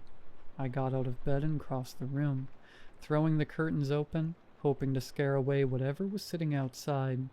I hadn't expected to see a face on the other side of the glass. I stumbled backward, tripping on my own feet and falling onto the wooden floor with a sharp thud. From where I lay, I could see nothing but moonlight coming through the crack in the curtain, and for that I was thankful. Had the face been that of Arthur, I would have at least understood, despite how sick it would have made me feel. But the face I saw through the glass wasn't Arthur, or Ruthie. I don't think it was even human. Just like the sounds of screaming I had heard through the wall, it was close to being human, but still not quite right. The eyes were too big and far apart, the mouth too wide, the nose too flat. Could it have been my reflection? The logical part of my mind liked that answer. It liked it a lot. I stood up cautiously, fearful that the face would still be there peering at me through the glass. But as I stood, I saw that that wasn't the case.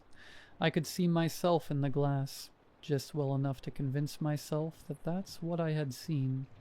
Scared of my own reflection, had Melanie been awake, there's no way I would ever live this one down. But despite the noises I had just made, she still lay soundly asleep. I closed the curtains again, taking care to ensure that not a sliver of moonlight came through them, then lay back down next to my wife. I didn't sleep much that night. I don't think I would have regardless, given the intermittent screams and cries coming from just outside my bedroom window. But every time I closed my eyes, I could see the image of the face that was looking back at me through the glass, a circus funhouse image for a human face, burned into my retinas like the flash of a camera lens. I must have fallen asleep at some point, because I opened my eyes to find rods of sunlight cast from the window into the bedroom. Melanie was stirring, which meant soon she would be awake and in the bathroom. I checked my phone. Still no service, but it reported the time to be just before 6. I got out of bed and got dressed, determined to get out of there as soon as Melanie was ready. The image from the night before had dulled by then, and although the memory still gave me the creeps, the logical part of my brain had daylight on its side, and by the end of breakfast, I would have myself convinced that it had been my reflection in the glass. I quietly opened the door and stepped out of the bedroom. The scent of coffee wafted through the air, although I didn't hear anyone moving around the house just yet. I made my way to the kitchen, expecting to find either Arthur or Ruthie sitting down at the table enjoying a mug, or at least a full pot of coffee with a timer that had gone off. Instead, I found 2 empty mugs of coffee and a half pot sitting on the burner. I didn't have time to wonder where they'd gone off to, because I heard Ruthie's voice in the yard calling to Arthur. I peeked out the window to see Arthur's truck backing up toward the large garage. "Was it just the one?" she called to him over the sound of the truck's engine. Arthur turned off the truck, stepped out of the driver's seat, and came around to the bed where he had two large iron poles sticking out over the back. No, it was two this time, he said. Got a 1 mile one and a half-mile one now. He dropped the tailgate of the truck, and the two metal poles clattered loudly. They're getting more clever, Ruth, Arthur said, hoisting the large street signs out of the back of the truck and carrying them to the shed. It was only the one sign with the Pruitts, and I don't even know where they're getting these things. Probably off some stretch of the road around here.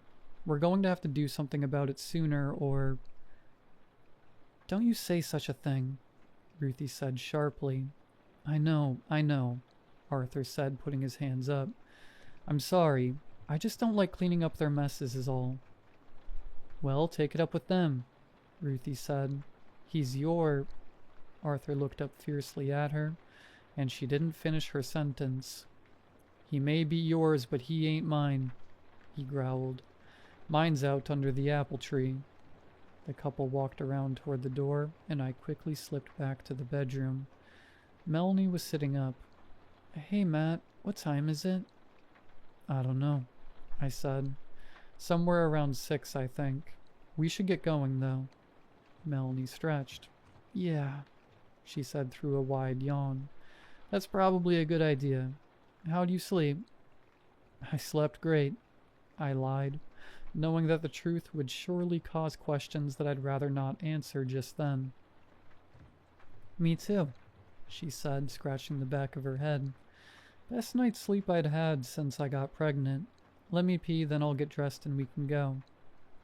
I agreed, trying not to sound too eager with the rising sense of unease filling my gut. She got out of bed, donned a robe that I assume Ruthie had given her the night before, and padded her way to the guest bathroom across the hall. Arthur had gotten up earlier this morning to collect the street signs we had seen the night before. That much was obvious. What wasn't obvious was why. Who had put them there? The elderly couple returned from outside just as Mel was coming back from the bathroom.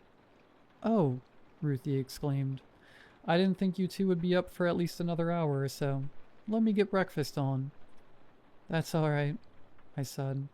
We really should get back on the road anyway. I have coffee on already, so at least take a cup to go with a couple of blueberry muffins I made the night before last. I opened my mouth to politely decline, but Mel beat me to it. I don't think I can look at a blueberry right now, she said, followed by a dry heave. The woman nodded knowingly. Just fine, then. How about you? I shook my head. I'm not much of a breakfast person, I told her. All right, Ruthie said, drawing out the word like she was talking to children. But if you leave this house hungry, it's your own fault. She went into the kitchen presumably to get her own breakfast started, and Melanie went back to the bedroom to collect her things. But Arthur lingered with me in the hallway. Your wife get morning sickness a lot? He asked after a silence that felt like an eternity, broken only by the sound of Ruthie's movements in the kitchen. She did at first, I told him. This is the first time in a while, though. The road trip is probably taking a toll, I think. Arthur nodded slowly. Yeah, probably. Then, after another long pause, you said you were with her the whole time, right? Ever since your car broke down? Yeah, I said slowly. Why?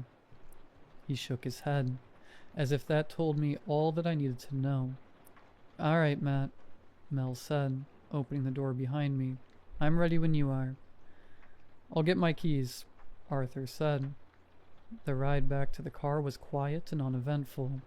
Mel waited in the passenger seat, resuming her quest for a comfortable position, while I popped the hood and went to work connecting the two batteries to each other to start the car. To my relief, the car started on the second try. Thank you for everything, I told Arthur as I slammed the hood of the car down. Last night would have been much worse if it wasn't for you and your wife. I offered my hand out for him to shake, which he took with the leathery grip of a man who had spent his whole life working with his hands. There was another look in his eyes then, As we stood on the shoulder of the road shaking hands, that told me there was more that he wanted to say, but something even then was holding him back. We loosened our grip, and just before I could turn away, Arthur stopped me. "Hold on a minute," he said. "I've got something for you from Ruthie." He went to the cab of his truck and returned with a dilapidated cardboard box. "Some clothes for your little one. It ain't much, but we won't get any use out of them." I took the box and thanked him, doubting that we'd ever use them, but feeling that if I refused, he would insist, and I would still leave with the box. "Thanks, Arthur," I said. "One more thing," he said before I could turn around. His voice got quiet when he spoke, just above a whisper and far too quiet for anyone other than the two of us to hear. I looked up at him and frowned, searching his face for the joke that wasn't there, nodded uneasily, then said goodbye. Arthur stood in the middle of the dirt road, waving broadly at us from the rearview mirror as his silhouette disappeared into the dust, kicked up by our tires. I never thought I'd return to Gomper's farm, let alone so quickly, but circumstances change, and with them, expectations. It took me nearly a whole day to find the road signs had let us down, and by then it was dusk and I returned back to my hotel, so as not to be out after dark. Melanie stayed home this time. Her condition had gotten significantly worse since our road trip, and she had been prescribed bed rest, among other things, until she was ready to deliver. Her mother hadn't been happy with me flying out to New Mexico, even with the lie we told her about it being a work trip, but her mother's chagrin was a small price to pay for what I was hoping to get out of a reunion with Arthur and Ruthie. I drove up the dirt road, following the only street sign now for Gomper's farm, hoping to find an answer to something that had happened to us not long after returning home.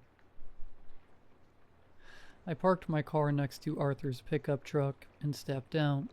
I waited for a moment, wondering if I would hear the sound of the birds carrying human-like screams along the air. To my relief, I heard nothing at all. I walked around to the front of the house, prepared to knock as I had mere weeks before, but found that I didn't need to. The door to the farmhouse was open. Dirt coated the entrance floor, suggesting that it had been open for a while. Cautiously, remembering the face I had seen in the window but feeling the bravery given to me by the daylight, I called out into the house. "Hello?" I called. "Arthur? Ruthie?" No reply. I stepped into the house, noting first that the shotgun Arthur had answered the door with was no longer propped against the wall in the corner by the door. "Hello?" I called again. "Is anyone there?" I explored the house carefully, worried that if I surprised anyone too much that I would find my skull full of buckshot, but sensing that I was totally alone. The kitchen was clean, with only a couple of plates in the sink with dried-on food that could have been from the night before, or perhaps longer. The bedroom where Mel and I had stayed looked exactly like we had left it. I called out again as I headed up the stairs towards the part of the house I hadn't been.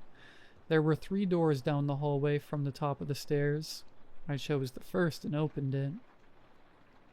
It was a young boy's room, a time capsule from decades ago. The boy who had once dwelt here must have been 6 or so, judging by the toys, books, and decorations that filled the space. Above the bed in large block letters was the name Jonathan. The next room was a bathroom adorned with yellow daisies over most of the surfaces. I opened the door to the final room and was struck by 2 things simultaneously. First was the body of Ruthie Gomper laying in the bed. She wore a nightgown and looked as if she had gone peacefully in her sleep. Second was the putrid odor that had somehow not completely filled the house, possibly because the door had been left open. It was clear that she had been dead for at least a few days, perhaps not long after Mel and I had left. But there was still no sign of Arthur. I went downstairs and out the front door, glad to be rid of the smell that followed me after I opened the door. I walked around the side of the house, calling Arthur's name and getting nothing in return. I checked inside the large shed and found the road signs that Mel and I had seen driving down the road that night, along with a third that said freeway entrance, left 1 mile. Just like the first sign we had seen. I turned the flashlight in my phone on and held it up to get a better look at the shed. There was some old farm equipment scattered around the area, but what caught my attention was toward the back. I took a few more steps to get a better look and found a corner of the space had been decorated like a bedroom. There was an old bed with a rusty frame and a torn mattress set up in the corner, along with a collection of what appeared to be chew toys sprinkled around. Above the bed in block letters, similar to the boy's bedroom I had seen in the house, was the name Christopher. I took a few more curious steps forward to get a better look at the makeshift living space, then felt something at my feet. I stooped to pick up the item buried in the dirt and found part of a chain. As I picked it up, the chain emerged from its resting place in the ground, and as I pulled it up, I found that it was connected to a large metal pole posted near the bed. I followed the chain to the other side and found at the end part of a broken shackle. I dropped the chain, letting it tinkle to the ground, and left as quickly as I could. If Arthur was here, I knew that this was the last place he would want me to be. I examined the rest of the farmyard, wondering where, if at all, I would find Arthur, and my eyes landed on a shape beneath a tree in the distance. I could hear Arthur's voice from the weeks before, "Mine's under the apple tree," and wondered if this was the tree he had spoken of. As I drew closer, the shape beneath the tree became clearer, and I recognized it as the man I sought. "Arthur," I called, beginning to jog now. "Arthur, I really need to—" I stopped. It was Arthur, but he wouldn't be answering any of my questions. The top of his skull was missing, and his body was slumped against the trunk of the tree, hunched over the barrel of the shotgun that still rested in his mouth. His body was covered in bite marks and scratches that looked like perhaps he had given himself the least painful death presented to him. Beside Arthur's body stood a wooden cross with the name Jonathan carved into the horizontal piece. He had said his was under the apple tree. He had meant his son. Which begged the question I had come with that now seemed wouldn't be answered. What happened to the other boy? A piece of paper stuck out between Arthur's fingertips. I stooped down and grabbed it, hoping perhaps a suicide note would give me at least part of the answer I had come for. It wasn't a note, however, but a photograph. One that had to be 25 years old or so. A younger-looking Arthur smiled back at me, holding a 5-year-old at his hip who wore a wide grin and a pair of overalls just like his father. Next to them stood a younger Ruthie, who stood next to another child who was far larger than the first and whose face had been scratched out. My stomach twisted in knots as I looked down at the second boy. The shirt he wore was one that had been given to us in the box of old clothes. But despite the clothes, it was clear to see that there was still something off about him. His legs and arms weren't quite right, his fingers too long, his torso too thin. It was the body that belonged to the face I had seen when we had spent the night and I opened up the curtain, a creature meant to seem human, but had just missed the mark. I put the photograph back into Arthur's dead hand and walked back toward my car. Melanie hadn't been right ever since we left that night. She had gotten sicker and sicker by the day. Her obstetrician-gynecologist had insisted that we had come in to make sure everything was all right, and that was when we discovered it. Melanie was pregnant with twins. The doctor told us that it was possible, however rare, to miss a child on the ultrasound, but I knew that wasn't what it was. The pieces all started to fall together for me over the next few days, which led me to take a flight back out to New Mexico in the hopes that Arthur and Ruthie could help us. When we had left that day, Arthur had told me something that I hadn't taken very seriously then. He said, "If she has to, take the little one and run." Those words echoed in my head when we went through the box of clothes Ruthie had given us. We saw that the baby clothes came mostly in pairs, which made sense because we knew that the couple had twin boys. But when we noticed that there was always a far larger outfit than the other, I began to wonder why Arthur had told me to take the little one and run. What had happened to his little one? Furthermore, why had he been so concerned about me leaving Melanie alone that night? He had asked me at least twice to make sure, as if it were vitally important, and I had shrugged it off, not realizing then that I had left her alone that night, just once, when I jogged out to get a better view of the street sign, just before I heard her scream. She doesn't remember it, but I believe that moment is when that thing, Christopher, got to her. Arthur had warned me about the birds that lay their eggs in another bird's nest. He had even gone as far as to call the things making the terrible noises birds, and it hadn't clicked. He had been trying to warn us about Christopher, and however many others like him there were living there at the farm, about the dozen or so pairs of eyes that had followed us up the trail to the house. Those things didn't like that, and stopped him. They had cried out in the dark outside the window as they listened to him tell me the story about the brood parasite birds, and the birds who mimic the sounds of children crying. They didn't like it because by then, they had laid their egg, leaving nothing but a faint, white scar encircling her navel that was nearly completely gone now, and they didn't want us to know. I wonder if Arthur had killed Christopher before taking his own life. The wounds on his body told the story of a man who had fought hard against a wild animal, and I could only imagine it had been the creature who had been born from his wife's womb alongside her son. He had told me that the black bird had ripped the other bird to pieces when he was a boy, and I couldn't help but think that the same thing had happened to his son at the hand of the other. If that were true, the only thing that could stand between Arthur and redemption for his son was Ruthie, and with her gone, that was all he had left to do. I could see him discovering her death, and setting out to avenge the death of his only son after all these years, only to find out that the fight was one he could no longer win. He had taken his gun outside and had searched for the beast, eventually finding him and perhaps killing him before crawling his way up to where his son lay, and turning the gun on himself lest the wounds take his life instead. Or perhaps not. There was no way to be sure. Not really.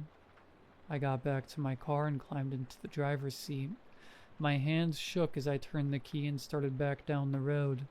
My phone found service for just a moment, and I looked down and saw that I had 3 missed calls, 2 from Mel and 1 from her mother.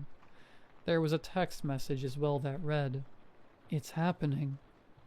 I was about to be a father. I stepped on the gas pedal and sped back toward the main road, stopping for only a moment to make the turn at the now defunct sign that read, Gomper's Farm. As I made the turn and the sound of the engine was just low enough, I thought I could hear a cry carried in the air. The sound was almost human. Ma.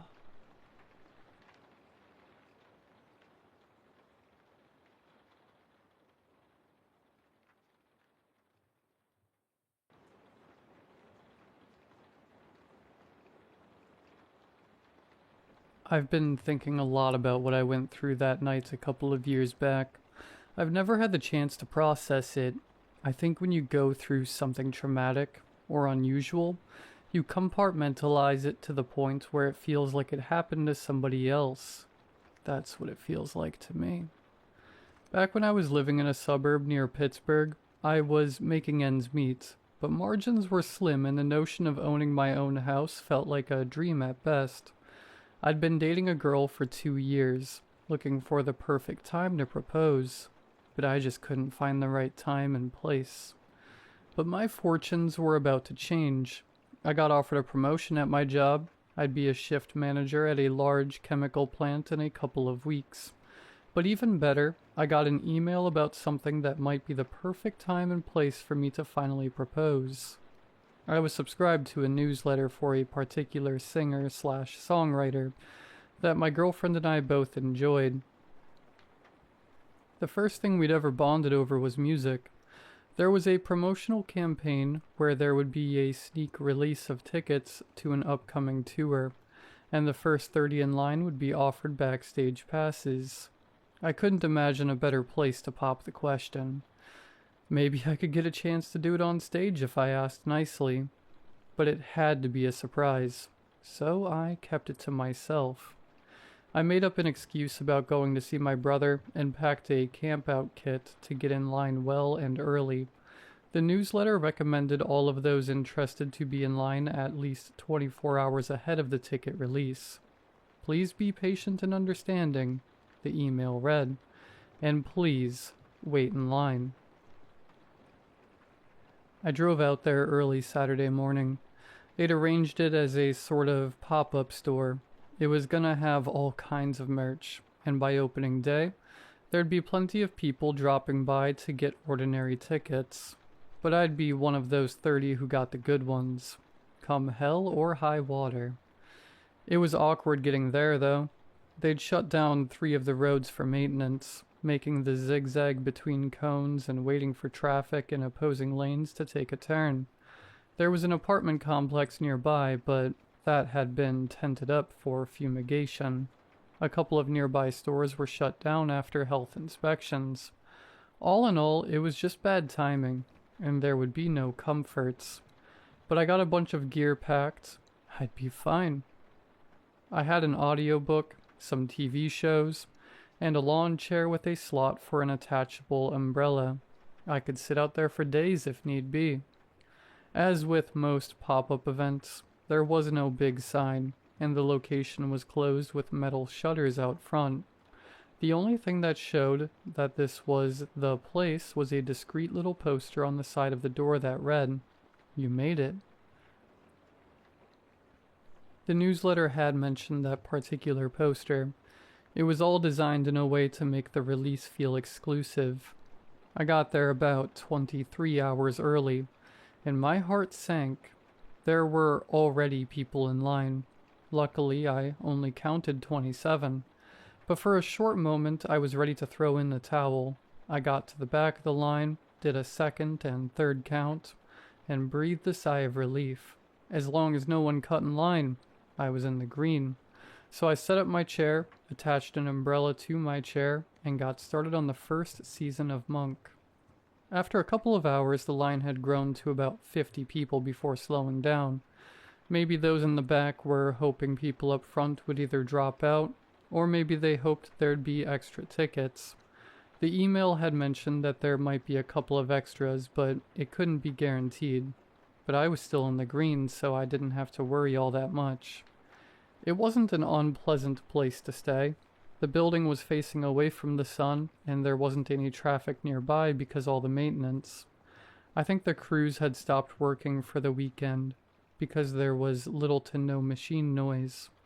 I didn't hear a single jackhammer or concrete mixer, just the ambience of the city and the murmur of the people in line.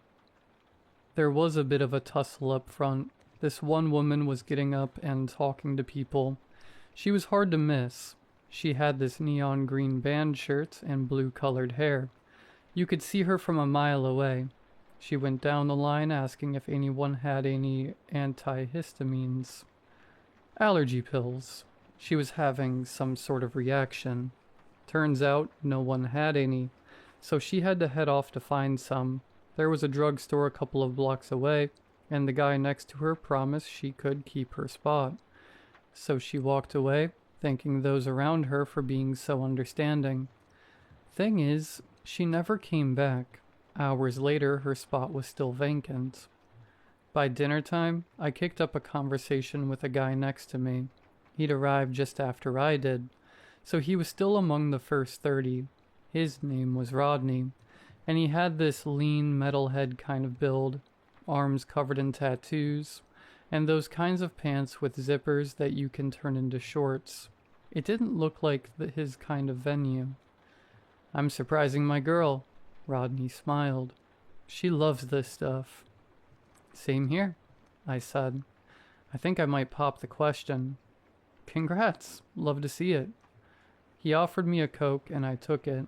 He hadn't prepared himself quite like I had, so I offered him a pad to watch some shows while I listened to my audiobook. We shared a couple of stories, some snacks, and added one another to our socials. I chomped down on a cold burrito for dinner and took a nap. Rodney was on his phone talking to a friend for a bit. The people ahead of me were having a conversation of their own, and I only caught parts of it. They were discussing if there were 30 available tickets in total, or if there were more tickets given out to the first 30 people. Was there only one ticket per person? Because if all in line wanted 2 or more, that'd be over 60 in total. The email hadn't specified it, so they were a bit worried. I had no idea, but there was no point in arguing about it. We'd see in about a day. There was this one guy who was a couple of spots ahead of me that had to step out of line. He had a friend coming by to drop off some stuff, so he asked if they could hold his spot for a bit. It'd just be a couple of minutes. I saw him disappear around the corner, doing that I'm in a bit of a hurry kind of jog that polite people do. A couple of minutes passed, then half an hour. After a full hour, he still wasn't back. "Isn't that strange?" I said to Rodney. "2 people have gone to get something, and none came back." "Sure, yeah, strange," he nodded. "But some people just say those things to get an excuse to leave. It's embarrassing to say you're bored, you know?" "I guess. It's just strange." "I work at the hospital," he said. "As an anesthesiologist, I know what people who crack under pressure looks like. They always shuffle away with a convenient excuse." "You sure that's it?" I asked. "Nah, but I got no other explanation." "Fair enough." As the sun dipped below the horizon, the sounds of the city lowered to a mumble. Cars gave way to people walking their dogs, and in this particular neighborhood, there was a lot of those. There were a couple more people who got out of line and walked away, not to return. We were still well over 40 though, but I think some got cold feet as the city got dark. A couple of light posts from a nearby street cast long shadows across the pavement. I was having a nap when Rodney poked me. He looked confused. "Some folks in the back are saying we're in the wrong line. They're opening some name brand store. There ain't no ticket sales." "You're kidding," I scoffed. "You can't be serious." A guy 3 steps ahead looked back. "This ain't no store opening," he called back. "It's an autograph signing." That kicked up a murmur. All of a sudden the entire line was talking. There was some confusion about what we were actually doing out there. A lot of people were there for tickets, but for different artists. Some were there for a shop opening, an autograph signing, or a giveaway. A couple of phones were passed around and shown so we could compare emails. All emails were from different accounts, seemingly official enough to get past the spam filters. They all advertised different things, but they ended with the same line. "Please be patient and understanding, and please wait in line." It became readily apparent that no one had the faintest idea what this opening actually was. A couple of folks just got up and left. Finally, the guy at the very front stepped out of line. "I'm not sticking around for some scam," he spat. "I'm going home. You should too." A couple more people packed up, but hadn't decided what to do. I was a bit on the fence about it, but as I watched that first man round the corner, I figured there'd be some kind of misunderstanding. Maybe they were doing several promotions at once. I heard his voice. He sounded surprised and a little angry. "What is this?" Then he screamed, a blood-curdling, ear-bleeding scream. It got quiet, Everyone looked at one another, trying to find an answer to what was going on. I got out of my chair to get a better look, but Rodney put his hand on my arm. "Hold on," he said, lowering his voice. "Don't go. We should call someone." He agreed, but we could see other people were already calling for help. The man from the front of the line never returned. There was someone in the back who called for help. A few people walked down the road to see if everyone was okay, but they never returned either. A patrol vehicle came by about 20 minutes later. 2 police officers walked up, asking questions. Everyone said the same thing. A man had stepped away, and it sounded like he got hurt. The officers did a sweep of the road, and when they came back around, they shrugged it off. "There's nothing here," they said. "You sure he didn't just call out to a friend?" There were a lot of voices raised at that. But what could we say? It wasn't illegal to step out of line and not come back. There was no blood, or sign of a struggle. Maybe we hadn't heard what we thought we heard, but people were raising other issues. Like the emails we'd been sent. It all seemed like a plot to trick us. That, the officers had something to say about. "No, it's legit," one said. We were informed that there'd be people waiting in line for some kind of event. They had no idea what the promotion was for, though, and even if they did, they couldn't disclose it. It was all arranged by an event promoter, who'd in turn been hired by someone else. All in all, there was nothing they could do but wish us the best of luck and be on their way. As they left, I noticed them meeting up with someone walking their dog at the end of the street. They shook hands, looked at us, and went their separate ways. Rodney and I stayed up late.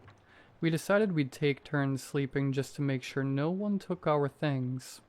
I took the first shift. The line had whittled down to about 30 people by then.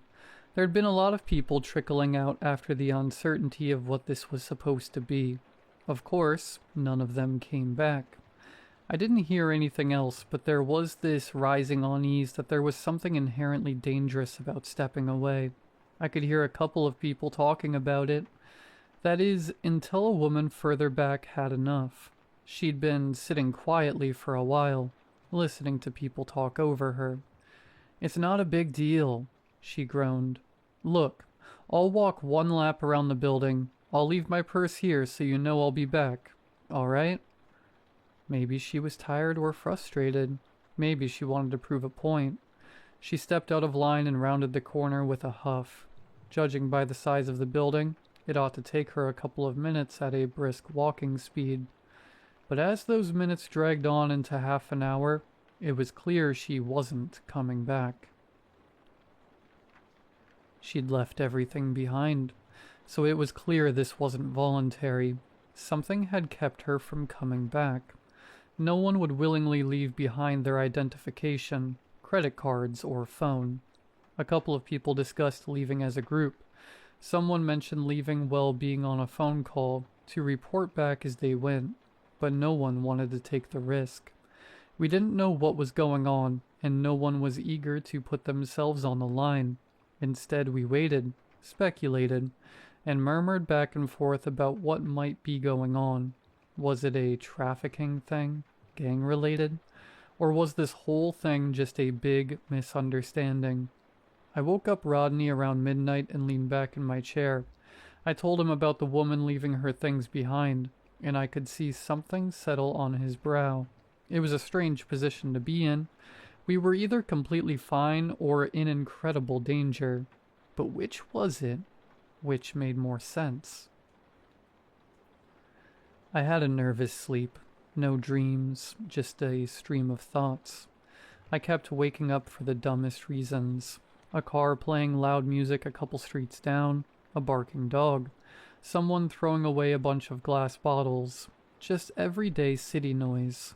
Rodney had slumped against the wall chewing on some licorice. When he noticed me watching, he pointed down the street. "They keep coming back around." "Who?" I asked. "Not sure. Some guy walking his dog every 30 minutes or so." "The same guy?" "I don't know. Maybe." We kept our eyes on the street, and just like he said, a man with a dog passed by. He was wearing a large coat and a baseball cap, and the dog was one of the larger breeds, possibly a Saint Bernard or some kind of sheepdog. Every 30 minutes, Rodney reiterated. I don't think he's walking his dog. So what's he doing then? Rodney shook his head and took another bite of licorice. Patrolling. It was the middle of the night when the police came back. 2 officers, same as before, walked down the line with an audible sigh. Someone called again, they said. What's going on? A young man got up and pointed at the woman who'd left her things behind. The police scooped it up, checked it, and promised to take it back to the station. As they were about to leave, the young man asked if they could escort him to his car. They agreed. As he left, he looked back at the rest of us, holding up his phone. A woman he'd been sitting next to held up her phone in response. I'll stay on the line till I get home, he called out. I'll keep you updated. It seemed to go well enough, but as they rounded the corner at the end of the street, I noticed one of the officers looking to the left and raising his hand, as if waving at someone just off to the side. We all looked at the woman with the phone. She was hunched over, cradling it with both hands, listening through wireless earpieces. She'd say something occasionally, like a quiet, "Yes, I'm still here," or, "Are you okay?" Then, after a couple of minutes, her eyes went wide. "Hello?" she said. "Dan? Dan, are you there?" There was no response. I could see the tears pool in her eyes as her hand started to shake. He'd promised to stay on the line. Something must have gone wrong. "They're picking us off," muttered Rodney. "Someone is picking us off." "But why?" I whispered back. "What's the point?" "Think about it," he said. "This whole block is basically shut down. Roadwork, maintenance, fumigation, renovations. It's just us out here." "But why us? Why now?" "There's gotta be a reason." Everyone was awake by then. We tried to figure out if we all had something in common. We all looked different, and we were all different ages. We were there for different reasons, and we lived in different parts of town. There was nothing readily apparent that we had in common. "Dan works at a bottling plant," the woman with the phone added. "I'm in retail." Others joined in. One was an airline pilot, another was a bodyguard, a firefighter, a translator. All very different people in very different lines of work. However, we had one thing in common. We all had access to something. Rodney had access to pretty much whatever at the hospital. The woman working retail had access to influential private clients. The firefighter had control over who had what shift, and who would respond to what call. The translator could listen in on privileged information. I was no different. I was about to become shift manager at the plant. I could choose what and who went where and when. "Is that it?" Rodney said. "Is that what we're here for?" "But what's the point of taking us out?" I asked. "This isn't hurting anyone but us." The man walking his dog was back for another round, but now it looked like he'd slowed down a bit. As Rodney talked, I saw him stop at the end of the street, giving us a long look, and his dog looked too. Somewhere around 3 a.m., a whole group of people got up from the back of the line. The idea was clear. They were going to rush out of there. Others protested, saying they could call people over to come help. "If we all call someone, we can make a crowd," a man called out. "We can leave as a crowd, and we'll be fine." "No, we have to spread out," someone else said. "We go different ways and we go fast. Some of us are bound to get out." Rodney got up too, but his voice drowned in the crowd. Things were getting heated, and people were pushing one another. Angry fingers were being pointed. Phrases were repeated over and over and over. The argument was quickly turning into a shouting contest. "There's at least 8 people patrolling," Rodney tried to say. "I've counted. There's at least 8. At least 8. But no one listened. And as push came to shove, a group from the back of the line spread out and ran into the night. Rodney slouched back down against the wall, breathing heavily. We all held our breaths, listening. We could hear footsteps running down different alleyways. It started with a crash, like someone taking a tumble into a trash container. Then one pair of footsteps stopped. Not long after, another stopped, and from a far-off corner I heard this barking, a loud, growling bark. "No," someone pleaded. "No, no, no." There was no screaming, no gunshots. All the sounds just stopped, and no one came back. A guy from the back of the line called out to them, but got no answer. We were down to about 20 people. Some were calling home, others were calling the police. But they weren't about to come back here for a third time. One called a taxi, but they couldn't find a place to park, so they had to stop at an adjacent street, which we couldn't get to. There was also this one woman with a face tattoo that asked to borrow a phone. Rodney handed over his. "I'm getting my guys down here," she said. "You'll see. I'm done." She made a call, shouting angrily for a couple of minutes. After the person on the other end finally seemed to understand the gravity of the situation, Rodney got his phone back. About 20 or so minutes later, 6 very tired men came wandering down the street. I could see the outline of holsters inside their cheap jackets. "We're going," the tattooed woman called out. "Y'all can come if you want." A couple of people got up. I looked at Rodney, but he shook his head. "Suit yourself," she continued. "We're leaving." We watched them walk away and round the corner. I heard them starting a car and putting it in gear. There was music playing, something loud with a thumping bass. It sounded like they were about to drive away when I heard a bark. But it wasn't just a bark. It was more like a growling cough. Then a gunshot. Then another. The sound bounced against the walls, ringing out over the city. I saw a couple of lights turn on in distant buildings. Then all was quiet again. No one wanted to go look. Some people screamed at nearby houses, hoping for someone to open a window and look our way. No one did. The line itself was in complete disarray by then. People were packing and unpacking, pacing back and forth, hoping some opportunity would show itself. I wasn't immune to it, but I tried to stay calm. Rodney helped a lot. He was a lot more calculated than I'd imagined when I first saw him. He counted the people walking by. He measured the dogs. He listened for repeating sounds. My mind was tired, but my heart kept my eyes open and frantic. "I don't get this one thing," I said. "There's a timeline." "What do you mean?" he asked. "They gave us a time this would open," I continued. "If they're just gonna keep us here until they've picked us off, why would they give us an endpoint?" "There's gotta be something to it," he said. "Some reason for this specific place, and this time. And what happens when it opens?" We looked at one another. Whatever was going on, there couldn't be anything good in there. Rodney brought up the idea of breaking into the place we'd been lining up for. A couple of folks were on board, but the front gates were barred shut, and the personal entrance was on the back of the building. That kicked up all previous arguments about calling for help, or moving as a group, or running like panicked animals into the night. We tried to bend a piece of rebar into a makeshift crowbar, but we couldn't get it to work. The place was locked down hard, and we hadn't brought anything to break through.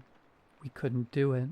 A couple of people thought about collecting jackets and making a line so we could pull them back if need be. The problem was, no one wanted to volunteer. "Nothing happens until we're out of sight," someone said. "As long as we're within view, nothing happens. So someone can go to the end of the street. look around the corner and come back. We had a volunteer for that, a large guy in his early 40s. He brushed off our worries, grabbed his backpack, and went to the end of the street. We could see him the whole time as he called back to us. "There's a car here," he yelled. "The door's open. There's no one here." "Can you see anything?" Rodney called out. "Nothing," he said. "Not a soul." He turned to go back to us when he stopped. He looked to the side. There was a hint of doubt there.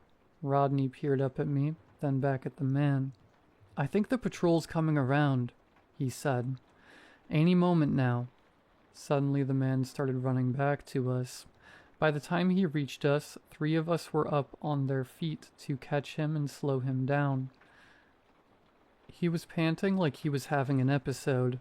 We looked back towards the street, where a person walking his dog had stopped to look at us. "That's no dog," the man wheezed. "I don't know what that is, but it's no dog." For a couple of seconds, we all just stared at the stranger. There really was something unusual about the dog. Its back legs had a curious shape, and there was a shine to the eyes that I hadn't noticed before. Almost blue. A couple more people would crack in the following hour. One just straight rushed down the road. Another tried to leave but was held back by the others. A couple tried to call people for help, or to have someone escort them to their car, but nothing came of it. One guy kept spamming the police over and over, yelling at the operator that if they were that upset with him, they were free to come down and arrest him at any time. By dawn, there were less than 20 of us still waiting in line. It was about 6 a.m. when I saw someone coming down the street, a woman with blue-colored hair and a neon green band shirt. I poked Rodney. We recognized her. She'd been the first one to leave, the one who went to get allergy medication. "She came back," I said. "You sure?" Rodney asked. "You sure that's her?" "Positive," I said. "Same clothes and everything."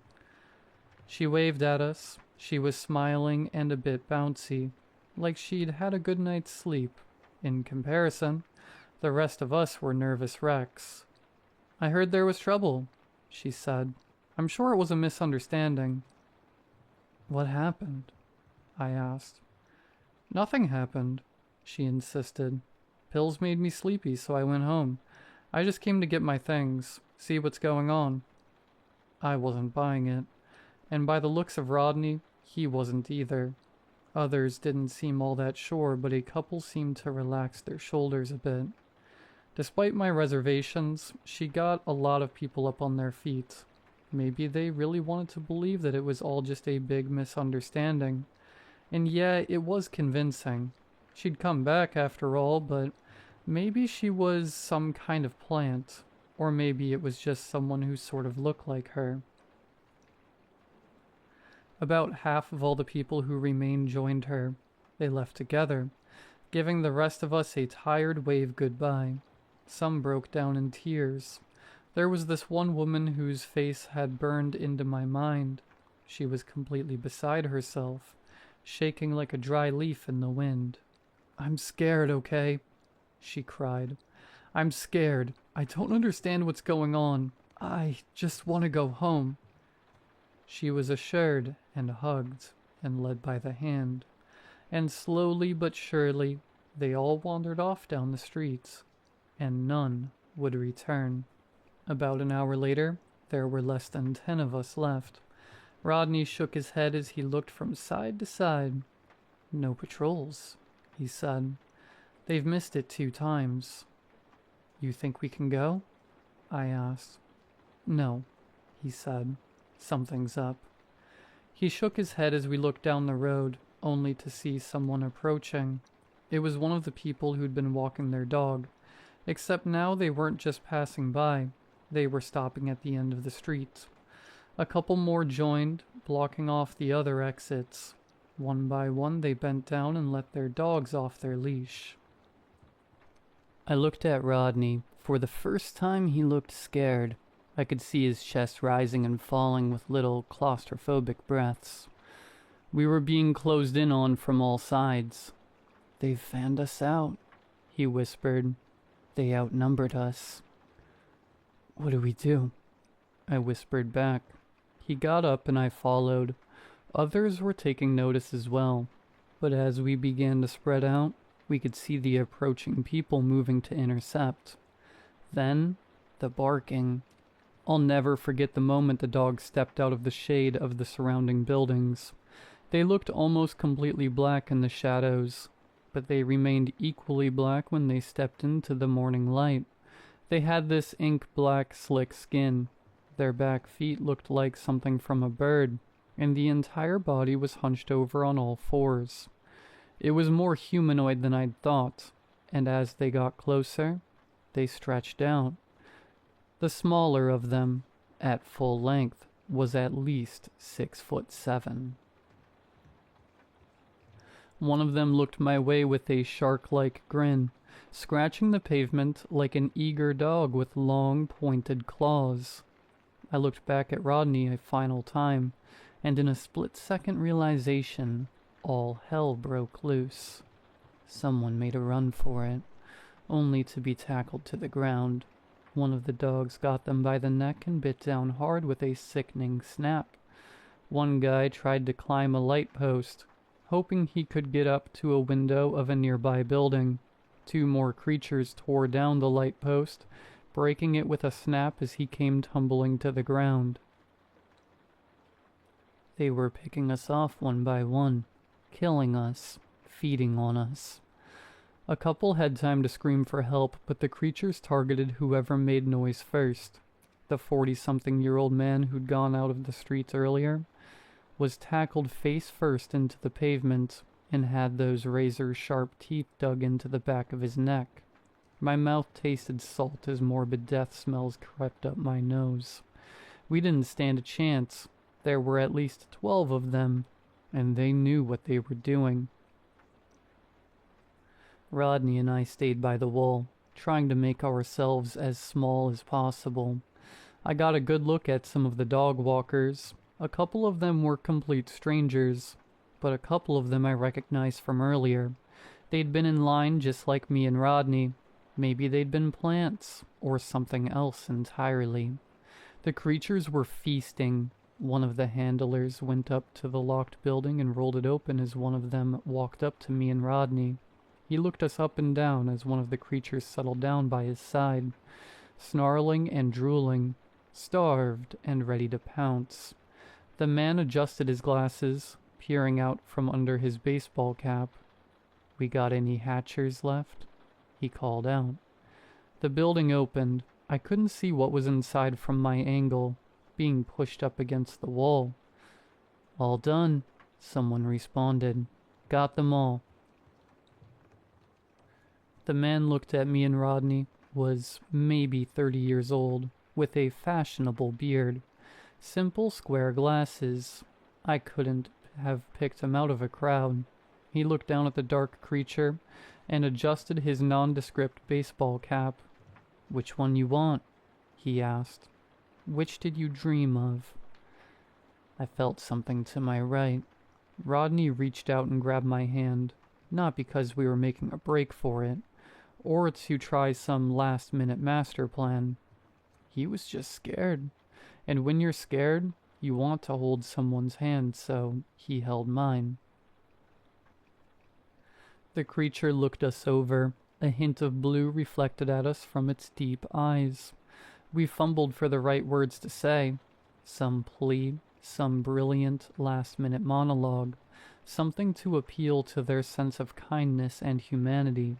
But the stranger with the glasses didn't move a muscle. He might as well have been shopping for groceries. And with that, the creature growled. It had decided. It pounced on Rodney. I held his hand for as long as I could. I didn't look. I remember the sensation of screaming, but I don't remember the sound. My throat turned raw. The muscles in Rodney's hand tightened, then fell limp. The man with the glasses took a step forward, shushing the creature. There, he said. "It's okay. Dream well. Eat." Bone crunching, sinew snapping, meat and the smell of hot iron. I closed my eyes so hard my skull ached. There was noise all around me. I didn't hear most of it, as I could barely make out anything over the sound of my own heart. There was biting and ripping, interlaced with the most casual-sounding conversation. "You got the shells?" someone asked. "No need. We're torching." "You sure?" "It's clear. We got a firefighter." I looked up. A couple creatures began to look different as they ate. Some had brighter skin. Some were shorter, fatter. I heard clattering as their claws fell off their fingers, bones snapping as their legs straightened. Then the man with the glasses clapped his hands at me. "Hey," he said. "You can go." "What?" "You can go," he repeated. "We're done." I got up off the ground and cleared my eyes. A couple of people looked my way, and I could tell they weren't entirely convinced. Some were armed. I recognized one of them as the woman with the face tattoo. "You're letting me go?" "Sure," he said. "We got a full brood. We don't need you." "You can't kill people and walk away," I whispered. You can't do that." He shrugged at me like I'd asked him what the time was. I stepped back and no one followed me. I glanced at the creature gnawing on Rodney, only to see that it had started to gain his features, his face, his gangly arms, and all the while the man with the glasses calmly shushed it and stroked its back. The others were setting fire to the building, using a can of gasoline and a strip of newspaper. I only saw a brief glance of the inside. Black rock-like fragments littered the floor. Strange organic formations stuck to the wall in batches of 3 to 6. When he noticed I wasn't leaving, the man with the glasses casually waved a pistol at me. Not to shoot me, but to show that he had it. "Go on now," he said. And as the fire flared up, I stepped around the corner and I didn't return. I came home in tears. I remember breaking down in the hallway, trying to explain everything all at once to my girlfriend. I told her about the tickets, and the plans I'd made, and the people I'd met, and the dogs and the handlers. All of it. I tried to show her Rodney's socials, and as I did, I noticed he was posting. My heart skipped a beat. "Long night," the post said. It was just a selfie posted 10 minutes earlier. He looked fine, healthy even, but there was a little blue tint to his eyes that wasn't there before. No people went missing that night. Everyone came home eventually, and from what I've heard, there haven't been any incidents. Everything just keeps going like normal, like nothing happened. So who can I call?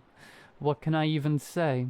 You can't report a person not being properly killed to the police. I even texted Rodney once and he responded like it was no big deal. "I just went home," he said. "I'm fine. We should hang out sometime."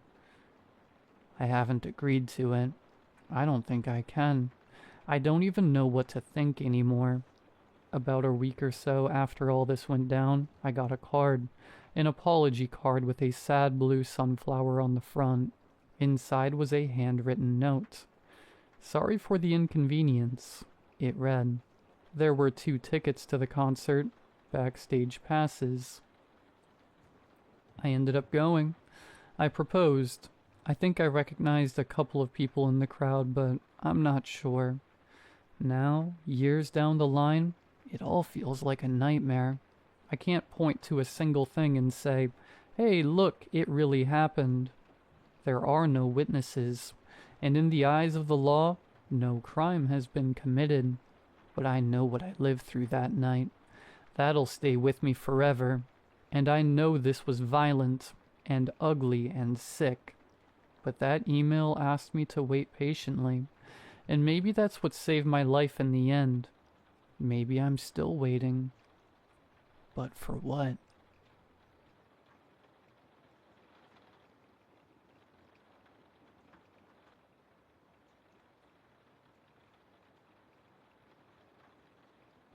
My wife Anna passed close to my son's 7th birthday.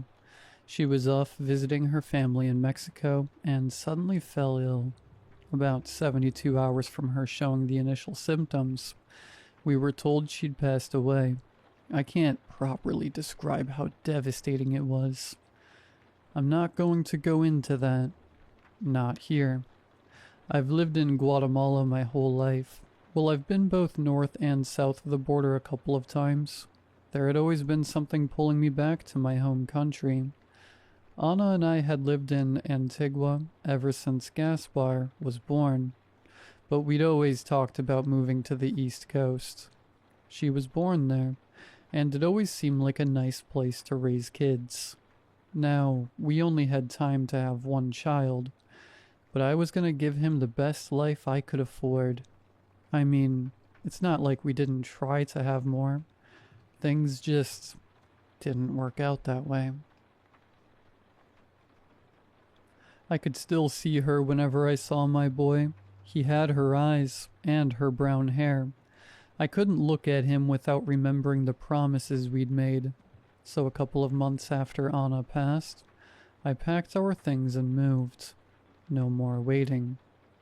If you continue northeast past Puerto Barrios, there is a small coastal town. You know you're getting there when the road turns to dirt and the jacaranda trees grow taller. It's like nature knows people gotta stay longer in the sun. So the branches reach a little further, and the shade grows a little thicker. I'd grown up working with boats, so it was easy enough to get a job. A couple of folks knew Anna's family, so I had a foot in the door before they even met me. I got a cheap house made of beautiful smooth white stone, and one wall which was just raw exposed brick. It really reflected the town, stunningly beautiful, from the right angle. We moved in on short notice. The house had been empty since the previous owner passed, and the surviving family decided to sell it off. It was nice enough, but you could tell there was more history to it than you might be comfortable with. Little notches on the floor, subtle stains on the walls, a kitchen where the smell of fried fish wouldn't go away. It wasn't unpleasant, just different. Anna's death had been hard on everyone. I had to keep up appearances and focus on Gaspar. But now that I was settling into a new routine, things were changing fast. Gaspar was starting school, and getting to meet all new friends. I guess, in a way. I was supposed to do that too. It's silly worrying about whether your work colleagues are gonna like you or not, but it can make or break your social life. And at my age, what little social life you have is precious. As I got used to the new town, I spent a lot of time by the sea. Boats would come and go at all hours of the day. There was this one station by the pier open 24 hours a day where everyone was registered, meaning there was always some disinterested teenager sitting in the booth, waiting to sign a sheet of paper. I think the smell was the hardest to get used to. Salt and fish and foam. Sick, sweet, and salt, all hitting you at different angles like the southpaw of a skillful boxer. On my first day of work, I was early enough to watch the first fisherman pull into the pier. A tired man in his early 50s pulled a cart with 4 coolers. Waving at the tired kid in the booth, he sat down on the bench next to me. Maybe he was overworked, or a little drunk, but I could tell he wasn't all right. He looked over at me with deep bags under his eyes. "You're new," he stated matter-of-factly. "I am," I said. "I fix boats." "Good," he nodded. "Only reason mine floats is because it's too crap for the ocean to eat." "She's not a picky eater," I smiled. "What?" "I said she's not a picky eater," I repeated. "You know, the ocean." "Don't talk like you know her, Cuate." he said, giving me a cold look. You don't know her like I do. Don't pretend you do. I'm just making conversation. And I'm here to make a good one, he said, pointing a finger at me. Don't think you can figure this place out in a couple days. There's history in this land. There's bones in that sea. You understand? I get you, I said. I respect that. The man got up and dragged his cart along, smacking the side of the wall of a nearby house. Someone was already up to meet him, but they didn't seem too happy about it. I watched two young women help carry the coolers inside, talking to him with tired smiles, and he just waved them off. Don't mind Simon, someone said. He's crazy. I turned around and recognized my employer, Lino. He'd stood there for a while just to see what I was up to. I got up in a flash, reaching out to shake his hand. He accepted it with a smile. He's 30 years older than he looks, Lino continued. Been a grumpy old man since he was a kid, they say. I don't mind grumpy, I smiled. That's what towns are made of, right? Yeah, Lino grinned. So let's hope we get to be grumpy old men too. Lino's workshop felt like someone's living room. Pictures on the walls, music playing on the speakers, equal smells of motor oil, and Ron Zacapa. Lino was an absolute treasure of a person. If Don't Worry, Be Happy had a face, it'd be him. He had a green shirt that was older than my kid, and this sort of ill-kept handlebar mustache that he kept stroking when he tried to keep a serious face. I couldn't help but think he looked like a tanner Freddie Mercury, minus the teeth. We worked on the engine of a private boat that day. Leisure type stuff. Not anything big and functional. Someone came in saying the engine kept stalling. Lino figured they'd been getting too close to shore and kept getting trash stuck in the propeller, but I convinced him to do a thorough check. We found some engine tearing that might lead to a complete breakdown in a couple more runs, so we fixed it. It was quick and cheap, and Lino charged next to nothing for it despite it costing us half a day to work through. You make people who can afford a boat like this happy, they don't ever go somewhere else, he said. It's not just making friends, it's good business. By the end of our first day, we stopped outside the workshop to have a smoke. I hadn't smoked since I met Anna, but I didn't see the point to stick to that anymore. One puff and I got the coughs. Lino picked up on it, but decided not to ask. Instead, he pointed at a shed just off the pier. You see that? He said. Take a look. Tell me what you see. A shed, I said. Cheap roofing. No. See what's on the roof? I looked a little closer. 2 seagulls?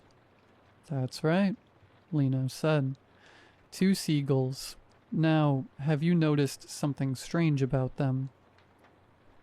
Other than not pooping on me? No. Yeah, but that's just the thing. There are gulls everywhere. Listen. I took another puff of smoke, letting it coat my lungs and simmer into my nerves. I turned my head up and closed my eyes. All I could hear was the pulse of the ocean, and the clatter of everyday life coming from the buildings around us. I couldn't hear the gulls. They're silent around here, Lino said. You won't hear them screaming or attacking. They don't do that. BS. No, I'm serious, he smiled. They say so many people died at sea that even the gulls stopped laughing about it. They say that, huh? Well, Simon does. Lino nodded. But he loves those things, so he should know. You can see him feeding them before he goes out every night. I didn't question it. Grumpy people tend to prefer the company of animals. There was a place right next door to the workshop where I could get some cheap tapato, so I bought some for me and Gaspar. I took the long road back home, getting acquainted with the streets and those who lived there. A couple of folks gave me crooked looks and folded arms, but others waved and cheered as I passed. It would take some time, but I could see them warming up to me. By the time I got to the street, I noticed something. There were seagulls all over the roof, looking down on me. About 30 of them all in all. It was true what Lino said. They'd been unusually quiet. I'd never seen a seagull that hadn't screeched and whooped, but these were different somehow. As I approached, I could see them gathering at the edge of the roof, looking down on me. Gaspar was already home, waiting by the door. Before I got a chance to greet him, one of the gulls opened its mouth and screamed. One by one they joined in. It wasn't the usual cackling of seagulls. It was more of a laugh, a stunted, stuttered laugh. Gaspar and I had dinner in the living room, watching cartoons on the TV. I asked him about school, but he was too shy to talk about it. He wasn't really a fan of the soup I'd bought, but I promised he'd get used to it. There were so many other things to try too. If we ask nicely, I bet we can go out on a boat, I said. I think you'd like it. It's nice out there. I don't like the ocean, he said. It's too big, scary. That's what makes it great. You can swim for hours and there's always something new to see. I prefer YouTube. He finished up and hunkered down in his room. I sat down in the kitchen, popped open a gallo, and took the load off my feet.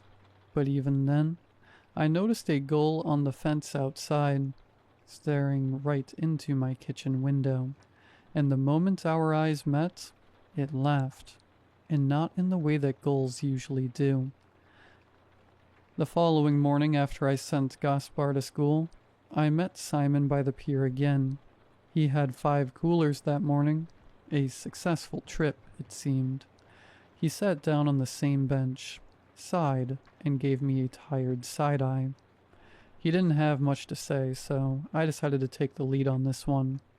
They say you know the gulls, I said. Is that true? You better believe it, he nodded. They're my children. So what does it mean when they laugh at you? He turned to me, his expression growing concerned. They laugh at you? Yeah, a bunch of them did yesterday. Means you got misery coming, Quate. They got you with the Rises del Mar. They sensed something. The laugh of the sea.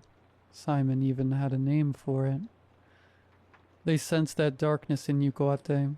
You can hide it from the rest, but you're not fooling my gulls. They're gonna laugh at you. Why'd they do that? Maybe they want you to chin up. Maybe you're bringing my gulls down. Maybe they don't think you belong. Could be a lot of things. He got up with a grunt and grabbed his cart. Without looking back, he ended the conversation.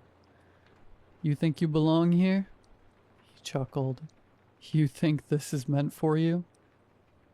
I had no answer, and in the distance, a gull laughed.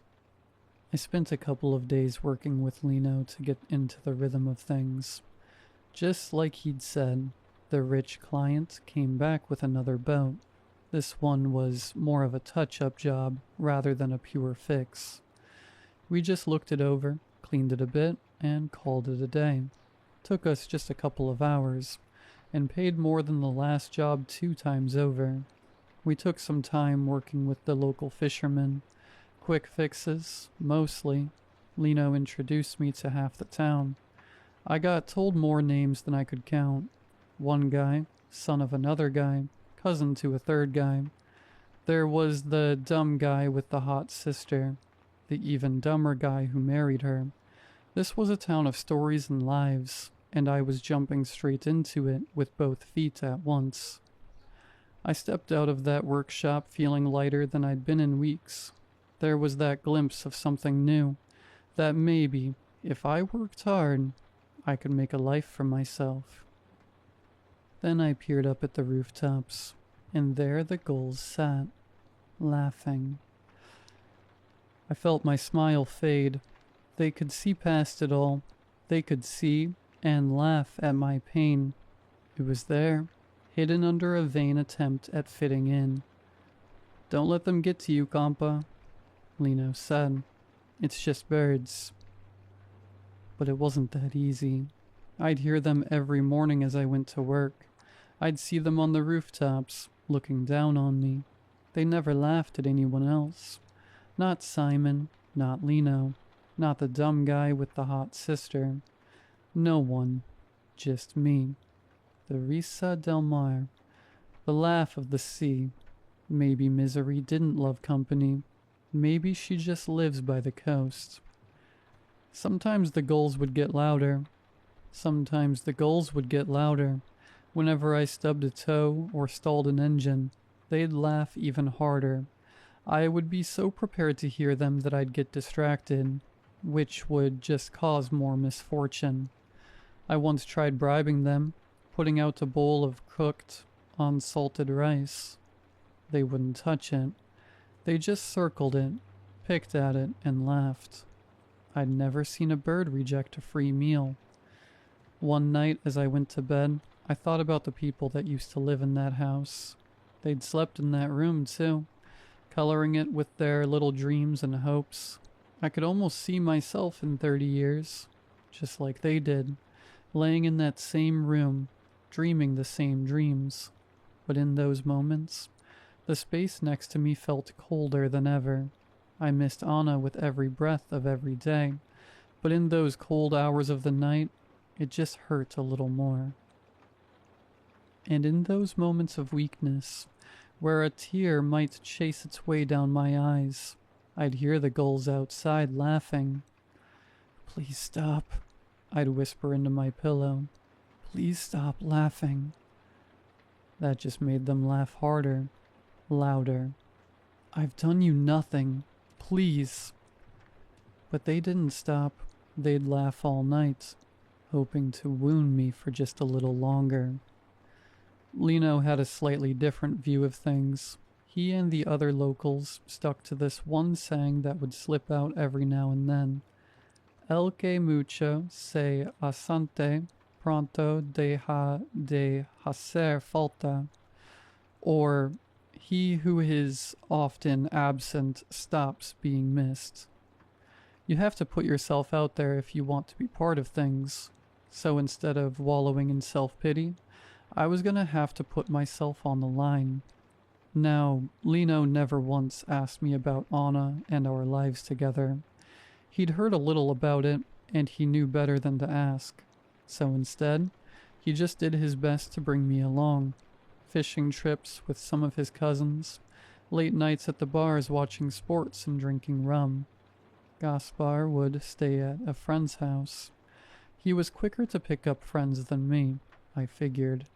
Lino would introduce me to single women my age, but back off when he realized I wasn't ready. But with every step forward, there'd be that long walk home at night, and every single time, there'd be a gull, laughing its heart out, reminding me that at the end of it all, that room would be as dark as ever, as cold as ever, dead. There was one morning when I hadn't slept that well. As I ran into Simon, the gulls were at full force, circling me, laughing from up high. I snapped at Simon as he came by, pulling his carts. Just 3 coolers that morning. "What do I gotta do?" I asked. "How long are they gonna laugh at me?" "You getting mad at the birds, Quate?" Simon had the same laugh as the gulls. Maybe they got it from him. "I'm serious," I said. "This is ridiculous." "You blame the mirror for making you ugly, too?" "Shut up." He stopped for a moment and looked at me, shaking his head. "You know the last one the gulls laughed at?" he asked. "Same woman that lived in that house of yours. not long before she died. You trying to scare me? Ask anyone, he continued. Right before she died, they were all over her. And her husband? Who knows? He never left the house. You'd forget he even lived there. So what are you trying to say? That I'm about to die? Simon rolled his eyes and grabbed his cart. I'm telling you to stop being weak, he snapped back. Have a drink, cut your hair, kiss a woman. He flicked a couple of coins at me as he wandered off, still laughing, just like the gulls. That day turned out awful, just awful. I broke an expensive spare part and cut my palm on a sharp knife. When Lino came over to help, I turned him away. I didn't even think about it. Even though my ears couldn't hear them, my heart echoed with the shrieking laughter of the gulls. The Risa del Mar.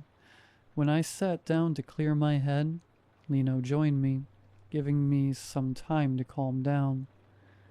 You know the people who lived in that house before me? I asked. Lady de Leon? He asked. Yeah, I remember her. Simon says the gulls laughed at her before she died. Yeah, I remember, he said. Can't say it was a big surprise. She was ancient, but we miss her. What about her husband?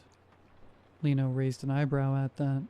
Then he nodded, as if a light had come on in the back of his mind. Right, he said. I forget about him sometimes.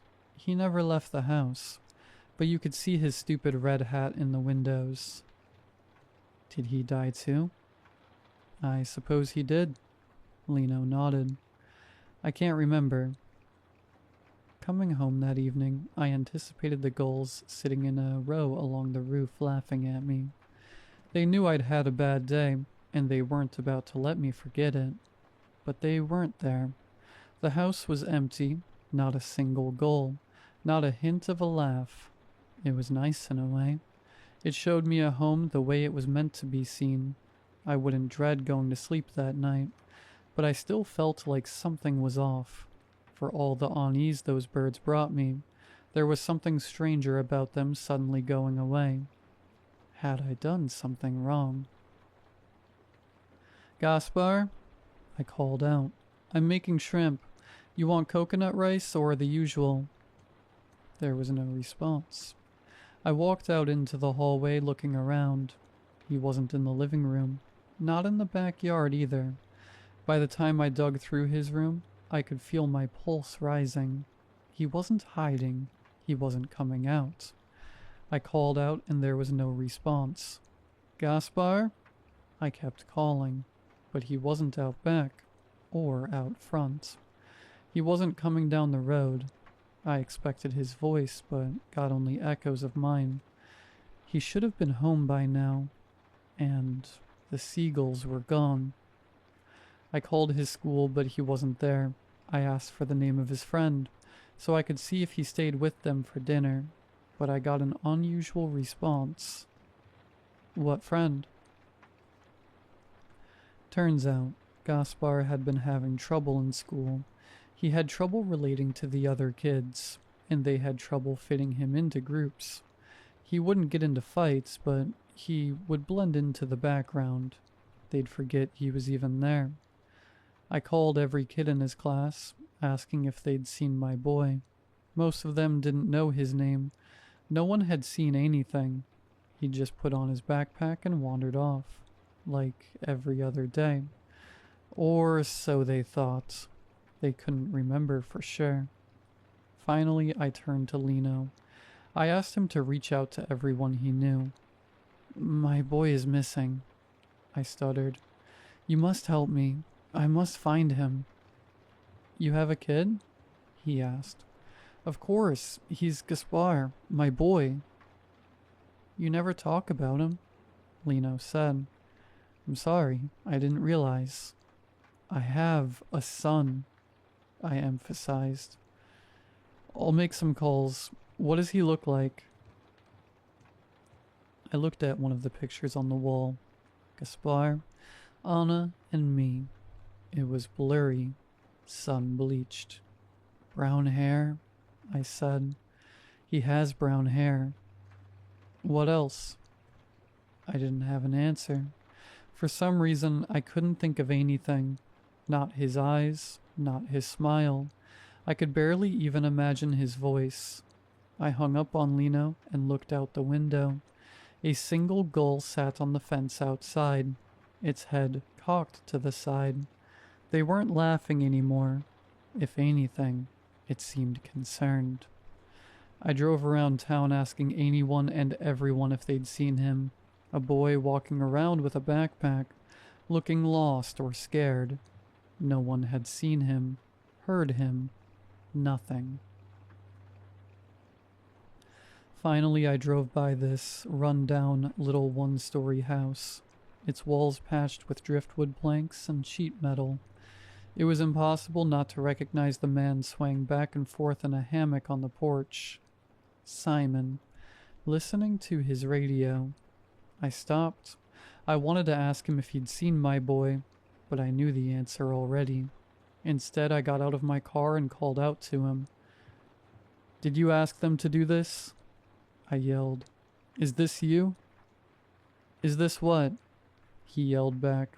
"What do you want?" "You don't like me, so now the gulls don't like me, and now my boy is gone." Simon rolled out of his hammock and turned off the radio. He gave me a curious look, not angry, concerned, like the gulls. "He didn't come home. I can't find him," I continued. "I don't know what to do. I don't know what to do, Simon." "They laugh at pain, Kwate," he said. "Pain is for those who are still there. Those who are gone don't suffer anymore." "Stop it with the riddles," I snapped. "I'll make you swallow your teeth. Just tell me what they did to my boy." Simone picked something up from the side of his hammock and walked over to me. Still not angry, he looked up at the sky. "I don't think they were laughing, Kwate," he said. "I think they were trying to warn you." "That's not what you said. You said they laugh at my pain." "Two things can be true, you know. They're birds. They're not complicated. But you know what I think?" He took a swig from a bottle and pointed eastward. A long line of gulls could be seen in the distance, circling something. "Maybe they're waiting for you," he said. "Pay attention. Listen." I got back in my car, trying to see the gulls. It was a weird angle, but I could hang my head out the window if necessary. Simone knocked on my window. "No," he said. "They're going out to sea." He opened the car door and held out a hand. "We'll take my boat." Simone's boat was in desperate need of a touch-up. He'd been stubborn about getting it fixed, but I could hear the engine struggling the moment it puttered away from the pier. We were heading east, where the gulls still circled. I had a moment of doubt. I'd been projecting my insecurities on these birds for weeks at this point. What if I was still doing it? But no, that wasn't it. Despite it all, I could tell Simone had his heart in the right place. When it hits the fan, you don't want the person who tells you everything is gonna be okay. You want the one who spits on the problem and says, "Let's get this done." The sun was setting, slowly but surely. A stiff breeze rattled the buttons on my pale orange shirt. I couldn't smell the ocean anymore. I'd gotten used to it. Something hit the boat. Maybe a rock, or a sudden push from a wave. Simone tried to keep us straight, but it was too late. I fell overboard, plunging into the dark. For those who haven't swum in the open sea, there's nothing quite like it. An eternal mix of emerald blue in every direction, turning into a shimmering orange as the sun sets. In the distance, you might see a few spots swimming about, only to realize they're fish the size of your hand. But down there, it all looks small, even you. And don't look down. At the best of times, you see the immense darkness, sucking you down, and in the worst of cases you see something coming up. I forced my head above the surface. The sun had already set. A mild fog was settling over the ocean's surface.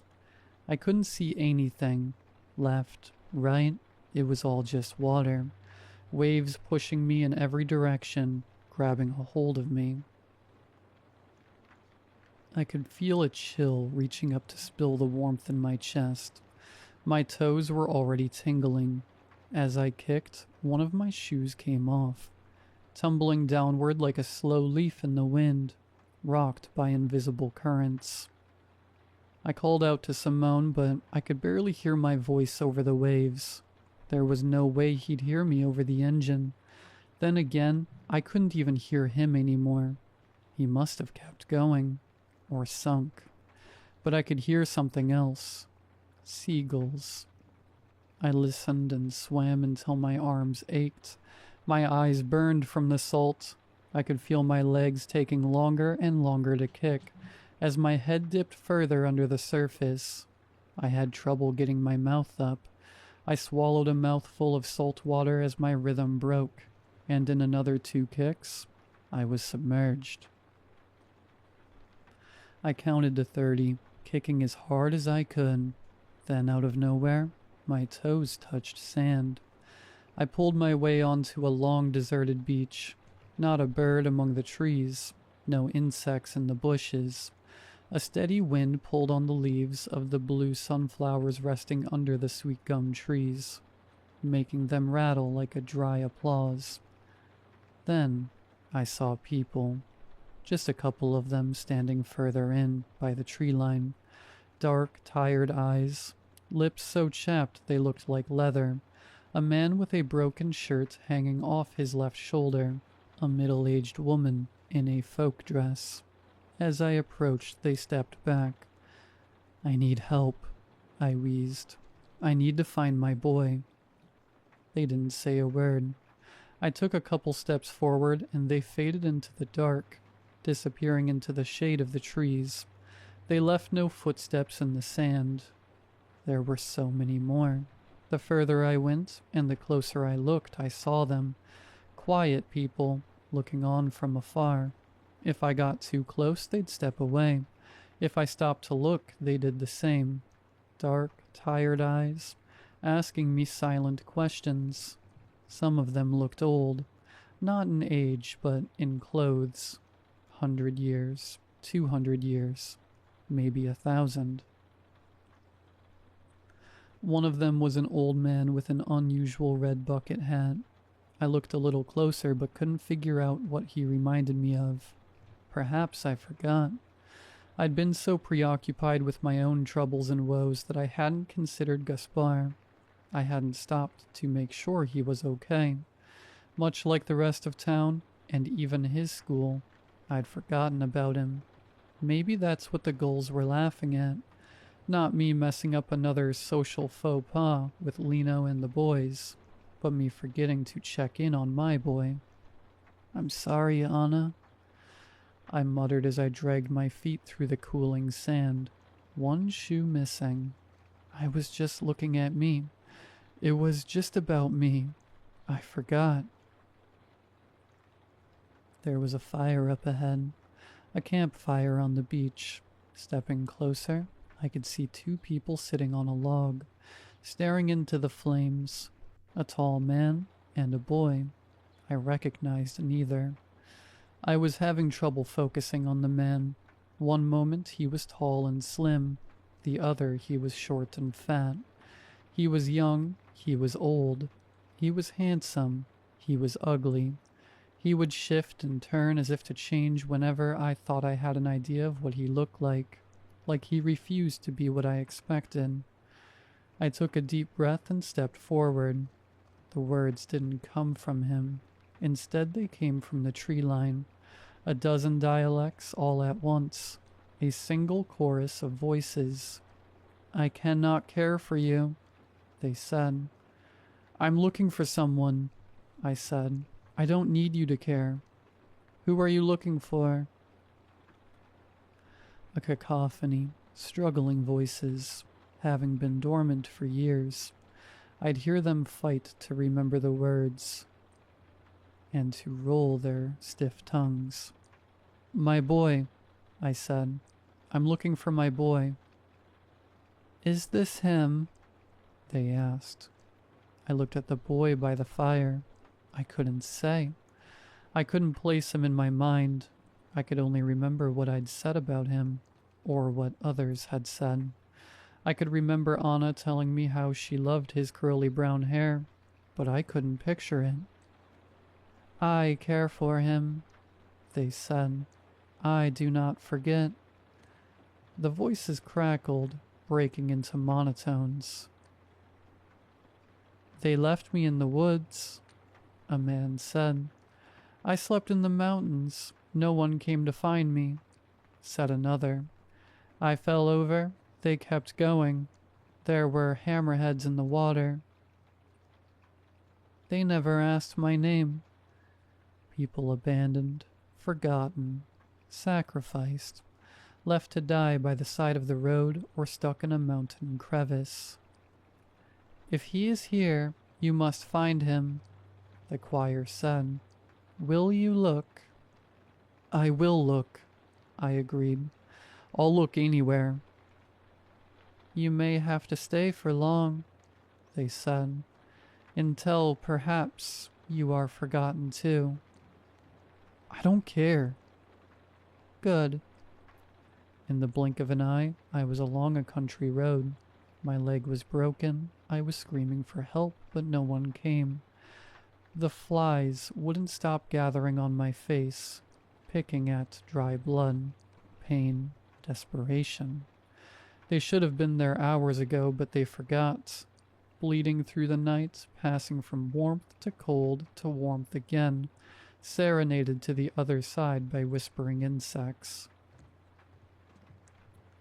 Then, watching a boat disappear on the horizon, my legs growing weak, the waves growing higher. They must have noticed I was gone. Maybe they did. Maybe they didn't care. Movement in the dark creeping closer. Something brushing up against my leg. Something with rough skin. A single eye reflecting the moonlight as a hammerhead shark waits for me to die. Life after life after life. All forgotten. And at the end of every final breath, the gulls laughed in the distance, trying to make the others see, to listen, to remember. It was ceaseless, relentless. In one moment I'm drinking myself to death, hoping someone would find me in a bathtub. In the next, I'm outside a bar with a knife in my gut. I'm in the corner of a burning building, but the fireman forgot to look for me. Death after death after death. But I have to keep going. Then, a boy. He didn't want his dad to worry, so he said he would stay with a friend. Instead, he hid in his room, looking at pictures of his mother. He made his own bed, cooked his own dinner. It would be okay. He rarely left the house. He skipped school most days. But there was no point for him to learn, since he couldn't picture a future anyway. He'd get by somehow, or maybe he wouldn't. Maybe it didn't matter. Another voice joining the choir of things that didn't need to be. It was a cruel twist of fate. I couldn't remember him no matter how hard I tried, and even if I knew in my heart of hearts he was among them, I couldn't picture him. But I could remember Anna, and thinking of her eyes and her hair, I could remember him too. I remembered her words, whispering his name as she cradled him, and with those sprinkles of thought, a picture started to form, a name, a shape, a voice. "He's afraid of the sea," I said. "He'd rather watch YouTube." "Is that okay?" asked the boy by the fire. "Yeah," I sobbed. "That's okay. We can watch together." I took him by the hand. The people in the dark stepped aside. The man by the fire remained silent. watching as we went, and in the distance the gulls laughed, not out of menace or spite, but out of relief. It hasn't been an easy life since then. Both Gaspar and I had healing to do. We had to start talking openly about Anna and the life we would expect without her. It was painful, but necessary. We talked about where we'd celebrate the holidays, where we'd go on holiday, and instead of presuming or hoping, we talked about it, and we made plans. Maybe he'd have a new mother someday. Maybe he'd even have a little brother or sister to play with. He said he'd like that. Whenever I was ready to try, I would have his blessing. I took him out with Simone's boat once. I helped fix it up a bit first. The man is saltier than the sea, but he's honest. I'm surprised how much Gaspar likes him. I think Simone had a soft spot for Gaspar, too. Maybe kids are like gulls in a way. Simple. The gulls don't laugh no more. Not for me. Not for anyone. Now when Simone goes to feed them, I sit next to him. Gaspar does too. And they humbly accept whatever we offer.